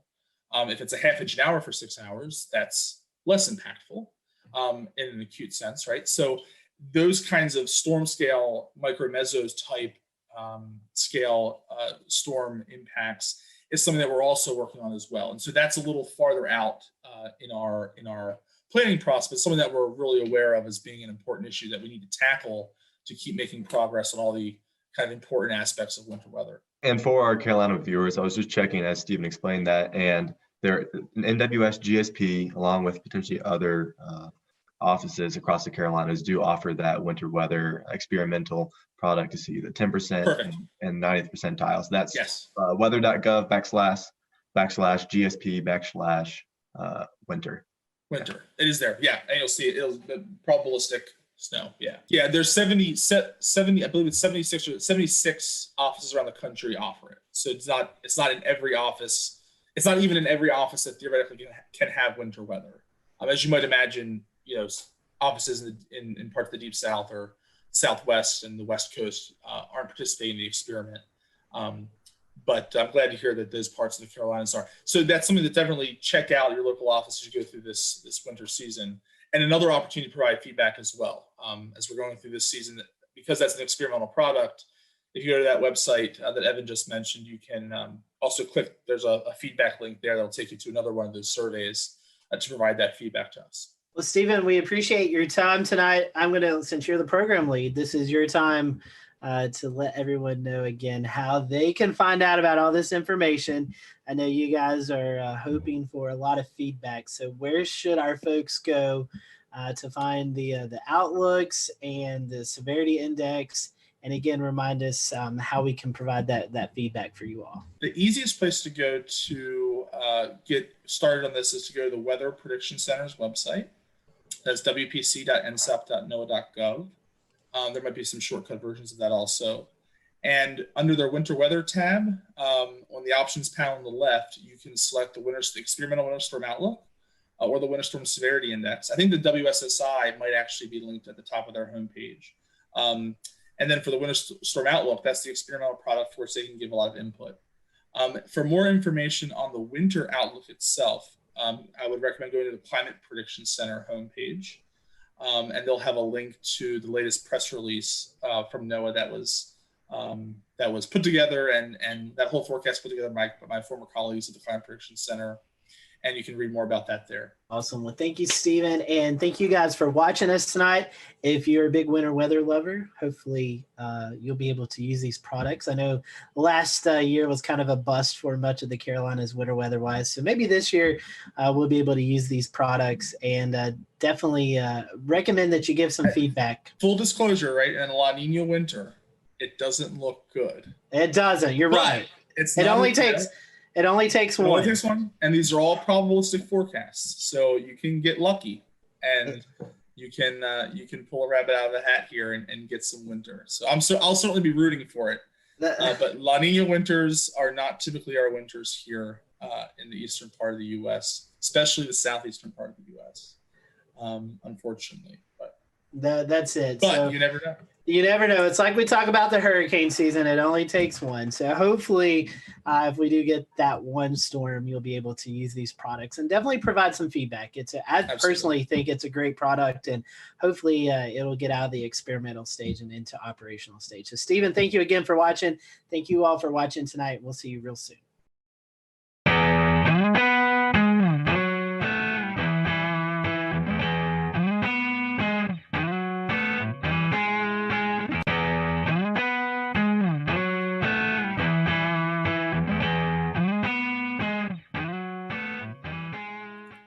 And good evening from Charlotte. I'm James Brierton. It is Wednesday, November the 18th, 2020, and thanks for joining us for an all-new edition of the Carolina Weather Group. Now, this week on the Carolina Weather Group, we are dusting off a tape that has been sitting on our shelf for a little time now. We want to explain why. We're going to be talking about fire safety here in the Carolinas, and in March, we talked to the North Carolina Wildfire Service, Forest Service, and they gave us some great information about trying to keep your home safe, keep yourselves safe, and trying to keep our beautiful scenery here in the Carolinas safe. No sooner did we tape this episode last March, well, as you might recall, the pandemic really increased and a lot changed, and we ended up covering several coronavirus-related shows here on the Carolina Weather Group before conditions really became so wet that we haven't talked about wildfires since early in the spring. We had lots of moisture from the tropical season. We had severe weather roll on through with lots of thunderstorms, all conditions that kept things very moist outside and really kind of kept the fire risk to a minimum. Well, it's now cooler outside, it's windy, we have lots of abundant dry leaves on the ground, and thus we're entering a little bit of a fall fire season here in the Carolinas, so we thought it was an appropriate time to go back and visit that episode, and we wanted to give you that premise and our appreciation for our guests who have been waiting for a little while to share all of this great insight with you. That's coming away in just a moment. Hello, everyone. Welcome to the Carolina Weather Group. We thank you for joining us tonight. And tonight we're talking about wildfire and how wildfires and weather kind of go hand in hand. And so tonight we have with us Justin Query from Granite Falls, North Carolina. He is in charge of Western North Carolina and the wildfire mitigation program. And we also have with us Hannah Thompson Welch. She's located in Kinston, North Carolina, and she manages Eastern North Carolina and the wildfire mitigation program there. So Hannah, Justin, thank you for joining us tonight. We appreciate that.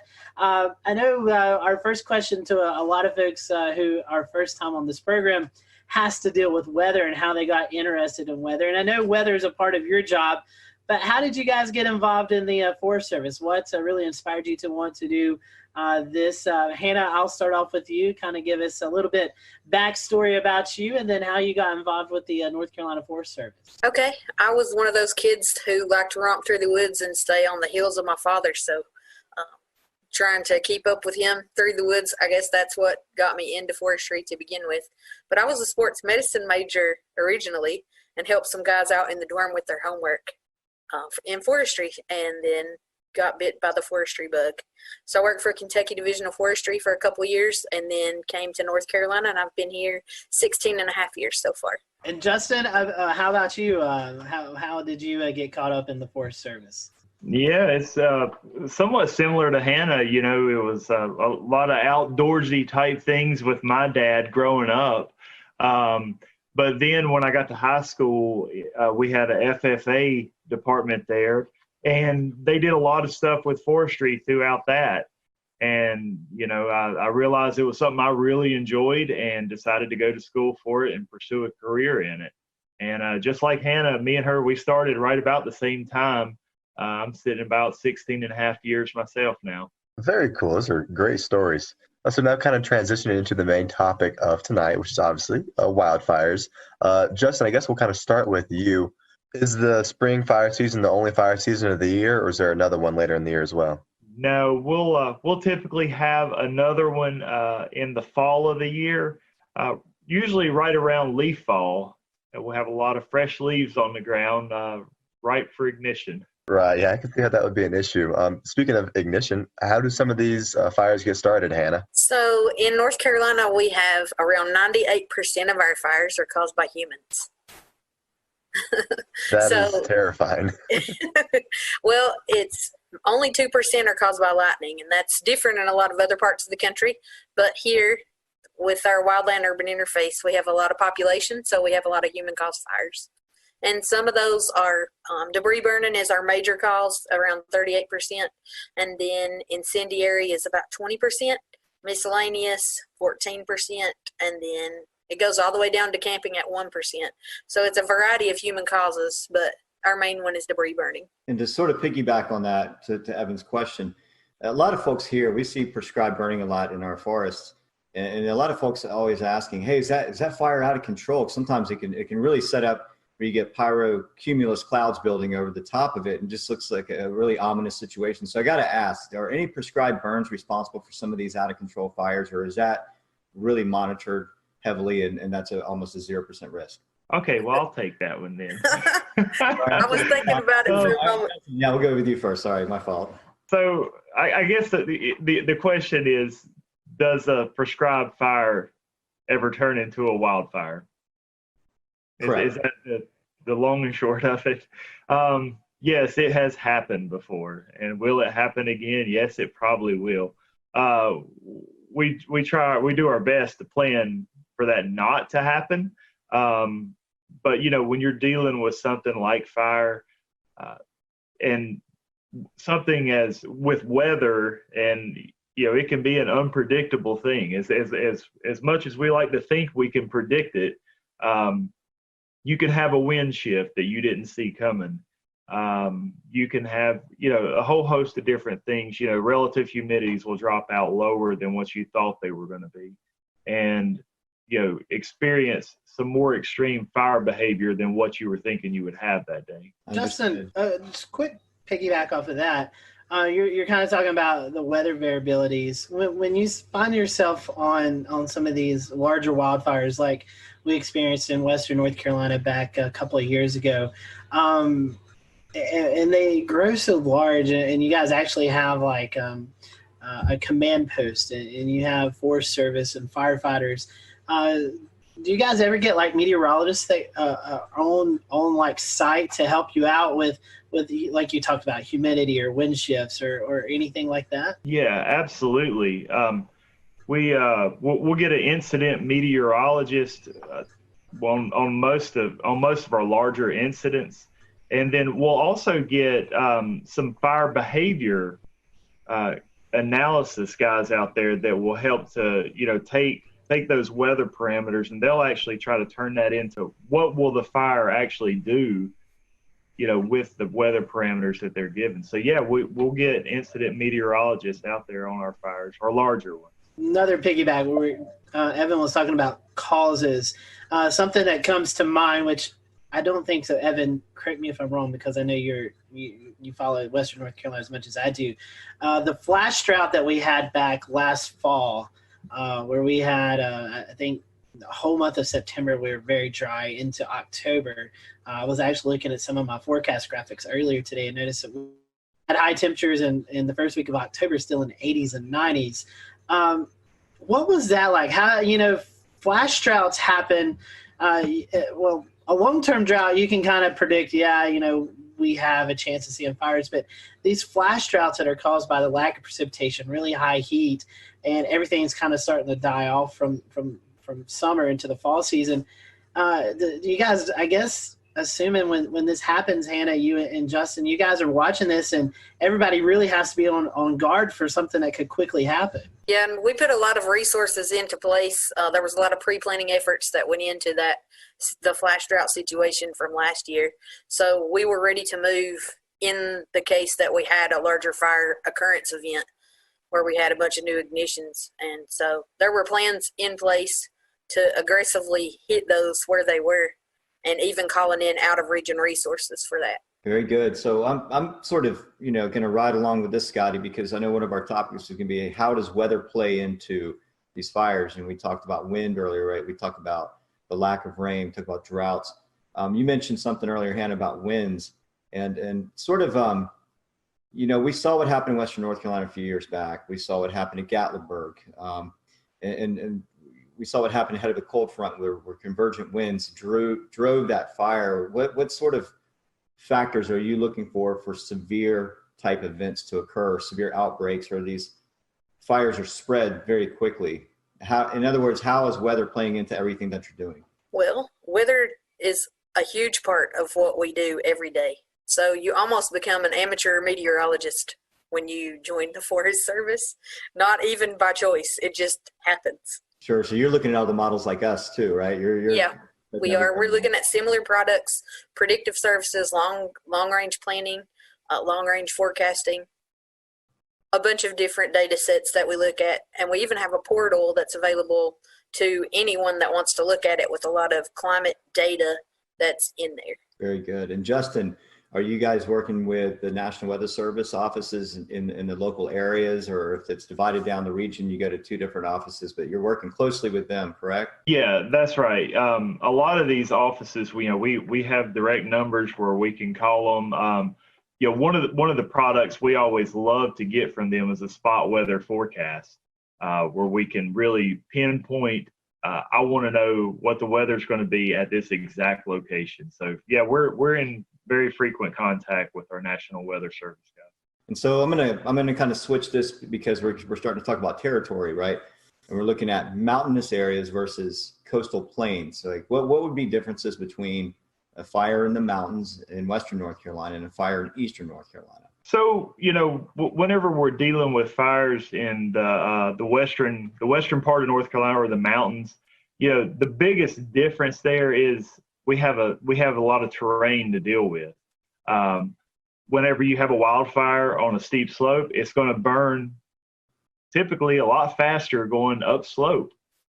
The other issue that we run into is the equipment that we can use in some of these terrains. You can't put a bulldozer on a 50 or 60% slope. You can, it's just very, very tricky. So most of the firefighting that we do in that type of terrain is, a lot of manpower with hand tools. So, the actual vegetation that we have, there is a difference there. So luckily the vegetation doesn't burn quite as severely as it does in the east. And I would say Hannah will probably cover some of that. She talks about the eastern fires. But I was just going to mention, we've referred back to 2016 several times. And we definitely had a major fire problem that fall. I believe we burned somewhere around 62,000 acres just within a 2-month period. So yeah, it was a real problem in Western North Carolina that during that fall. Yeah, and in Eastern North Carolina, while we don't have to deal with mountainous terrain, we do have to deal with a lot of challenges all in flat country or in rolling hill country. Our fuels are more volatile and they burn with greater intensity, but we can use heavy equipment such as tractor plows, which is a bulldozer with a fire plow behind it. And though that equipment's used more easily in most cases, unless the soil is not, it can't support the weight of the equipment. So we use that equipment to break through organic soil or organic matter down to bare mineral soil is what we're using that for. So in many cases, some of these fires down east will smolder across the surface of the ground until it burns deep enough in organic soil material. And when that happens, then we have fires that go on for a long period of time, sometimes months. And with that, we have a lot of smoke impacts as well. So we get a lot of people who are concerned during those types of fires that we have. And some of those exist in what's called a pocosin, which translates to swamp on a hill or a shrub bog, it's also known as. So those are wetlands with deep acidic sandy peat soils, and they have like an accumulation of organic material that it'll resemble muck, black muck underneath the crust of the surface. So, and that builds up over years and years and years. But those are fire adapted ecosystems, and in the east we are used to having to deal with that type of an ecosystem. I remember the fires. I'm trying to remember what year it was, where southeastern North Carolina near the coast and northern Myrtle Beach and the Grand Strand areas, they had a serious breakout up there. And smoke, we're going right into our next topic, which is going to be smoke management. Visibility factors, travel, the dangers of being on the road near these things and not knowing where the fire actually is and not being able to see. I mean, we've seen that out west in California. We'll return to Best of the Carolina Weather Group in a moment. Now your Carolina weather forecast. Here are today's forecast high temperatures for North Carolina. Here are the forecast lows for tonight for North Carolina. Here are tomorrow's forecast high temperatures. And here's forecast rainfall across North Carolina tomorrow. Here are the forecast highs for the day after tomorrow.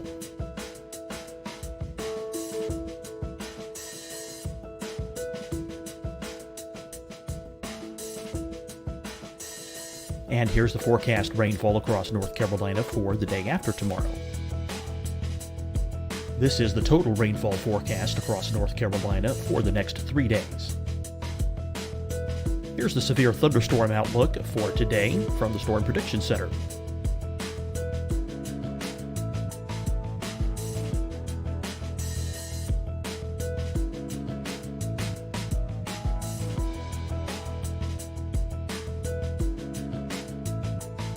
Here are the forecast high temperatures for today for South Carolina. Here are the low temperatures for today for South Carolina. Here's the probability of precipitation forecast across South Carolina today. And here are the rain chances across South Carolina tonight. Here are tomorrow's forecast highs across South Carolina. Here are the forecast low temperatures for tomorrow for South Carolina. And here is the probability of precipitation across South Carolina tomorrow. Here's the precipitation chances across South Carolina tomorrow night.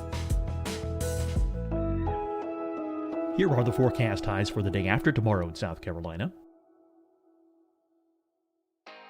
Here are the forecast low temperatures across South Carolina for the day after tomorrow. And here are the rain chances across South Carolina for the day after tomorrow. And South Carolina's probability of precipitation for that night. Here's the Storm Prediction Center's severe thunderstorm outlook across South Carolina for today through tonight. Here's the Storm Prediction Center's severe thunderstorm outlook across South Carolina for tomorrow and tomorrow night. And here's the Storm Prediction Center's severe thunderstorm outlook across South Carolina for the day after tomorrow through that night. Here's the severe thunderstorm outlook for today from the Storm Prediction Center.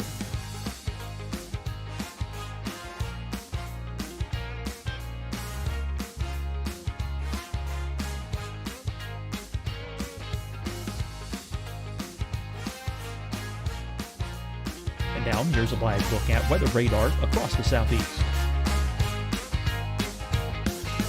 Fight the spread and take a stand against coronavirus.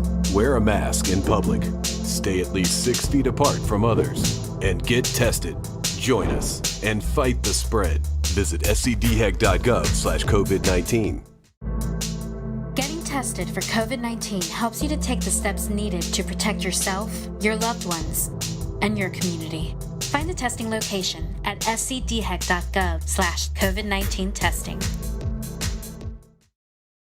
Hi, everyone. I'm Dr. Mandy Cohen, Secretary of the North Carolina Department of Health and Human Services.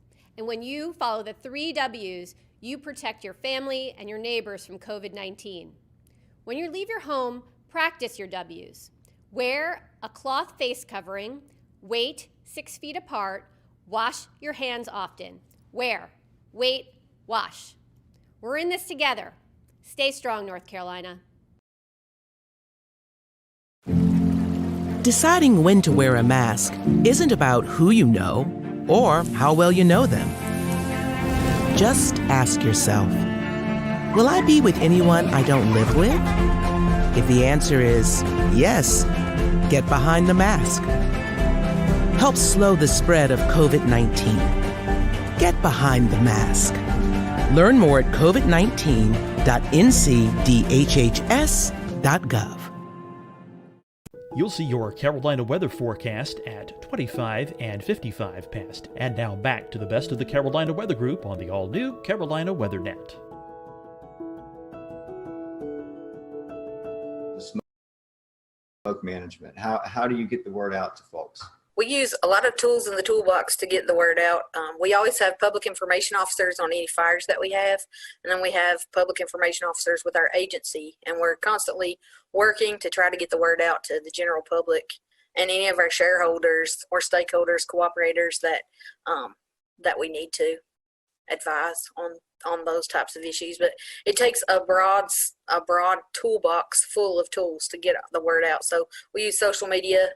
We use email, we use all the traditional methods through news releases, and then we invite the news media out to some of our fires so they can get the word out for us as well. One thing that I know you guys look at, and actually I'm going to share my screen here for those folks who are watching, is you guys look at all kinds of parameters. And I know we were talking a little bit about that. You have a lot of tools in the toolbox.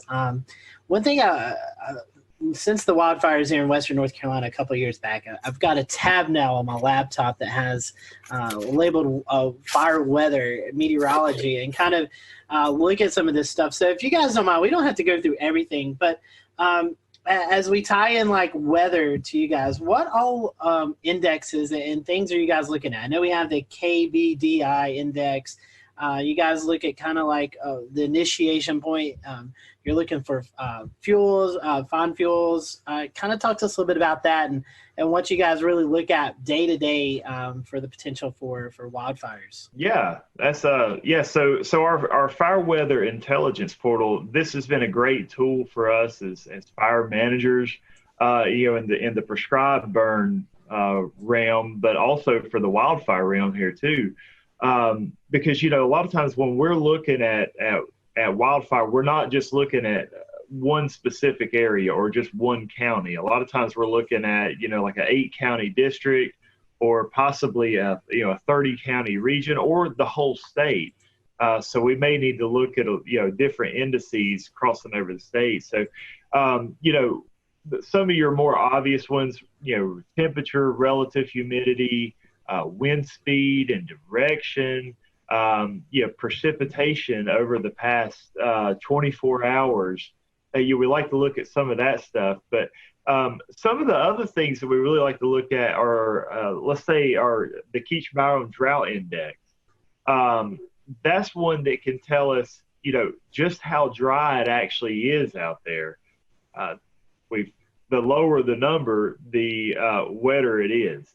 As we start going up closer, 500, that means we're starting to get into a pretty severe or significant drought situation. Some of our other parameters that we look at, you mentioned ignition component. That is one, pretty much tells us how easily a fire is going to ignite. Some of the other ones we're looking at, the energy release component right there. That's one that just tells us how intense that fire is going to burn. So there's a lot of different indices in there, and all of them are relative. That just it's just another tool in our toolbox, as Hannah mentioned earlier. Just different things we can look at that'll help us as fire managers to determine how that fire will burn on any given day. And how are these values come up with? Like, is there like tools that you guys have that you go out and sample the soil? How do these values come up there? I mean, Right. What all goes into that? So you'll notice they're kind of placed oddly across the state there. There's actually a small weather station at each of those that are taken. We actually have small fuel sticks out there, and that takes some of our fuel moistures, and then a lot of your typical weather readings such as temperature, relative humidity, wind speed, precipitation. It also takes in solar radiation. Trying to think if there was anything else that I'm missing on those. But those are called, remote automated weather stations. And another thing, Hannah, I'll bring you into this. This is another thing that I look at. It's the national, the NICC. It kind of gives you a seasonal outlook for wildfire. These outlooks are constantly in our minds. We do an annual refresher training every year, and at that meeting we go over these for the upcoming season, and that's getting us ready for the spring fire season, leading up to our work capacity test that we take annually so we can travel and help other like western states whenever they are having large fires as well. So we look at these and we brief on these throughout the months, even into the summer and into the fall. So we are looking at this way ahead of time. And as soon as this information is released, a lot of times you'll see it floating around social media pages and other things. So it's a hot topic of conversation for any wildland firefighter. And correct me if I'm wrong, but I believe as we went into last fall of 2019, it was above average for the Southeast just because of the flash drought. I believe that's what I remember seeing. So another agency in the weather community that does some fire forecasting, Justin, is the Storm Prediction Center, where they issue fire forecasts. Do you guys, maybe the Forest office in North Carolina, maybe in Raleigh, do you guys coordinate with them, or how do you guys get those outlooks, or how does that work? I'll be honest with you. Whenever you sent me, we had talked about that earlier. I think that may have been yesterday. Yes. That was the first time that I had dealt with that. I don't know if Hannah has worked with that particular tool, but I played around with it a little bit, and it seems like that's definitely another tool that I'm putting into my toolbox. So Hannah, I don't know if you had seen that before or not. I have not. Well, I'm glad we were able to help you guys out. Yeah. For those who may be watching or listening to the podcast, we've had on Randy Bauer from National Weather Service in Norman, Oklahoma, who is also in with the Storm Prediction Center. And they issue these fire weather outlooks for the day of and then 3 to 8 days. It's kind of like the severe weather outlooks, Evan and Shay, that we see on a daily basis. But they kind of highlight areas that they're concerned about for the potential of some increased fire danger. And Shay, correct me if I'm wrong. If I'm not mistaken, we kind of saw this last year in eastern North Carolina, northeast South Carolina, where dry lightning was highlighted for portions of the area. No, that's exactly right. They've even done it a little bit out in the Midwest as well during some of the drier seasons and where positive strikes might be forecast. Anything of heat values where drought conditions, severe drought conditions are existing, and it seemed like it was maybe a little controversial, but at the same time, they're trying to incorporate more into their risk factor for severe weather to be a threat, even more of a threat on any level. So they're working with the forestry department and others as well, from what I understand. I'd like to learn more about that this year because it is kind of new with them. So yeah, I think to me, it's a good effort on their part. Definitely so. Justin, Hannah, one reason that we wanted to invite you guys on tonight is the North Carolina Forest Service is really putting a big campaign out about being ready and prepared for fires. But one thing I wanted to talk about before we do that was the idea of prescribed burning and how that kind of helps you guys get ready for the wildfire season. So could you briefly kind of talk about the purpose of prescribed burnings, and then we can kind of go into the wildfire mitigation, what you need to do as we get into the fire weather season? I'll go ahead and grab that one. So our prescribed burns, we're going to do those anytime that we we have a forest stand out here that we want to reduce the hazard in. If you don't have a fire in there, the leaf litter, the pine litter just continues falling to the ground year after year after year, and it accumulates more and more and more. The more it accumulates, the more of a hazard you have. Whenever you do have a wildfire come through, it's going to have a pretty extreme danger there. So what we do is we'll come through and we'll actually burn the understory and reduce that wildfire hazard. But we'll do it under controlled conditions, or we'll make a pretty strict prescription as far as the weather goes, and follow that to a T in order to hopefully control that prescribed burn like we were talking about earlier. And so, Justin, one thing that you guys are doing with that prescribed burning, trying to prevent these wildfires, but if we do see some coming, how can folks prepare for these? I know Shay alluded to Gatlinburg earlier, and we kind of have seen some of the scary videos out of California of the fires that were out there, and how these people are kind of just grabbing what they can and getting out before all heck breaks loose. What can folks do now while things are kind of wet, like we were talking about? It's pretty wet outside, but as we could possibly enter a dry part of any time of this upcoming year, how can folks get ready around the house to get prepared for the possibility of these wildfires? But the first step for most homeowners is you need to realize what your risk is. And so we always recommend that folks actually do an assessment of their own home, or possibly have their neighbor do an assessment of their home. And if they will go to resistwildfirenc.org, that is a webpage that we run, and we actually have some links to a home assessment sheet on there. But some different things that are just really quick and easy that any homeowner can do.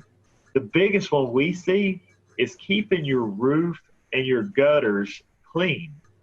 You wouldn't believe how many homes I go out to and I'll take a look around, and the gutters will just be simply packed full of leaves and debris.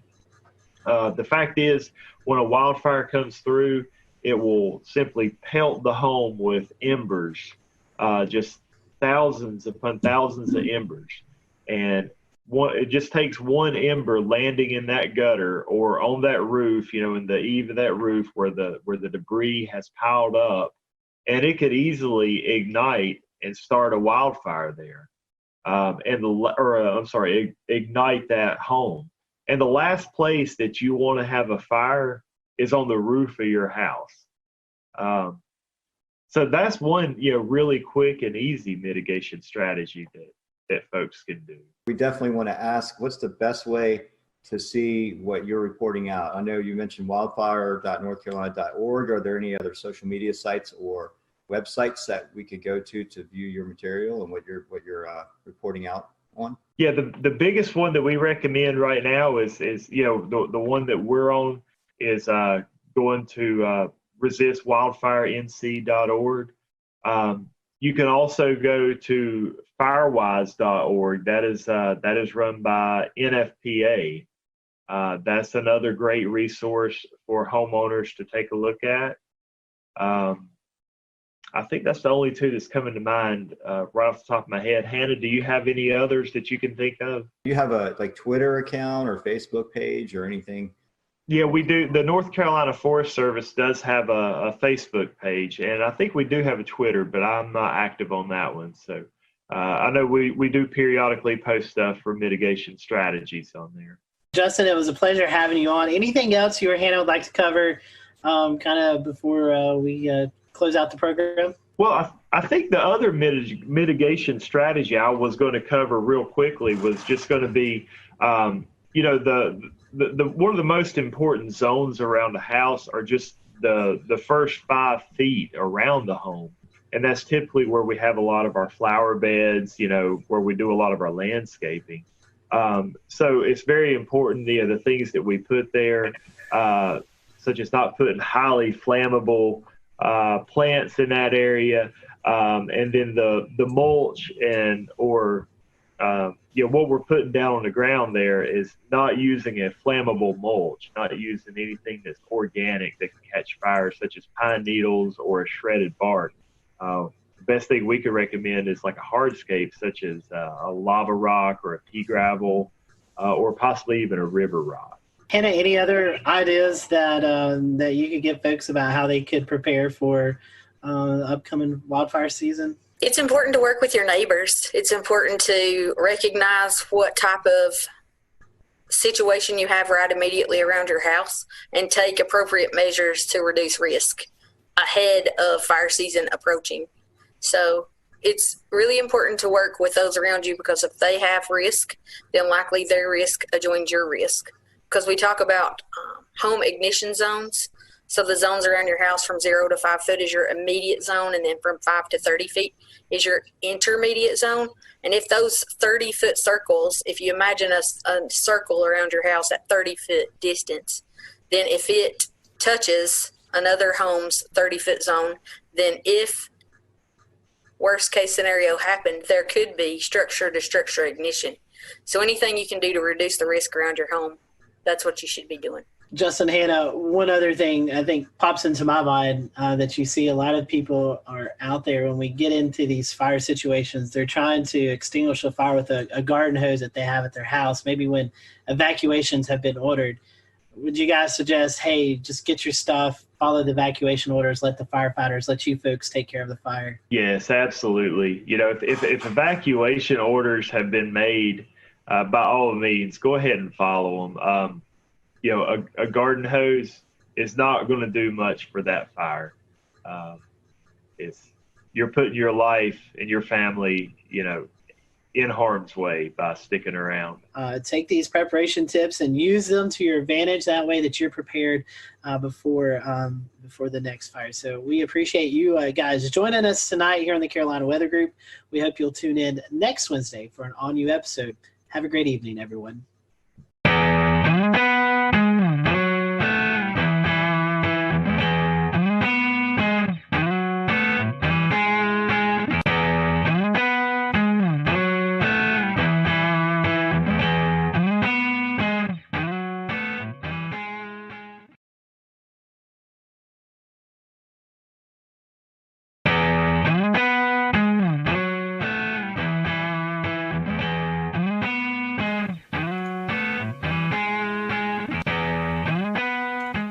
And good evening from Charlotte. We are live with you on this Wednesday night. What a very busy day in the science and weather community here on May the 27th, 2020. We have a great show for you. It wasn't exactly the celebration that we were hoping for, as you probably know by now. SpaceX Demo 2's launch from the Kennedy Space Center in Florida scrubbed today due to weather, so we were going to talk a lot about the weather. We also had a surprise appearance by a tropical storm named Bertha, who suddenly came together off the coast of South Carolina, came ashore, and then brought flooding rains here to Charlotte. So we'll have Chief Meteorologist from WCNC, Brad Panovich, on to talk about that, and also geek out with us about space. And we're also joined by Tony Rice, our go-to friend of the show and space expert, and we're so happy that you all are here. Let's get right on into it. If you're joining us live tonight on Facebook, on Twitch, on YouTube, or Periscope, you can comment along with our show. If you're listening to the audio podcast or you're happy to catch this replay on the new Looping Carolina WeatherNet, hello to you as well, too. Tony, let's just start with the elephant in the room. Not the day we were necessarily hoping for. But not the day that came unexpectedly either. If you ever had the opportunity to go down and see a launch, if you haven't, do. Once all this current situation is over with and we're back to whatever normal looks like, you get the opportunity to go down to Florida and see a launch, do it. It's just an incredible situation. We were talking about that a little bit before we started here, and it doesn't capture what it's like if you're watching it on TV or on YouTube or whatever, what the experience is like down there. So that out of the way. If you have ever been down there, you know that Florida weather is Florida weather, and we kind of expect these things to happen. I think there's one or two other places on the planet where there is more lightning activity. So we scrubbed today because of weather, but we scrubbed today mostly because of the potential of lightning. And that's something that we learned back during Apollo 12, even when the Saturn V was hit by lightning on its fin and basically rebooted the rocket just several hundred feet above the pad. We learned more about that through subsequent launches. So there's some very specific weather launch criteria, and we can get into that. But basically what happened today is we violated one, maybe more, and definitely know of one of those launch weather criteria that has to be met before we're going to go fly. I just pulled a Scotty and forgot to unmute myself. We're certainly going to get into some of that weather criteria, and we're going to break it all down because we got some really interesting information. I don't want to get too far into the program for anyone who doesn't know. Tony, let me have you explain it. What is the significance of this mission? So this is the first time in basically 9 years that we attempted to launch astronauts from U.S. soil. So at the end of basically construction of the International Space Station, we retired the space shuttle. Space shuttle, the best way to compare it, and the reason that we didn't continue flying the space shuttle to take astronauts back and forth, astronauts stay about 6 months on board station before they come on back home. So we're continually rotating people through there. The best way to compare it is you wouldn't take a tractor trailer to go get groceries. And that's about the volume of space that was in the back of the shuttle's payload bay. If you're just taking supplies, well, we can send an uncrewed mission up there. SpaceX has been doing that for a while. We've got some other ways of getting cargo up there. But to take people back and forth, we've been buying seats on the Soyuz, launching them from Baikonur Cosmodrome out in Russia, actually in Kazakhstan. But we really wanted to get that capability back onto U.S. soil. So several years ago, NASA, as a part of the commercial program that includes cargo as well, we want to hand over basically low Earth orbit to commercial agencies. SpaceX is one of them. Boeing's also working on getting some capability there. So it was really important to get this capability back on U.S. soil. And Administrator Bredenstein talked about it today. One of the main reasons we want to do that is we have one American up there right now. We want to have more. The more Americans we have up there, the more they can focus on specifically U.S. science. So the Dragon capsule that we attempted to launch today, we're going to give it another shot on Saturday, weather willing. Has the capability of taking 4 up at once. That's even a better option than using the Soyuz, because the Soyuz can only take up 3, and those are at most going to be 2 Americans, and it's generally only 1. The Soyuz as well, and I don't know if others feel this way, but when I watch it, I feel like it's something straight out of James Bond, Soviet Union era technology, and that is like the complete opposite of what SpaceX has developed here, because they not only did hopefully a very efficient rocket based on what we've seen with the uncrewed missions, but also, and Brad, you were touching on this before the show, there's a little bit of style that they incorporated into not only the spacecraft but also the suits we're seeing here. Yeah, they're very interesting. I love the helmets. The rest of it, I don't know. It almost looks like some kind of weird like leisure suit, and then they've got like shrimping boots on or something. Those were actually designed by a Hollywood costume designer. Elon Musk went out and specifically got one of the costume designers that was working on Marvel films and said, you go sketch us up something. You tell us what these are supposed to look like. Then they handed it over to the geeks who actually made it work and made it functional so it can protect the astronauts when it needs to protect them. But yeah, the helmets are cool. Those cool helmets, I love. They do look pretty cool, don't they? I will say one thing about the Soyuz, though. If you've ever seen pictures of the outside of the space station, you can pick those Russian elements out really, really easy. They're bulbous. And the reason they're bulbous is because a sphere is a very strong thing and can hold pressure really well. But the thing about Soyuz and the thing about those older rockets and those older capsules is the thing that you really want to have underneath of you and around you when you're in space is something that is well tested. And those rockets have been around a long, long time and are very well worn and have had the bugs worked out of them.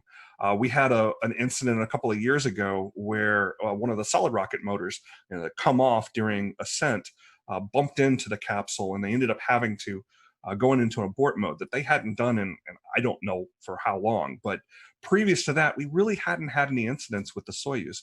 The Soyuz is old-fashioned, and it doesn't look that great. It certainly isn't as sexy as what SpaceX is doing out there with their nice, clean cockpit and reverse lighting. Much like you have over your shoulder there, Brad. You've got some style there as well. But it's very functional and it's very reliable. Can you talk to us? We know you've been following this SpaceX progress probably a lot closer than most. Can you talk to us about what SpaceX has had to overcome to get to be the first commercial operator to take astronauts back, and what are some of the challenges that they may still face as somebody who's not as well seasoned? Yeah, well, they're still going to have to face some challenges there, simply because you got to have the first flight sometime. We'll return to Best of the Carolina Weather Group in a moment. Now your Carolina weather forecast. Here are today's forecast high temperatures for North Carolina. Here are the forecast lows for tonight for North Carolina. Here are tomorrow's forecast high temperatures. And here's forecast rainfall across North Carolina tomorrow. Here are the forecast highs for the day after tomorrow.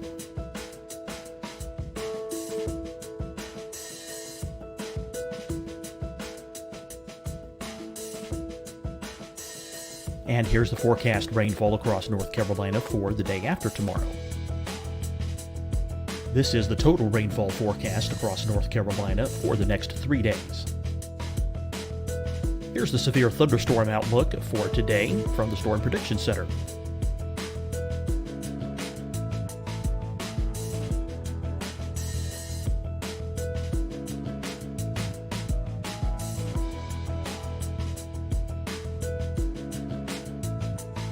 Here are the forecast high temperatures for today for South Carolina. Here are the low temperatures for today for South Carolina. Here's the probability of precipitation forecast across South Carolina today. And here are the rain chances across South Carolina tonight. Here are tomorrow's forecast highs across South Carolina. Here are the forecast low temperatures for tomorrow for South Carolina. And here is the probability of precipitation across South Carolina tomorrow.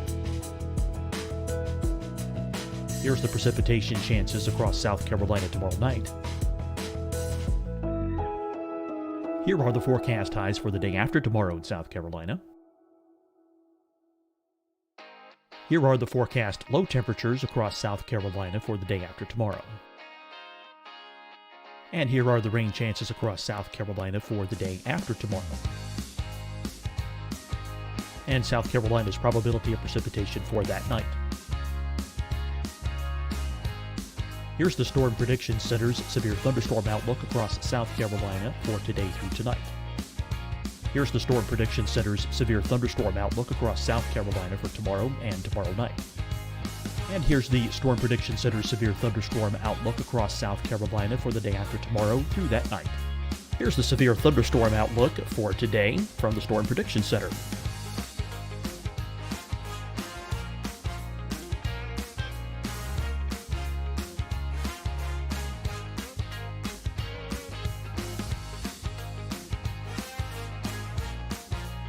And now here's a live look at weather radar across the southeast.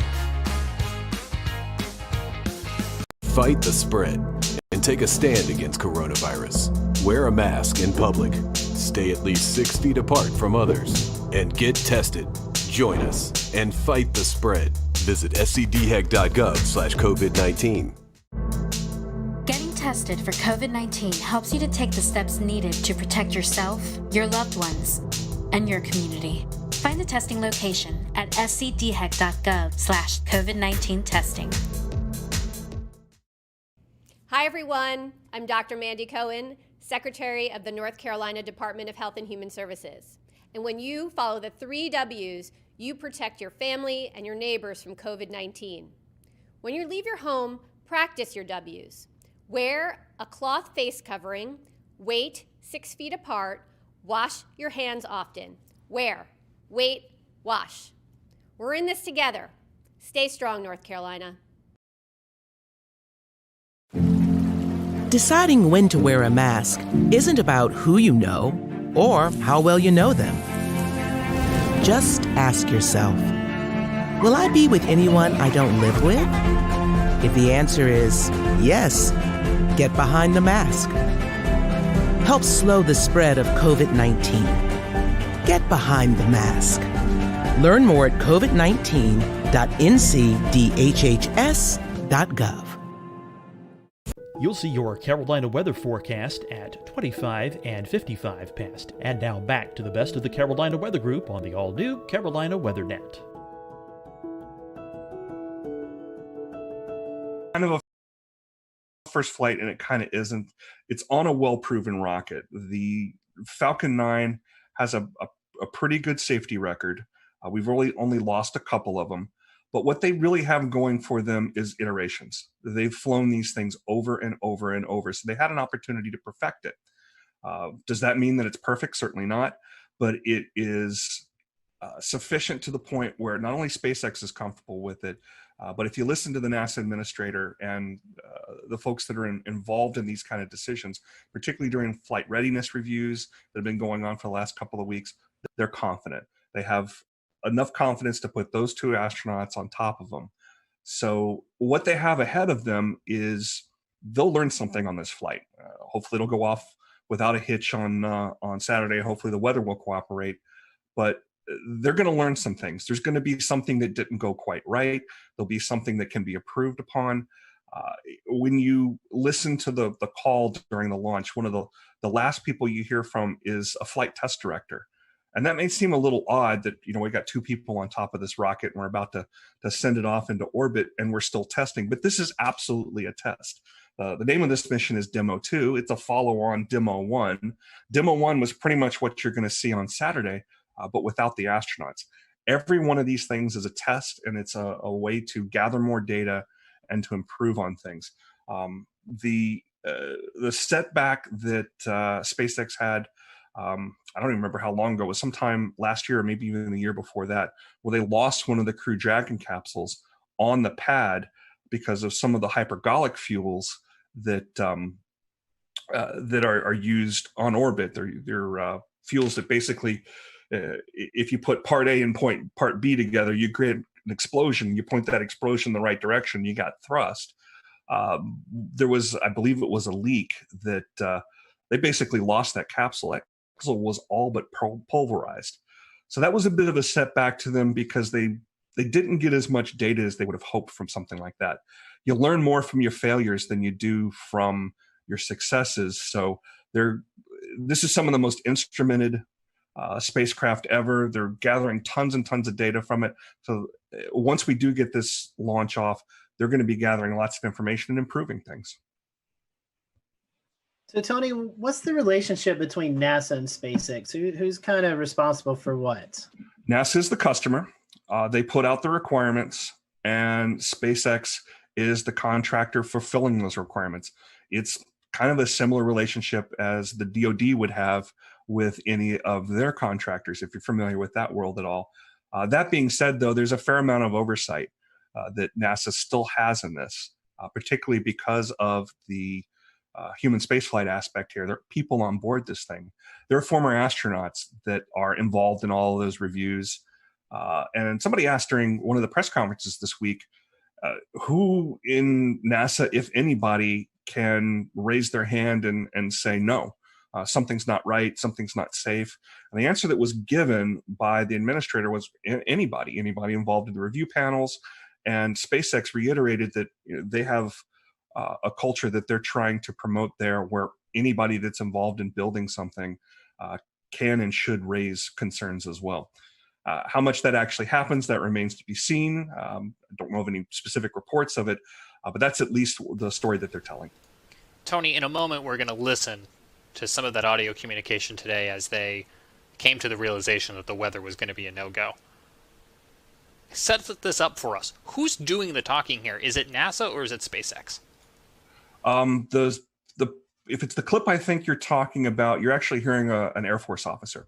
So there is a wing of a part of the 45th Space Wing down at the Cape Canaveral Air Force Station that is responsible for forecasting weather all along the Cape Canaveral Air Force Station, where there's additional launch pads. SpaceX is using one of the launch pads there in addition to the one that was in use today, the historic 39A launch pad. That's actually on the Kennedy Space Center side of things.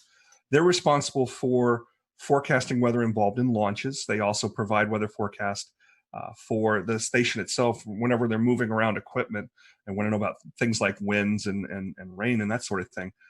The person you were hearing there was called the launch weather officer, and they are on equal footing with anybody else that is giving the go, no go call during that final pull before they decide to actually light it or scrub and wait until the next opportunity.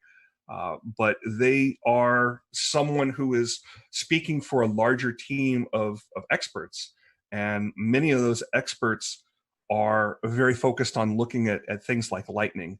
And that's kind of how things shook out today. There was a lightning concern that we can get into. Yeah, let's listen to the audio here, and then we'll talk about that exact lightning concern.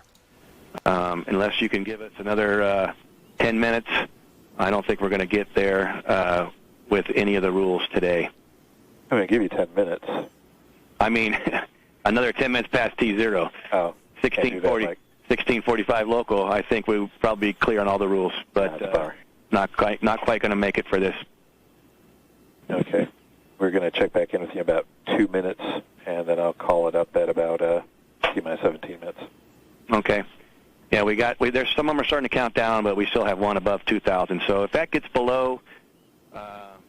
So Tony was talking there a little bit as we came back about some of the liquid oxygen. You can explain that to us as well, too. But Tony, what we were hearing there was about 20 minutes left in countdown, and they were so close, we think, to getting the weather rules all in agreement, and it just didn't come together. Yeah, it just didn't line up quite right. They were keeping an eye on some cells out towards Orlando, and very excitedly noticing that the cells were starting to break up. I was watching them, live there as well. There's a rule that says several of the rules mention 10 nautical miles, which if you've ever been down in that area, runs out not quite to Titusville and I-95. So you're watching any of that weather between the Space Coast and Orlando to see if those cells are going to continue moving forward, going to continue building intensity, or are going to break up. And the positives were that it looked like they were breaking up, and they certainly were. But that's not the only consideration that they're making there. What they were mentioning was field mill generators, and they dot all around not just Air Force property and NASA property, As you're driving out along the beeline heading back towards Orlando, you might notice some very tall towers out in what look like swamps or farmer's field or something like that. These are more weather towers that exist further out towards Orlando, because as you can see, all the weather moves from the from the west to the east. So they're monitoring that as that goes along. These field mills, they're about the size of a large coffee can, and they have a spinning disc inside of them. And what they're doing is measuring the electric potential of the atmosphere, and they're measured in volts per meter. So there's everything has some level, some acceptable level, and it's about 1,000 to 1,500 volts per meter. And there's that, and you can see all those circles with the plus sign through them. Those are all field mills. I don't know which ones particularly were violating, but there was enough of them violating where they were running up over 2,000 volts per meter. I heard on the weather loop that wasn't sufficient to clear in time. They did see that voltage potential going down, and they did say about, like they said, about 10 minutes after launch, conditions were right where they could have launched. So it's worth pointing out here too that this was an instantaneous launch. If that was a shuttle sitting on the pad and it had sufficient fuel, we might have been able to launch today, because the shuttle had a wide enough window. It carried extra fuel. It had some additional steering capability that was not designed into the Falcon 9. The Falcon 9 was designed more for efficiency. We know that we can come back the next day and try to launch again. But the shuttle was designed in such a way that we could launch as far as up to 10 minutes after the planned launch time and still steer back into that plane. But the Falcon 9, you launch the second that you planned on launching, or you don't launch. It's not a matter of throttling up and catching back up to where you planned on being. Once you're in the wrong orbital plane, you'll never catch up with station. So that's why it was set up that way. So we've read through your tweet from earlier today, and it was kind of interesting seeing the different types of criteria needed to launch or to stop a launch. Mm-hmm. Do you want to kind of speak to more of some of these different conditions that can get in the way of a launch occurring, or what it takes to actually? If you don't mind, bring that graphic up, and you guys are the weather weenies here, so feel free to jump in on anything you see here that catches your eye. There's basically, we'll call it 3 things that they're looking at. Precipitation is one of them. We don't want to launch through precipitation. That's just a no-go. The other thing is clouds, and the clouds kind of go 2 ways. There's a thick cloud rule that's in place. We have launched other missions through clouds, uncrewed missions, and you see a really brightening of the cloud as the plume goes through it. But for a crewed mission where we want to keep eyes on the vehicle, particularly during a test like this, where the high definition video, they're basically shooting through telescopes that are on these. They look like old World War II guns that can elevate and follow the track of the vehicle as it goes up. We want to keep eyes on that. So that thick cloud rule is another one. But the rest of the cloud rules, when you really look at them in depth, they are all about lightning. Anvil clouds. Once a cumulus cloud has matured and a storm has matured to the point where you start seeing those overshooting tops as it's touching the bottom of the stratosphere, that's the kind of thing that really worries a launch weather officer, because it's got the potential to generate a lot of lightning. Lightning's very bad for rockets. I mentioned that earlier, how Apollo 12 was struck by lightning. Smoke in the area can trigger lightning. The rockets themselves can trigger lightning. That plume that is coming off the rocket can act as a bit of a grounding rod, and the lightning is drawn to the vehicle itself because it's trying to find that path to the ground, and the plume itself can create a path to the ground. So any potential for lightning in the area we want to avoid. A good percentage of those launch weather criteria that you see there is about avoiding lightning. Yeah, Tony, I was going to say the lightning's concerned, but I can see 2 or 3 other ones, especially the convective debris one and the within 10 nautical miles of an anvil. Those were all met as well. So it wasn't, and I think it wasn't just one storm. They had storms exiting and also storms coming in. They were kind of surrounded. It was just a bad situation. As soon as I was looking at the radar and saw the lightning, I was like, this did not look good. Yeah, the times when I'm down there, I definitely have radar on my phone out watching it, and you can watch the storms boil up. Little tiny cells boil up halfway between Orlando and the Space Coast. And it's that convective action as the sea breezes come on that really can create some of that.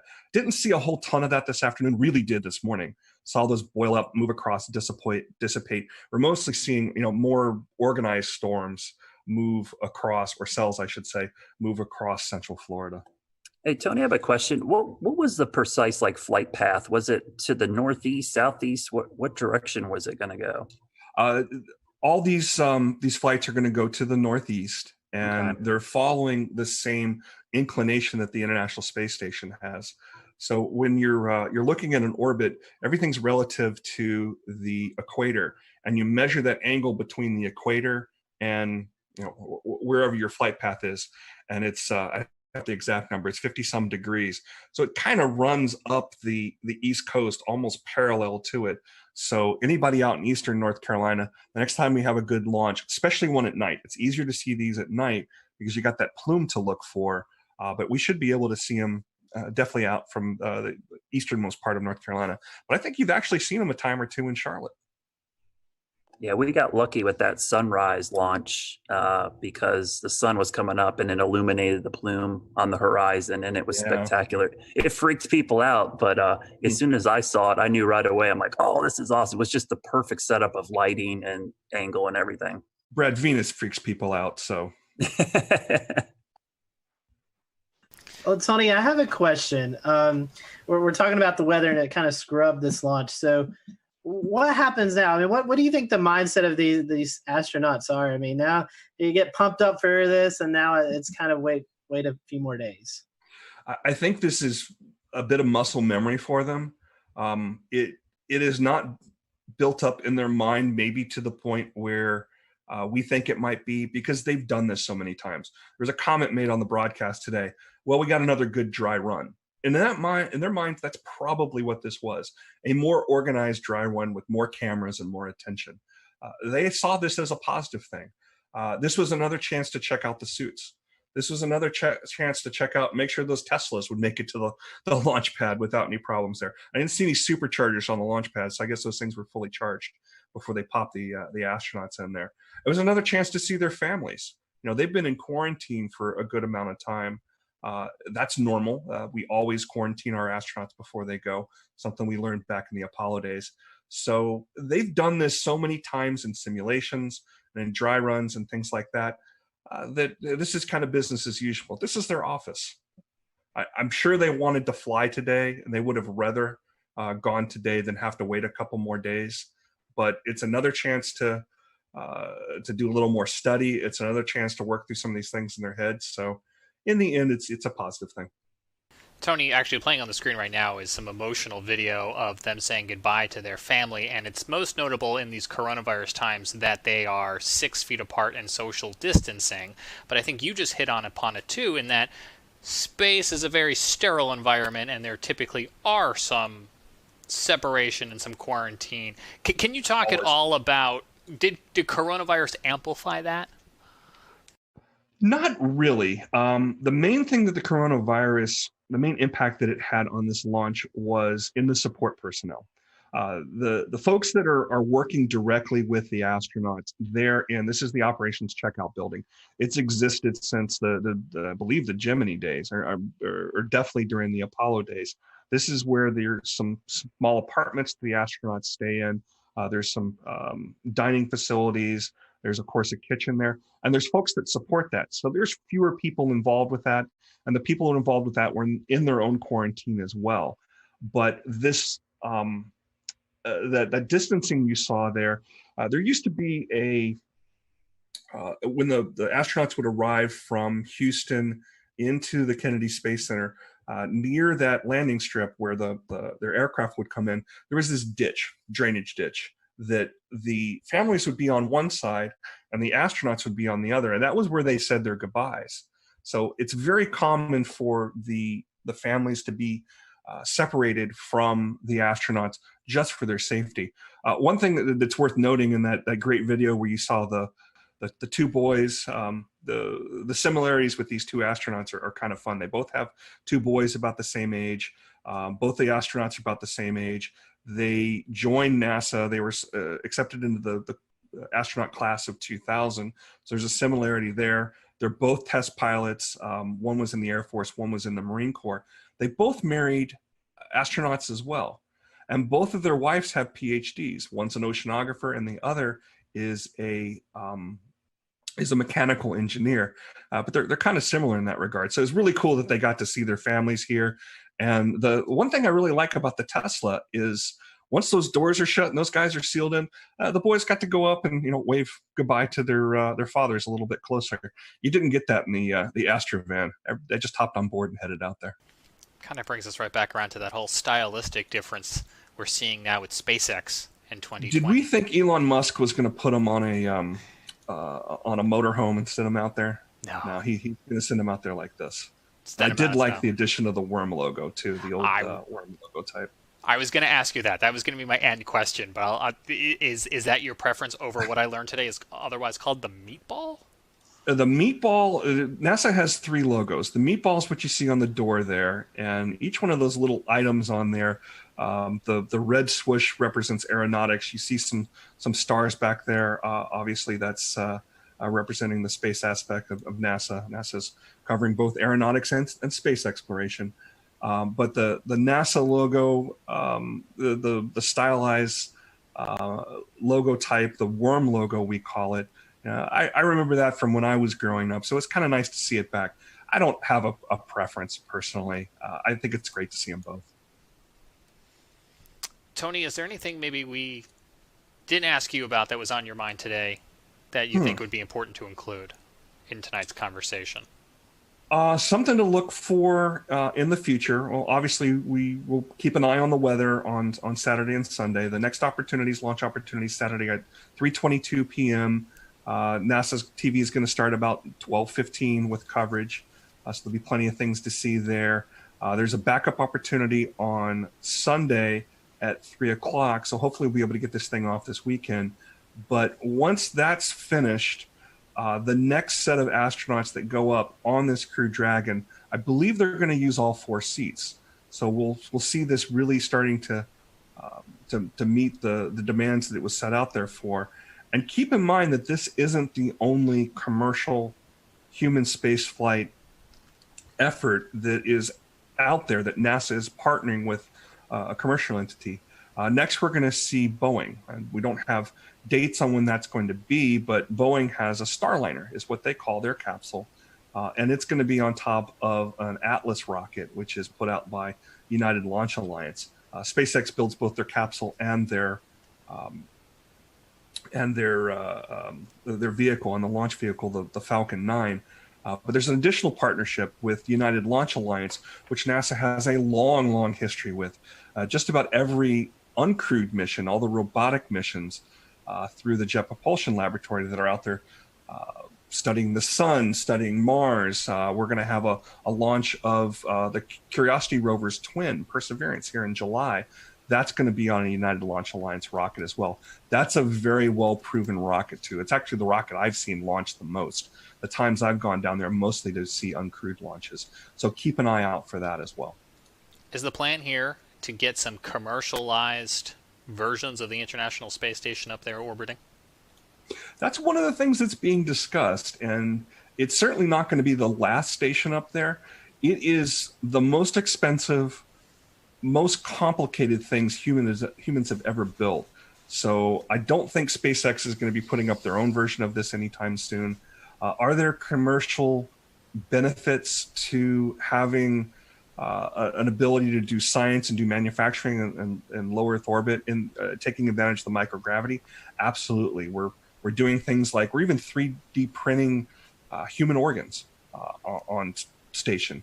Something that you just can't do in the normal gravitational environment of Earth. You have to be up there in microgravity to do it. So there's applications. That's something that's going to happen. Is it going to happen in short order? Probably not. but there's definitely applications in space, and that's the direction things are going. Tony, we appreciate your time. Our fingers are crossed that we can get this off the ground this weekend and return United States astronauts to the space station from U.S. soil. Hopefully the weather cooperates. And I think you've got some TV obligations coming up there in the Raleigh area. And so we'll let folks in that area know they can catch you here in a little bit on TV. And we appreciate you squeezing us into your very busy day. Does anybody want to go on record and make weather predictions for Saturday? Or are we gonna launch on Saturday? It's Florida, like you said, Tony. Someone asked me, what's it look like? Hey, if you, especially that time of day, mid-afternoon in Florida, basically at the end of May, early June, it's a 30-40% chance you can pretty much, write it down. I think it'll be a lot like today. I think, they just got to get lucky that they'll be in between storms right at that time. And the weather's very different in Florida than it is here in the Carolinas, in that stuff will spin up and it'll move through. Florida's not a very wide state, so it can move through in just 2 hours time from coast to coast, and it'll be a bright sunny day. It's the same reason I always cringe when people have trips to Florida and they look at their app and go, oh, it looks like it's gonna rain every day, and I'm like, that's every single day during the summer. And like you said, Tony, it'll pop up. Yeah, it'll pop up and be gone. You just got a 30-minute shower. Our challenge again with these instantaneous launches is the weather's got to be right at that time. So what I tell folks, there's going to be another launch weather forecast that comes out here. The 45th Weather Squadron will put another one out probably on Friday. We'll definitely see one on Saturday. And when you see that go, no go percentage, follow me at RTP Hokie on Twitter. I always tweet these things out because they're a great source of information about what to look for. Don't get too wound up if the no-go percentage, is too high. I've seen things be canceled for weather, again, because of what you described with Florida weather, in the high 90s for go. And I've seen things be canceled for exactly have the ability to launch with absolutely horrid looking conditions a day before or even the morning before. There is truly a 50-50 chance that we will launch on any given day, and it's either we go or we don't, and it's based on what the conditions are right then and there. Tony mentioned during our broadcast tonight the Air Force 45th Weather Squadron, who was watching the weather. We'll return to Best of the Carolina Weather Group in a moment. Now your Carolina weather forecast. Here are today's forecast high temperatures for North Carolina. Here are the forecast lows for tonight for North Carolina. Here are tomorrow's forecast high temperatures.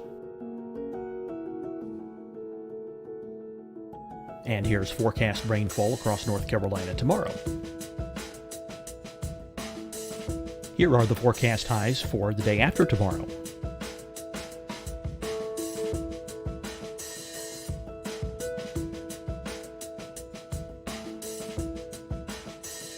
And here's the forecast rainfall across North Carolina for the day after tomorrow.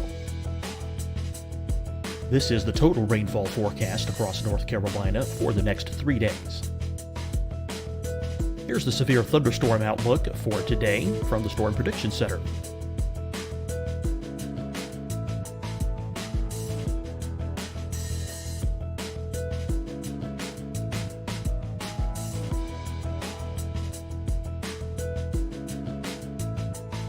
Here are the forecast high temperatures for today for South Carolina.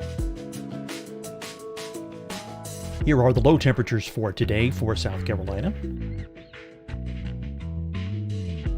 Here's the probability of precipitation forecast across South Carolina today. And here are the rain chances across South Carolina tonight. Here are tomorrow's forecast highs across South Carolina. Here are the forecast low temperatures for tomorrow for South Carolina. And here is the probability of precipitation across South Carolina tomorrow. Here's the precipitation chances across South Carolina tomorrow night. Here are the forecast highs for the day after tomorrow in South Carolina. Here are the forecast low temperatures across South Carolina for the day after tomorrow. And here are the rain chances across South Carolina for the day after tomorrow. And South Carolina's probability of precipitation for that night. Here's the Storm Prediction Center's severe thunderstorm outlook across South Carolina for today through tonight. Here's the Storm Prediction Center's severe thunderstorm outlook across South Carolina for tomorrow and tomorrow night. And here's the Storm Prediction Center's severe thunderstorm outlook across South Carolina for the day after tomorrow through that night. Here's the severe thunderstorm outlook for today from the Storm Prediction Center.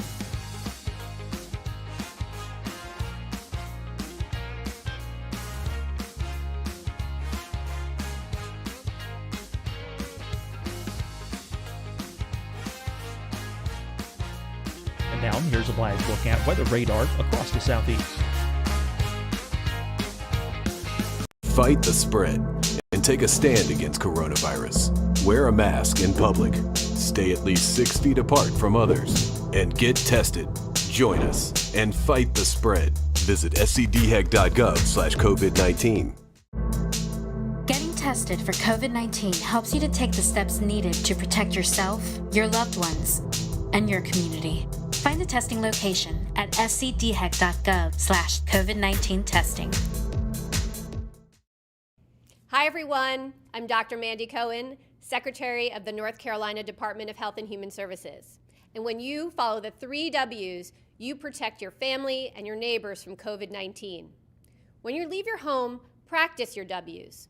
Wear a cloth face covering, wait 6 feet apart, wash your hands often. Wear, wait, wash.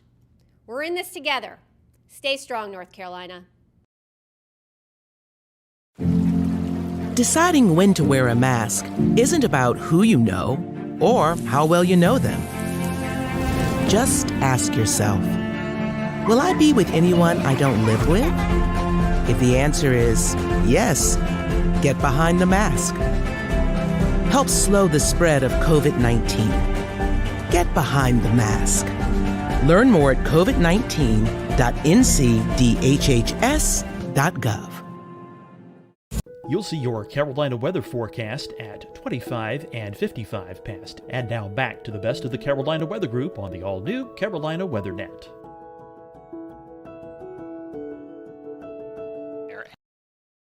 And providing not only real-time conditions but forecasts for this and many other launches. We had the opportunity to have them on this show in January of 2018. There's a whole episode where we talked to them about all sorts of things, but we pulled the soundbite about lightning, and Tony showed it earlier, all those different lightning detectors. Let's just roll a little bit of that clip so we can hear straight from some members of the 45th, at least at the time here when this was recorded, about how they go about tracking some of those weather conditions. And with the lightning, tell us about the threats that lightning would pose to a vehicle being struck on the pad. And then this may be something more for the active duty members, but tell us about the new lightning defense systems that are on the pads now. So one of the major threats, again, for the range is lightning. And the reason why this is a threat is it poses a risk to the electrical system of the rocket. And it can actually cause a threat to the steering system. And so we want to make sure, and every time there's a lightning strike close to a pad where there's a rocket exposed, they have to kind of take it back into the hangar and run several tests to make sure that none of the circuits of the rocket got closed circuit or there was any damage to the steering system. Because again, and we have a sensor of 10 or a network of 10 sensors, very, very strategically positioned. And they are using the radio frequencies to be able to localize the different lining step leaders. And so each step leader is sending out a signal, and via triangulation, we are locating that step leader. So with those sensors, we can start pinpointing cloud to cloud or cloud to ground lightning strikes.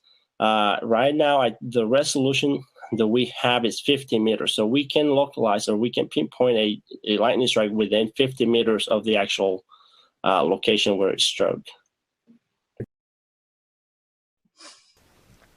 Some very interesting stuff. You can find that show in the Carolina Weather Group archive. We also have it looping this week if you're checking out our new nonstop Carolina Weather Net channel on YouTube and on Twitch. We want to switch gears now and talk a little bit about the surprise that was Tropical Storm Bertha today. We'll bring in Brad in a minute to talk about some of the lingering flooding concerns. It looks like we still have one of the 2 flash flood warnings right now at this 9 o'clock hour here in Charlotte, but I know Jared Smith in Charleston is on a tight time crunch as well too. And Jared, you guys woke up in the bullseye of this thing this morning. Yeah, it started as a we knew that something was going to happen. So I think that's the most important thing to note, is that the surprise was the naming. It wasn't necessarily the fact that we were going to have heavy rain, that we were going to have gusty winds, that we were going to have a marginal tornado threat. All of those things, we went into this knowing that that was a possibility. And we went into this knowing that there was a 20 to 30% chance that this thing could turn tropical. The Gulf Stream, much like you two, moves in mysterious ways. And so it was again this time.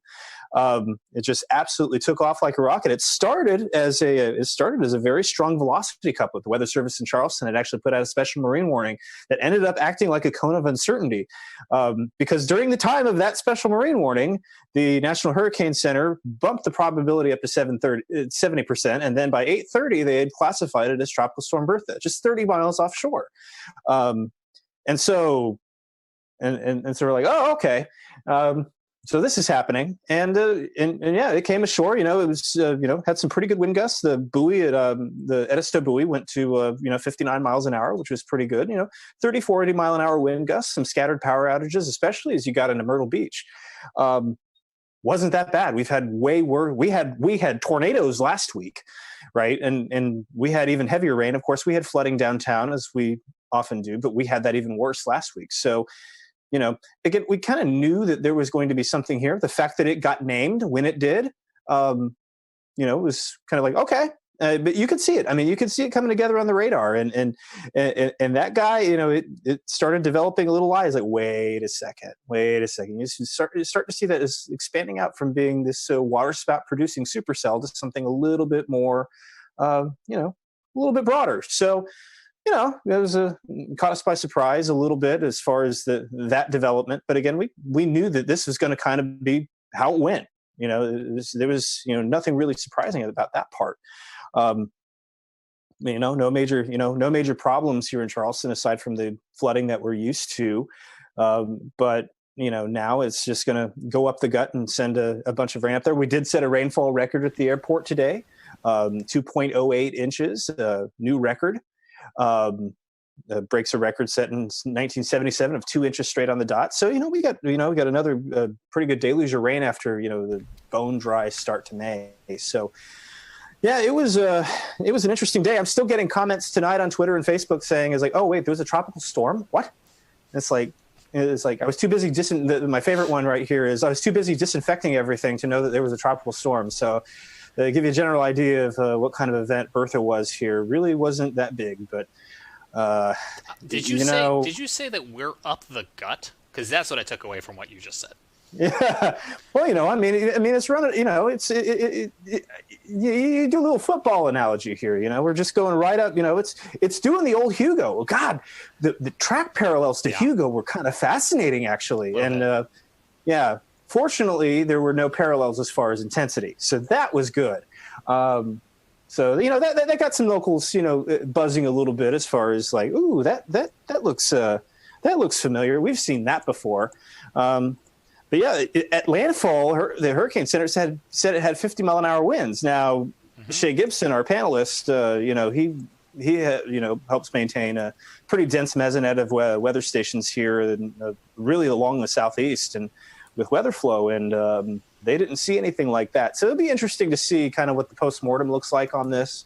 I'm going to be very interested to see how this goes. I know that And I'll tell you what, it's like the local weather service had everything, nailed down and ready to go. And so to switch to tropical mode just on the fly like that, usually they have some time to prepare for that.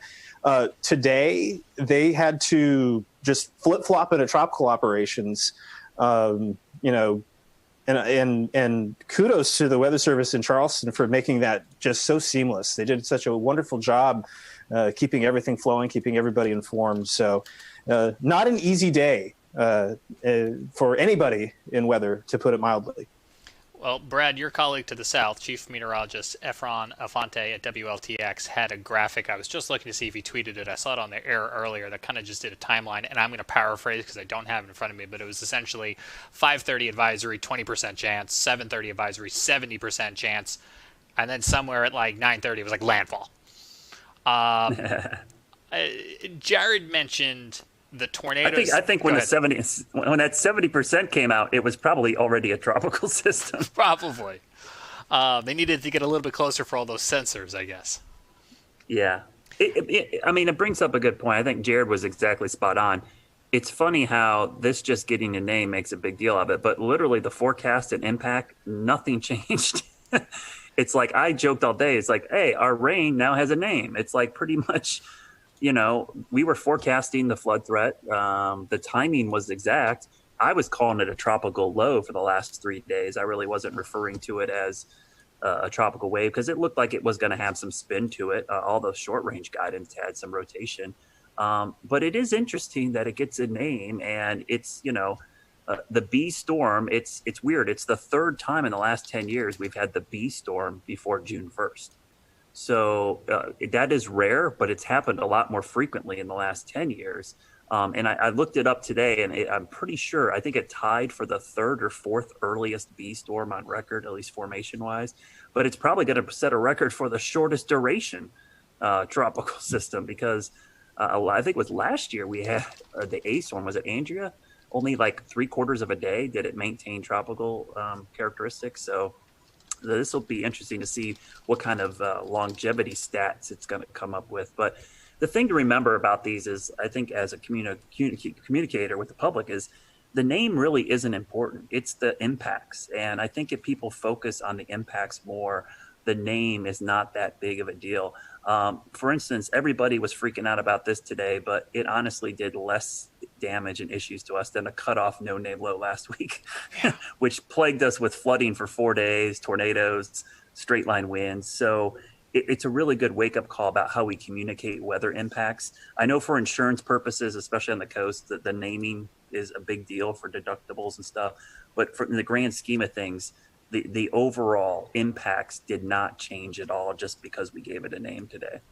Can you talk about how last week's weather, and I don't mean to make any assumptions in the question, set us up for the flooding risk today, how it all kind of came together? Oh, I've been fascinated by watching the flooding. We had a lot of flooding in Charlotte, a lot of creeks, and I saw a couple creeks come up with only 1.25 inches of rain.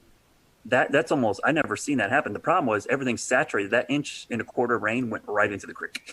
Nothing soaked in. So we had several creeks flood almost instantaneously because of the 4 to 6 inches of rain we had last week. It's like a wet sponge, trying to clean up a wet table with a wet sponge. You just spreading the water around. You're not really soaking anything up. And so today we actually set a rainfall record as well. I'm glad Jared brought that up because I had to check. In Charlotte, we did set a rainfall record for today as well. 1.55 broke, or 1.64 broke the old record of 1.55 in 1981. So I think that's the 9th or 10th 1 inch or more rainfall in a day this year. I think that's a record for this early in the year as well.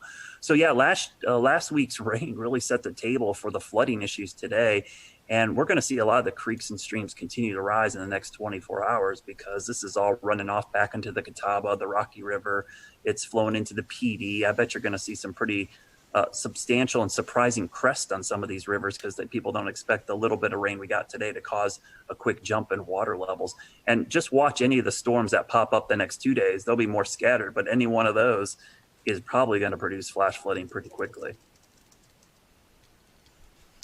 I've been doing a lot of talking in this episode. I want to just pause for a moment and see if anyone else wants to hop in.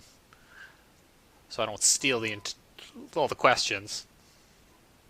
I'll just say, normally with these tropical systems, the foothills really, we really wring out the moisture, but it's not been too bad up this way. It's more like Brad said, along the 77 corridor onto the east, where most of the flooding has been. Last week, it was a lot of rain as well, but we didn't see as much flooding because of the breaks and things that happened. We didn't see a lot of flash flooding, so we've got lucky. But like Brad said, I think it's time to dry out for a few days. It's been awful saturated. The good news too is this thing was moving. If it was 6 miles per hour slower, I think we would have major issues in the Charlotte area, because we started seeing the water come up real quickly right at the tail end of that last rain band. If it stuck over us a little bit longer, I think we would have a lot of water rescues and a lot of issues in Charlotte. So I think we got pretty lucky with that forward speed, almost moving 25, 30 miles an hour by the time it got up our way.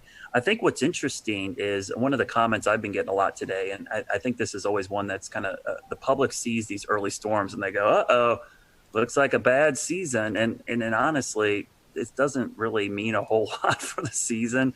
I mean, we might go 2 months now without seeing another tropical system, though. I don't know. Next week in the Gulf looks kind of interesting. But I think it's one of those things, these homegrown systems early in the season, stalled fronts, MCVs that are over water. This is kind of par for the course. This isn't really all that crazy. The only thing that would have me concerned, and Jared brought this up, is how warm the water is in the Gulf Stream and in the Gulf of Mexico. I think the sea surface temperatures are something I'll be watching a lot this hurricane season. But, if we have a busy season and they're all fish storms, nobody's going to say anything about these later on in the season. And we'll remind folks that last week the Hurricane Center came out with their outlook for the season, and it was kind of at or above normal range. Yeah, it looked a lot like last season. Honestly, when you look at the numbers, it's almost like a regurgitation of last season's exact numbers we got. So, those above the seasonal forecasts get a lot of publicity, and there is some skill in them. Some of the forecasters do an amazing job, but the thing I always caution the public is the number of storms does not mean anything to you. One storm hitting you is a bad season. So I always bring up 1992, Hurricane Andrew, first storm of the season, one of the worst storms in U.S. history, the A storm. I think we ended up with 7 total named storms the entire season. But everyone will remember that season for Andrew. They won't. No one's going to go, 1992 was a great hurricane season. We only had 7 storms, So the number isn't always important. It's the 2 or 3 that end up affecting you that really defines the season, in my opinion. Brad, let me ask you a non-hurricane question, a lifestyle question for Charlotte and I think beyond. It's been raining so much lately, I haven't been able to get out and cut my lawn, tend to the garden. Oh. When am I going to be able to do that? I think this weekend, this cold front, I think this, if we didn't have all this rain and all this other stuff going on, we'd be talking a lot about this cold front in early June. I mean, Monday and Tuesday, we're going to be in the low to mid 70s in Charlotte, morning lows in the 50s. That's the first 2 days of June. And dew points in the 40s, that's like heaven. So it is interesting to see that after this rainy pattern, we're going to get this great treat of weather to kick off the meteorological summer. So people will get the chance to mow their lawn and let their yard dry out. I've been pretty happy because my lawn looks amazing this year. If you do say so yourself. Yeah, we got so warm so early. I was able to get the fescue like in shape, and then getting rain. I haven't turned my irrigation on once. It's been amazing. The problem is just getting out in the yard to work on it. It's just been so wet. And if you're trying to do a garden, it's been tough. Your plants are getting drowned out. So this weekend things dry out, and next week looks a lot better, and we get back to typical summer weather. It looks like by the end of next week. I think pools will start opening, and now that we're getting to phase 2 of the reopening as well, I think people kind of want it to warm up and dry out so they can enjoy some of those summer activities. Scotty, we had a big NASCAR race kick off this past weekend in Charlotte. They got in the Coca-Cola 600. It went to overtime after a long weather delay, but there's still some more races they're trying to get in, right? Can you give us a weather sports update? Can you see the bags under my eyes? I mean, it's been a long couple of days. We had rain for the Coca-Cola 600, made it the longest race, 607 miles. I think it was almost a 6-hour race with that hour and about 15-minute rain delay. Tuesday and Wednesday, we got off without a hitch. Tonight, tonight we had rain ending around the 8 o'clock start time, but the problem was it's going to take about 2.5, 3 hours to dry the track with all the humidity around. So that would be a start time of about 11:30, and that's just not the best for folks who are wanting to watch on TV. So we're going to try again tomorrow evening at 7 p.m. out at Charlotte Motor Speedway. Weather looks good unless we get one of those pop-up thunderstorms around the area. So I'll be watching for some storms in the vicinity. Hopefully they all stay away from the track and we can get this race in, because they turn around in their shops on Friday and they head to Bristol, Tennessee on Sunday and Monday for this very condensed every other day, it seems like, racing right now for NASCAR to get called back up from all the missed races. It's like the baseball schedule, but for NASCAR. It is. I mean, and I was on a chat with the team out at Charlotte Motor Speedway, and they were all just dragging because it's long days. Teams come in early in the morning. They have to go through all the COVID screenings, and just makes for a very long day out the track, and then you have to deal with the rain. So I know they are ready for it to clear out and get the racing back underway. So, yeah, we'll try again tomorrow night. Scotty, I think I was cracking up. We do a lot with NASCAR, and it's just so funny. We're going to cram all these races in the Carolinas in a 2-week period, and the 2 weeks we have it's like the wettest 2 weeks of the entire spring. It's funny. One of the folks we work with at the track, Brad, they said, maybe this is God telling us we shouldn't have started this early. I mean, it all made sense to have all these races regionally, but it's like, what a horrible time. It's like we've been just getting soaked and washed out. I did want to tell you one thing about Bertha, guys. I was just looking something up real quickly because I was thinking about it. The accumulated cyclone energy for Bertha. Look at this chart. The name Storm Day for Bertha was only half a day. I believe that is going to be a record for the shortest duration name, and 0.4 accumulated cyclone energy. So if you look at the chart here, it shows observed versus climatology. Even though we've had 2 early season storms, it's barely above climatology. So I've always liked looking at this metric, because if you're not familiar with this metric, it basically shows intensity of storm and duration of storm. It comes up with a calculation called accumulated cyclone, or ACE. And I think it's a really good metric for trying to see how active a hurricane season is. So even though we've had 2 storms, you can see it's kind of accumulated cyclone energy of almost nothing. I was just looking because I had lost track of it, and I was like, is it still a depression? It is still a depression right now, because I was like, I wonder how long it's going to actually hold on to this Bertha name. But I guess one of the naming regimes for the Hurricane Center, once a storm is downgraded to a depression, it keeps the name even as a depression until it becomes a remnant low. So it will be Tropical Depression Bertha, and probably till at 2 a.m. I bet the 2 a.m. advisory tonight it'll get dumped, if not earlier, maybe 11. It's still in there. Let's see. Yeah, 2 a.m. Thursday, it's still a tropical cyclone as a depression, and then 2 p.m. Thursday, if we're just looking at the cone mile markers, it's post-tropical depression Bertha somewhere over Pennsylvania, just to keep us on our toes. So we'll see.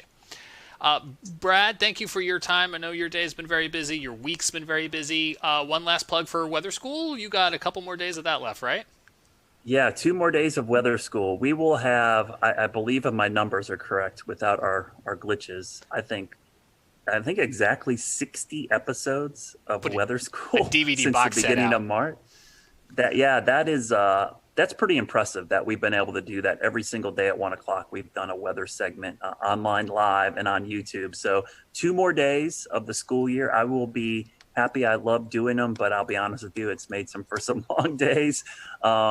Especially when you have to get up and start at 11 o'clock producing this thing and get your day rolling, and then try to teach 2 kids in your house their homeschooling as well. So it's been an interesting. I love it, but I love the fact that it's all online, James. That's the great thing about it, is that archive is there now, and people can go back and use these. They're evergreen. They're going to be able to go back, and that playlist is on the WCNC's YouTube channel, and you can go watch them and use them for lessons in the fall, next spring, whenever. They're always going to be there. So that's the cool thing about it. Absolutely do want to acknowledge you guys have been working real hard on those. You've been doing some long days because you've still got television due until 11:35 at night. But yeah, WCNC.com/weather school will take you over to that playlist, and they'll live there forever. And so a lot of hard work, and now you've got this great archive that folks can utilize at any point. We'll let folks know that, as always, you can check out the Carolina Weather Group podcast, the audio version of the podcast on Spotify or on Apple Podcasts. If you're on Apple Podcasts, we'd love for you to leave us a rating and a review. It certainly does help. You can always watch the show live when we do these roundtable discussions by joining into the conversation on YouTube, Facebook, Periscope, Twitch, and as I mentioned earlier, we're experimenting with a new nonstop channel called the Carolina Weather Net on YouTube, so you may see episodes just like this one repeating at a future time in a wheel. We will be back on all of our streaming platforms this weekend for the launch of SpaceX Demo 2, and we leave you tonight with some sound from astronaut Christina Cook. She spent almost a year aboard that International Space Station starting in 2019, and she is a graduate of NC State, and she had this to say about the mission, and she spoke earlier today with NASA TV. Thank you, Marina. I now have the distinct pleasure of being joined by one of NASA's record-setting astronauts and a recent resident aboard the International Space Station, Christina Cook. Christina, thanks for joining us. Great to be with you, Dan. Christina, we're coming up on 20 years of continuous human presence on the space station, and you were one of those humans. What's it like to see a new milestone like this launch unfold after so much history already? So much history indeed. It is really just such a testament to NASA. Not only are we pushing the boundaries of knowledge and discovery and exploration, but we're pushing the boundaries on how we accomplish that mission. We're bringing in commercial partners. We're fostering a space economy. So we're making sure that we're always pushing forward, always taking that next step. I think it's such a privilege to be part of an organization that recognizes if we're not actually making steps and innovating every single time we do this, then we're not truly answering humanity's call to explore and to push those boundaries. Christina, I know Bob and Doug are veterans themselves, but what advice do you have for Bob and Doug, given your experience as a long-duration station crew member? Well, being able to live on board the International Space Station and work there is just such a privilege. You know, you're a steward of this amazing laboratory that's bringing so many benefits down to Earth and also learning how we can push farther into the universe. So it is quite an honor, and I think that's the main thing about how it feels to be up there for a long duration. You know, in terms of advice, Bob and Doug have been great mentors for me. They've given me advice for so many years. It's strange to be the one who could be in a position to offer them anything.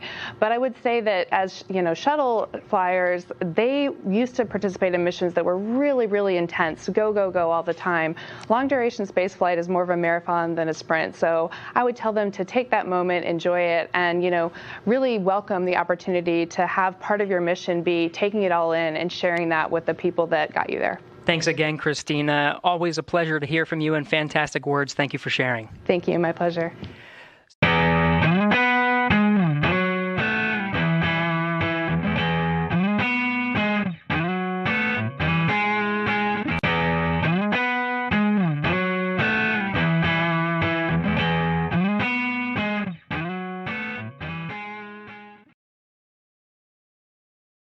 We'll return to Best of the Carolina Weather Group in a moment.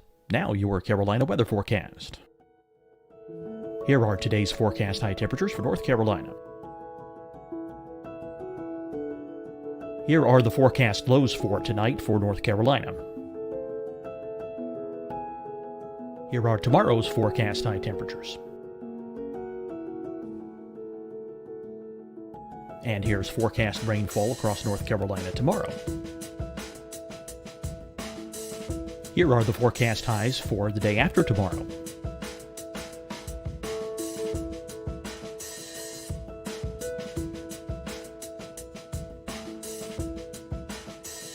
And here's the forecast rainfall across North Carolina for the day after tomorrow.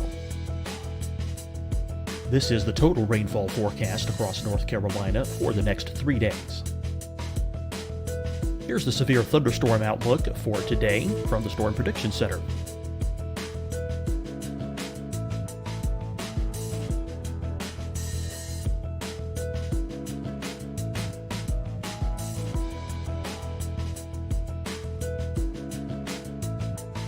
Here are the forecast high temperatures for today for South Carolina.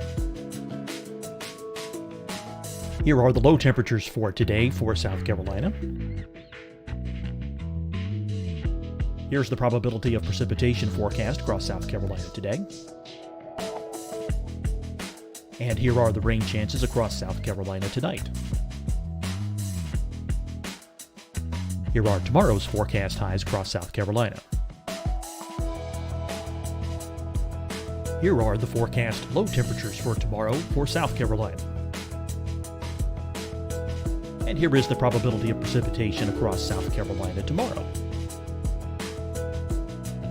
Here's the precipitation chances across South Carolina tomorrow night. Here are the forecast highs for the day after tomorrow in South Carolina. Here are the forecast low temperatures across South Carolina for the day after tomorrow. And here are the rain chances across South Carolina for the day after tomorrow. And South Carolina's probability of precipitation for that night. Here's the Storm Prediction Center's severe thunderstorm outlook across South Carolina for today through tonight. Here's the Storm Prediction Center's severe thunderstorm outlook across South Carolina for tomorrow and tomorrow night. And here's the Storm Prediction Center's severe thunderstorm outlook across South Carolina for the day after tomorrow through that night. Here's the severe thunderstorm outlook for today from the Storm Prediction Center.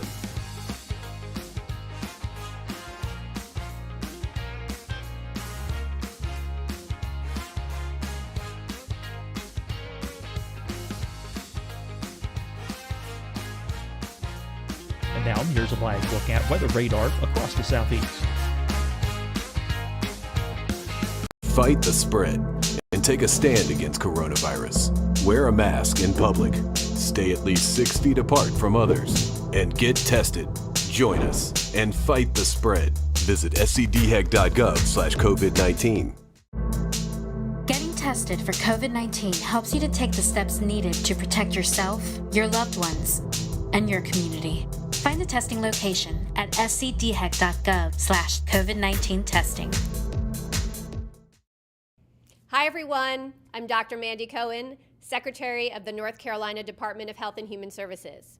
And when you follow the 3 W's, you protect your family and your neighbors from COVID-19. When you leave your home, practice your W's. Wear a cloth face covering, wait 6 feet apart, wash your hands often. Wear, wait, wash. We're in this together. Stay strong, North Carolina. Deciding when to wear a mask isn't about who you know or how well you know them. Just ask yourself, will I be with anyone I don't live with? If the answer is yes, get behind the mask. Help slow the spread of COVID-19. Get behind the mask. Learn more at covid19.ncdhhs.gov. You'll see your Carolina weather forecast at 25 and 55 past. And now back to the best of the Carolina Weather Group on the all-new Carolina WeatherNet.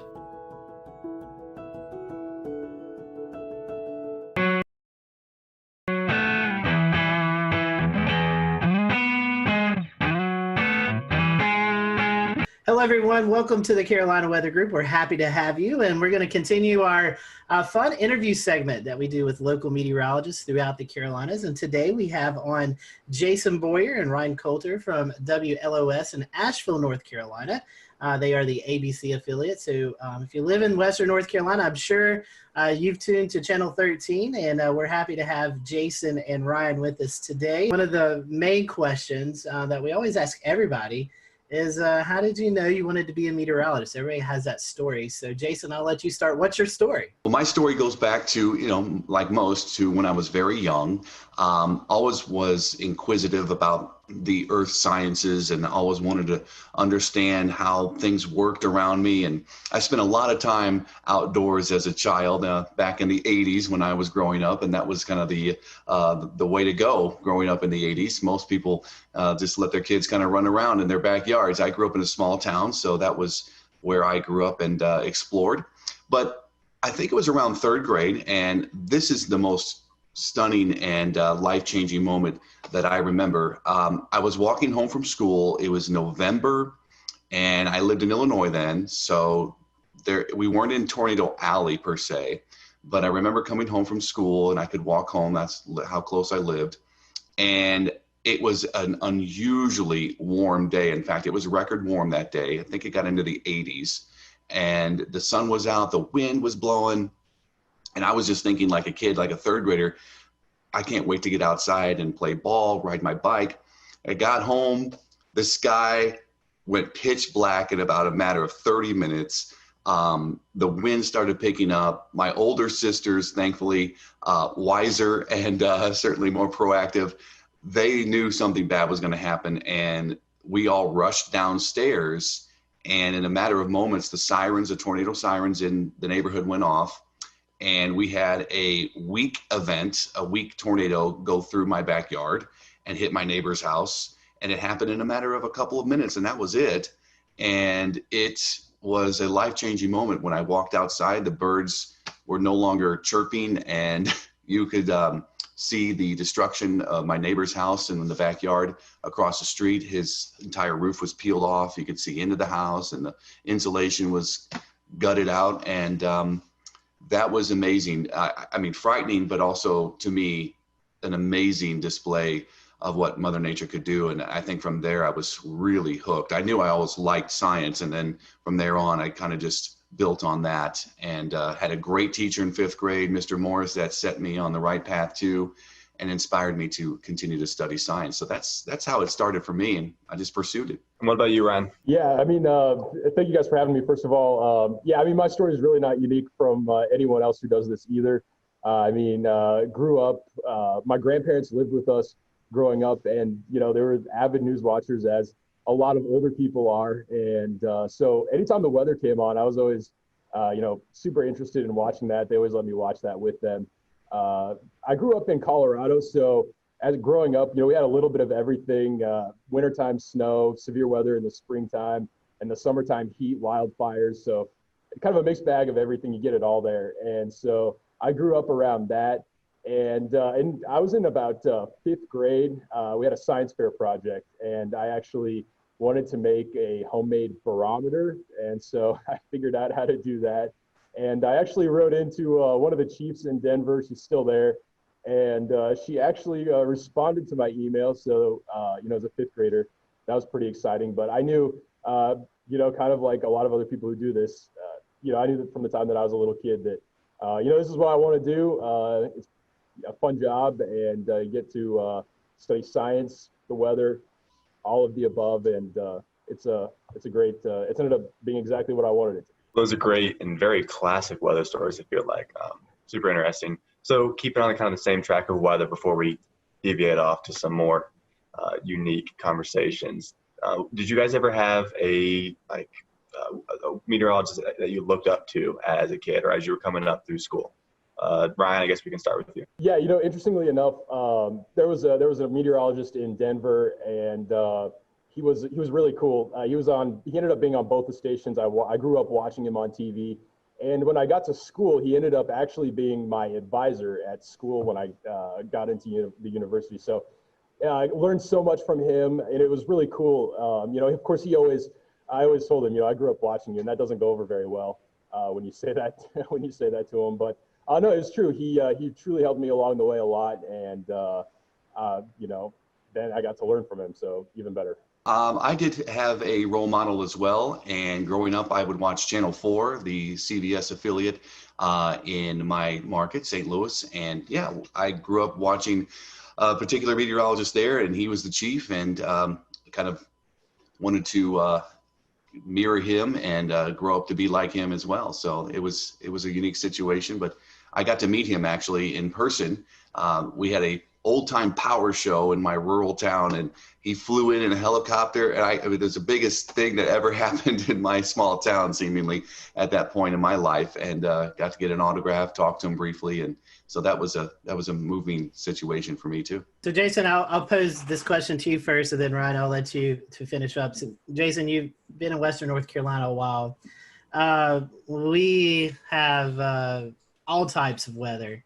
So this question is, would you rather forecast for severe weather or the dreaded winter weather that we face here? Yeah, you know, they have their unique qualities, obviously, and they're very different when you're trying to forecast those two situations. And the most challenging, I think, would be winter weather, because it usually is much more of a large scale system. So it affects many more people than just, say, localized severe thunderstorms. So you're dealing with everybody's topography too, and it's very topographically driven by elevation and location in relation to the mountains. So that is the challenging forecast. I look forward to that. It's the most stressful one, but it's part of the job. You know, you come into this situation here in Western North Carolina, and you quickly realize how big of a deal winter weather is. You know, most would categorize our severe weather as flash flooding, a big risk. I think flash flooding is certainly one of the bigger risks here living in the mountains. But when it comes to winter weather, that is usually the memorable severe weather for most when they think back to when they were younger, or maybe even the older folks. They'll say, look, I remember the big snow of certain years, certain month, and it sticks in their mind. So that would be the bigger challenge, and also the more exciting, I guess, forecasting that. Ryan, I think your career was in Texas for a while, so you had to deal with forecasting winter weather and severe weather there. So tell us, which one do you prefer? Yeah, you know, I guess it's kind of a similar answer. I mean, there's definitely a lot more challenges with winter weather than there is severe weather. Where I was at in Texas, we would get severe weather. We would be, wall-to-wall coverage for, sometimes 6 hours at a time, or even longer than that. I don't even remember what our longest stretch was on air. I would say, though, there is more challenges in winter weather, and I would say there's more that can go wrong when we're forecasting for winter weather as well. So, we can say we think we might get 2 to 4 inches for Asheville, for example. The temperature comes in a degree or two warmer. We're not getting that. And people get a lot more upset when you miss winter weather forecasts versus severe weather forecasts. So I would say, I would rather, I guess from that standpoint, I would rather be forecasting for severe weather. It's usually, I want to say easier, but usually you can have a better idea of exactly the elements that could be coming at you. There's, people are, again, they're more mad when you tell them 2 to 4 inches of snow and we only get an inch of snow, or you get, on the other end, you get 3 to 6 inches of snow, and then they don't like that either. So, yeah, definitely severe weather would, I guess, be my preferred. Well, Jason, you mentioned topography a minute ago. And with this conversation of severe and snow, I feel like this kind of rolls into a question that we had on social media about lower precipitation totals in kind of the French Broad Valley. I know you have a map and some resources to talk about, so I'll kind of let you take over from there. Yeah. I think when people talk about Western North Carolina weather, the first thing that comes to mind is snow, but then rain is actually a very diverse topographical feature here as well. So I brought this 3D relief map just to give you an idea. It's kind of one of my more favorite maps to look at. I could study this. I've looked at this 100 times already, and I could still just look at it almost every given day. So here's the French Broad River Valley right here. This is I-26 running through. And it's a valley, so it's the Broad River Valley, so it's pretty wide considering the other features here. The French Broad starts down in Transylvania County near Rosman and goes north through Asheville and all the way up into the Holston River into eastern Tennessee. But what you have around the valley are higher elevations. So Asheville sits kind of in the middle here, Hendersonville down here, Brevard right there.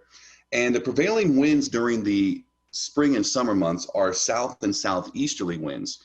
That will draw moisture from the Atlantic and the Gulf, bring it into the mountains. And because of the features we have from lower elevations in the upstate and Piedmont to highest elevations here, the air has to rise. And so the air will rise and cool and condense into clouds and form a significant rain event down here into the southern mountains, whereas Asheville is in that rain shadow.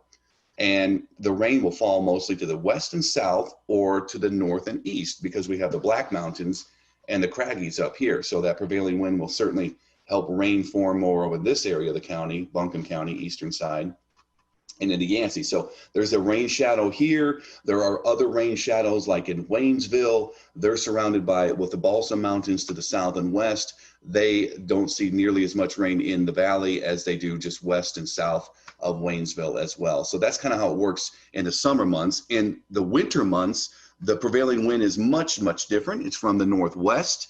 So the wind is blowing into the Smoky Mountains and the higher elevations along the Tennessee border. And that's where most of the precipitation is going to fall. near and along the border, whereas there's another shadow effect down here in the valley. So this is why Asheville usually averages a foot of snow a year, and places up in Madison and Yancey County can get up to 50 inches of snow, like Mount Mitchell averages in a particular year. So big difference with the prevailing winds during the different seasons. But that's pretty much how the shadow affects us here in the French Broad River Valley. In fact, south of Virginia, east of the Mississippi River, I believe Marshall is the driest point in that eastern U.S. So it's pretty neat. Cool.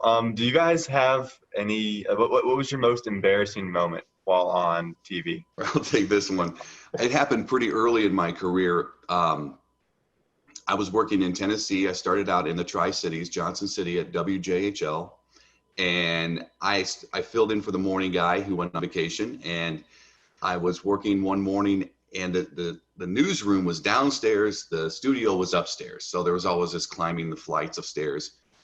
And one morning I was filling in, and I remember being down in the newsroom, and I looked up and I saw the national weather cut in, and I knew that there was going to be a local cut in shortly after. And I remember it was Tony Perkins. He was the meteorologist at the time. I believe he's in DC right now, but he was on CBS This Morning at the time. And then I had to run upstairs, end a quick conversation I was having with my news director. I ran upstairs 2 flights, ran into the studio, ran over to the computer to make sure it was set up, ran over to the chroma key, the green wall, and I had about 10 seconds to situate myself. I was out of breath. I was trying to calm myself down, and I remember I just started talking, and almost instantly I was exhausted. So I started talking about the 7-day forecast, and I got about 5 words out, and you could just tell that I was losing steam, and I started getting real hot. I felt like my temperature went up, and I was getting flushed, and I was kind of panicking in my head, like, how am I going to get through this? You know, you're talking to yourself in your head while you're doing the delivery of the forecast. And I tried to push through it, and I should have just kind of ended early and said, all right, just take a look, here you go, enjoy. But I thought I was still, I'm going to make it through, and it was brutal. I could see the studio guy on the headset kind of laughing, chuckling behind the camera. And I just thought, this is, I'm bombing here. And I went off, and we had a good laugh after that, but that was really embarrassing, especially when you're trying to make a good impression. I was maybe 6 or 7 months into starting a job. So that was mine. Yeah, I got to think back here on this. So far, luckily, since I've been here, I don't think I've had anything crazy happen here. I will say, though, in my last job, my first job, first day on the air, we have a system. It's called Max. I don't know if you guys are probably familiar with the WSI. And the way we have it formatted, you have your first weather hits, you have your main weather hits, you have your final weather hits. And I unknowingly, I had the wrong weather hit loaded for my first full weather ever on. And I didn't know what to do in the moment. I had my final weather loaded for my main weather, and kind of like what in TV you always have a time limit that you're set for, and you have to fill that time. And so here I am. I have my current temperature graphic, and I think I had a camera graphic, and then it went right to the 7-day. And so I'm standing there for 2:30 is what we were allotted for. This was the weekend evening show. And I looked back towards the anchor, who's also the producer at that station, and she's just cueing me to keep going. So I think I talked for a solid 2:15, 2 minutes 15 seconds on the 7-day forecast. And I may have even gone back. I don't remember. I may have even gone back and talked more about current temps. I don't know. It was bad though. Luckily, I haven't made that mistake since, or if I have, I just will run over and correct it pretty easy now. You learn quickly how to get around things. Yeah. Oh my gosh, that's funny. Both of you guys have experienced this, and tell us what it's like, and then we'll maybe go into some more non-weather questions. A lot of folks may tune in when the weather's at its worst, and you guys are doing wall-to-wall coverage. Tell us a little bit about that. I mean, that's pretty intense for you guys. Jason, you were talking about, you were out of breath, with that little run, but, being on the wall for 2, 3, 4 hours straight, that's got to be mentally, exhausting as well as physically exhausting. Talk to us about that. It certainly is. Most recently, I think this year we had so many of those early season tornadoes, especially for the upstate, and we had wall-to-wall coverage almost every time, obviously, when those were occurring, because our protocol is to stay on when the warning comes out until it ends. And what do you do when you have a tornado warning that goes for 30 minutes and then another one comes out in between and another one comes out in that? So we were going on and on and on. And a couple of times during this early spring season, I was there waiting for, backup to come in and help out as well. Like Ingrid would come in or Ryan, and you have to go. And if you're solo, you are just essentially repeating a lot, but you're trying to get new information at the same time you're giving the current information. So that's a challenge. You're literally on a computer talking, looking at data that's now happening and trying to analyze that data on the fly, as we say, and also looking at other pages of weather information on the internet, trying to get information from the National Weather Service sites and observers, and then you're on social media pages looking for information from people that are sending you pictures or updated information from what they're experiencing. So yeah, it's a lot of information. And nowadays you were able to get social media information, and years ago when I started out, there was none of that. You had to wait for somebody to call or email you a weather observation, and that would have made it even more challenging, I think, looking back, because what other information are you going to get? The more information you get, the better it is to kind of have things to talk about. And that is, it's unique, and it doesn't happen that often here in this market. We don't get widespread severe outbreaks like they do in the West or the central US. And a snow event, a winter weather event, you see for days coming, typically, and you can just lead up to it and get into it and talk about it. You don't really have to be breaking news and breaking into programming for a weather event like, say, snow. But the severe weather events are certainly challenging, and you just you learn from each one.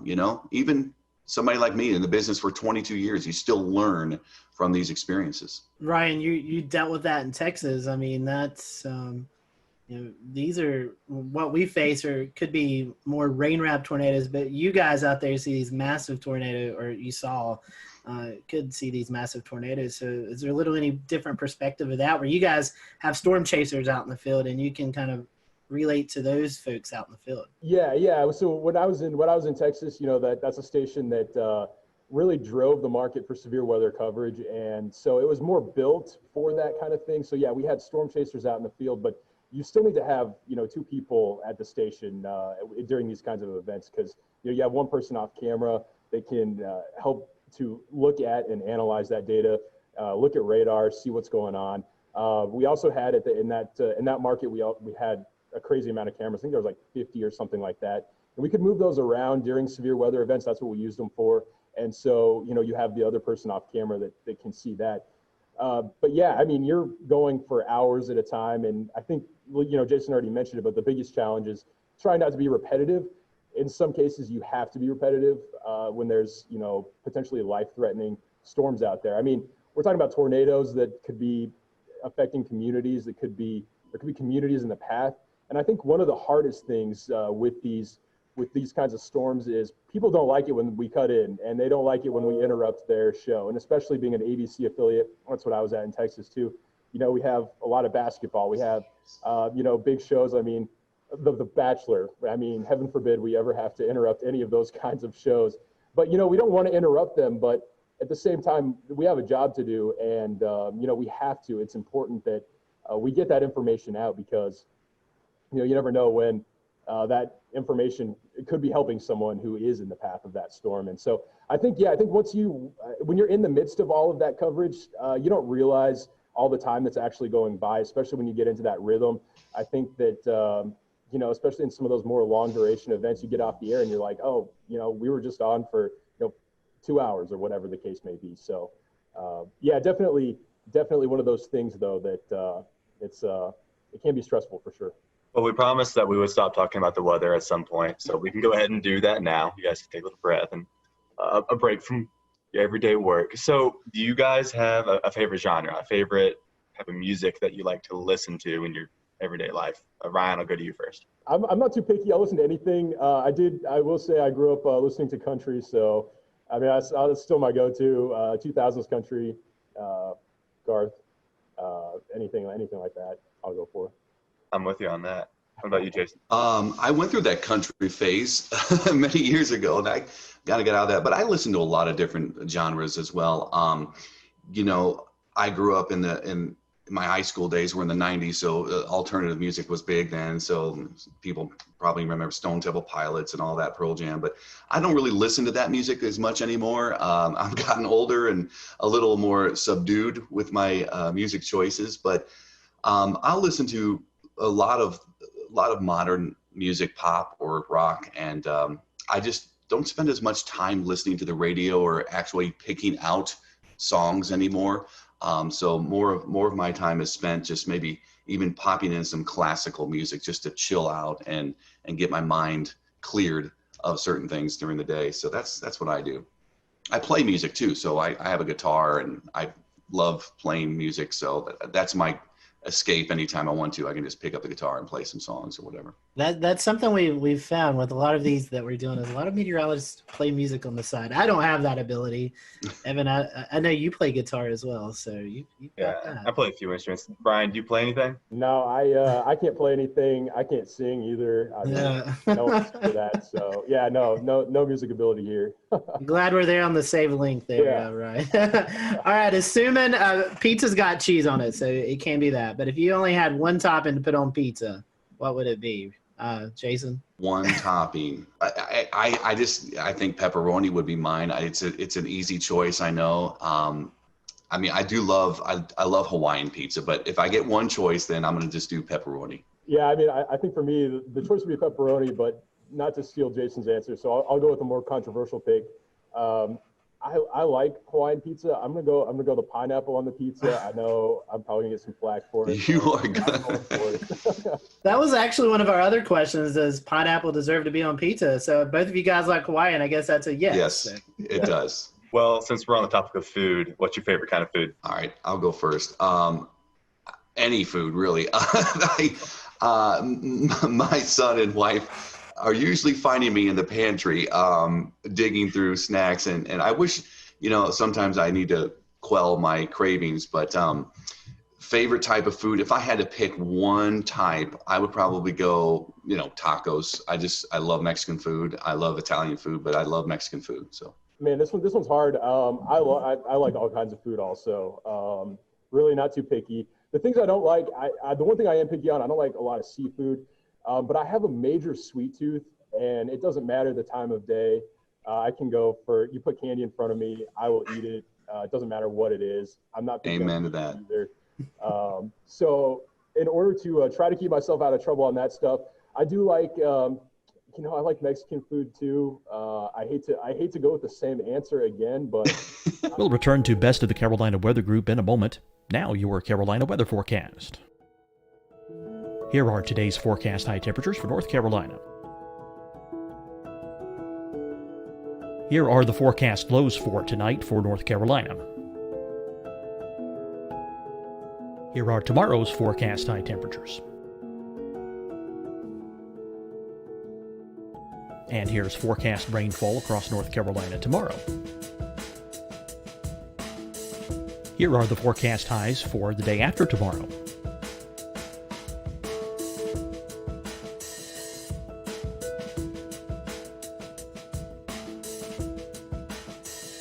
And here's the forecast rainfall across North Carolina for the day after tomorrow.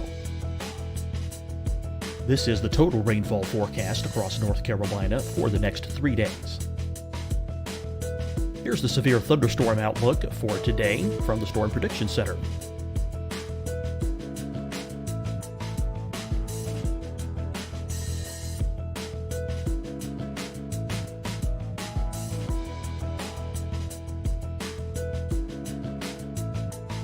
Here are the forecast high temperatures for today for South Carolina. Here are the low temperatures for today for South Carolina. Here's the probability of precipitation forecast across South Carolina today. And here are the rain chances across South Carolina tonight. Here are tomorrow's forecast highs across South Carolina. Here are the forecast low temperatures for tomorrow for South Carolina. And here is the probability of precipitation across South Carolina tomorrow. Here's the precipitation chances across South Carolina tomorrow night.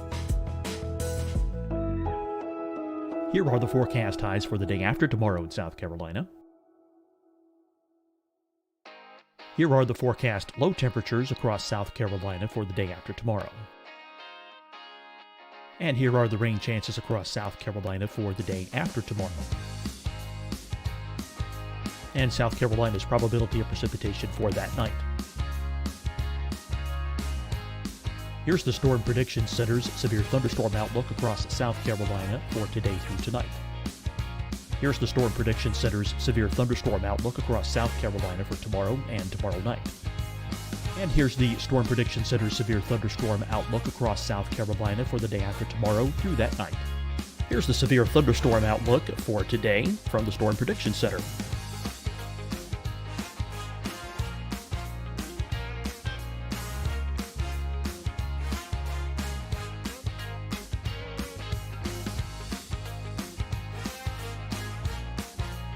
And now here's a live look at weather radar across the southeast. Fight the spread and take a stand against coronavirus. Wear a mask in public. Stay at least 6 feet apart from others. And get tested. Join us and fight the spread. Visit scdhec.gov/COVID-19. Getting tested for COVID-19 helps you to take the steps needed to protect yourself, your loved ones, and your community. Find the testing location at scdhec.gov/COVID-19 testing. Hi, everyone. I'm Dr. Mandy Cohen, Secretary of the North Carolina Department of Health and Human Services. And when you follow the 3 W's, you protect your family and your neighbors from COVID-19. When you leave your home, practice your W's. Wear a cloth face covering, wait 6 feet apart, wash your hands often. Wear, wait, wash. We're in this together. Stay strong, North Carolina. Deciding when to wear a mask isn't about who you know or how well you know them. Just ask yourself, will I be with anyone I don't live with? If the answer is yes, get behind the mask. Help slow the spread of COVID-19. Get behind the mask. Learn more at covid19.ncdhhs.gov. You'll see your Carolina weather forecast at 25 and 55 past. And now back to the best of the Carolina Weather Group on the all-new Carolina Weather Net.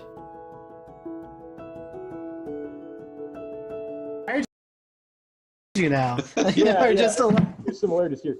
I would say though, I do like Mexican food as well. Enchiladas, definitely probably one of my top choices. I mean, you know, ice cream would be number one, but oh yeah. Besides that, you know, we'll go for a healthier option there. Here's a controversial question: is a hot dog a sandwich? I've never thought of hot dogs as being sandwiches. I mean, I wouldn't, but again, it's bread, it's meat. I mean, that's what a sandwich is. I don't know. But I don't know why we have to categorize it as a sandwich. I think they're kind of by themselves, hot dogs. I don't know. By the way, there's I guess I lied a second ago. I said I'm not that picky. There's one more food. You don't. I will pass on the hot dogs. I don't know. I mean, I've never considered it to be a sandwich. It's kind of in its own category. I feel like, you know, it's a hot dog. Bread. I mean, yeah, it is tricky though, because I mean, again, yeah, you have your bread, you have your meat. You know, mustard on a hot dog, I guess. Whatever people like. Have the top. I mean, I don't know. That's a good one. I'm gonna go with no though. It's not a sandwich. I agree. We're going to have to start keeping track of these answers. We have gotten yeses on this. Yeah. So we have to keep track and see what the Carolina meteorologists actually think of hot dogs. So coming back to the Asheville area and away from food, you guys have a favorite location to go visit or hike, something like that in Western North Carolina? Gosh, so many. convenience wise, we love the Arboretum. It's close to our house, and we could just jump on there with the bikes and ride. It's pretty easy trails for Hudson, my son. And that's a good go-to. Just hopping on the Blue Ridge Parkway, that's also very convenient. We love going to Grandfather Mountain. It's a little more out of the way, but we love going up there. I love the uniqueness of the rockscapes and the swinging bridge, and seeing off to the east, you have this completely drop off in the elevation, and then you have your mountains around. So those are my two big places, but I could go almost anywhere, you know, and really be happy as long as there's a trail or hiking or biking trail and some vistas. I'm good to go.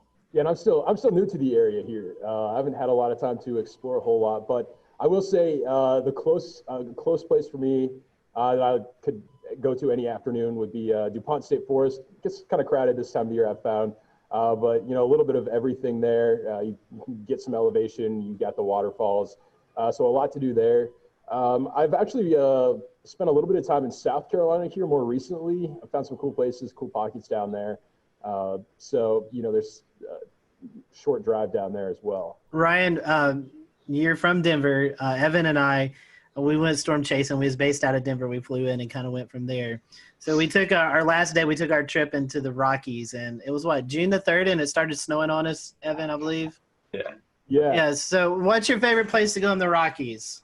Oh man, it depends on the time of the year. You know, Rocky Mountain National Park, it's such a stereotypical answer. That's a great place to go in the summertime. In the wintertime, I mean, I'll take any of the ski resorts. Love skiing, so I'll take any of them any day in the wintertime.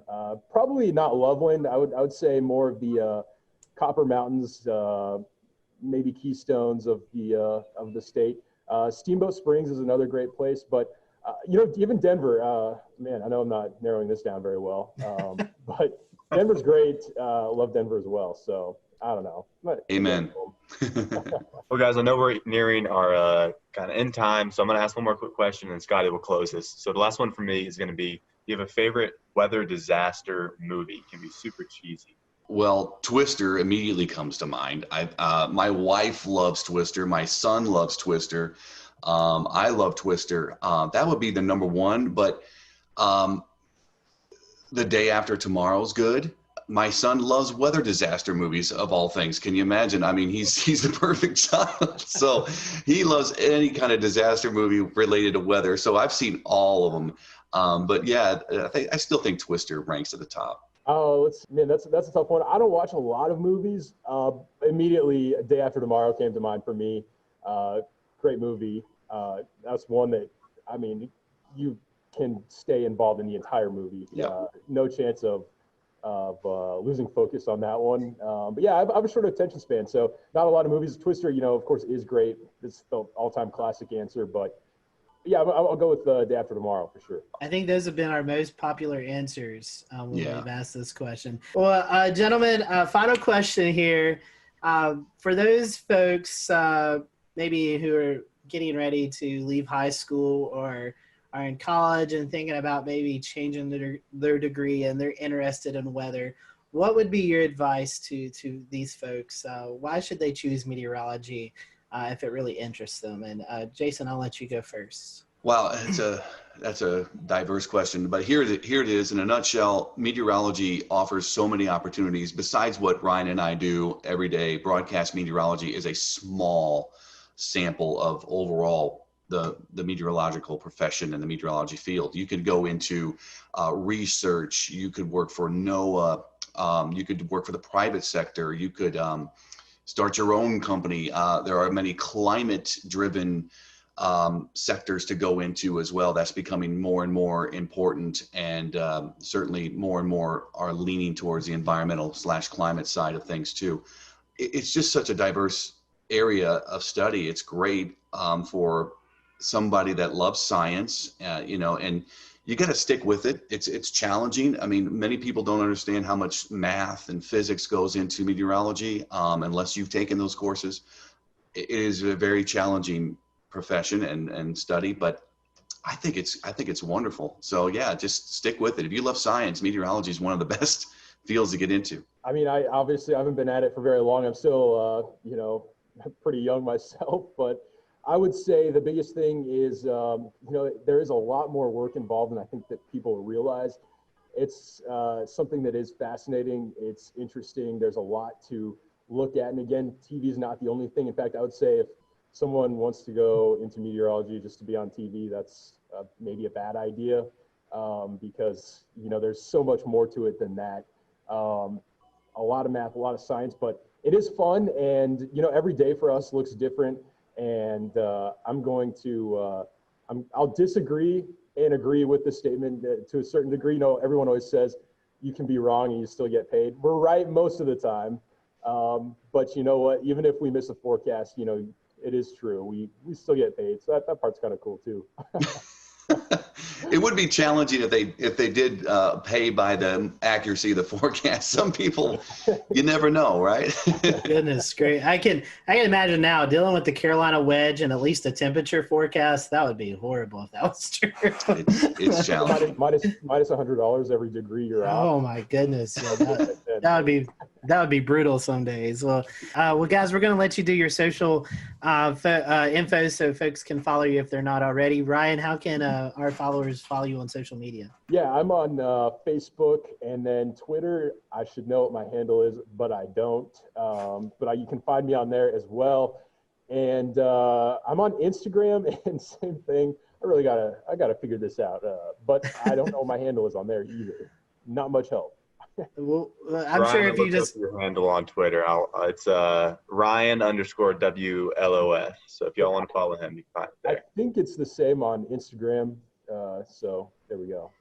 All right. Well, Ryan, thank you. Jason, how can our folks follow you if they're not already? I believe, I'm on all three too, Insta, Twitter, and Facebook. I won't get into the uniqueness of each demographic and socioeconomic thing, but the idea is that I'm pretty simple. I think it's just at Jason Boyer WLOS. We appreciate you guys joining us. And for you guys who are watching, thank you for watching. Until next time, we hope you have a great evening.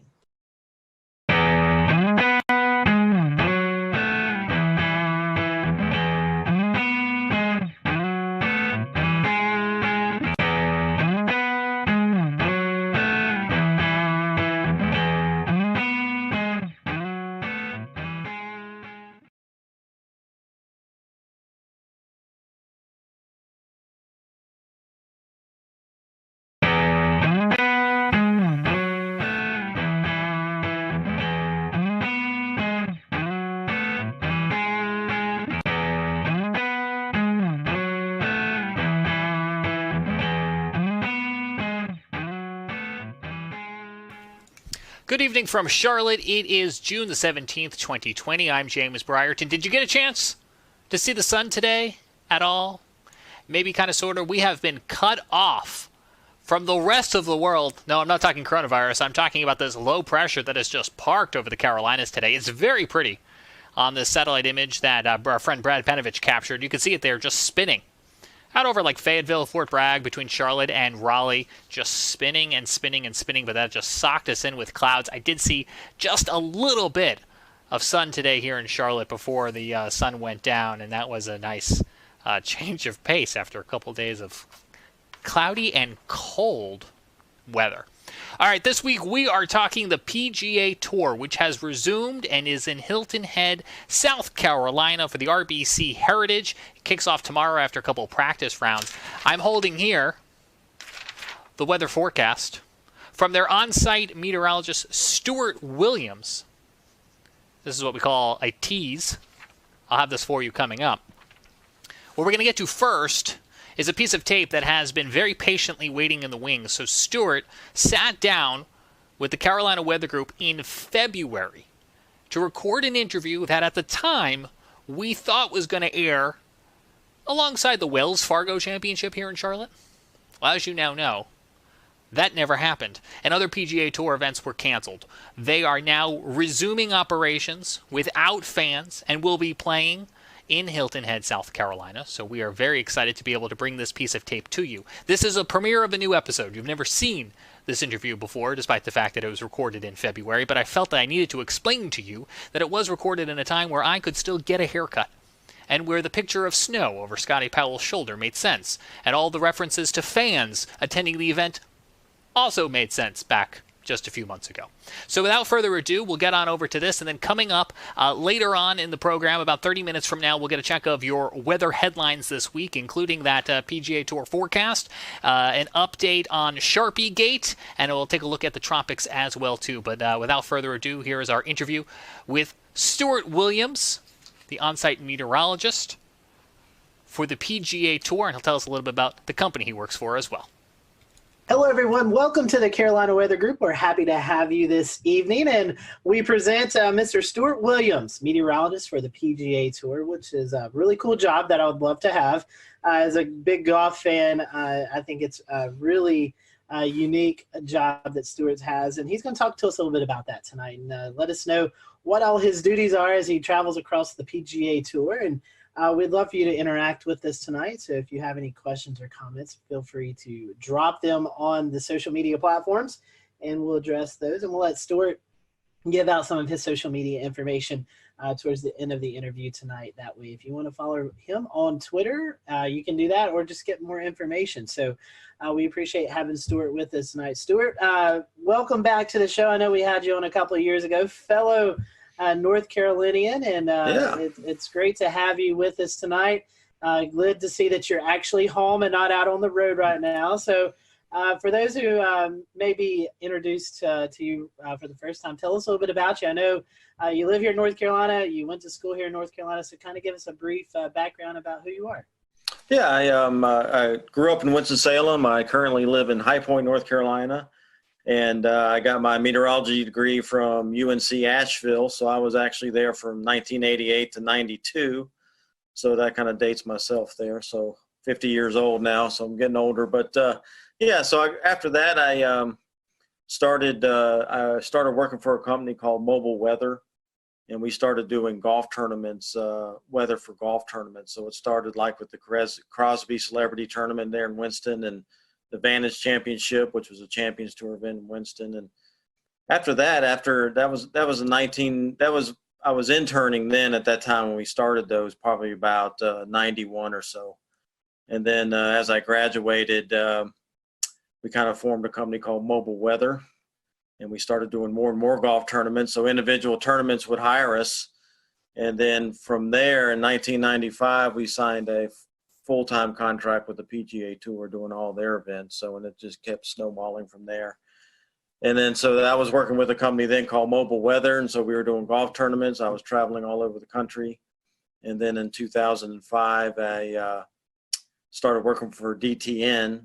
And ever since then, I've been with DTN, and we just keep growing and doing more and more events. So, you know, we have all the PGA Tour, Champions Tour, Korn Ferry Tour. We do the LPGA.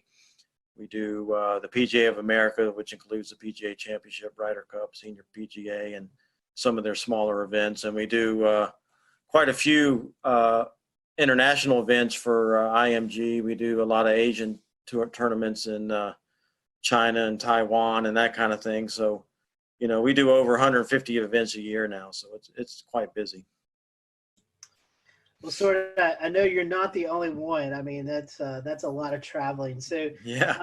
Tell us a little bit about your team. How many meteorologists do you guys have? Is it just you that goes out to a tournament, or is there kind of a team aspect for you guys? Yeah. How's that going? Yeah, we've got we've got 7 or 8 guys that travel all the time, and we usually just send one person to each tournament or event that we cover.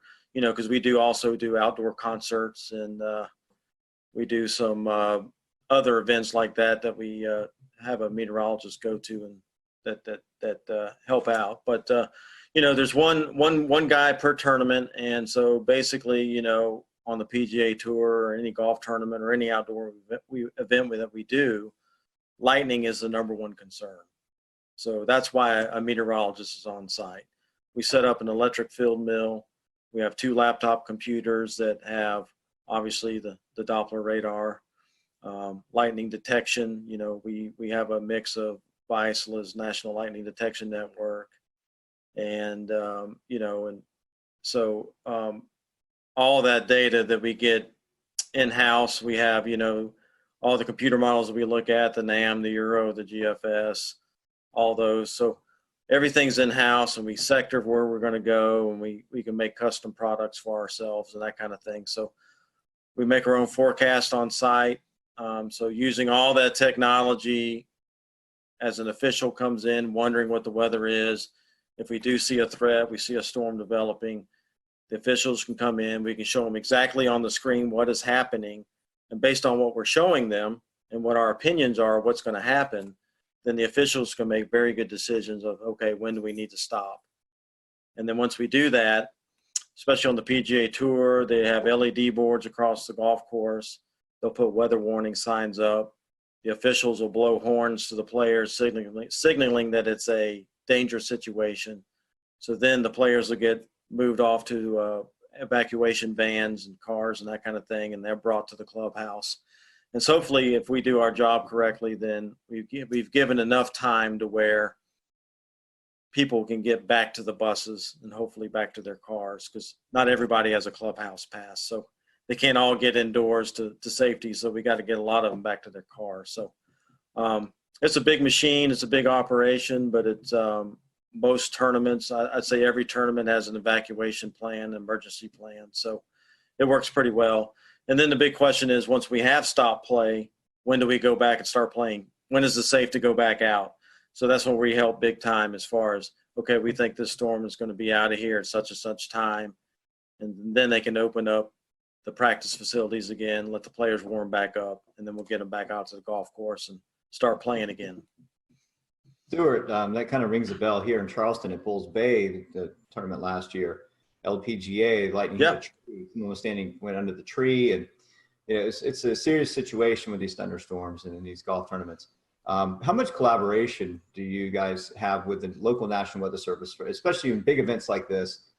In the last few years, there's been a little bit more collaboration because, with Homeland Security and a lot of these big, government agencies and everything, a lot of these agencies are using golf tournaments as their training grounds for big events and things like that. So I know down at the RBC Heritage down in Hilton Head, the FBI shows up and all the government agencies, the Weather Service, and so they do a lot of practice at that event, since it's such a large event. And so I do coordinate with the Weather Service there. We'll talk what we're thinking, and kind of bounce off ideas off each other. But for the most part, I'll maybe read a forecast discussion or something like that from the Weather Service. But, like I said, having everything in-house, all of our own computer models and that kind of thing, we basically do our own thing, to be honest with you, make our own forecast. Because I think in a lot of ways, sometimes we do a better job because we know what golf wants and we know what golf needs. So we know what they're looking for as far as a forecast goes. Whereas the Weather Service, they may be a little more general because they have a bigger area to cover. So for example, for us, wind forecasts are very big at the golf tournaments because that plays a huge role on how the golf course is going to be set up each day. So we concentrate a lot on wind, and so we try to be very accurate in that department, where you may see a weather forecast from the Weather Service that says winds are 5 to 10. Well, okay, that's kind of general. We try to be more exact than that, where our forecast will say maybe we have a westerly wind, like on the coast there. Maybe you have a drainage wind in the morning off the land, and then we'll get the sea breeze at 1 o'clock, and it's going to shift out of the south or southeast or whatever, and it's going to be 10 to 15 at that point. A lot of times the Weather Service really doesn't break it down like that. So, we try to be more specific of what's going to happen at the golf course so they can plan how they're going to set the golf course up. So that's some of the things that I think we do a better job at than TV or Weather Service being more general. Stuart, let's play. Let's hope we're not forecasting too far in the future. We have a Wells Fargo Championship coming up in Charlotte, the Wyndham Championship in Greensboro. Let's say that you're there forecasting and you see it could be a potential stormy day. That there's going to be thunderstorms moving into the area. What is it? Kind of give us what you do the morning of. Kind of give us a play-by-play of what that setup looks like if you see, it's going to be a stormy afternoon or something in these tournaments. Well, let's say the first tee time is 7 a.m. Okay, that's usually when most tournaments start, 7 in the morning, and I'm usually there probably about 5:30 in the morning because I'm looking at weather data, looking at the latest stuff, making my forecasts and getting that out and distributed, uploaded to the player page, that kind of thing. And so we also have radios that we communicate to the officials with. So every morning I'll go into the rules office and tell the guys as they head out to set the golf course up what I think the winds are going to be that day, and then what time I think the best chances of us getting a thunderstorm.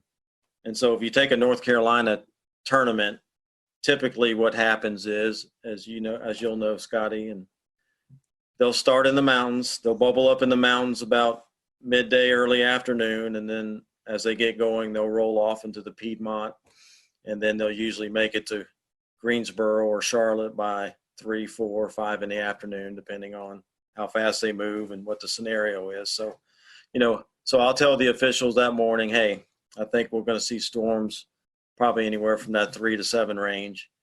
And then that'll give them an idea when they need to start paying attention, so to speak. So as we go through the morning there, I'll keep looking at the new data, see if there's anything we need to update. And then obviously I keep watching the screens. I'll have the radars going and that kind of thing. And then as soon as I see something that has a potential of getting to us, that's when I'll get on the radio and tell the officials, hey, I'm seeing some thunderstorms over, let's say, Yadkinville, and they're going to be moving across Winston and the Greensboro here in the next hour and a half. So that'll give them the heads up that, hey, I'm starting to see some stuff that could impact us here in the next hour or two. And so that's when we'll start putting on the LED boards. There's a weather policy that runs and things that say, hey, inclement weather is possible, please pay attention, that kind of thing. And then as the storm keeps moving closer, then I keep updating the officials. And then when I think is within, less than an hour, usually the head rules official, which would be Mark Russell or Slugger Wyatt, who are in charge of the competition, basically, they'll come into my office. I show them exactly what's happening.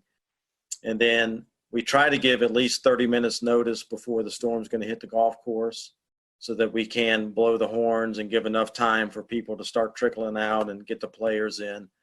And then obviously, as the storm gets closer, hopefully we've gotten everybody off the golf course, and then the storm will hit. And then, like I said, then we have the conversations. When do you think it's going to be out of here?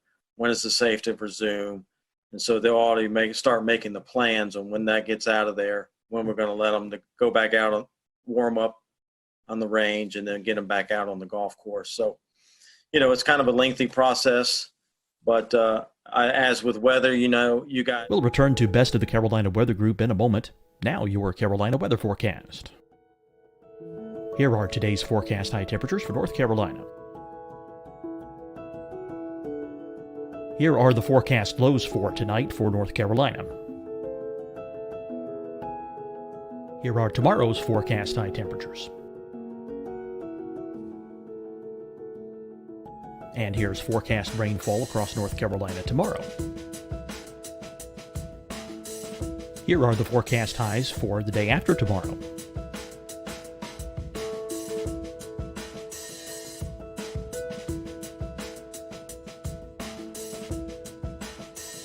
And here's the forecast rainfall across North Carolina for the day after tomorrow. This is the total rainfall forecast across North Carolina for the next 3 days. Here's the severe thunderstorm outlook for today from the Storm Prediction Center.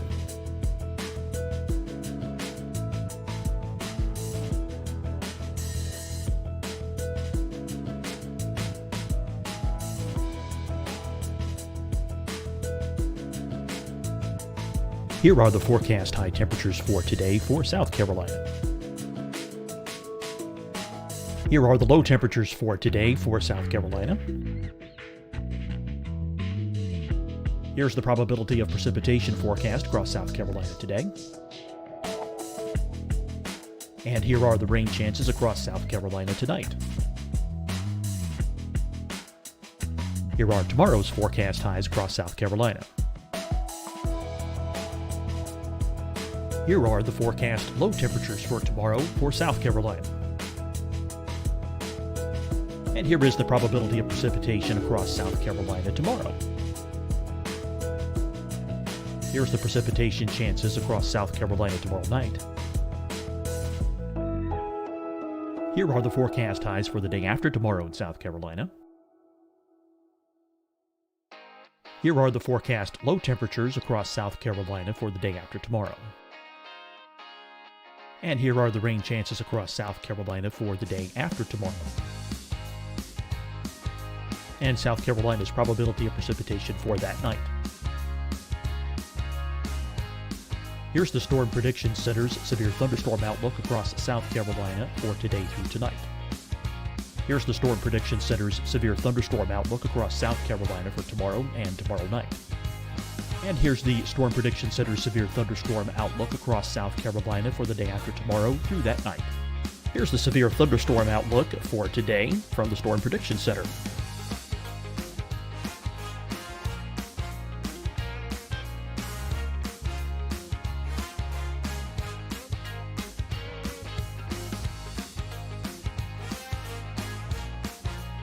And now here's a live look at weather radar across the southeast. Fight the spread and take a stand against coronavirus. Wear a mask in public. Stay at least 6 feet apart from others. And get tested. Join us and fight the spread. Visit scdhec.gov/COVID-19.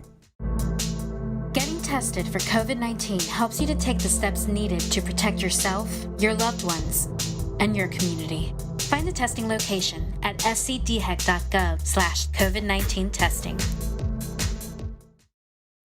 Hi, everyone. I'm Dr. Mandy Cohen, Secretary of the North Carolina Department of Health and Human Services.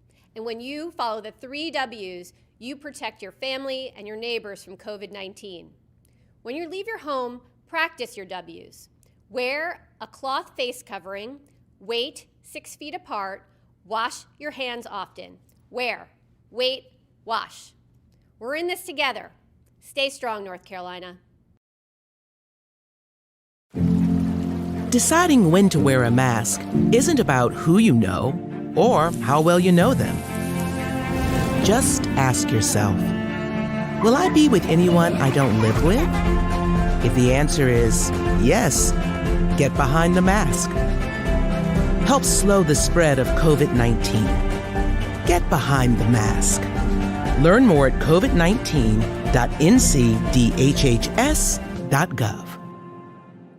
You'll see your Carolina weather forecast at 25 and 55 past. And now back to the best of the Carolina Weather Group on the all-new Carolina WeatherNet.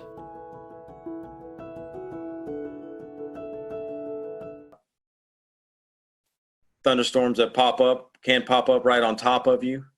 So that's why we also have an electric field mill that we set up on site that measures the electrical charge.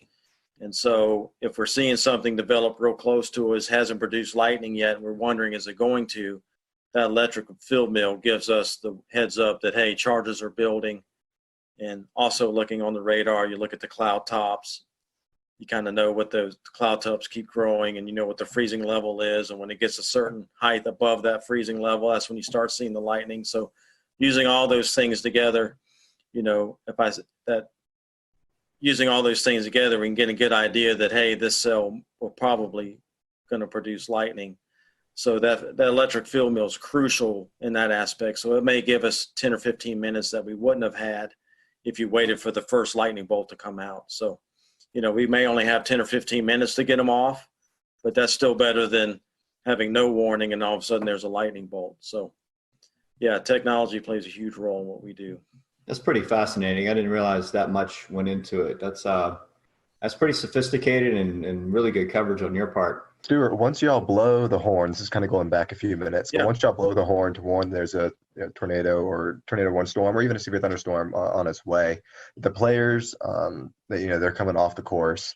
But for bystanders that are sitting alongside the course or even in the stands, is there a safe place for them to go? Unless you have a clubhouse pass, and generally no. So, if you're having a severe weather event, obviously you don't want to keep them in the tents and the skyboxes because those are temporary structures and big lightning rods as well, just, with the poles and everything. So, we try to get people to go back to their cars, go back to the buses, get back to their cars. But, it doesn't always happen that way. There's always stragglers. There's people that try to hide and wait it out. And because, as soon as we start back play, then they can run out and get a good spot on 18 or whatever. And they're in a good spot to get a good position to watch golf again. But, it happens. We put weather warning signs up. We do the best we can. The tour, PGA Tour, and all these events try to do the best they can to get people to leave. But, there's always a few stragglers that always try to stand under a tree. And, it's not recommended, but it definitely, it happens.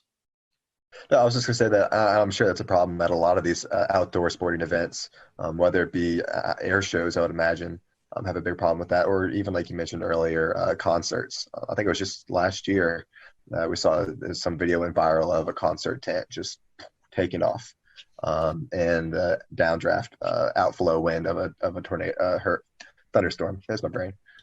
So yeah, that seems like a real problem. Yeah, it is, and there's a lot of outdoor festivals and concerts and stuff that don't have a meteorologist, and the people in charge really don't know weather. So I think that's when you have more of the mistakes made or decision making, not poor decision making, when those things happen. So, fortunately for us and my company I work for, DTN, we do a lot of consultation. We have a lot of customers that call in and get opinion from a meteorologist. So I think it's getting better and better as far as people hiring meteorologists or at least weather companies to help them out and make good decisions. And like for me, on the on-site business, actually have a meteorologist at your site is expensive. You got to pay for hotel rooms and airline tickets and ship equipment and plus have the meteorologist there. So that's kind of a hard thing for some organizations to pay that kind of money to have somebody there. But once you have that meteorologist there that's on site, they see how it works and how it takes the pressure off them making these decisions. And it actually pays for itself, to be honest with you, to make good decisions. But, like I said, if you don't have the money, a lot of these organizations just don't have the budget for it. Hey, at least they can still hire a company like mine and have a consultation where they can call in, so it definitely makes a difference. Definitely so. Able to do that for Speedway Motorsports Incorporated.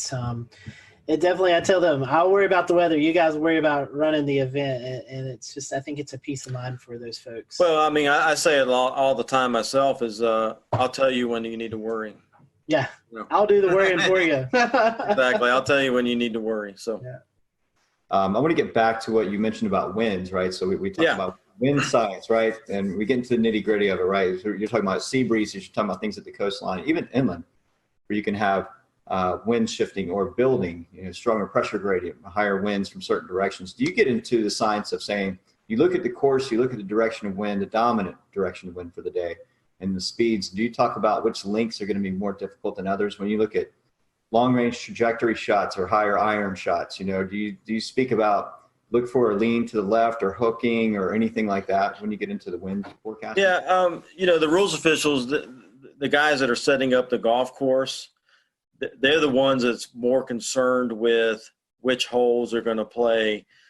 Let's just say we have on hole number 1, we have a strong south wind and it's blowing, 15 to 20 miles per hour. Well, if it's blowing from behind them, then a lot of times what they'll do is they'll move the tee blocks back so that hole plays longer. And then on the next hole, maybe it's going the opposite direction. Now it's in the player's face when they tee off. So they may move those tee blocks up so it plays shorter. That way they're trying to keep everything moving, but they're also trying to make it not hard, but they're trying to make it fair too, not necessarily hard, but fair, and keep things moving. So, crosswinds play a big role, especially near the greens, where if there's a lake or a big sand trap or something that's on the right side and it's blowing from left to right, well, they may put that hole location more towards the left side of the green, so guys aren't dumping in the lake the whole time trying to get it to the hole. That's, so all those strategies play a role in how the golf course is set up. So definitely wind direction definitely is important, how strong the wind is. So they're actually changing distances and layout. Absolutely. So we have 18 holes, and all through that golf course, it's going to be in their face or behind them, left to right, right to left. So all those things play a role in how the golf course is set up. So definitely wind definitely is a major impact on golf tournaments. So very interesting. Very neat. Scotty, go ahead. Yeah, Stuart, in some circumstances, I know we saw the Masters had some severe weather roll through back in 2019. When we see these big severe weather events, you guys, I'm sure, coordinate with the course, with the tour, with the TV networks, and kind of make the best plans. Is that right? Yeah, we try to do what's right. You don't want to get anybody hurt. And if there's a high risk for severe weather, i.e. tornadoes, or even, just strong straight line wind and storms, we may go early, 2 tees early on the weekend or a day on the weekend to avoid some of that severe weather that we think is going to happen in the afternoon. So, the tour is aware of that, and they'll try to make accommodations to maybe avoid some of that to keep people safe and get the round in. Because, the tour has a policy that we'll play on Monday to complete 72 holes. 72 holes is a must. They want to get every round in. So, so we will do that on Sundays a lot of time to try to get everything completed and so we don't have to go into Monday. But for the most part, if it's a 30-40% chance of a thunderstorm day, then they're not likely going to change anything. It's just we're going to play golf and hopefully, that scattered thunderstorm will stay away from us. But if we do get hit and we don't finish, well, we'll be back Monday morning. So that's how it works. I know another element that is tricky for you guys, especially on the West Coast swing early in the season, is fog. Seeing lots of fog delays and even some cancellations of round because of visibility. Talk to us a little bit about forecasting fog. Yeah, it's tough, man. That marine layer out there, and what most people don't realize in California, the Pacific Ocean out there gets the Aleutian Current, which is very cold. It's cold water, and so fog forms on it quite a bit. So when we get out there, a lot of the things that we look for is the offshore flow. And we love it when there's offshore flow because it pushes that marine layer way out in the ocean, and skies stay clear at the golf course. Well, the thing that I've learned forecasting the weather out there, as soon as that pressure gradient starts going neutral, that's usually when the marine layer fog will move in. And so I've seen it. We had it this year at Torrey Pines at the Farmers Insurance Open. One day the fog rolled in early in the morning, and it stuck around till about 9:30 in the morning. So we had to delay for a couple hours, and then the sun finally ate through it and broke it apart, and it pushed offshore. So, it's a tough thing because with fog, you just don't know how long it's going to stick around. How thick it's going to be. We get the marine layer out there too. Sometimes it lifts and it's just a cloud deck and you're fine. It's just a cloudy day. But at Torrey Pines, we do have some elevation. I think we're up at 400 or 500 feet there. And so if it lifts up to 500 feet, we're in the cloud and we get socked in. And then obviously you go other places along the coast there that's not elevated, and it's fine. So it's definitely tough. But it's something we deal with, and we just try to help the best we can with that. So, I know we're getting late on the interview.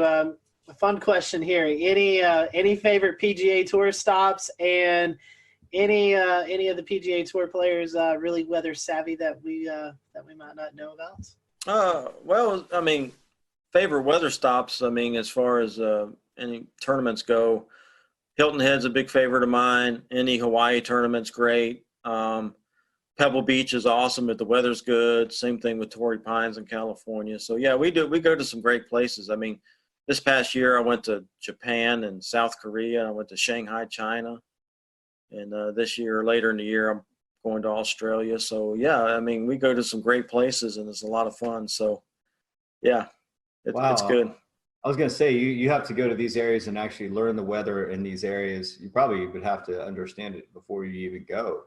Yeah, believe it or not, I mean, everywhere I go, I start paying attention to where I'm going a month or two ahead of time. So I know when I get there what's been happening. So you kind of got a feel for what's been going on. So, I've already been keeping tabs for the next couple of weeks when I go to Tucson and California again.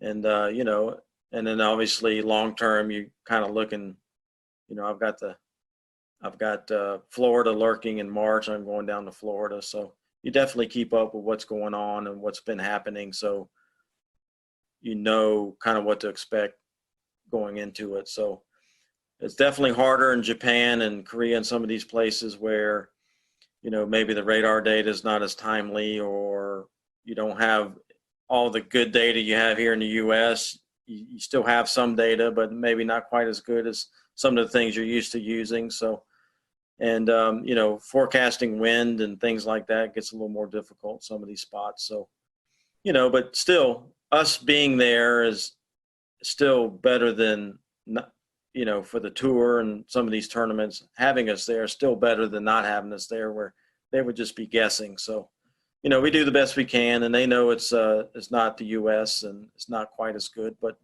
it's still, we still send our electric field mill over there, and we still have that and the detection network and that kind of thing. So. Oh wow, I bet that's interesting, transporting that equipment across seas to foreign country. Yeah, the tour sends a lot of containers and things, so it goes on with a lot of the scoreboards and that kind of stuff. So it helps. One more question from me is as far as golf and the weather. Talk about course saturation. We're talking about frost in the morning, dew on the grass, dew points, humidity, right? How does it factor in to your forecast for when the starting time is? Does that sometimes get pumped up because of the ground's just wet and needs time to dry out, or? Well, obviously, if it's totally saturated, there's the rules of golf dictate what we can do as far as playing golf on a saturated golf course. So if there's still some standing water or some real wet areas, the tour a lot of time will institute a policy of lift, clean, in place, where they can get relief maybe from some of those spots to a drier area that's not any closer to the hole, but they get some relief. And then they can pick up mud on their ball, so they can pick the ball up and wipe the mud off and place it back down and then hit it. So that helps us out quite a bit. But if we still have water running down the fairways, or there's puddles on the greens, and you can't put the ball through a puddle, so then obviously we can't play in those conditions. But golf courses are made to drain, so typically once the standing water is gone, then they institute that policy of maybe lift, clean, in place. That way we can still play and not be stopped under the rules of golf. So as far as frost goes, we do try to do frost forecasts. It does come into play a lot of times when we're in the desert of Arizona in February and March, because it can get really cold there in the mornings and then warm up pretty quickly for the mid to late mornings. So we try to help them out with frost forecasts. Obviously, you got to just wait for it to melt before you can get on there, because you don't want to kill the grass stepping on it. So usually frost delays are not that long. They're usually 30 minutes to an hour, and then we can get out there and play. As far as late in the year, a lot of places where we go is Florida and the Southeast and that kind of thing. So typically we don't deal with frost too much in the fall, but definitely early in the year. Well, Stuart, thank you so much for joining us. We certainly appreciate it, and glad that we could catch you while you're here at home. And we wish you the best of luck as you travel out to all these cool destinations, and hopefully you'll have some good weather. If folks want to follow along, do you have a social media account or something you'd like to promote? Yeah, you can follow me on Twitter. It's at PGAWXMAN and the number 1. So it's PGAWXMan1 on Twitter. And I'm on Facebook, just Stuart Williams. You'll just have to find me on that. But that's the only 2 social medias that I'm on. Yeah, Twitter, definitely follow me. And you can see what the forecasts are, what's going on at these tournaments that we're doing and these other events. So. And the weather's bad and you're at that tournament, just go find Stuart. You can blame him for it. Yeah, that's right. Stuart, thank you so much for joining us tonight.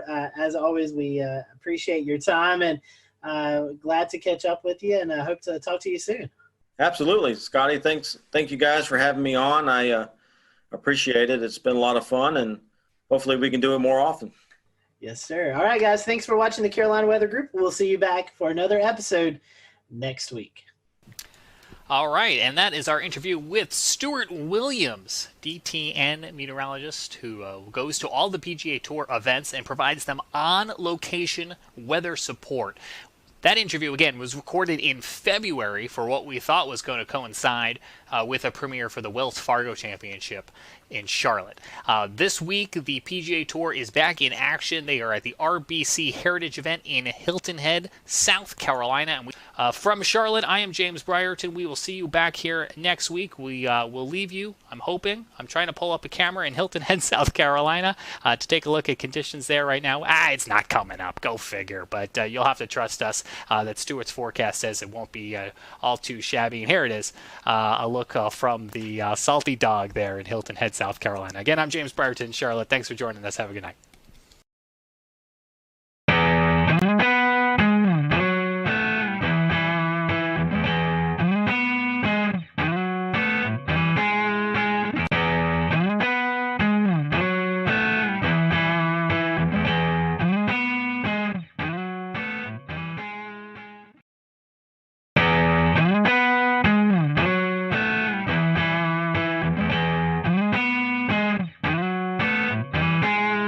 Welcome, everyone, to the Carolina Weather Group. We continue part 2 with the Weather Channel's Jim Cantore.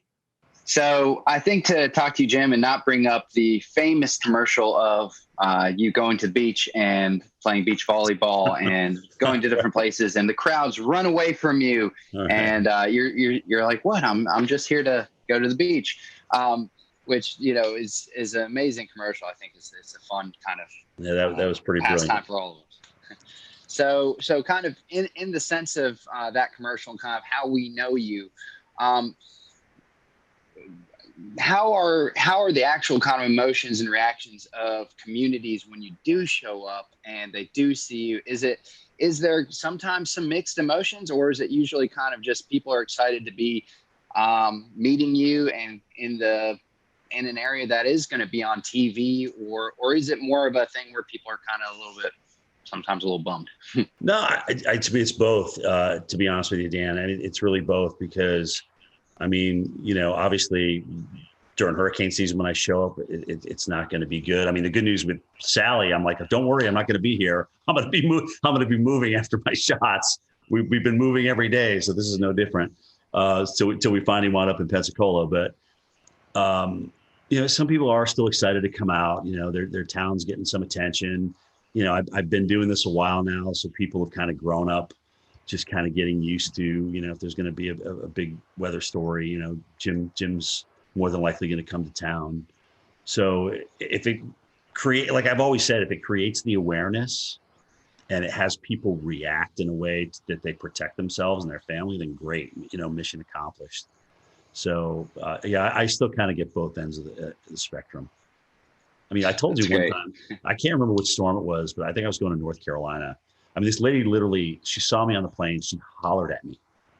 She told me it was my fault in front of everybody on the plane. I was just like, okay. But yeah, so you run the gamut. That was probably the most extreme right there. And there's whole, I'm sure you've probably seen them or ran across them, but there's Facebook groups devoted to where's Jim Cantore.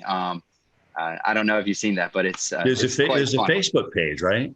That's right. And they post pictures of what they think is you, what certain like Storm Chaser cars or Weather Channel cars. And they'll say, he's now been spotted at Sunset Beach. And then, it's got hundreds and thousands of members. So for the record, guys, do you know how many bald, short Italian men exist in this world? A lot. And I'm just one of them.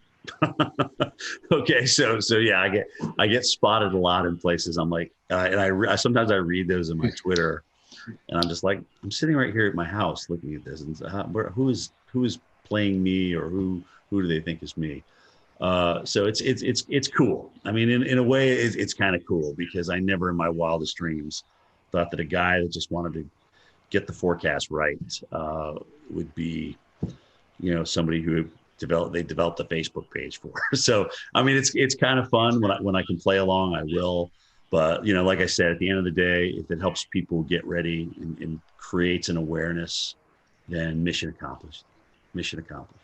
All the memes that come out of that. I'll read you one. I sent. Oh, dude, the memes. Oh my God. Oh man. So one that I thought was kind of funny. I sent this directly to you because it was right in the middle, right when the COVID was just, the fear was so high at one point. And I said, if Southerners don't seem too worried about this coronavirus still, it's because we have been conditioned to believe that we likely don't need to be concerned unless or until this man shows up. And it has a picture of you. So, I mean, yeah, they seem to get better every year.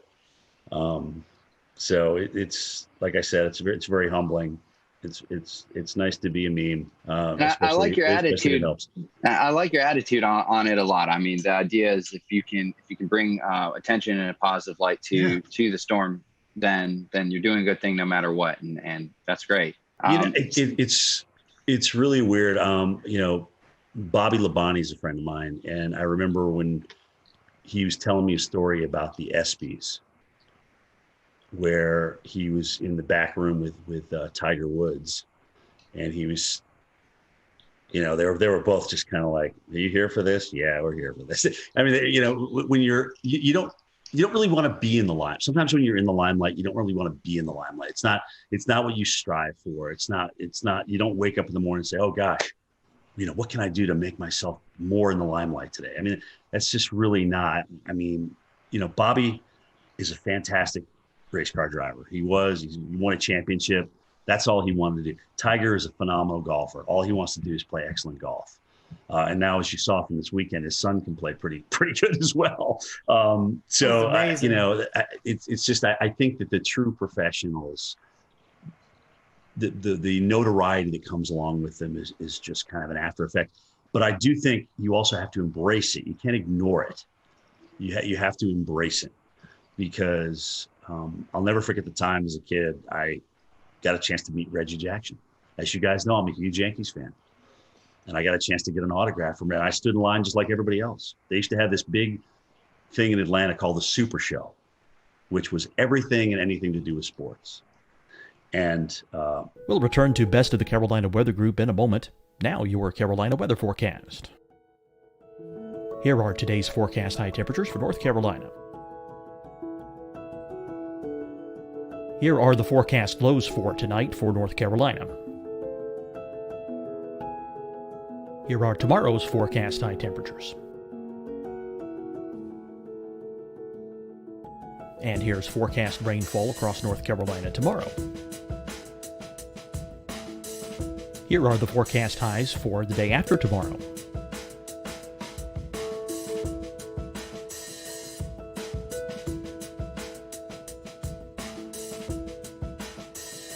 And here's the forecast rainfall across North Carolina for the day after tomorrow. This is the total rainfall forecast across North Carolina for the next 3 days. Here's the severe thunderstorm outlook for today from the Storm Prediction Center.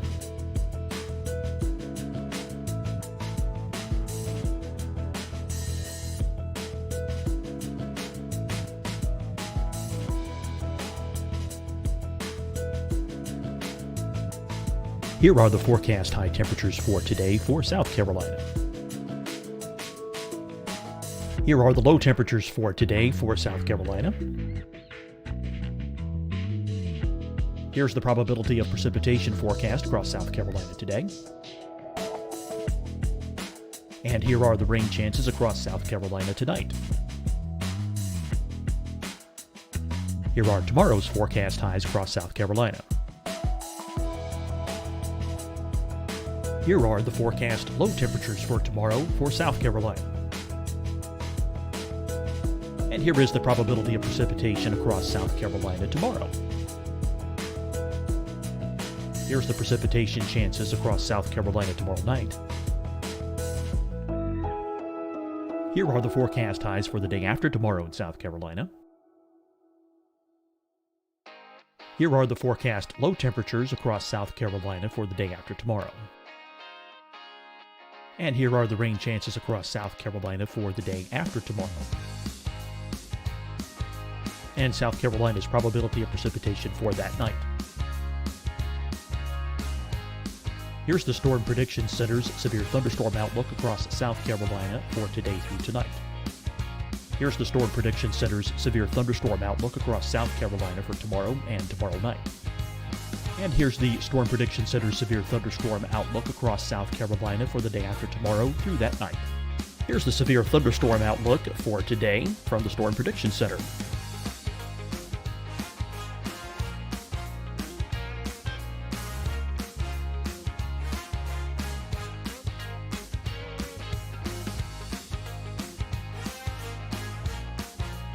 And now here's a live look at weather radar across the southeast. Fight the spread and take a stand against coronavirus. Wear a mask in public. Stay at least 6 feet apart from others. And get tested. Join us and fight the spread. Visit scdhec.gov/COVID-19.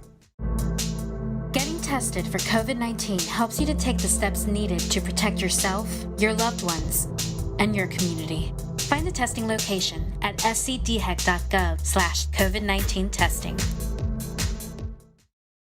Hi, everyone. I'm Dr. Mandy Cohen, Secretary of the North Carolina Department of Health and Human Services. And when you follow the 3 W's, you protect your family and your neighbors from COVID-19.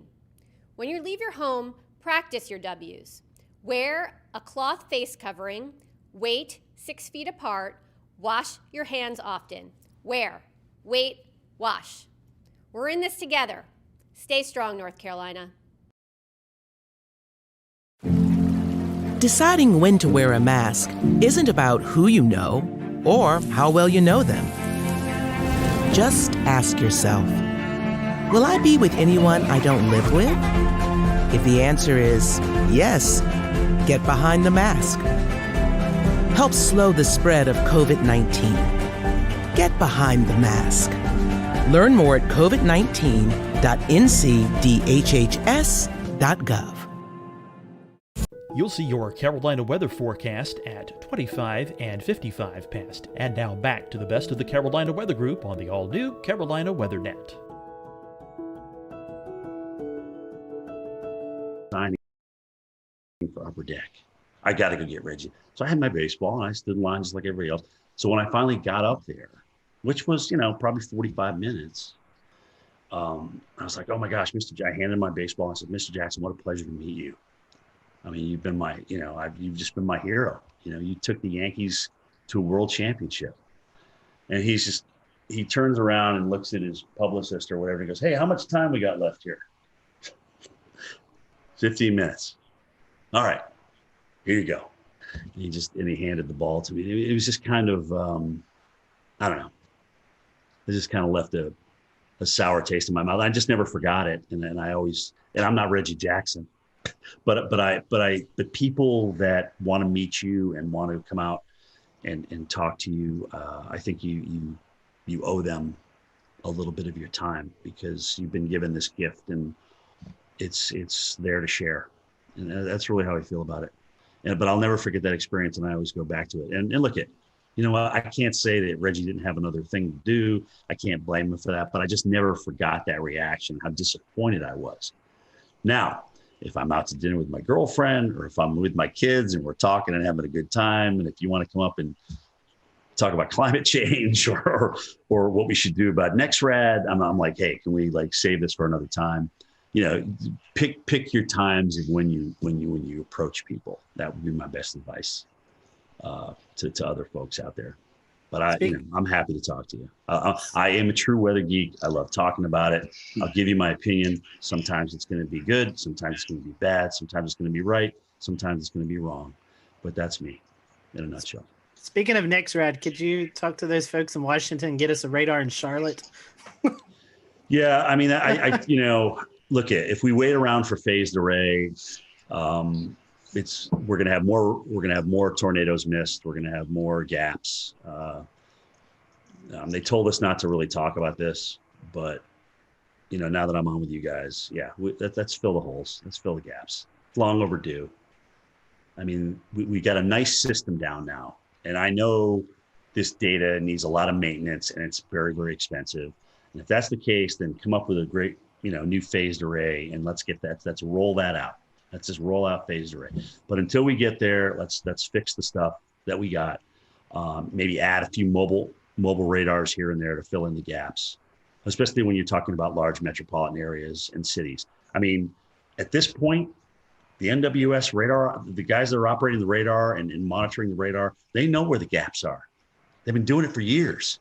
I mean, it's not like they're just coming out with this out of nowhere. So, yeah, I'm pro filling the gaps all the way. Do it.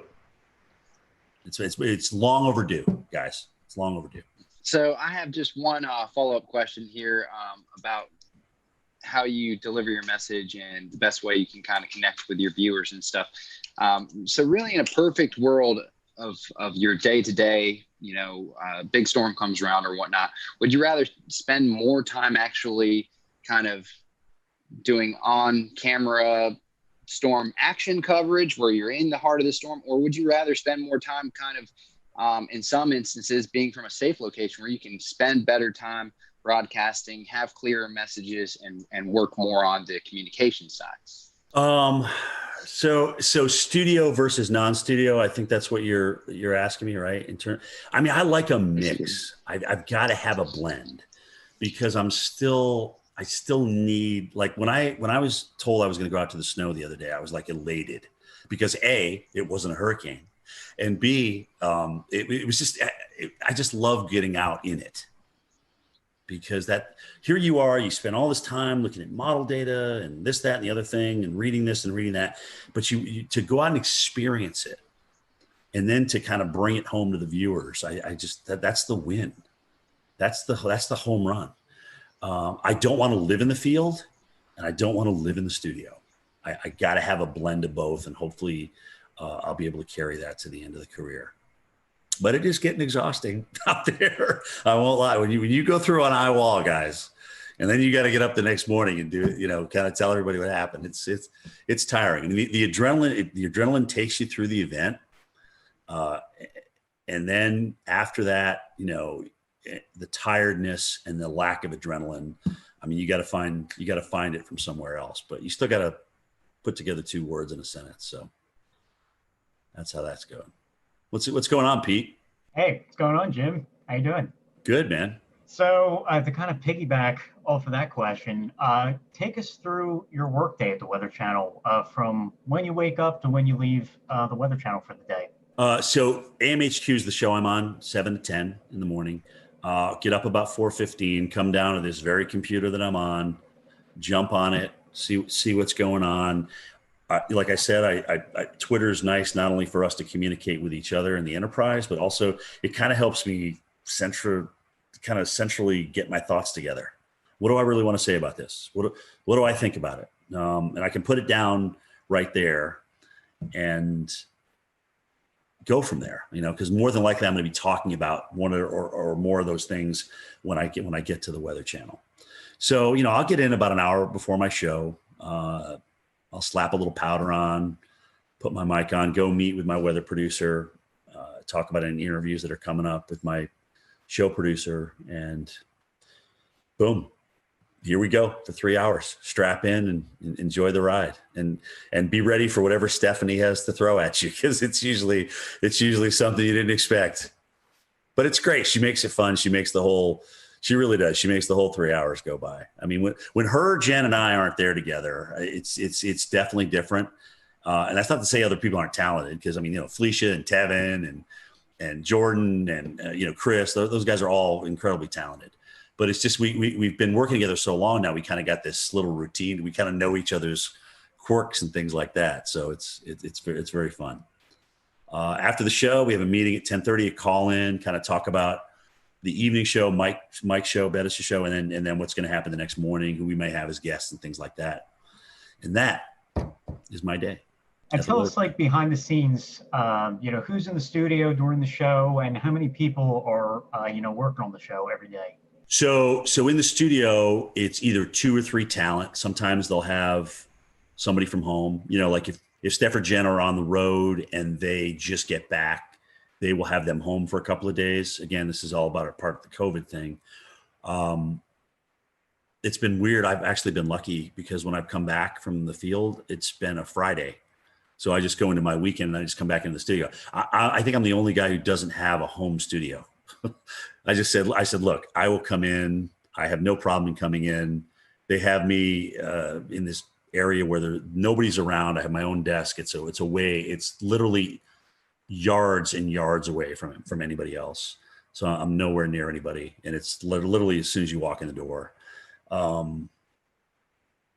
There's a couple floor directors, 2 weather producers in the studio, but we're all spread apart. I mean, that studio that we have downstairs that we're doing the immersive reality on is huge. It's kind of like a half a gym, if that gives you an idea of the size. So ceiling wise and width wise. So we just have everybody spaced out perfectly. And, a lot of the cameras are run from inside the production booth, so they can run those from upstairs with the joystick. So we don't need people down there moving cameras, even though sometimes you have to move some of the cameras. It's really the jib operator who's got to move this big jib and this big teleprompter so that we're out on the new augmented reality set. That's got to be there for you. But let me tell you something, guys, as you get older, that prompter doesn't change size. It's still the same old TV, 15-inch TV. So, you're trying to like, why is that thing way far away? Why can't I see that? It doesn't get any easier to read is my point. So that's really been the biggest change. A lot more reading versus just ad lib, especially with video and stuff like that. And you're kind of bridging different things together. That's what it looks like in the studio. It's cool. It's really cool. I enjoy it. I really do. Guys, it's still a thrill to get up in the morning and go to work every day. It is. And I don't even consider it a job. It's still fun. It's still fun to look at the weather and get it right. It really is. That immersive reality technology that you were talking about, I know we discussed it last year, but 12 months later, I'm still fascinated by it, as many others are. Tell us about some of the challenges of working with a piece of technology that's maybe new. Well, so remember I just said this is like the size of a small basketball court, or half a basketball court. So with prompters way over here and monitors way over there that can't get close to you, some of the data on the graphics is really hard to read. So when we walk along and we see those little candlesticks there with the high and the low and the precip, one of them looks like a little crystal ball. So I can't see those numbers unless I'm looking at a monitor. And sometimes that monitor is just far enough away where I can't quite read that number. So if I don't preview those graphics first, it's definitely an beep moment out there and sometimes I'll turn the wrong way because you're so far away, you forget which side it's actually on in the real world. So it still takes some getting used to, and I'm absolutely not as comfortable as I am with a telestrator and a monitor in front of me or right next to me where I can touch it. So I'm out in no man's land, really. Well, another one of the neat things you've been a part of at the Weather Channel is the local on the 8s. Your voice is on there. Tell us a little bit about that process and how cool it is to be that person. So local on the 8s. Oh my gosh, when did I do that now? maybe 10 years ago, but it took about 18 hours to record all. I mean, you have to record each number. There's different phrases that are coded. And so they put those codes together based on the forecast, right? And so partly cloudy will come up with winds increasing to 25 miles per hour. Those are two different things that I would record. I don't record all that in one thing. But so I thought, oh my gosh, so I get a chance to do this now. I'm going to be fancy with it. I'm going to like, if it's 108 degrees, I'm going to like really, it's 108 degrees, heat index 108, wind chill minus 55. So I went through and I did all that. And, you know, that was about 3 hours worth of recording. And so then they got back to me and said, Jim, you can't really do that. You need to be kind of monotone here because we're going to marry all these different phrases and words and numbers together based on code. And you can't like be way up here and then be, but winds will be calm. Winds are 0 to 10 miles an hour. So it just won't sound right. So you need to be kind of, so I had to go and record all that again. But so much for trying to be different, right? So that's the story behind your local forecast. Well, and it's crazy, dude, because when I here I am with my mask going through an airport and somebody will look at me and they'll be like, I know who you are. I know who that, I recognize that voice and I know it's from the local forecast. So not even being able to see my face, just from the local forecast, I get recognized now. It's great. Well, it sure sounds a lot better than it used to before that. Yeah. Well, it's HD. It's got a little bit more resonance to it, reverb to it. And yeah, it's not the National Weather Service radio. That's for sure.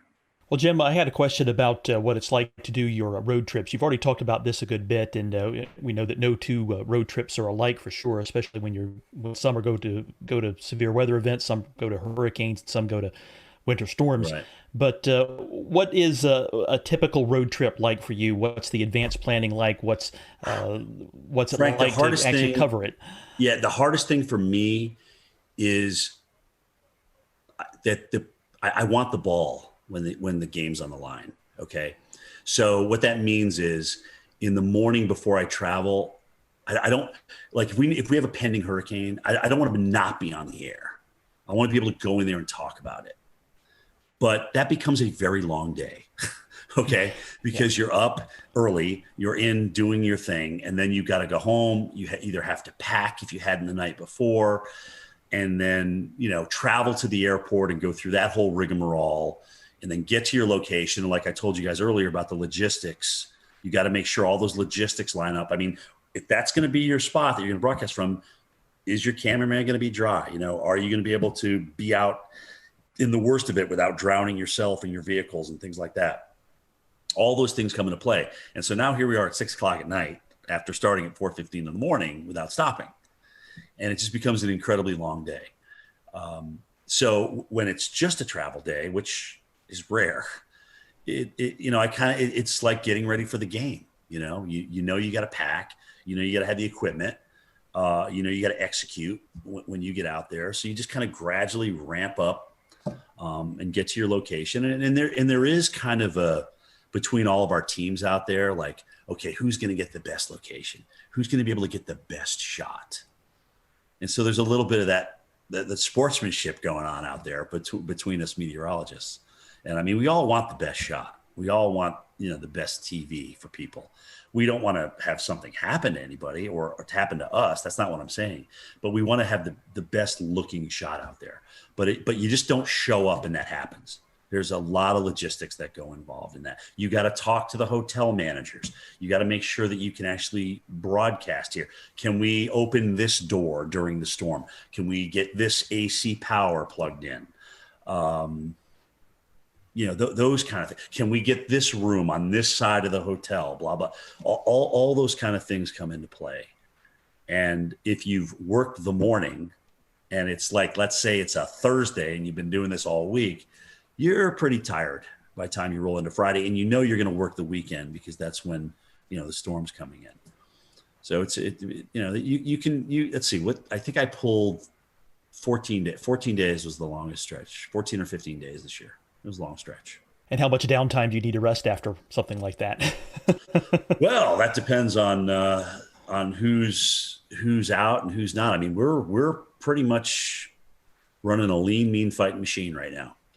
And if somebody's got, they do a great job of honoring PTO and vacation time here. And if somebody's off, sometimes I got to come back the next day, you know? And it's tough. That sometimes winds up being the toughest day of all, is the day you got to come back in studio. The adrenaline's gone. You still have memories of what just happened and the hardship out there that was produced by a hurricane or a tornado. And you gotta find a way, man. You got to find a way to ramp it up, you know, because as Al Roker always tells everybody, he goes, the worst thing in TV you could ever do is be boring. That's the worst thing you can ever do on TV, is be boring. Absolutely. Your passion has to come out no matter what. Yep. So, Jim, you started at the Weather Channel right out of school. So tell us how you got the job and talk about the demo tape you sent in. Well, I never even sent it in. Oh. So that's the I never applied to the Weather Channel. The guy who was in charge at the time, his name's Ray Bann. A friend of his apparently was doing a research project. They were researching where broadcast meteorologists were coming from. So there was a whole bunch of schools with this big reel of all these different broadcast meteorologists. So Linden and Penn State and Florida State and Mississippi State. And I was on that reel for whatever reason. And so Ray was I guess he was watching that tape, or he got a hold of that tape, and he said, oh, this guy looks interesting, you know, and they contacted me. They got a hold of me that way. And I was up, like I said, it was July. I was painting the building. I was up on the scaffolding, and my brother hollers up. He goes, hey, the Weather Channel wants to interview you. You got to go home and call them. I'm like, oh, wow. That's cool. Because we had just gotten them on cable in White River Junction, Vermont, back in '86. So I remember seeing Gay Dawson and Bill Schubert and Bill Keneally and Mark Mancuso and John Hope and Will Annan and all those guys, and Bruce Edwards. So it was interesting because I went down there for an interview, and you know, a couple of them were there. I got to meet a couple of them, and I was a little bit starstruck, frankly, because I had been watching these guys on TV, you know, and they're doing what I want to do. So I had a great interview with Ray, and I had no idea what was going to happen. Got back, and a couple of days later he called and he says, you got the job. You got the job. When can you start? Can you be down here in a week? And I said, yeah. I'll drive into Vermont to Atlanta. No air conditioning. It was a little Mercury Capri with a T-top. And like an idiot, I go down there during the worst heat wave in North Carolina that year. It's 106 degrees. I'm just like ready to faint. I couldn't drink enough Gatorade. I mean, it was absolutely ridiculous. Instead of driving at night, like I should have done, right? Hello. Anyway, so I got my first experience with Southern heat, and I couldn't, for the first 4 years down there, I was like, I got to get out of here. I can't stand this heat and humidity. I was sweating when I got out of the shower. I mean, it was awful. It was awful. So finally, I got acclimated. About 7 years in, playing softball, just the honeysuckle of the southern nights, the humidity. So I really started falling in love with it. Now at 56, I'm too cold. It's too cold outside for me in Georgia right now. So I'm ready for Florida, South Florida. Speaking of that, what's left? Well, I mean, what's left for you to do or you want to do before you retire? I mean, it's been a great weather career at the Weather Channel, but anything left on the bucket list that you've not been able to get to yet? Yes, there is. I've never done a blizzard in North Dakota. I've got to do one. That's the only state I haven't been in for something for the Weather Channel. So I've got to do a blizzard in North Dakota. I would love to do a Westpac typhoon. Okay, I really would. I would love to do one. Maybe do what was a hurricane in the Atlantic ramming into the UK or Ireland or something like that. I mean, that would be just to kind of experience weather in different parts of the world. Antarctica, you know, this iceberg that's supposed to crash into the island down there. How cool would that be to broadcast live on that iceberg? Right? It's the size of Puerto Rico and it's shaped like Jamaica or something. I mean, it's crazy. Just those kind of things. I mean, I like voicing over storm stories, but I liked doing Cantore stories better. I mean, this is really I've been blessed, man. I got to see a lot of the world. I got to work with NBC Sports during the Olympics. I got to work out with Al Michaels, who also always called me Dr. Doom. I mean, it was just really cool. I've just had some really cool experiences. But honestly, I'd like my goal, God willing, is I can get 40 years in broadcasting, and that's okay. Maybe I'll be done after that. So that date would be July 15th, 2026. So approaching that, we're almost 5 years. We had a colleague of yours on, Tom Nizzle. He has a mountain. Yeah, he has a cabin up here on Rome Mountain. So we talked to Tom a lot. So what does retirement look like for you? You going to move into the mountains? You said South Florida just a little bit ago. What's it look like after TV life? Yeah, I mean, I love the lake. I love the mountains. It's really an extension of the area I grew up. Think about, right? It's Southern Appalachia versus Northern Appalachia. So I certainly see myself, and I'm a small town kid, guys. I'm not a big city kid by any stretch of the imagination, but maybe split where I live between Florida and North Georgia. I don't know, maybe open a nursery, maybe open some kind of small business. I love doing landscaping. I really do. I enjoy yard work. Maybe I won't in 5, 6, 10 years from now, but who knows?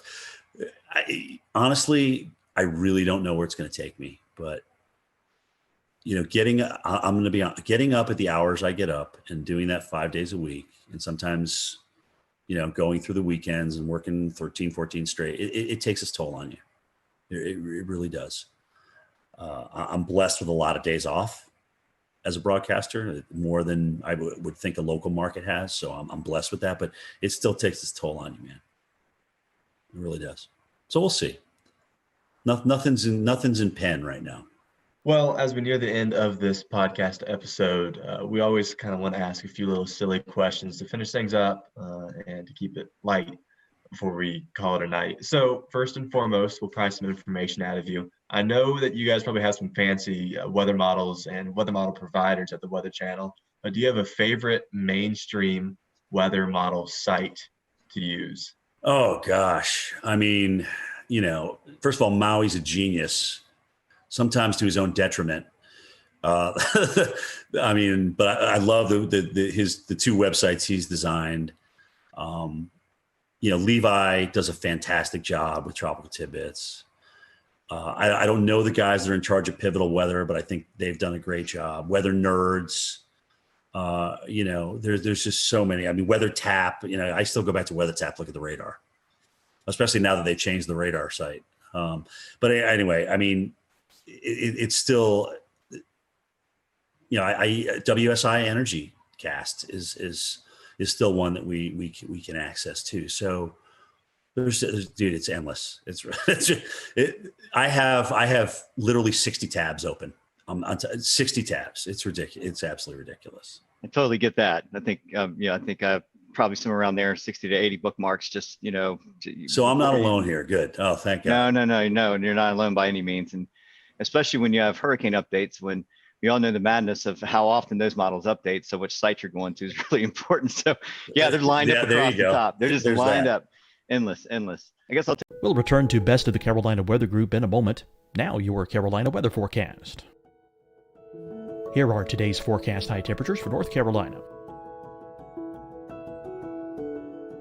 Here are the forecast lows for tonight for North Carolina. Here are tomorrow's forecast high temperatures. And here's forecast rainfall across North Carolina tomorrow. Here are the forecast highs for the day after tomorrow.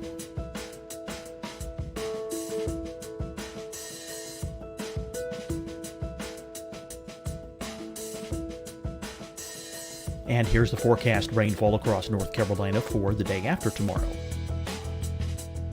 This is the total rainfall forecast across North Carolina for the next 3 days. Here's the severe thunderstorm outlook for today from the Storm Prediction Center.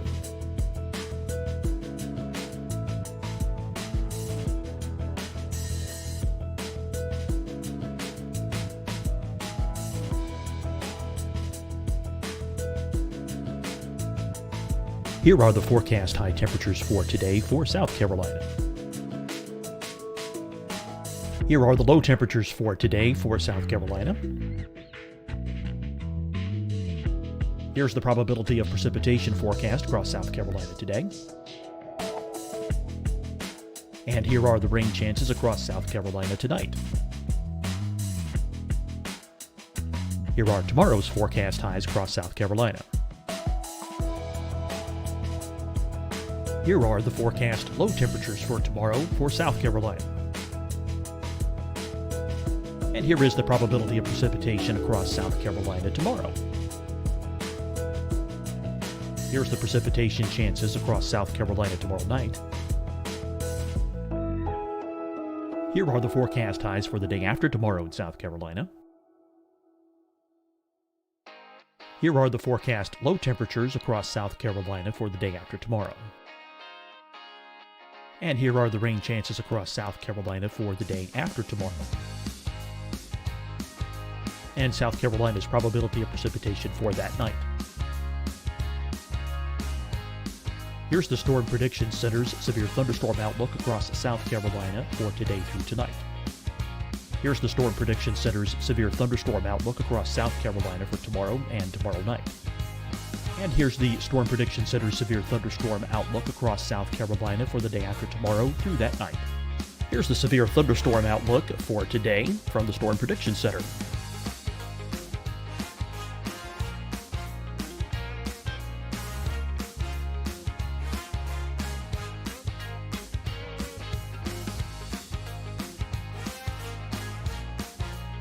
And now here's a live look at weather radar across the southeast.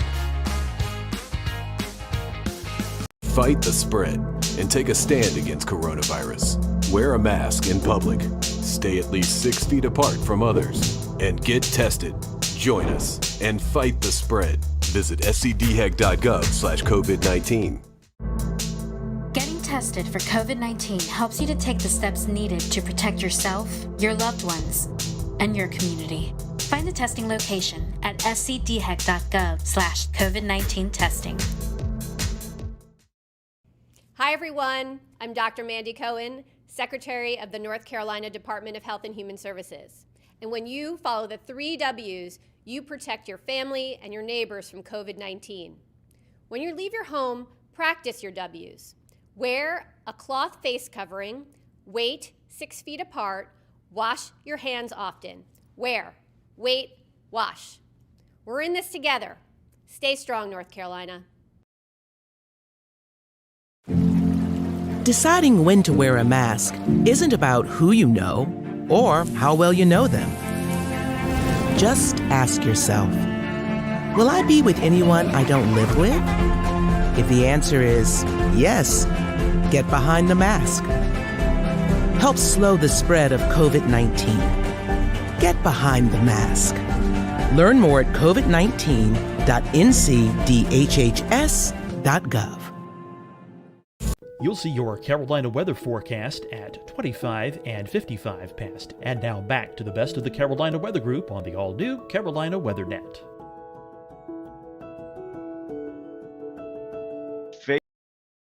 Favorite weather apps? Do you have any favorites? I mean, I know all of us use Radar Scope that's it. but is that your favorite one? That's my go-to. Yeah. I mean, when everything's on the line, or if you want to see a storm that's gone tornado warned for yourself and make your own opinion on it, it's definitely Radar Scope. I actually wish I bought that company back when it was for sale, because oh my gosh, they're just doing great things. It's just consistent. It's always there for you. They're always upgrading it, always doing tweaks to it. There's different levels that you can obviously purchase, different subscriptions and things like that. So that is my absolute go-to. I love Storm. That's a good one. Anything that puts down the center point of the cone with the cities on it, I'm in favor of. Because then I get to see, where, if I'm out in the field and I'm not sitting by a computer, I can get a quick look at, okay, well, where they move, how do they move the cone with with the 11 o'clock or the 5 o'clock advisory, whatever.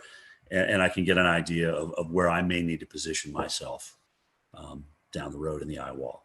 Just What as a about weather quick reference. movies? The good, the bad, the ugly in the weather movie industry. I mean, there's probably more bad and ugly than good, but what are your favorites and least favorites? For weather movie, my favorite tornado is still The Wizard of Oz. I won't lie. Okay. To be able to create that, as hokey as it was back in the 1930s, and have it look, like a roping out tornado in the plains, it was just amazing to me. I feel the same way about that. I mean, it seemed like you look back and you're talking 1930s, film industry, and you're like, man, they actually did a pretty good job on that. Right. I mean, if they did one thing really that kind of, gave you some goosebumps, right? When you were a kid watching that, I mean, that was pretty intense. I remember I met Bill Paxton when he did the first Twister, because they premiered it in Atlanta. And I remember seeing him again at a Kentucky Derby that I was doing for NBC Sports. And he was telling me that they were talking about a Twister 2. Now, granted, he's not around to do it, which is incredibly sad. And he was he was the movie, in my opinion, but that's just me. Would I like to see another Twister out there? Sure. Because when you think of how many young people it influenced to get into our enterprise and maybe have a better understanding for what we do or look into what we do, I don't think you can lose from that. So I'd love to see another Twister. I agree. I don't think Sharknado cuts that. No, I didn't bring that up. I'm always a glass half full kind of guy. I didn't want to bash anybody, but that was a little ridiculous. Well, this last question, and promise it's not loaded. Do you listen to podcasts? I'm not gonna put my career in jeopardy on this answer. All right. Exactly. Good. Do you listen to podcasts? And if you do you have a weather podcast that you enjoy listening to? Marshall does some good stuff with our Weather Geeks podcast, and occasionally I'll listen to his stuff. Of course, you guys, come on, you're killing it right now. Jennifer Watson, and occasionally she'll jump into a weather podcast as well. Weather Brains has always been great, and I know it's nice when you know the people that you're talking to a little bit, so you kind of know what to expect. Guys, honestly, anytime that we can educate people that are either interested in meteorology or even our own people that people probably didn't know the Reggie Jackson story before I brought it up tonight, and whether that furthers your weather education or not, no, but it's just something, if you've been watching me for a good chunk of my years, you know what is behind me when people come up to me in the field, kind of how I react now. So yeah, I mean, and I think it's good for the enterprise. It's just all good. It's good to talk about things. And you know what? Sometimes subjects aren't great.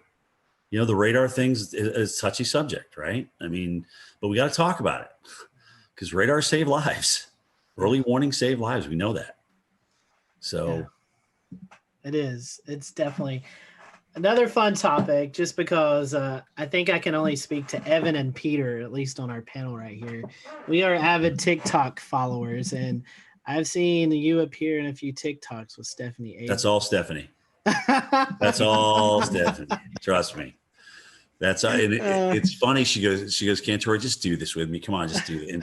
And Steph just has a way to kind of beg you to do what she asks you to do, what she wants you to do. So you did, and I'm like, you know what? Why not? I mean, it's just like, what the hell? I don't want to be a total bore. So I'll jump in and usually make a fool out of myself. But you know what? I'm okay with that. Yeah. I'm okay. I can still sleep at night, and it's all good. So. All right. Well, my last question for you, and let's take weather out of it, because I know you've made many trips to North and South Carolina. Yeah. Top 5 destinations to visit in the Carolinas. I mean, I know you've been in the Carolinas covering winter weather, tropical weather, but if you're just coming on vacation to North and South Carolina, what'd be your top 5 spots to visit? Oh, man. Well, I love, first of all, Greenville. Greenville is my number one. I mean, it's a hidden gem. Nobody knows about it. If I had to retire in Greenville, I would do it. Yes. Okay. Greenville, South Carolina. Love it. Absolutely love everything about that city. I got a lot of good friends up there too. So they're Euphoria Festival that they do every year is second to none. But behind that is Charleston.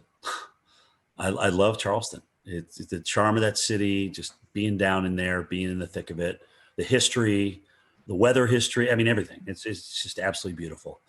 Wilmington, I've seen them get the crap kicked out of them and come back and be this wonderful, wonderful town. I love Asheville. The Grove Park Inn. I've been there for the gingerbread contest. I mean, that is just unbelievable. It's just a beautiful historic place. The Biltmore, obviously, up there. I mean, holy cow. Gosh, where else have I been in the Carolina? I think it was Winston-Salem. Maybe, or was it Hickory? I can't remember. I got a friend that I went. They had just like refurbished the downtown. I can't remember which one it was in, which one I was in, but I thought that was a pretty cool place. I live close to Hickory, and it's recently been redone. So there it was Hickory. Yeah, I was about to say, you're kind of like, what? Where did this Winston-Salem. come from? Where did this come from? All right, who did I offend on this answer? No, you didn't offend anybody. You get your martial arts training here in Charleston. We all know that. Yeah, you did great. I'm in agreement with you on Charleston. It's my favorite place to go. Oh, it's beautiful. And Jay Greenville loves it too, right? Greenville's number one. Charleston's number two. It really is that, just like that. I tell people, I say downtown Greenville is the most underrated place to visit. It's a beautiful spot. Not a lot of people go. I mean, you can go out on a nice Friday or Saturday night and go eat dinner, welcome the river. It's a beautiful spot. Like I said, if somebody said, all right, Jim, you have to leave Atlanta, you have to go somewhere else, where would it be? It would be Greenville, South Carolina. I know our buddy Wes Grimes, who actually submitted a question earlier. He loved when you visited Boone a couple of years ago during the big snowstorm. And oh my God, that was awesome! I know Boone loves you, so if you ever make it back up there, I know you'll have a lot of folks and friends up in the Boone areas. So. By the way, the Boone stick is still around. Apparently, it's in my producer's Steve Pederak's office, and I'm like, dude, you got to bring the Boone stick back out. I've never pushed so many cars out of the snow in my entire life than in Boone, North Carolina. Well, I will tell you this, from a guy, Evan and myself living in Western North Carolina, we definitely hope we can copy that sometime soon, because we're in our snow drought. That was the last time we had measurable snow here outside of the mountains, was that storm a couple of years ago. It's going to be tough with La Nina, but we'll see. Especially strong, if we get a strong La Nina.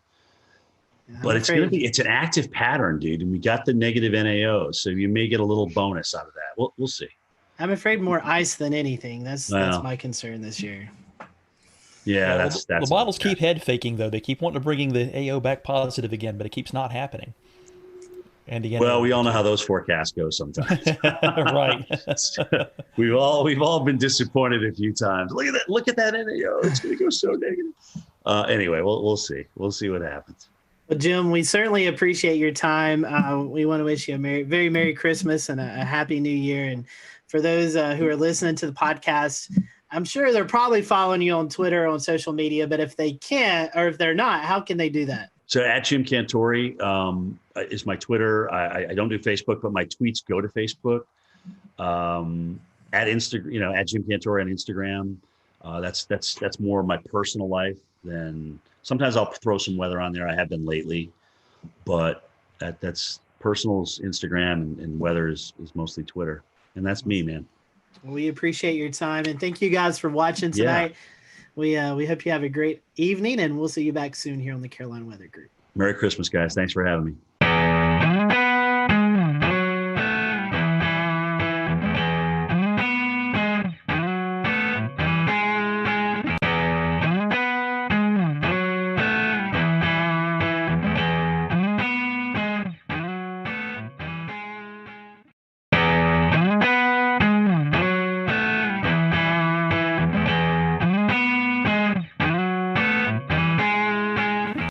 James Brierton in Charlotte. A state of emergency has been declared in Allegheny County, North Carolina, after a historic 5.1 magnitude earthquake earlier this morning here on Sunday, August the 9th. It was the 5th strongest earthquake in Carolina history and the strongest in the Carolinas since 1916. Luckily, no one was injured, but minor damage has been reported at over 100 buildings across the area and near the epicenter in Sparta. That's where our Scotty Powell was earlier today. I'm Scotty Powell here reporting just outside of Sparta, North Carolina, where you've seen a lot of the earthquake damage. Again, a 5.1 magnitude earthquake rocked Sparta, North Carolina earlier this morning, just after 8 a.m. A lot of damage to some roads, to some structures. In fact, some folks have been displaced from their home. I've never witnessed earthquake damage, but it definitely was something that I wasn't surprised to see. These big, deep craters crossing the road. Thankfully, not a lot of those craters, but some of them on the roadways that will definitely have to be filled up. Also, some structural damage to homes, a lot of rocks and things like that that have fallen off. So that's what it looks like here from Sparta. Again, a 5.1 magnitude earthquake. Again, the USGS already in town doing some surveys. Emergency officials say that homes have been affected, but thankfully no injuries related to these earthquakes. From Sparta, North Carolina, I'm Scotty Powell for the Carolina Weather Group. The mayor of Sparta has declared a state of emergency, and Allegheny County Sheriff Brian Mills says he's spoken to White House officials about what has happened in their community. Sheriff Maines also spoke with our Scotty Powell earlier today. I actually woke up with the crashing of picture frames hitting the floor at my house. I live just over the hill here. And so it was pretty chaotic at my house. All the neighbors experienced a lot of chaos. And we've been going around today looking for injured folks. We've not found any major injuries.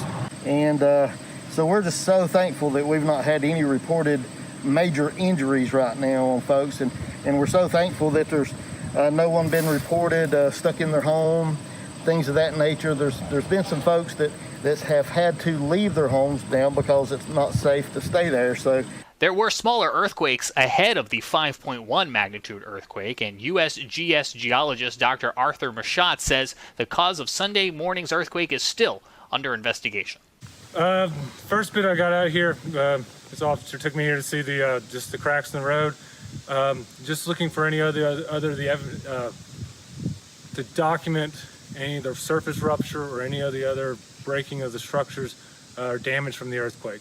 So Western North Carolina, known for smaller earthquakes, 5.1 right now. Pretty big event for North Carolina standards, correct? Yes. We normally see smaller earthquakes. Kind of tell us, is this a fault area? What may have triggered this? It's simply, we don't know. Most of the eastern earthquakes are intraplate seismicity, so they're not tied with the direct fault. There are lots of zones. You mentioned there are zones that are known for more seismicity in the east. East Tennessee seismic zone, Charleston, South Carolina, Giles County have all known, and Central Virginia are known for seismicity in the area. Nothing here, so we don't know any recent faults or anything to tie it with. Reports of shaking and tremors could be felt upwards of 150 miles away from Allegheny County, North Carolina on Sunday morning. We have 3 reports for you coming up, one from Greensboro, one from Charlotte, and one from Bristol. And we start in Greensboro, where WFMY Chief Meteorologist Tim Buckley spoke with our own Evan Fisher to recount his early morning wake-up call. So bizarre. You don't expect anything like that in North Carolina. We get earthquakes from time to time. Sometimes they happen and most of the times we don't even know about it because they're so weak. Usually on the order of a 1 magnitude or a 2 or maybe closer to a 3 if you're rounding. But a 5.1 earthquake is pretty unprecedented. I mean, it's happened before, but by our records, it looks like this is the strongest one to have an epicenter in the state since back in 1916. And that was actually near Asheville in Skyland, North Carolina. So anyway, it happened this morning about 8:07. Everyone probably has a little bit of a different story. For me, I was sleeping soundly. And then it happened and I really woke up, and bizarre. I've never felt an earthquake before. So for me, that was a first. I've missed the other ones. This one definitely was strong enough to wake me up. And checked my phone right away. Tons of messages on Facebook, on Twitter, emails.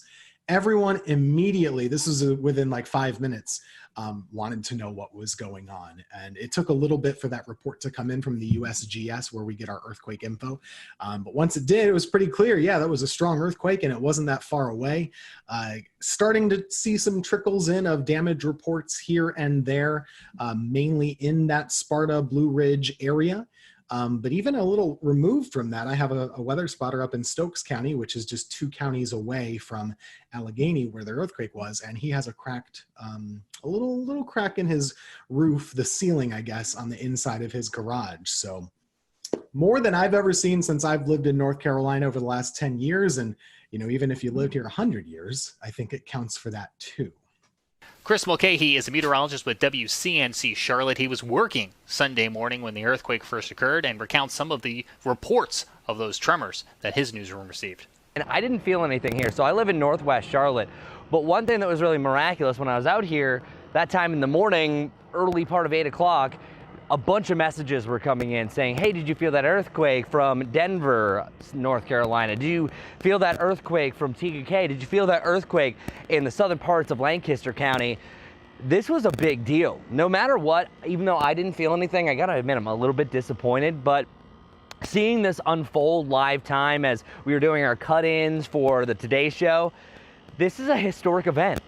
Over 100 years ago is the last time that we had anything close to this. And even though there was one back in 1926 that was just a little bit stronger or similar strength, that's still a long, long time. So this is a big historic event. And one thing that I love that I learned today is that every year worldwide, there are 500,000 roughly earthquakes that are detected. Of those, only 100,000 earthquakes are actually felt.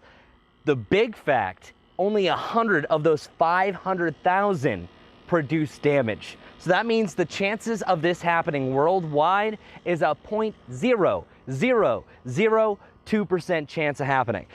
Our own Ricky Matthews works in Bristol, Tennessee, and here's what they saw in their community. Here in the Tri-Cities, where we felt the quake over the mountain chain, even though we're about 80 miles or so from where the epicenter was. If you kind of go from Kingsport, Tennessee, or kind of Johnson City, Tennessee, a lot of people in our area still reported feeling the shaking this morning. Right after 8 o'clock, I started to get reports of people saying they felt something, and my Twitter feed lit up of all the reports from people saying that we felt an earthquake, or we think we felt an earthquake, and suddenly we were in a we were kind of trying to gather information, but a lot of reports of people experiencing shaking for a few seconds in our area. No reports of any type of damage in our area, but certainly something that kind of caught a lot of people by surprise early Sunday morning when they were just trying to sit down and enjoy their coffee. And there you have it. It seems 2020 had another trick up its sleeve, but we're happy to report once again no injuries following that 5.1 magnitude earthquake near Sparta, North Carolina, on Sunday morning. Before we go, a quick tropical update for you. There is a tropical wave located a few hundred miles off the African coast. It continues to show signs of organization. A tropical depression could form in the next few days as the wave moves west at about 15 miles an hour. The next storm, if it were to be named, would be Josephine. On behalf of everyone here at the Carolina Weather Group, including Evan Fisher and Scotty Powell, I'm James Brierton in Charlotte. Thanks for joining us for this special edition of the Carolina Weather Group, and we'll see you back here again real soon.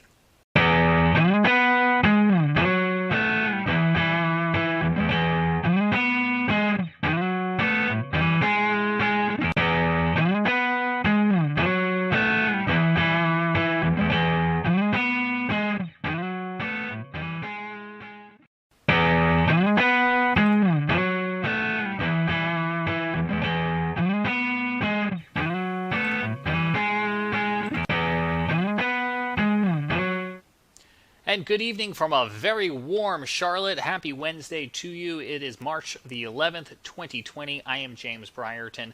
It is Severe Weather Awareness Week carrying on here in the Carolinas. Last week, it was Severe Weather Awareness Week in North Carolina with a tornado drill on Wednesday, and we were lucky enough to bring you some special snippets from our friends at WCNC Charlotte. Well, joining us again this week as Severe Weather Awareness Week continues in South Carolina is Chief Meteorologist Brad Panovich, back from WCNC. Brad, thanks for taking the time out again for us.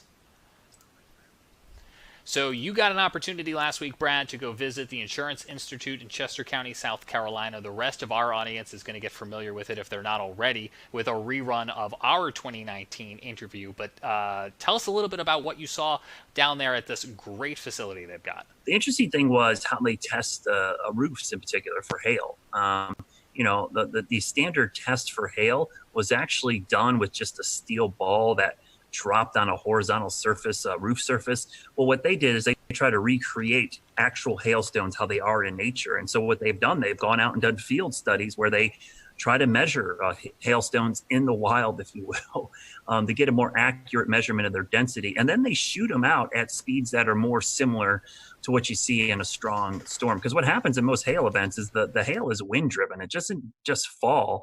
It's being blown by 60, 70, 80 mile an hour winds. And so they test roof structures in particular, metal, asphalt shingles, plywood, just to see how they withstand it. And then they can rate these shingles so that you have, like, as a consumer, a better idea of what you're getting into when you're going to put these on your roof. And it also helps the insurance industry kind of understand, like, what kind of damage certain type hail can cause to your building. Well, let's talk a little bit about that roof, because you just put a brand new roof on your home about a week before that EF1 tornado came through Charlotte. Did you get some ideas from the Insurance Institute? Yeah, so last year I went down there for one of their tests where they were taking a roof and they were submitting it to a hurricane, basically. What they did is they took wind and rain and they blew it at a home that had half the roof using what's called the fortified roofing system, and the other half a typical roofing system. So what they did is for several hours, I think the test went on for 8, 10, 12 hours, which is typical for hurricane winds. They're going to last a long time. The winds went up and down and they blew rain.